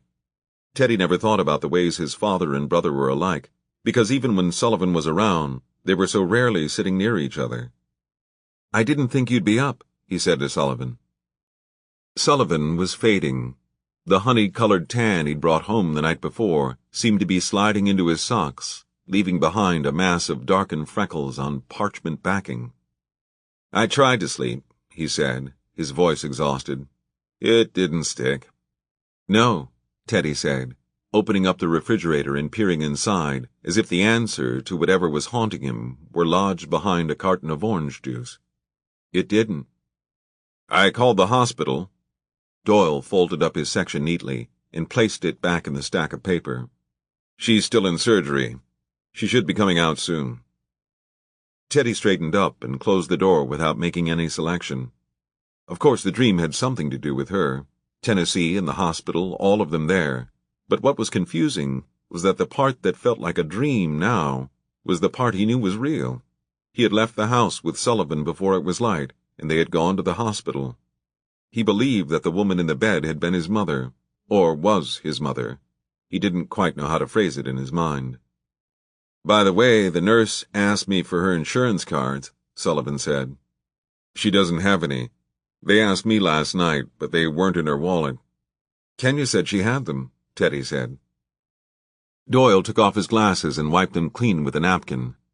"She probably did it one time, maybe with another job, but there's nothing there now." "Then we have to get her insurance," Teddy said. Sullivan shuffled through to find the crossword puzzle. "Too late." "It's not our problem, Teddy," his father said. "Then whose problem is it?" Sullivan decided to get a piece of the action. "The uninsured poor are such a compelling political issue until you actually meet one of them. It's between Mrs. Moser and the driver of the car." "Perfectly done," Sullivan said. The bickering worked on Teddy's nerves, and they weren't in good condition to begin with. It was his intention to introduce something positive into the conversation. "I'm going to bring Uncle Sullivan over to see her today." "John Sullivan?" Doyle said. "You can't be serious. You're not going to drag that old man out in the snow. You'll kill him." He wants to meet her, Teddy said, because his uncle did want to meet her, even if the truth was more complicated than that.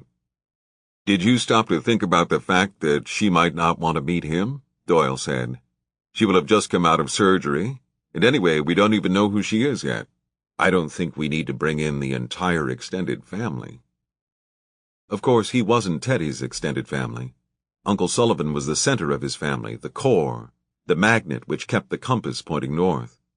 He might be able to help her. As soon as Teddy said it, he wished he hadn't. Doyle had read about the goings-on at Regina Clary in the paper and considered it to be nothing but an embarrassment. He didn't have a moment's patience with rumors of miraculous healing. It certainly takes care of the insurance question, Sullivan said, and then stopped to yawn, giving his eyes a good rub once he had finished. He'll just go up to her bed and tell her to walk. She'll probably still have to pay for the room, though. Doyle called forth his expression of deepest disappointment. "Oh, Teddy," he said, "tell me you don't believe he's actually doing that." Teddy picked up a rag and wiped the toast crumbs into the sink, keeping his back to his audience. "It's nothing like that," he said to the drain board. "A lot of people find him very comforting. Priests visiting sick people isn't exactly a new idea." "Can't you at least use a priest who's in better health than the patient?" "He wants to see Sullivan and Tip," Teddy said, trying another approach. "He wants to see you. At least if he comes to the hospital."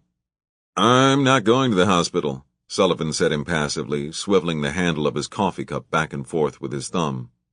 "What?" "I've already been once today." "But we were all going to go together. Can't we do one single thing as a family?" It had never occurred to him that Sullivan wouldn't come. He had promised his uncle that.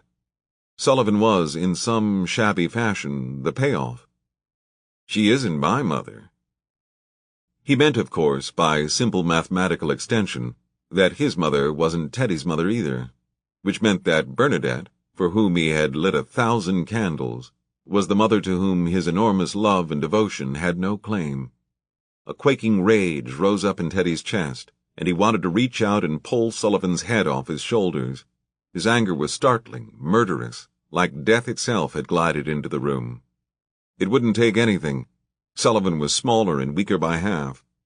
His open arms draped across the back of the chair like an empty shirt. There was nothing to him. He could be eaten. But as soon as the thought had evolved in Teddy's brain, he was sorry for it, and as soon as he was sorry, the phone rang. Doyle stood to answer it, that ancient yellow phone that hung from the kitchen wall with its endlessly long cord curling into itself.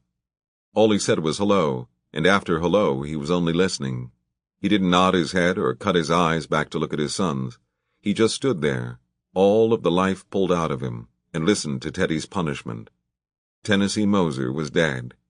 That's what God had given him for his thoughts. That's how quickly retribution came. "I want you to hold yourself together," Doyle said finally. His voice was calm and ever so slightly stern. "We'll be there as quick as we can. Can you do that? Can you stop crying? All right, that's right. Yes. You wait for us there." When he hung up the phone, he dropped his chin for a moment and looked at his shoes. Sullivan and Teddy waited and watched him, but nothing came.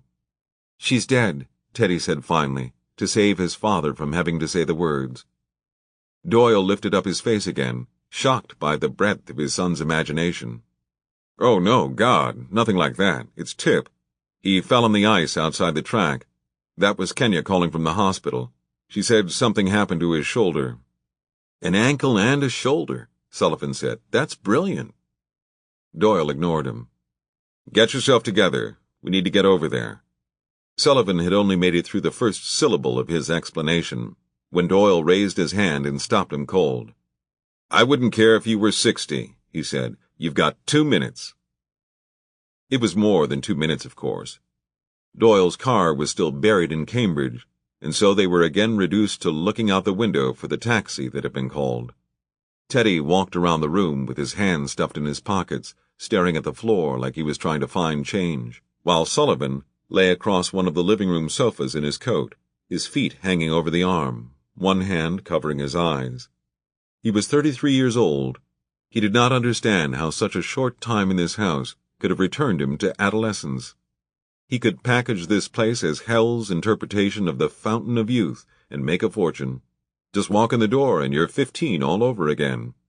He tried to imagine how interesting this story would have been had he not been a part of it.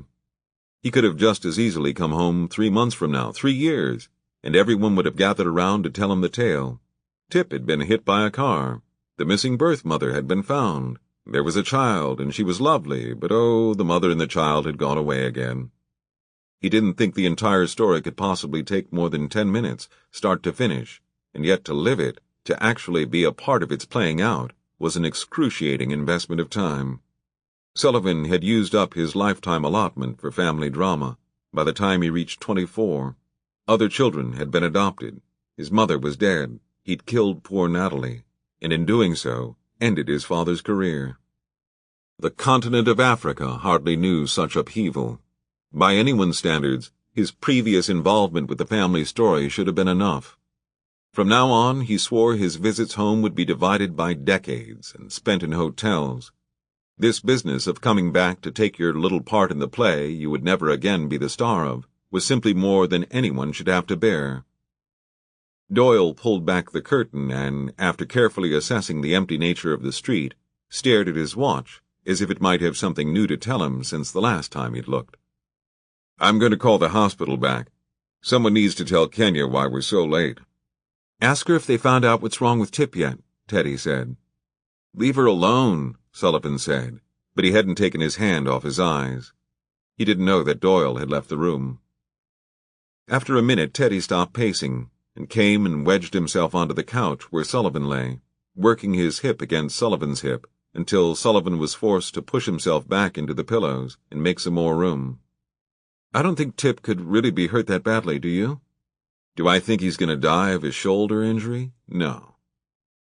Teddy tapped his feet on the floor and stared towards the kitchen where Doyle had disappeared to use the phone. It appeared as if he might at any moment spring straight up from the couch and hang inverted from the light fixture in the living room. Sullivan could all but feel the nervousness pouring out of Teddy and into him at the point where their two bodies intersected at the hip. "So first of all," Teddy said in a voice gone jittery and low, a voice that did not call Roosevelt's to mind at all, "let me assert my firm belief that the only thing we have to fear is fear itself, nameless, unreasoning, unjustified terror, which paralyzes needed efforts to convert retreat into advance." Sullivan uncovered his eyes and looked up at his youngest brother. "Which means you want to do what exactly?" Teddy put his right index finger to his mouth, bit down. "I was just thinking, if I slipped out right now, I could go get Uncle Sullivan and meet you and Dad back at the hospital. That way, Tip is there when you're there. We could all be together. It would be a nice surprise." "Except that it's not a nice surprise since you already mentioned it to Dad." "So not a surprise." "And by slipping out, you mean leaving before he walks back into the room, so that he couldn't stop you, and so I'd have to tell him where you'd gone." Teddy looked at his fingers. "Something like that." "I have one for you," Sullivan said. "I know one you like."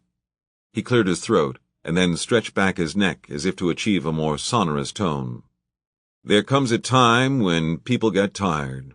We are here this evening to say to those who have mistreated us for so long that we are tired of being segregated and humiliated, tired of being kicked about by the brutal feet of oppression. There comes a time, my friends, when people get tired of being plunged across the abyss of humiliation, when they experience the bleakness of nagging despair. There comes a time when people get tired of being pushed out of the glimmering sunlight of last July and left standing amid the piercing chill of an alpine November." "Sullivan, listen." But Sullivan only returned his hands to his eyes. He had no need to listen, only to speak. "We had no alternative but to protest. For many years we have shown amazing patience. We have sometimes given our white brothers the feeling that we liked the way we were being treated. But we come here tonight to be saved from that patience that makes us patient with anything less than freedom and justice." Sullivan smiled, looking up at Teddy again. "It's King, of course. Pretty good that I remembered that much. Except that the white brother part doesn't work exactly. It should be our black brothers.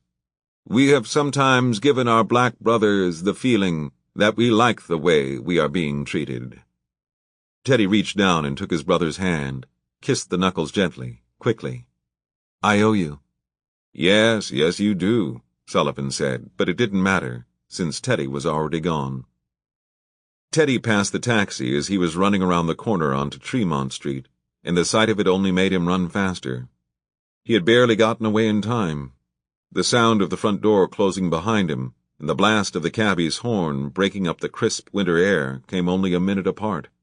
Had Sullivan been able to remember the next paragraph, his entire enterprise would have been sunk.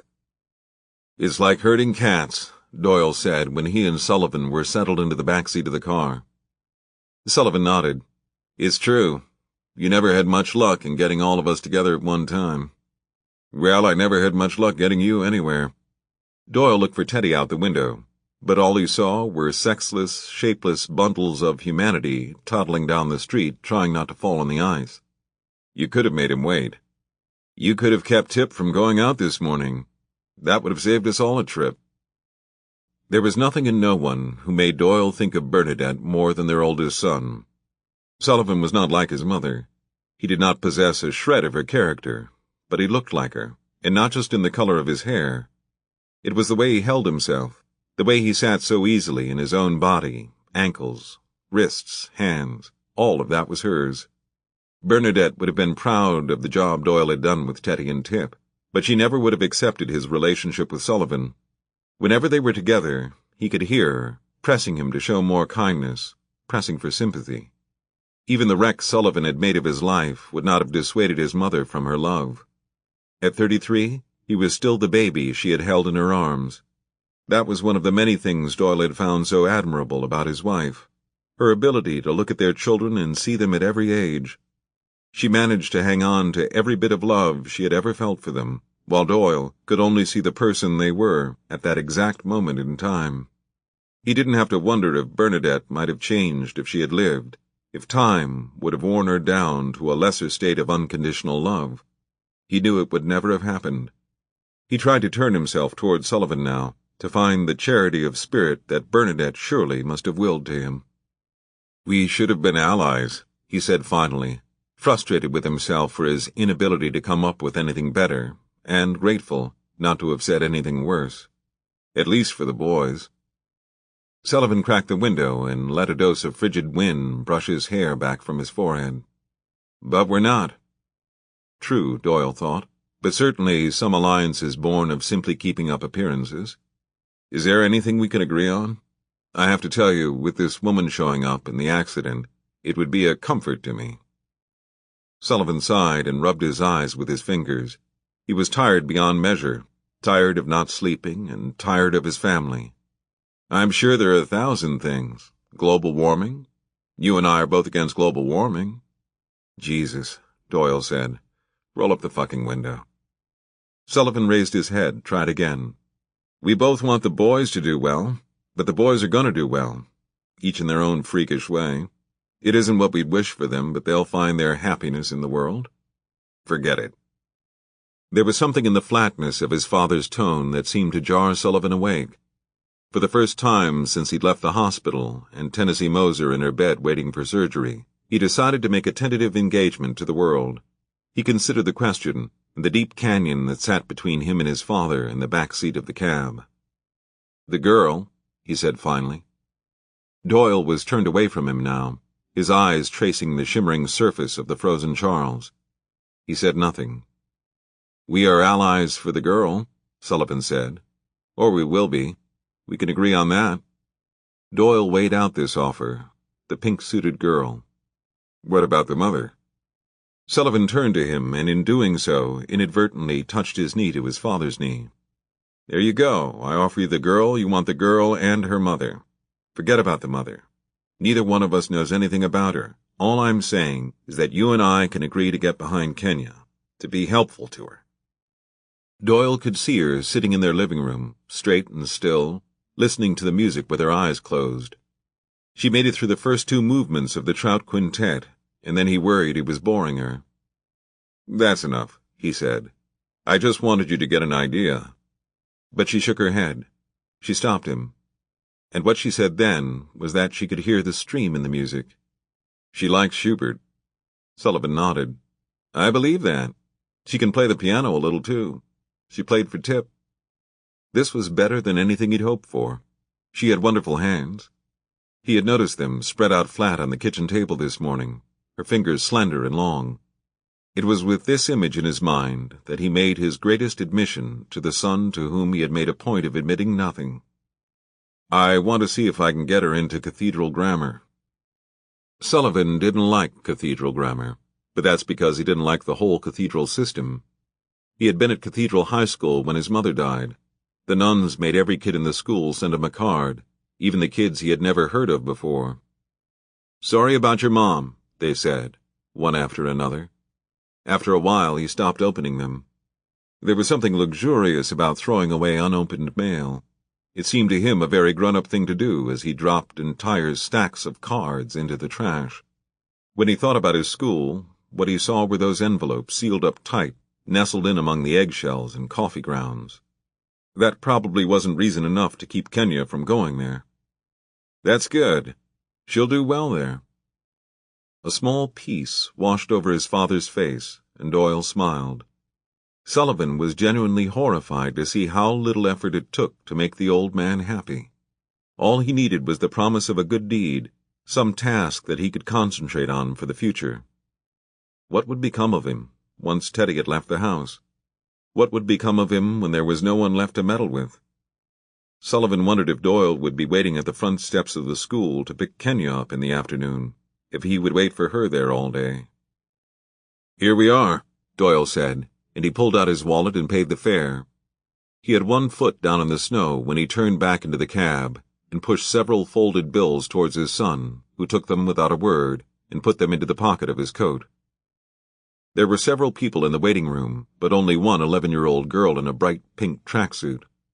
She was sitting in the corner away from the others, elbows on knees, her face in her hands. Doyle called her name. She stood up quickly, but when she turned to them she stopped, her eyes filling up with tears. They walked towards her, and for one awful moment thought that they had misunderstood the gravity of the situation, and were now about to receive the worst news possible from a child. He wouldn't take a cab, she said. Doyle took off his gray felt hat and held it by the brim. It doesn't matter, he said, hoping that she would reassure him that the cab was the worst of it, but she said nothing. Is he all right? Kenya shook her head. He hurt his shoulder. She crossed her right hand over to her own left shoulder, leaving it there for comfort. She was crying in earnest now. When they came and picked him up off the ground, it was awful. He cried. Sullivan went to her and put his hands around her waist. He said one word, up, and then he lifted her so that her arms went around his neck, her long legs wrapped around his waist. In the moment that immediately preceded this very small leap and catch, he was struck by the extent to which what he had said to Doyle in the cab had been the truth. They did agree on this girl, the one who now exhaled in long, damp sobs into the collar of his shirt. In many ways, Sullivan had been very good at his job in Africa. He had always known how to pick children up, how to comfort them without embarrassment, and in return the children found a solace in his skin, his hair.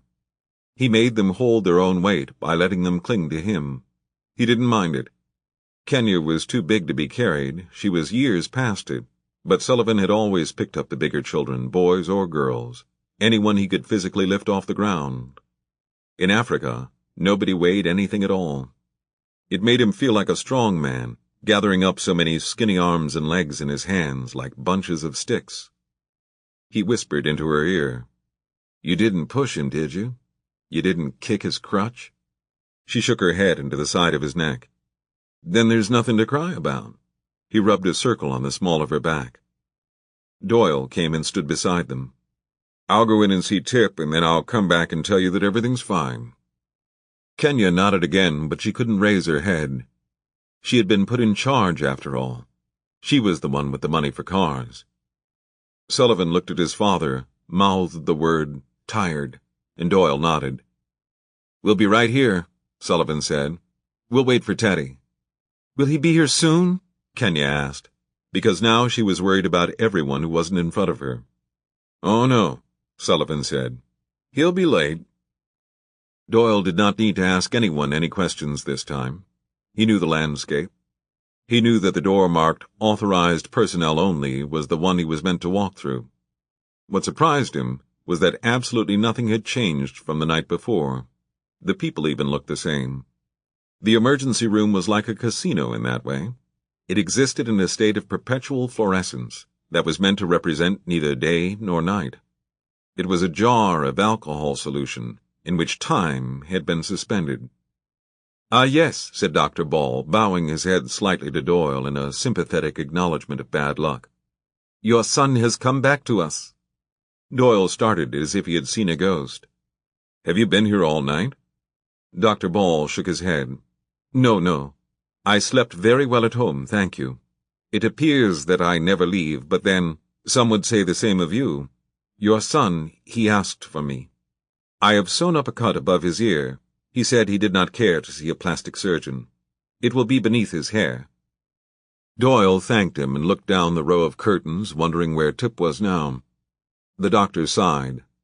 "I fear the shoulder is another story. It was dislocated in the fall. It's a very painful business, the shoulder coming out of the socket and then needing to be replaced. He's had a poor run of luck, your son, but this is not an uncommon circumstance. Crutches can be very deceitful at first." Doyle agreed, wishing to be out of his topcoat and scarf. There was a thin line of perspiration forming above his eyebrows. He found that he could hardly stand to be in this hallway again. The nurses, the lights, the empty gurneys lined against the wall, every bit of it struck him as unbearable. "If I could see him now." "Certainly, yes." Dr. Ball led him forward to the third bay. "We have taken some X-rays. I want to see about the rotator cuff. It is probably fine, but there is no point in him having to come back again. I've wrapped the shoulder to keep it stable. The bandages are not so much a medical necessity as they are a reminder for him not to use it." Doyle thanked the doctor for all his attention, and then he turned away. He did not want to see Dr. Ball again. He stepped inside the room and pulled the curtain behind him. Tip was stretched out, eyes closed, his shirt off. The white bandaging was extremely neat, binding the top of his left arm to his body, as if it were a bad wing. The left side of his head was shaved in a 4-inch square above his ear that framed the 6 spiky black knots that were sewn into his skin, a perfect piece of modern art. His cheek was swollen and dark, and still, with all of that, the thing Doyle noticed first was how beautiful he was, how young and healthy and whole.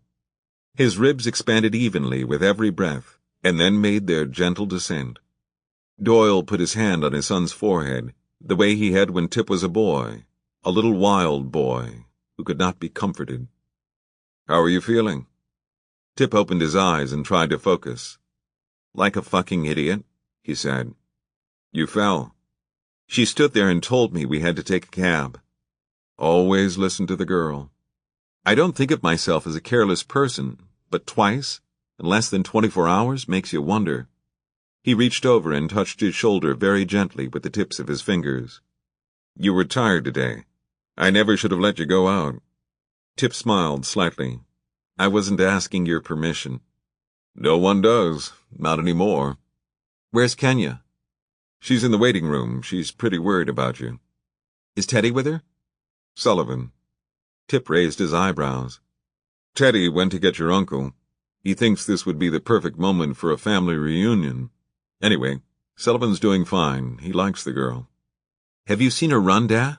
Tip said. "She's like a rocket. She's 100 times better than either of us ever were. She looks like she could go to the Olympics tomorrow and wipe up the floor with everyone there. And she's a hell of a Girl Scout, too. She knew just what to do when I fell." Tip didn't mention that she had, in fact, saved him twice, the first time being when he nearly collapsed on the way to the lab. In retrospect, it seemed a clear indication that the day should have been over when he could no longer get a key in the door. He also declined to mention her affinity for the fishes. It was a sign of maturity that he could recognize a peaceful moment and decide to let it stand. "She seems to be an exceptional girl," Doyle said. Tip used his good arm to push himself up to sitting, Then he slowly dropped his feet over the side of the table. "Tell them I'm ready to go," he said. "We should all go upstairs with her, wait for her mom to get back to her room." Doyle started to form his objection, but then, in a similar moment of maturity, he thought better of it. Tip was right. They should go and be with Kenya. "Let's get you dressed," he said. It had been a very long time since Doyle had threaded arms into sleeves or worked out another person's buttons. In this case, it was all a pretty makeshift process that in the end left Tip looking like he was extremely broad-chested and one arm short. Doyle went into the hall and found a wheelchair. "Tell the doctor we'll be back," he said to a nurse walking past. "We're going to check on someone." It wasn't until Teddy and his uncle were safely in the back of the taxi that he started to feel the weight of his mistake. There was Sister Claire, standing in the snow without so much as a sweater, not waving goodbye but biting her lip, her arms wrapped around her waist. They had very nearly killed Father Sullivan just getting him dressed. Again and again he had buckled against them and asked to sit down, losing his breath the way another man his age might lose his train of thought. It was there, and then, just as quickly, it was gone. "Maybe another day," Sister Claire suggested, kneeling in front of the old priest and rubbing her thumbs across the tops of his hands. "When it isn't so cold." "I'll be fine," he said, losing his credibility when he had to stop and pant. "Just ask Teddy." "I'll take perfect care of him," Teddy promised. "I'll bring him right back." "I don't think this is what's best." She looked at Teddy very directly now, but Father Sullivan waved her off. "Don't scare the boy to death," he said. "I'm making the decision myself. No one's going to say I'm not old enough to make up my own mind. I can manage this fine. Everyone needs a little adventure now and then." He had made his commitment, after all, and now he was settled on his decision. He had found that it was only uncertainty that made him anxious. They couldn't get his shoes on because his feet were swollen. They weren't terrible, not as bad as they can get, but despite the wrestling and coaxing, nothing went on. In the end, they put him in heavy socks and the sheepskin slippers that came up high on his ankles like Robin Hood boots, and Teddy made promises to keep him out of the snow. Teddy had bought him those slippers for his birthday just 2 months before. Now Sister Claire wouldn't look at him at all, as she got on her hands and knees on the floor and tugged them up. "Look how pretty the snow is," Father Sullivan said, in the back seat of the taxi as they pulled away from Regina Clary, Sister Claire growing smaller and smaller behind them. "I get used to seeing everything from one vantage point, and I start to forget the world does not take place from a 4th-floor window." "Could you turn the heater up?" Teddy asked the driver. Immediately they passed Mass General. If only last night's accident could have taken place near a hospital that was so close to them. Father Sullivan exhaled heavily and leaned against Teddy's shoulder. "I don't want to close my eyes. I want to see everything. There hasn't been a snow like this in years. Get a minute's sleep if you can." The back wheels of the taxi lost traction and slid sharply to the left, so that Teddy was half crushing his uncle with no warning at all. Then they found their grip again, and they slid forward without comment. Giant, errant clumps of snow kept falling out of the branches of the trees overhead. They slammed into the windows in startling attacks and made the driver curse and swerve. That was one possibility Teddy had not considered: an accident. What would he do if he had to take his uncle out of the car in the middle of Storrow Drive? He could carry him, certainly. He could get him into a coffee shop, someplace warm, until he found another car. "I didn't realize this would be so hard," Teddy said, his heart cut in half by his own miscalculation. Father Sullivan remained adamant in his good cheer. "At least we're going to a hospital. If anything happens to me, I'm covered." Teddy closed his eyes. He had propagated a disaster, possibly even a murder. He put his arm around his uncle, and his uncle slipped down farther in his seat. Even the sitting, the riding, was a kind of cruelty. Head Doyle looked at him directly and assured him that a visit would be a bad idea for everyone involved. Mother or not, Teddy didn't know Tennessee Moser, and while he was sorry she'd been hurt, he could not understand what would have possessed him to risk the one person he could least afford to do without. Everything was going by them so fast. It set Teddy's heart racing. "What if we went back now?" he said. His uncle pushed himself up straighter to get a better look out the window. "We're at the Sitco sign already," he said. "We're more than halfway there." Teddy used his sleeve to wipe the condensation from the glass, but still the river and streets and banks of snow looked all the same, damp and gray. "The roads are still bad." "That's why there isn't any traffic. That's why this is the better day to go." By the time they finally arrived at Mount Auburn, Teddy had about decided they would never be able to leave. He wrestled the wheelchair out of the trunk of the cab, and then wrestled his uncle out of the back seat while the driver stood by impassively, waiting for payment. "Looks like you made it just in time," the driver said, casting an eye to the pale uncle, who was shivering inside the folds of his outsized overcoat. Teddy shelled the money out fast and ignored his change, in favor of getting Father Sullivan inside. Once they had sprung through the electric doors and into the waiting rush of warm air, his bad idea suddenly didn't seem so bad after all. There in the waiting room sat his entire immediate family, Doyle and Tip, Sullivan and Kenya all together. The four of them turned their faces towards the gust of wind coming in through the open door and smiled. Neither Doyle nor Sullivan had ever been to visit him at Regina Clary, and Tip had only come one time, and then left after 5 minutes. To Father Sullivan, it was as if this part of his family, these people whom he loved, had all packed up and gone to Africa. Now, in the waiting room of the hospital, they were returned to him. The joy swept across him like a wave of electricity. Teddy could feel it passing through him, the joy at seeing those very faces that Teddy had been unable to beg or cajole into a visit all these years. Whatever the price for bringing them all together to see the old man so close to the end of his life, it was worth it. "Tip, Tip," Father Sullivan said, trying to put some boom into his voice, to cover over the tremor that was there. "What a good man you are, getting yourself a chair so I wouldn't feel out of place." "I fell especially for you," Tip said, and reached out to touch his uncle's hand. "And my own name's sake." He put his hands on the armrests of his chair, and made an attempt at bringing himself to standing, but Sullivan leaned forward instead and kissed him on his cold cheek. He loved them, each of them, for being themselves, and for being part of his favorite niece, and for being the family of Teddy, whom he loved above all others. "Such a long time," Father Sullivan said. "A long time," his great-nephew agreed. "Now you're the famous one in the family." "Don't believe everything you read," Father Sullivan said. "Doyle, son, tell me who this is." He pointed to Kenya, who was standing halfway behind Sullivan. Doyle made the introductions, putting a hand on the shoulder of his wife's uncle. To see him like this, a small sack of bones in a chair, could only make him think what a long time ago it was that Bernadette had died. When she was alive, John Sullivan was a tall man. He played softball with the boys in the street and smoked cigarettes on their front steps in the last hot days of summer.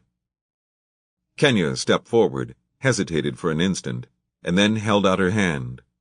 It was not because he was old, she didn't mind old. It was because he was familiar to her, and her inability to remember him made her feel suddenly shy. Why should she remember? She must have seen everyone the Doyles ever knew at one point or another, in Mass, at a rally, in the park. He put both of his cold hands around the warm one she offered him, and held her there. It struck her how much his hands resembled certain pale, misshapen fish she had seen earlier in the day. "It's your mother I've come to see, isn't it?" he asked. Kenya nodded her head politely. She didn't know who he was coming to see, but she would have thought it must be Tip. The one thing she was not feeling inclined to share at that moment was her mother. She assumed that, once her mother was safely awake, all the Doyles would just go home and leave them there, and then this long and interesting foray into the other side of the glass would come to its natural conclusion.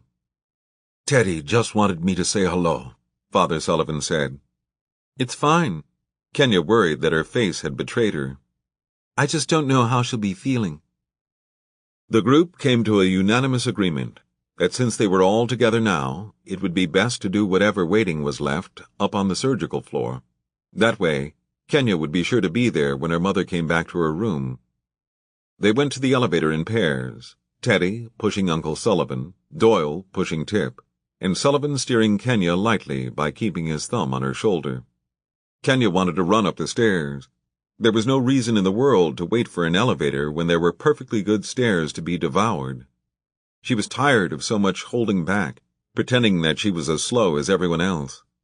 She would be slow when the time came to crawl into bed beside her mother.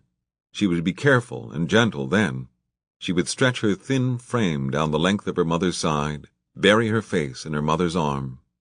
She would not go away from her again. This time, she would know better.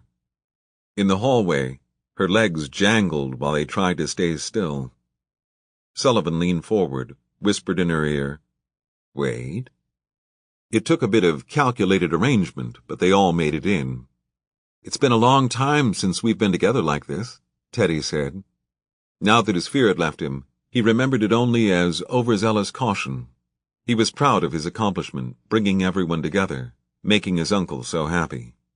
Even if nothing came of Father Sullivan's visiting Kenya's mother, and Teddy had let go of all those expectations and gratitude that his uncle didn't die in the taxi, the trip would still be counted as a success. Kenya pushed the button for the third floor. "I can't remember the last time we were together," Doyle said. While everyone else was thinking about communions and confirmations, Father Sullivan came up with an answer. "It was Natalie's funeral," he said, and nodded his head as if agreeing with himself. "That was a lovely service. A Jewish service, wasn't it?" And with that question, they ended the short trip up in silence. "Who's Natalie?" Kenya whispered to Sullivan when they stepped into the hall. But Sullivan only put his finger to his lips and shook his head. The old man was wrong, anyway. They weren't together that afternoon. Sullivan himself, the key player in the story, was missing. He had spent the day of her funeral in his own hospital bed, fast asleep. What an entourage they made, coming down the hall.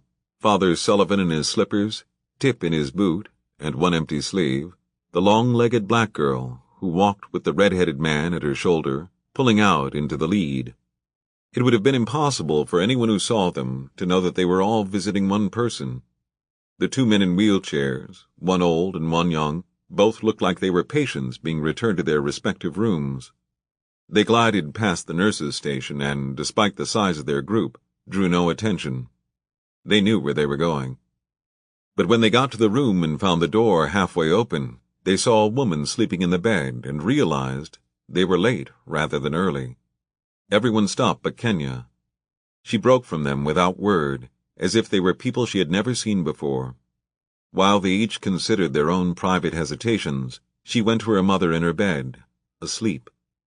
As far as Kenya was concerned, there was only one person in the entire world to see, and now that she was there, right in front of her, she was washed over in relief. Her mother didn't look too bad at all, a little swollen on the left side of her face, a bandage taped to her forehead, but she was completely whole and herself, and the sight of her lying there brought Kenya to tears. She cried from happiness, a concept that had previously never made any sense to her at all. So strong was her love at that moment, she felt her heart knocking wildly against her chest, as if the heart itself was leaping forward to the woman in the bed. Two heavy white sheets and a thin green blanket with nearly all the color washed out sat high up on her mother's chest. Kenya pulled back one side carefully to take her hand. "Are you sleeping?" she said in a hopeful whisper, and thought of all the times she had said that before, only to have her mother open one eye and peer at her. "Let me sleep," she would say, and then open her arms for Kenya to crawl in beside her. Kenya wasn't expecting that now, not really, so when she got no reply, she contented herself with her mother's hand. Ever so slightly, her mother's hand squeezed back, a call as clear as if she had said her name. Kenya leaned forward to kiss that hand, and then pressed it against her cheek. Teddy stuck his head in the door. "Is it okay if we come in?" Kenya looked up at him, nodded, but she hadn't meant all of them at once. By the time they'd pushed in, the room was too small. They were lucky there was no one in the other bed. "How's she doing?" Tip said. "I think she looks good. Don't you think?" Tip looked at her, and he felt a chill pass over him. Teddy at the top half of her face, himself around the mouth and jaw. "She does," he said. "She does what?" Tennessee said very quietly, and the members of the party all let out a collective, "Hey!" Kenya's head pitched forward to the mattress and shook the bed. "Careful, baby," her mother said, her voice so light and low that only Kenya heard it. "Awake," Kenya said. She would not lift her head from her mother's side. Dear God, there was a pain in her stomach. Hadn't she said that to someone once? She would not be able to hold herself awake for long. It was like suspending a chin-up. She was too tired now. She wanted to see her baby, but she wanted to swim back down into the darker water where she had been, where it was quiet. "How are you feeling?" Teddy asked. He felt more comfortable there now than he had this morning. Tennessee cracked open her eyes. All of them were there. Too many of them. It was more than she could imagine. "Okay, fine," she whispered. Tip knew he should say something, thank you or hello, but he only sat there holding on to the arms of his chair. His shoulder felt like someone was rooting around the joint with a paring knife, and he moved it back and forth slightly to exaggerate the pain. The pain somehow forgave him for his silence. "You're tired," Kenya said to her mother, and when she didn't answer, she said it to the room. "She's tired." She didn't want to be rude, but she couldn't see the point in their staying now. They had seen her. She was sleeping. There couldn't be any more to it than that. But Teddy had come too far to feel so easily discouraged. A prayer, on the chance that it could be beneficial, was certainly worth a try.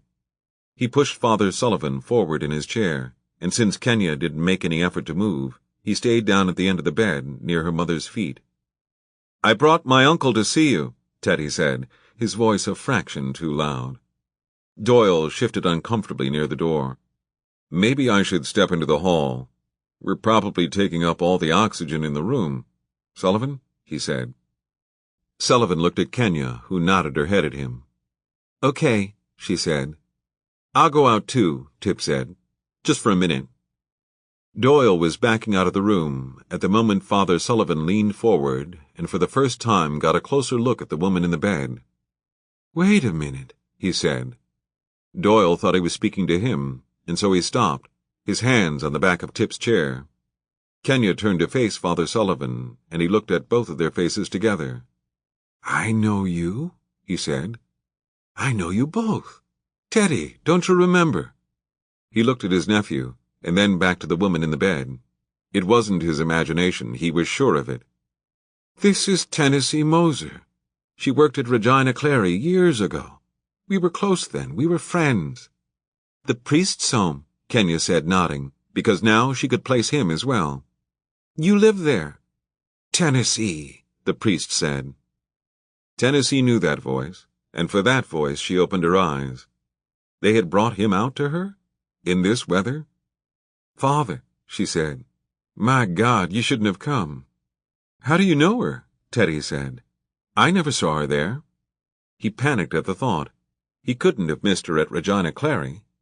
He felt that he could not endure such a failure, that he missed his own mother in the place that he went to day after day.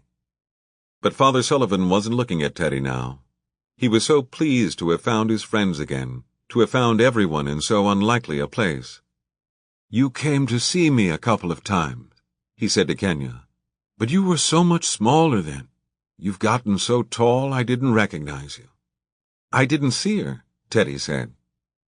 Doyle and Tip pushed in closer now, and Sullivan was close behind them, all of them watching. Father Sullivan did not think of what it meant for Tennessee to have worked in the place that he lived, nor did he think of what it meant for Teddy to have missed her. For the moment, he was only glad to see this woman he had been so fond of. She came not long after he had moved to Regina Clary, and she had always taken good care of him. He had thought he was so sick in those days, too sick to stay in the rectory any more, but in retrospect, he had been in the bloom of health. Sometimes in the afternoons, she would sit with him for a while before she went home, talk about politics and things they had read in the paper. She liked to go to college lectures that were open to the public, and sometimes, she had admitted, ones that weren't open to the public. But it was easy to stay towards the back, and no one ever asked her to leave. He remembered she brought him books from the library. How bright she was. Many times he had told her she should find a way to quit and go back to school, but when she left the job abruptly without coming back to tell him goodbye, he felt unreasonably dismayed. With Tennessee there to visit, Regina Clary had been bearable to him, and without her, he felt like what he was, a useless old man who had been shelved away to die. "I missed you so much after you left," he said. "You too," she said honestly, though it took so much effort to say the words. Father Sullivan did not speak of her to Teddy, come to think of it. His longing and disappointment, once she had gone, had made him feel too childish. Hadn't he even been worth a phone call, a note?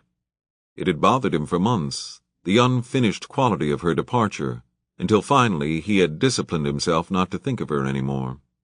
Now, all this time later, there was an answer, or at least a part of one. She was here. He pictured her coming into his room with his coffee in the morning. "Are you still in that bed?" she'd always say to him. "Tennessee," he said, and rested his hand against the calf of her leg, where it lay beneath 2 sheets and a pale green blanket.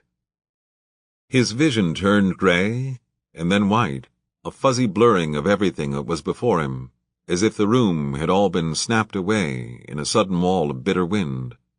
The awful cold of it rose up in his arm and spread through his body, a cold that was worse than anything he had ever felt or imagined, colder than he had been the winter he was 9 years old and broke through the ice on the Charles. He remembered now that black water pouring into his ears and down his throat, flooding his nose and eyes, the blind, choking panic that came before his older brother pulled him out by reaching his hockey stick over the jagged edge of ice and into the water. Colder even than he was on that walk home, shaking beneath his brother's arm. He tried to open his ribs to fill his lungs, but all the air inside him was frozen. His chest was frozen. There was nothing to breathe.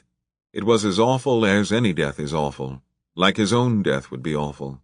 And then he wondered if that was what he was feeling, his own death now, surrounded by the people he loved. Tennessee had come back somehow to see him out of his life. He didn't understand why this would be the case. But then, what experience did he have of his own death? "Uncle Sullivan," Teddy said, and put his hands beneath his arms to pull him up. He could hear Doyle's voice from down the hall, the voice of never-ending authority calling for a doctor. Teddy was there, and Sullivan was there, and Tip, and this lovely child, and they all seemed to be rushing towards him at once, everyone speaking to him, speaking over him. And then Teddy picked up both of his hands in his hands and raised them over his head, and in that instant he let go of Tennessee's leg and the air seeped in. He took a shallow, broken breath. The hard block of ice that was pressed against his heart receded an inch, and then 2 inches, and then he felt the sudden release of a weight removed. "Can you hear me?" Teddy said. Father Sullivan nodded his head, though his own head seemed like too much weight to hold any more. He wanted to let go of it. He was ready, truly, to give his life away. Everything was rushing. His eyes were closed, but he was moving through the door. "Help her," he said, but he couldn't even hear the words himself. He was drowned out by the voice of a woman who was scattering the rest of them behind her, scolding as she drove them from the room. "You never should have been in here in the first place," she said. "She's just come back from recovery." And Father Sullivan heard this bit of news, and he held on to it. The voice, or his memory of it, followed him all the way down the hall. "You never should have been in here in the first place." What came to his mind as he struggled to right the oxygen deficit in his lungs were those first 2 women who had come to see him in Regina Clary, Nina and Helen, the ones he had supposedly healed, and he thought for the first time that he may indeed have helped them, because now he knew what it was to touch someone who was outside of help, to feel with what remained of your life that which could not be saved. The doctor, in a horrible error of judgment, came to him and not to her, and the next thing he knew he was falling over the edge of the world, through the wondrous swirling sheets of snow, and down deeper and deeper into sleep.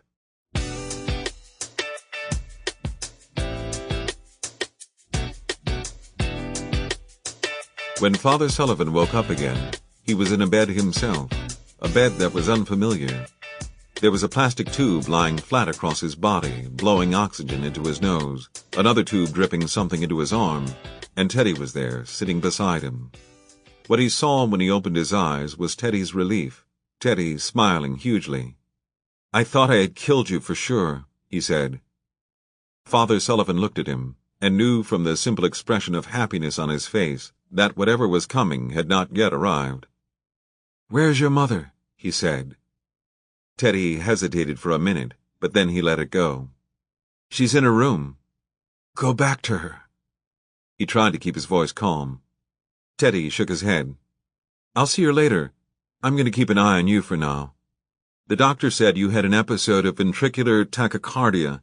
He said it could have happened any time, but I know it was my fault. This has all just been too much. I was crazy to have brought you out like this." Teddy hadn't called Sister Claire yet, even though he knew that too much time had gone by and she would be anxious now, imagining some terrible scenario that in fact would bear a remarkable resemblance to what had actually happened. "Go find her doctor," Father Sullivan said. "You want the doctor?" Teddy was already on his feet. "Her doctor." Every word spoken was a flight of stairs to run. He gave himself a minute to concentrate on the air. The oxygen burned his nostrils, and still, he wanted more than he was getting. "Go!" Teddy eased back into his chair, picked up his uncle's hand. "She broke her hip. Do you remember that? She was hit by a car last night, but everything's okay now. She came through the surgery fine." "I know what happened." He waited, pulled in breath. "You brought me here to see her." Teddy shook his head. "I didn't listen to you. You asked me not to do this, and I just thought, I don't know what I thought. I wasn't thinking. She's going to be fine. It's just going to take some time." Father Sullivan tried to imagine what Tennessee would want at the end of her life. He didn't know her well at all, and he didn't know anyone well enough to answer a question like that. He only knew that she had been good company, that the time passed more slowly on the days she didn't come. He could picture her in his room, as if she was walking towards him now, healthy and young. How she seemed to tower over him when he sat in his chair. "How are you feeling today, Father?" she would say to him. "Has your nephew been here to see you yet?" "Get up now," Father Sullivan said to Teddy. Teddy did stand up, and he pulled another blanket over his uncle's legs. "Are you cold?" "Why?" Father Sullivan felt a sob well up in his chest. He had wasted so much of his strength in life, run it out on nothing. If only he had the legs to carry him back to her. Maybe there was something that could be done. He couldn't save her, but maybe he could find someone, a surgeon, who could cut out whatever it was that was inside her. "Go!" He closed his eyes and pulled in every bit of air he could manage. "Look at you," Teddy said. "You've got to rest." "Then go!" Teddy was stung, but he refused to show it. His uncle was old and ill and confused. His oxygen saturation was low. He was not responsible for anything he said. "I'll stay with you. I'll keep everyone else out so that you can get some rest." Father Sullivan reached up for his nephew's hand. He wished he had the strength to squeeze it tight, to hurt him just enough to make himself heard. Teddy, whom he loved above all others. Teddy, who was his comfort and delight. It would be the last time he would ever see him as a child, the last time before all of the guilt and regret came to sit with him for the rest of his life. "Listen to me, Teddy. I'm telling you." His voice came out in nothing but a whisper. It was a strain to hear it at all over the hiss of the oxygen. "Go as fast as you can now. Run!" Chapter 11. Doyle had insisted on arriving early. They each had a ticket, but the seating was open, and he wanted to be sure they could all find seats together. The ceremony was held in the Symphony Hall downtown, and while the auditorium offered good acoustics were not what Doyle was there for. He wanted an unobstructed view of Tip crossing the stage and collecting his medical degree from Johns Hopkins. "We should have packed a meal," Sullivan said, crossing in front of the knees of parents who were even more neurotic than his own, and so had arrived earlier. "I've got some lifesavers in my purse," Kenya said, and patted the white leather bag at her hip. Always prepared, Sullivan said. Teddy dropped into the seat beside his father and opened his program. He rested his finger beneath his brother's name. Look at that. Thomas O'Neill Doyle. Warfield T. Longcoat Prize. Now that's something. He should have gotten the convocation address, Doyle said, and looked at the two names above Tip's. He almost got it. He didn't want it, Kenya said. You know Tip doesn't make speeches. They should have given it to Teddy, Sullivan said. The first non-medical school graduate to give the convocation address. Teddy rose to the call without hesitation. Duty, honor, country, he said in the voice of an old white man who'd been battered by war. Those three hallowed words reverently dictate what you ought to be, what you can be, what you will be. They are your rallying points, to build courage when courage seems to fail, to regain faith when there seems to be little cause for faith, to create hope when hope becomes forlorn. Old patients never die, Sullivan said. They just fade away. You're going to need to start quoting yourself, Kenya said to Teddy. Forget about all these dead people. Kids are going to want to hear Teddy Doyle speeches, wearing their Teddy Doyle t-shirts. Teddy smiled but shook his head. Nothing like that. You should listen to your sister, Doyle said. It was what he said about most things these days.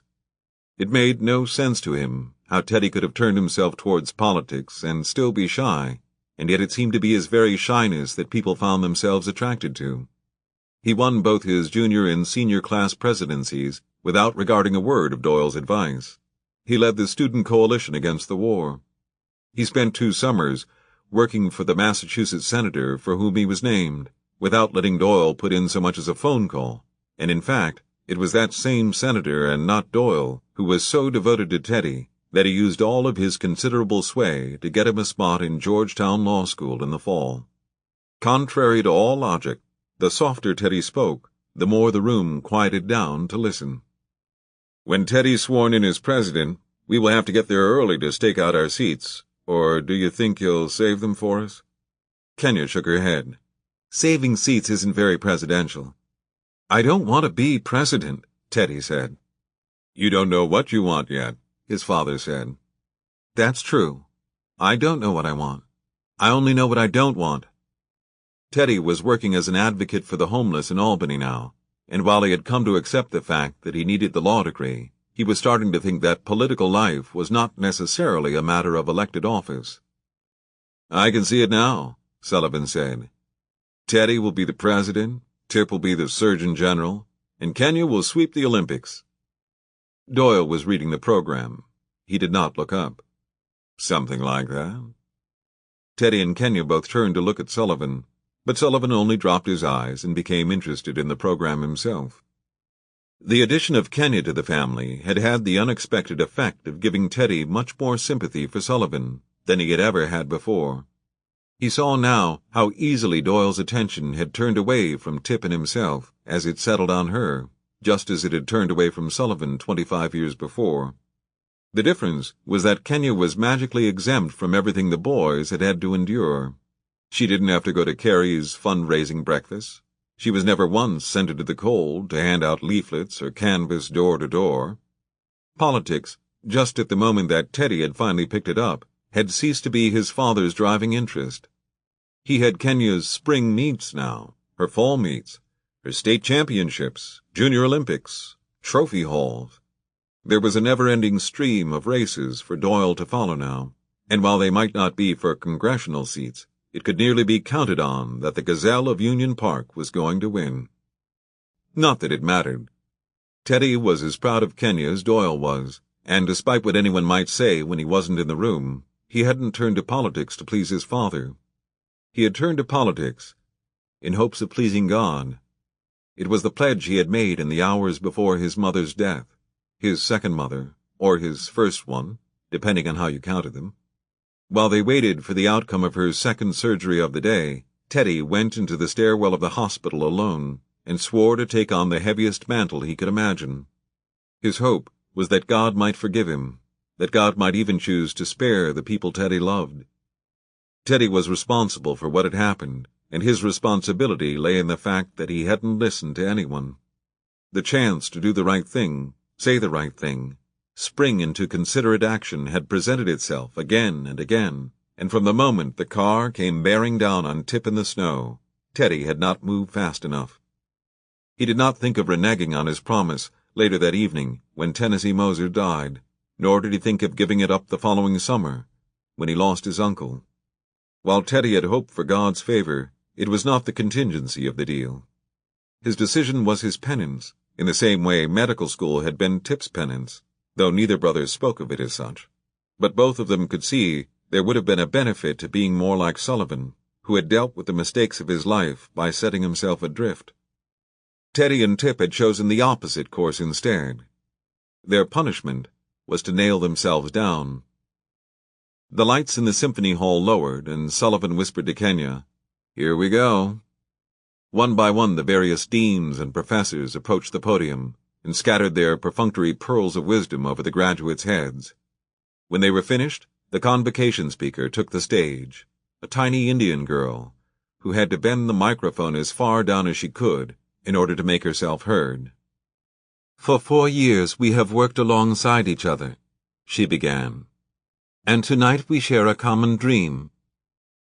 Tip, who sat in the first row of graduates by virtue of his placement in the alphabet, was fairly certain that they did not, unless all of his classmates had in fact been privately dreaming of fishes.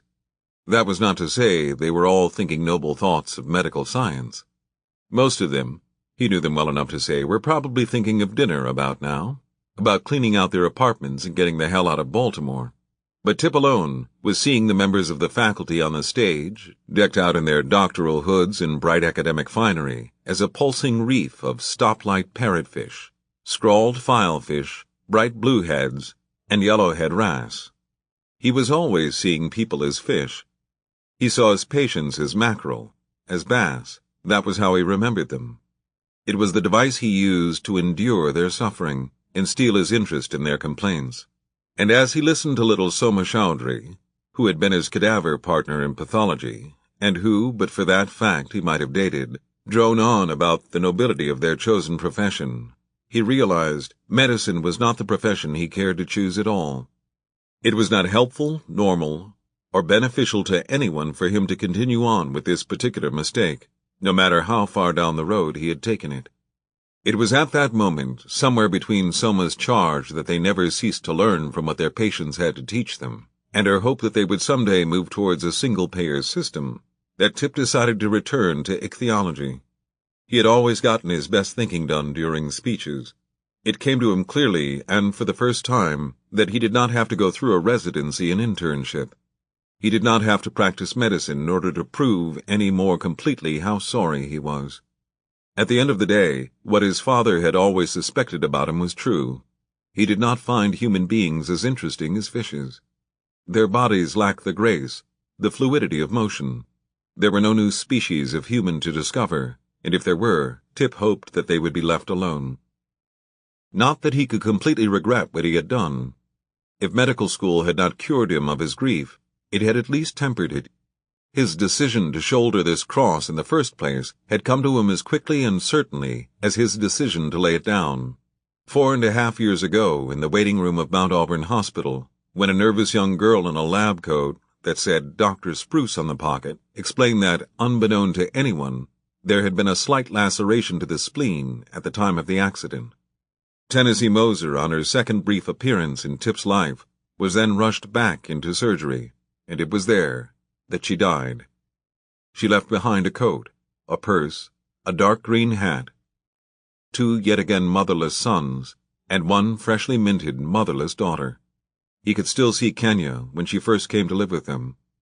For months she would only sit on the very edges of the furniture, looking like a girl who meant to leap up from the house on Union Park and run as fast as she could for home the minute they turned their backs.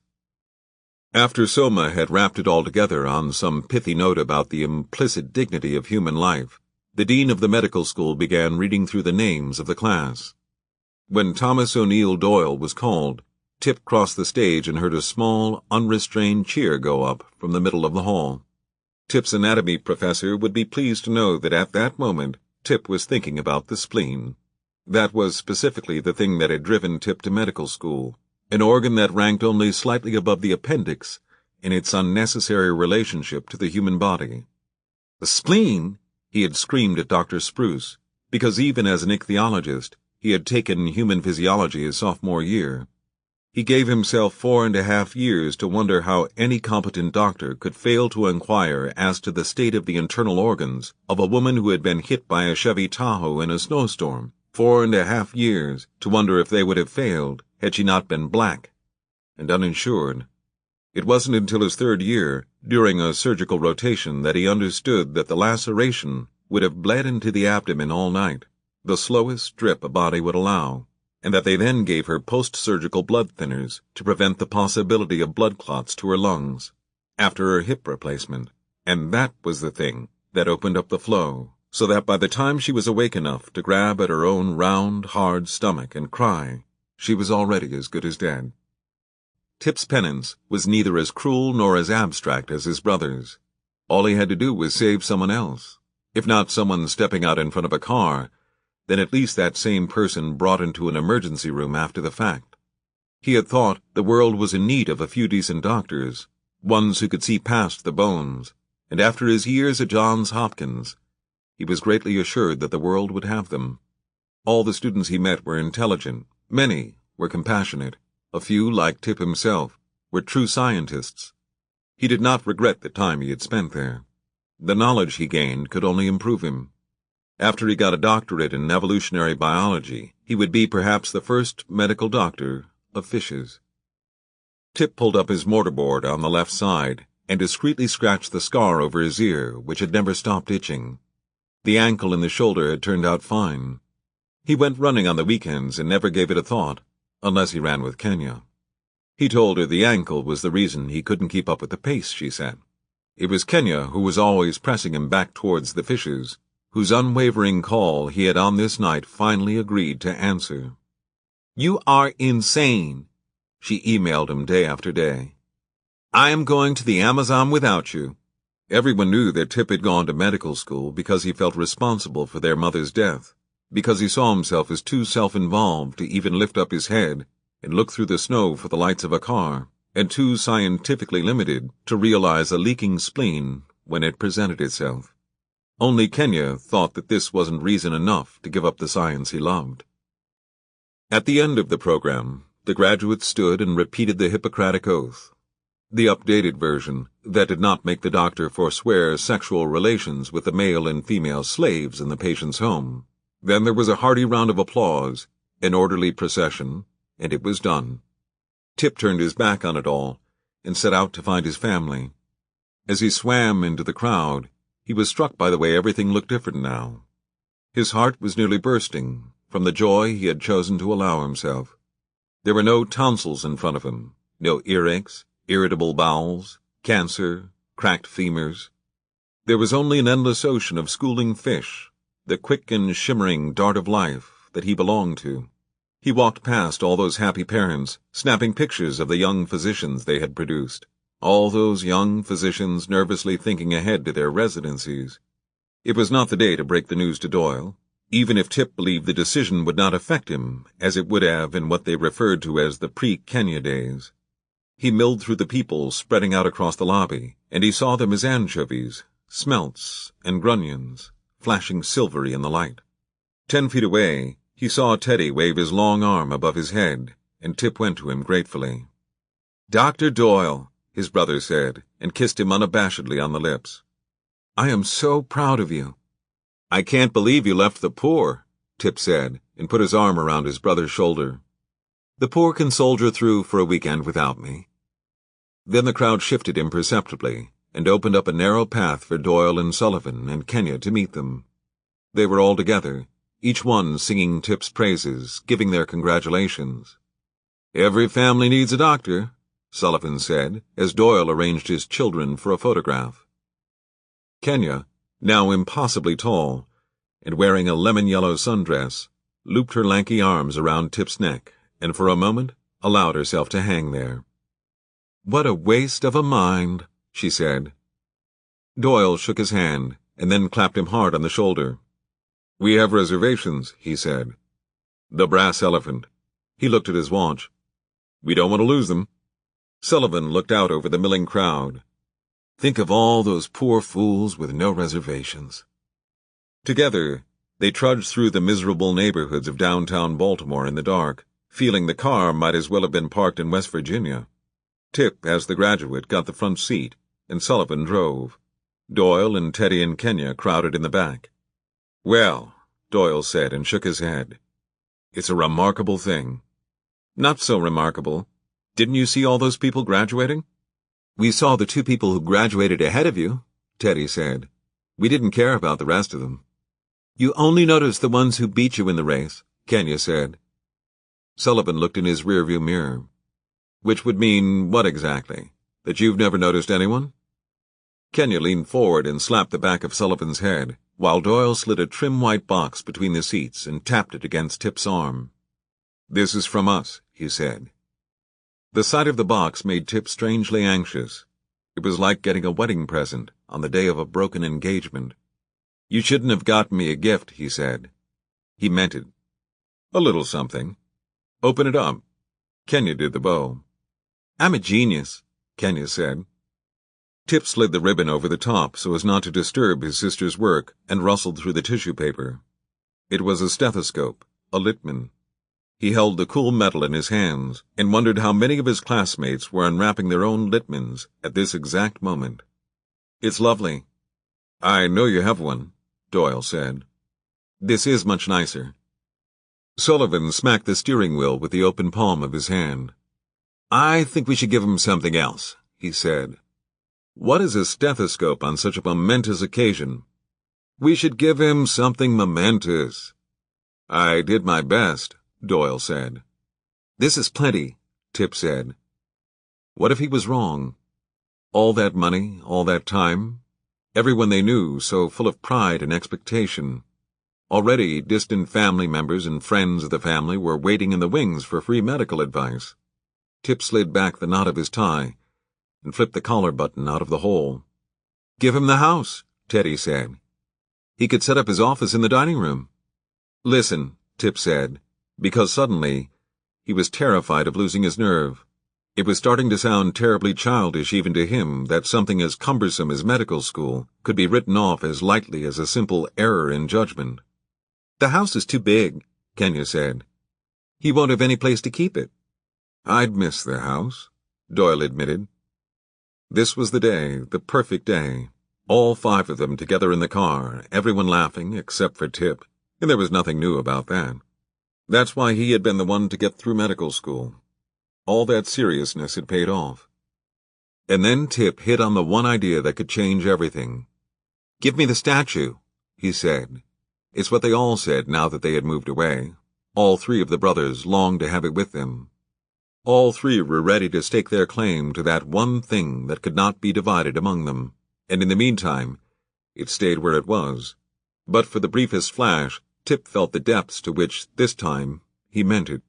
He was the least likely candidate for inheritance, neither the blood son that Sullivan was, nor the soulful Catholic like Teddy, but he craved ownership every bit as much.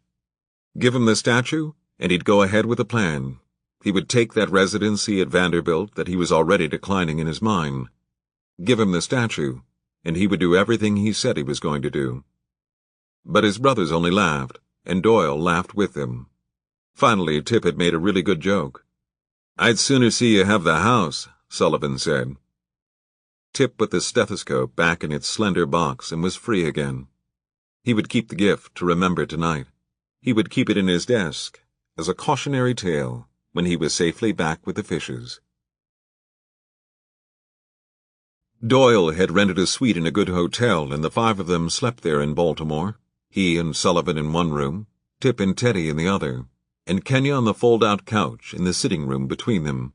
They had laughed and talked all night. They had eaten too much and had too much to drink too late, and this time they all fell asleep fast and hard. Except Kenya. Kenya lay awake, her arms folded back behind her head. She stared out at the darkness and thought about her mother. It wasn't only nights like these she thought about her mother. She thought about her every night. But on a special night like this, it was easy to imagine how it would have been, the two of them, taking the bus down to Baltimore to stand outside the Meyerhoff Symphony Hall. The two of them, watching as everyone went in, and the Doyles went in. How her mother would have stepped aside and pretended they were waiting on someone, and how she would have squeezed her shoulder hard when Tip went by, the cap in his hand, the black gown over his arm. She thought about things like this all the time, but the problem with thinking about it tonight was that Tip never would have gone to medical school if Kenya's mother hadn't died, and so it was hard to figure out how her mother could have gone to the graduation. She would have the same problem again when Teddy graduated from law school. How could she think of her mother there? The present life was only a matter of how things had stacked together in the past, and all Kenya knew for sure was that if she had the chance to hand over everything she had now, in order to regain what was lost, there would be no words for how fast she would open up her hands. It had been fine out there with her mother. It had been paradise when they were only watching. In her chest, she felt her heart beat faster and faster. She scratched at her head, her arms, until it was unbearable to try and be still. She got up quickly now and felt around for her clothes and shoes in the darkness. Shorts, shirt, socks. She would lace up her shoes in the hall. It was easy to find the room key card because Doyle made everyone put theirs on the table by the door.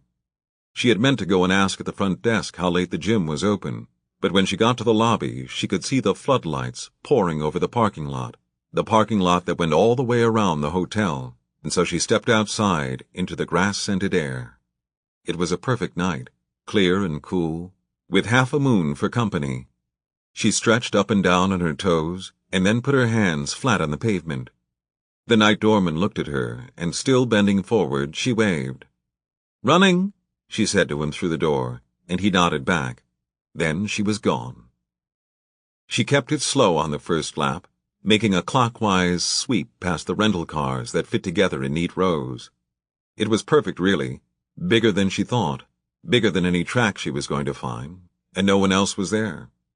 It was past midnight and she started to open up, but just a little. She wanted to save herself now. She wanted to run for a very long time. She didn't get bored by the loop she made. She didn't think about the cars. She was thinking about her mother. She liked to imagine that her mother had arranged everything as a way to get Kenya into that house, to have her live safely with her brothers. She pushed her shoulders open, stretched her neck up long. She filled up the great bellows of her lungs, then blew the air away. Her mother had it all fixed in advance, fixed with the driver of the SUV, fixed with the men who drove the ambulance, fixed with the doctors, or maybe just one of them, maybe only the last one who took her away because it never made any sense, really, that she could have been fine and then so quickly dead. Or not dead. It was possible. Kenya listened to the tap of her own feet and spread out her steps to match her exhalations. She let her eyes trail from one lit-up window to the next. What other way could she have done it if she knew that Kenya never would have gone willingly along with the plan, that she would have clung to her as tight as muscle to bone and cried and run straight back every time she was pushed away? And how else could her mother have gotten Doyle and the boys to love her, unless she left her like a foundling on their stairs? Of course it wasn't likely. She was a smart girl, she knew what the chances were, but it was not entirely impossible either, that even now her mother was watching her, that even tonight she was standing outside the symphony hall, or that she was in one of these cars that she ran past in circles, over and over again. Kenya kept herself out there just in case. She made sure to win her races so that her picture would be in the paper, and she made sure that in every picture she was smiling, because if a person was willing to go through so much to give you what she thought would be a better life, it was the least you could do to look happy. She would run all night, or at least until she was almost too tired to take the elevator back to her room, and in the morning her brothers would stand over the couch of the sun-soaked room and tease her about being so lazy. Her legs flexed out in front of her, pointed behind her. Without meaning to, she was racing herself to the next Ford Taurus, to the stand of flowering cherry trees that framed the electric doors on either side. She decided that for a lap or two she would let herself run as fast as she wanted, because she understood there was also a better-than-good chance that her mother wasn't watching her, and she was alone in that parking lot, in which case anyone who was around should know that there was never going to be a chance of catching her. When she was in her own room at night, the room on the 4th floor that once belonged to Teddy and Tip, she slept under the watchful eye of her mother and another woman, in a photograph that Tip had found when they were packing up her old apartment at Cathedral. It was stuck in the Field Guide to North American Fishes that her mother had. It was one of the few pictures of her mother they found, and in this one, she was definitely the happiest. Doyle took it to a Photoshop and had it blown up to be as big as the picture of Bernadette. He framed it and put it on the dresser beside the statue. The three of them watched over her now, her mother and the woman she didn't know, and Bernadette, who was both a photograph and a saint carved out of rosewood. Doyle had told her the story when he gave her the statue on her 12th birthday, all about the grandfather in Ireland who stole it, and his wife who wouldn't forgive him. He told her he had written it down, that the statue would go to her, just in case anything ever happened, but that he figured they might as well put off telling her brothers for as long as they could, because none of them was going to be happy about it. "Then why give it to me?" she had said. She reached out and laid a finger on the gold of the halo. She had only owned it 1 minute, and already she never wanted to let it go.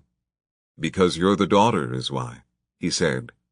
"The statue always goes to the daughter." "But what would you have done if you didn't have one?" Doyle put his hand on her head and pulled tightly on one of her braids to save her the trouble of having to do it herself. "But we did," he said. "We did." Kenya looked down the long side of the hotel, a straight shot to the next right turn, and for a moment she closed her eyes. Maybe one of them was awake, Teddy or Tip or Sullivan or Doyle. Maybe one of them was standing at the window now, looking at the parking lot, and he saw her flash by 8 stories down, her long legs cutting through the night, her Johns Hopkins t-shirt flying out behind her.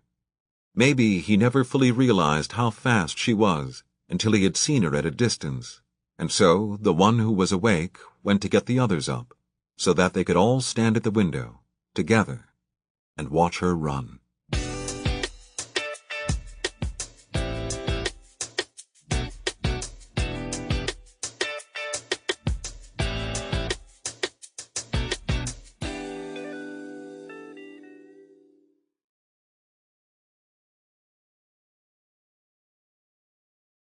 Hi, I'm Jonathan Burnham, publisher of Harper, and I'm here with Anne Patchett, author of Run, her new novel, which is being published by Harper in October this year. Anne, it's been 6 years since you published the much-loved Bel Canto, your last novel, and then since then you've published a non-fiction book called Truth and Beauty, highly praised, about your friendship with the author Lucy Greeley. So was it tough to go back to fiction? No, because I was writing that novel for those 6 years. I didn't leave it and then go back to it. I was working on Run before Lucy died. And then when she died, I stopped. I wrote Truth and Beauty. I went back to the pages that I had for Run. They were horrible. I threw them out. I started again. And basically that happened about 3 times, where something big came up in my life. I stopped working on the book. I went back to the book. And what I had done didn't seem right. And it's interesting because I didn't change the characters or the story, but I just kept throwing out the pages. But was the act of writing non-fiction at the same time interference, or did it help clarify things for you, or did it make no difference whatsoever? It really made no difference. Writing non-fiction is so much easier than writing fiction for me that it really is akin to saying I did my shopping list and then I went back to my novel. Right. Can you talk about what the original seed for this novel was? Was there an image in your head or an idea that germinated? Actually, I give a lot of thought as to whether or not I wanted to answer this question honestly. I had a dream when I was writing Bel Canto that really was the origin of this book. And I remember waking my husband up at 2 o'clock in the morning and saying, I just had this amazing dream, which I've never done in my life. And for a long time, because I struggled a lot with Bel Canto, he would say, dump that opera book you're working on and go to that really, really great idea that you had for a book. And I think that part of the reason why Run took me such a long time is I was trying to stay true to the original idea, which I then had to let go of and let it evolve into the book it became. But embarrassingly enough, that's how it started. Now, it's hard to say what Run is about. When I first read it, I thought it was profoundly a novel about family. And I think it is. But I read a piece that you wrote for us in an author questionnaire in which you said that you thought it was a novel about politics. So what is it? Well, to me, it's a novel about politics, and to you, it's a novel about family. And I think that's wonderful, and as it should be. It should be flexible, and the reader should bring to it whatever it is they see themselves. But to me, it's Joe Kennedy meets the brothers Karamazov. I mean, it is a story about a father who's trying to raise one of his 3 sons to greatness. And it's also a story about the larger family, the family of community and the family of country and the family of responsibility. And I think that it's born out of a notion of people talking about family values, which irritates me to no end, because I do think that family values are the values to your country and to your community and not to the people that you have a blood tie to. So those are all the things that I was thinking of that then sort of boil down into this novel. And what dictated the novel's particular geographical setting? I mean, you've set fiction all over the world. You chose to set this in Boston, in a very specific neighborhood. For a long time, this book was set in Paterson, New Jersey. And that had to do with William Carlos Williams. In the evolution, I spent a lot of time doing research into New Jersey. It was not someplace I understood, but I wanted a city that was on the cusp between very wealthy and very poor. And I finally moved it to Boston for several reasons. When it was in Paterson, it was tied to Princeton. When I moved it to Boston, it was tied to Harvard. I know Harvard. I don't know Princeton. I know Boston. I finally thought, I'm having enough trouble writing this book. I might as well put it someplace I actually know. And did you set out to write the novel within the 24-hour time frame that you set for yourself? Or did that sort of form itself and you realized that you'd created this framework and then you might as well work within it? Originally, I thought the book would take place over about 4 months, and then 4 weeks, and then 4 days. And then at some point I thought, my God, I'm on page 180 and I'm only 8 hours into this book. I'm really going to have to scale it back. It was a matter of just realizing that everything that was happening to these characters was so intense and poignant to them that I couldn't skip over any of it. I couldn't skip over a minute of it because it was so rich. Their lives were being changed profoundly in this day. So I couldn't say, well, now 3 weeks later, here they are, and I didn't want to write a 5-volume novel. So I made that decision. And yet the first chapter is, in a sense, a stand apart from the rest of the book.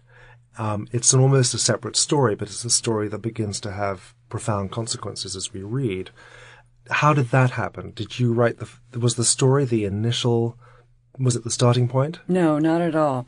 I have a very dear friend named Elizabeth McCracken, who's a novelist, who is my editor and always has been. She does all of my editing. She's the only person who reads my work while I'm writing it. And originally that set piece was the beginning of what was then Chapter 3. So at the moment when Kenya makes the great revelation in the hospital, the next chapter began with what was now the first chapter. Uh-huh. So it was a big loop of backstory into the family history. Mm-hmm. And when Elizabeth read the book, she said, okay, now you take this chunk out and you put that in the front. And it worked beautifully. It was one of those things where I was just grateful to have somebody to tell me what to do. But the reason that story is important it is connected in a very funny way with the Kennedys. When I was reading a lot about the Kennedys, one of the things that always struck me is whenever one of the Kennedy daughters walked into the room, Joe Kennedy's line, when the son walked into the room, Joe Kennedy's line to the daughter was, "Stand up and give your brother a chair."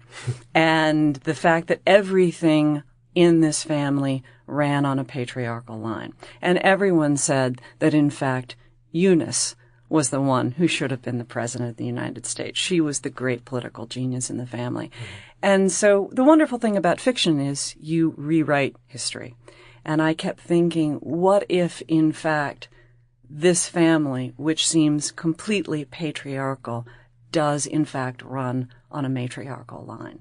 And the true power that is handed down from generation to generation comes not from the father, but from the mother. So it was very important to establish that at the beginning, and then all the way at the end we loop back around. Which works brilliantly. Let's hope so.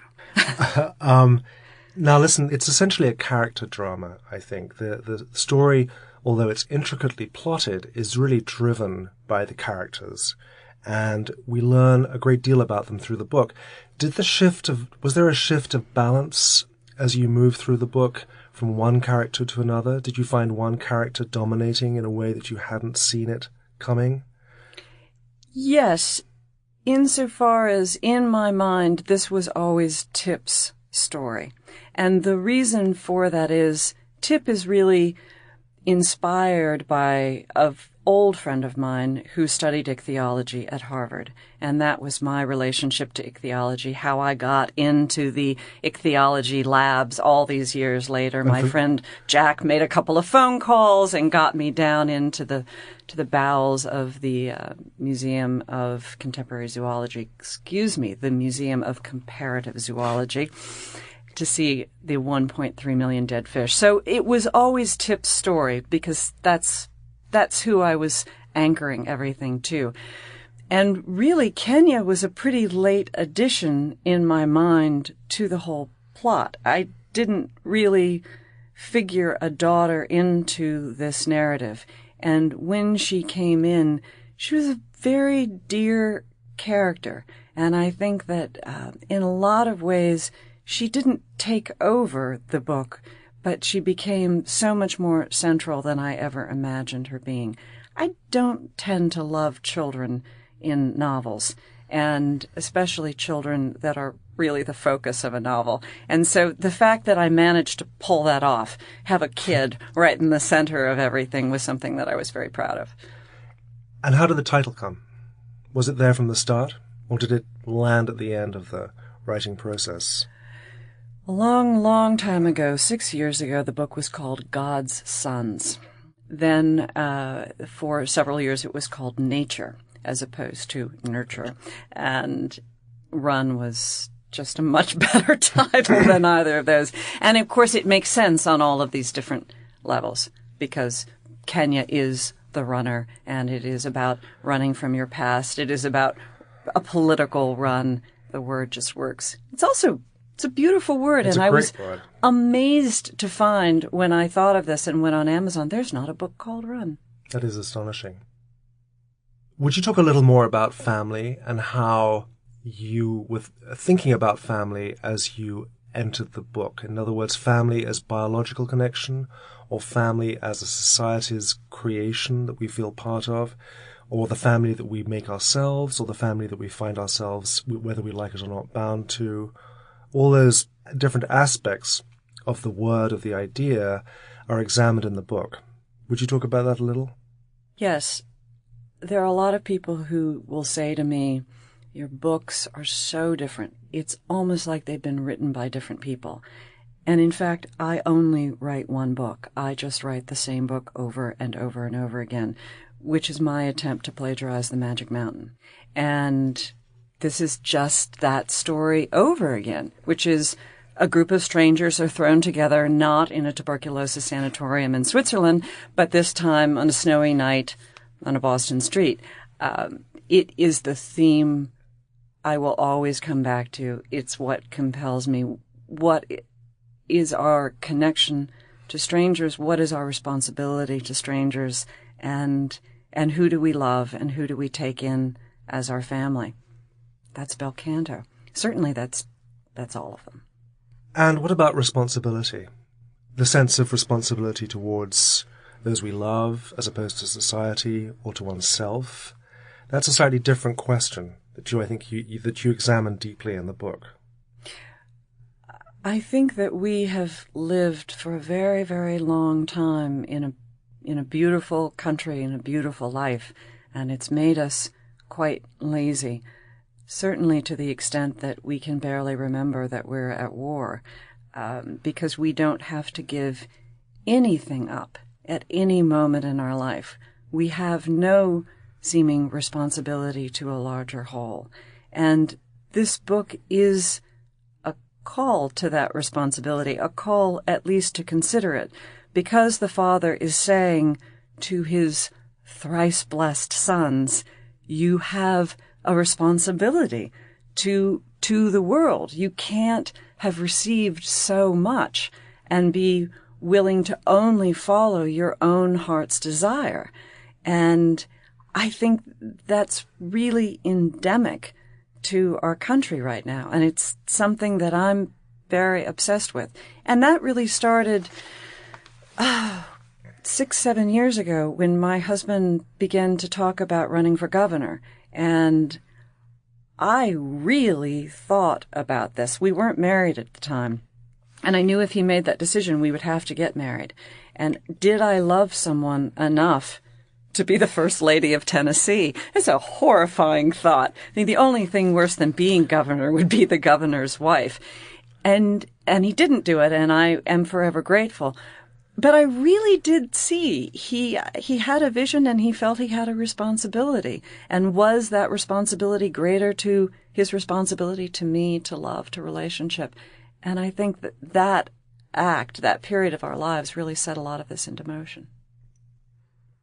Well, Anne, it's an extraordinary achievement. It's a novel that compresses so much in a very, in a reasonably small space it has enormous power, both as a domestic drama and, as you've talked about, as a universal drama. So we're looking forward enormously to publication. Thank you very much. Thank you so much.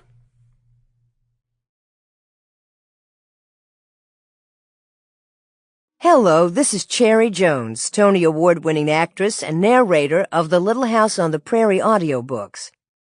As an audiobook listener, you know the pleasure of being captivated by a well-told story. You may not know that children who listen to audiobooks enjoy academic benefits as well. Hearing stories read aloud helps children reinforce important fundamental elements of reading readiness and reading comprehension, two key elements of overall success in school. When children listen to recorded stories, they hear and learn new vocabulary, and they practice active listening skills. Children can also listen up. Advanced readers can find challenging and complex stories. Delayed readers can listen and enjoy the story as a whole before breaking it down into smaller pieces. For all children, hearing a good book encourages a lifelong love of literature and reading. So, when you consider what to listen to next, why not also think about the pint-sized listeners in your life and select from one of the many available children's audiobooks? This recording was produced and directed by Rick Harris and Richard Romaniello. It was recorded at Harper Audio Studios by Angela Paiva and Richard Romaniello. It was edited by Dion Audio Services. Mixing and mastering by Angela Paiva. We hope you've enjoyed this program from Harper Audio. Audible hopes you have enjoyed this program.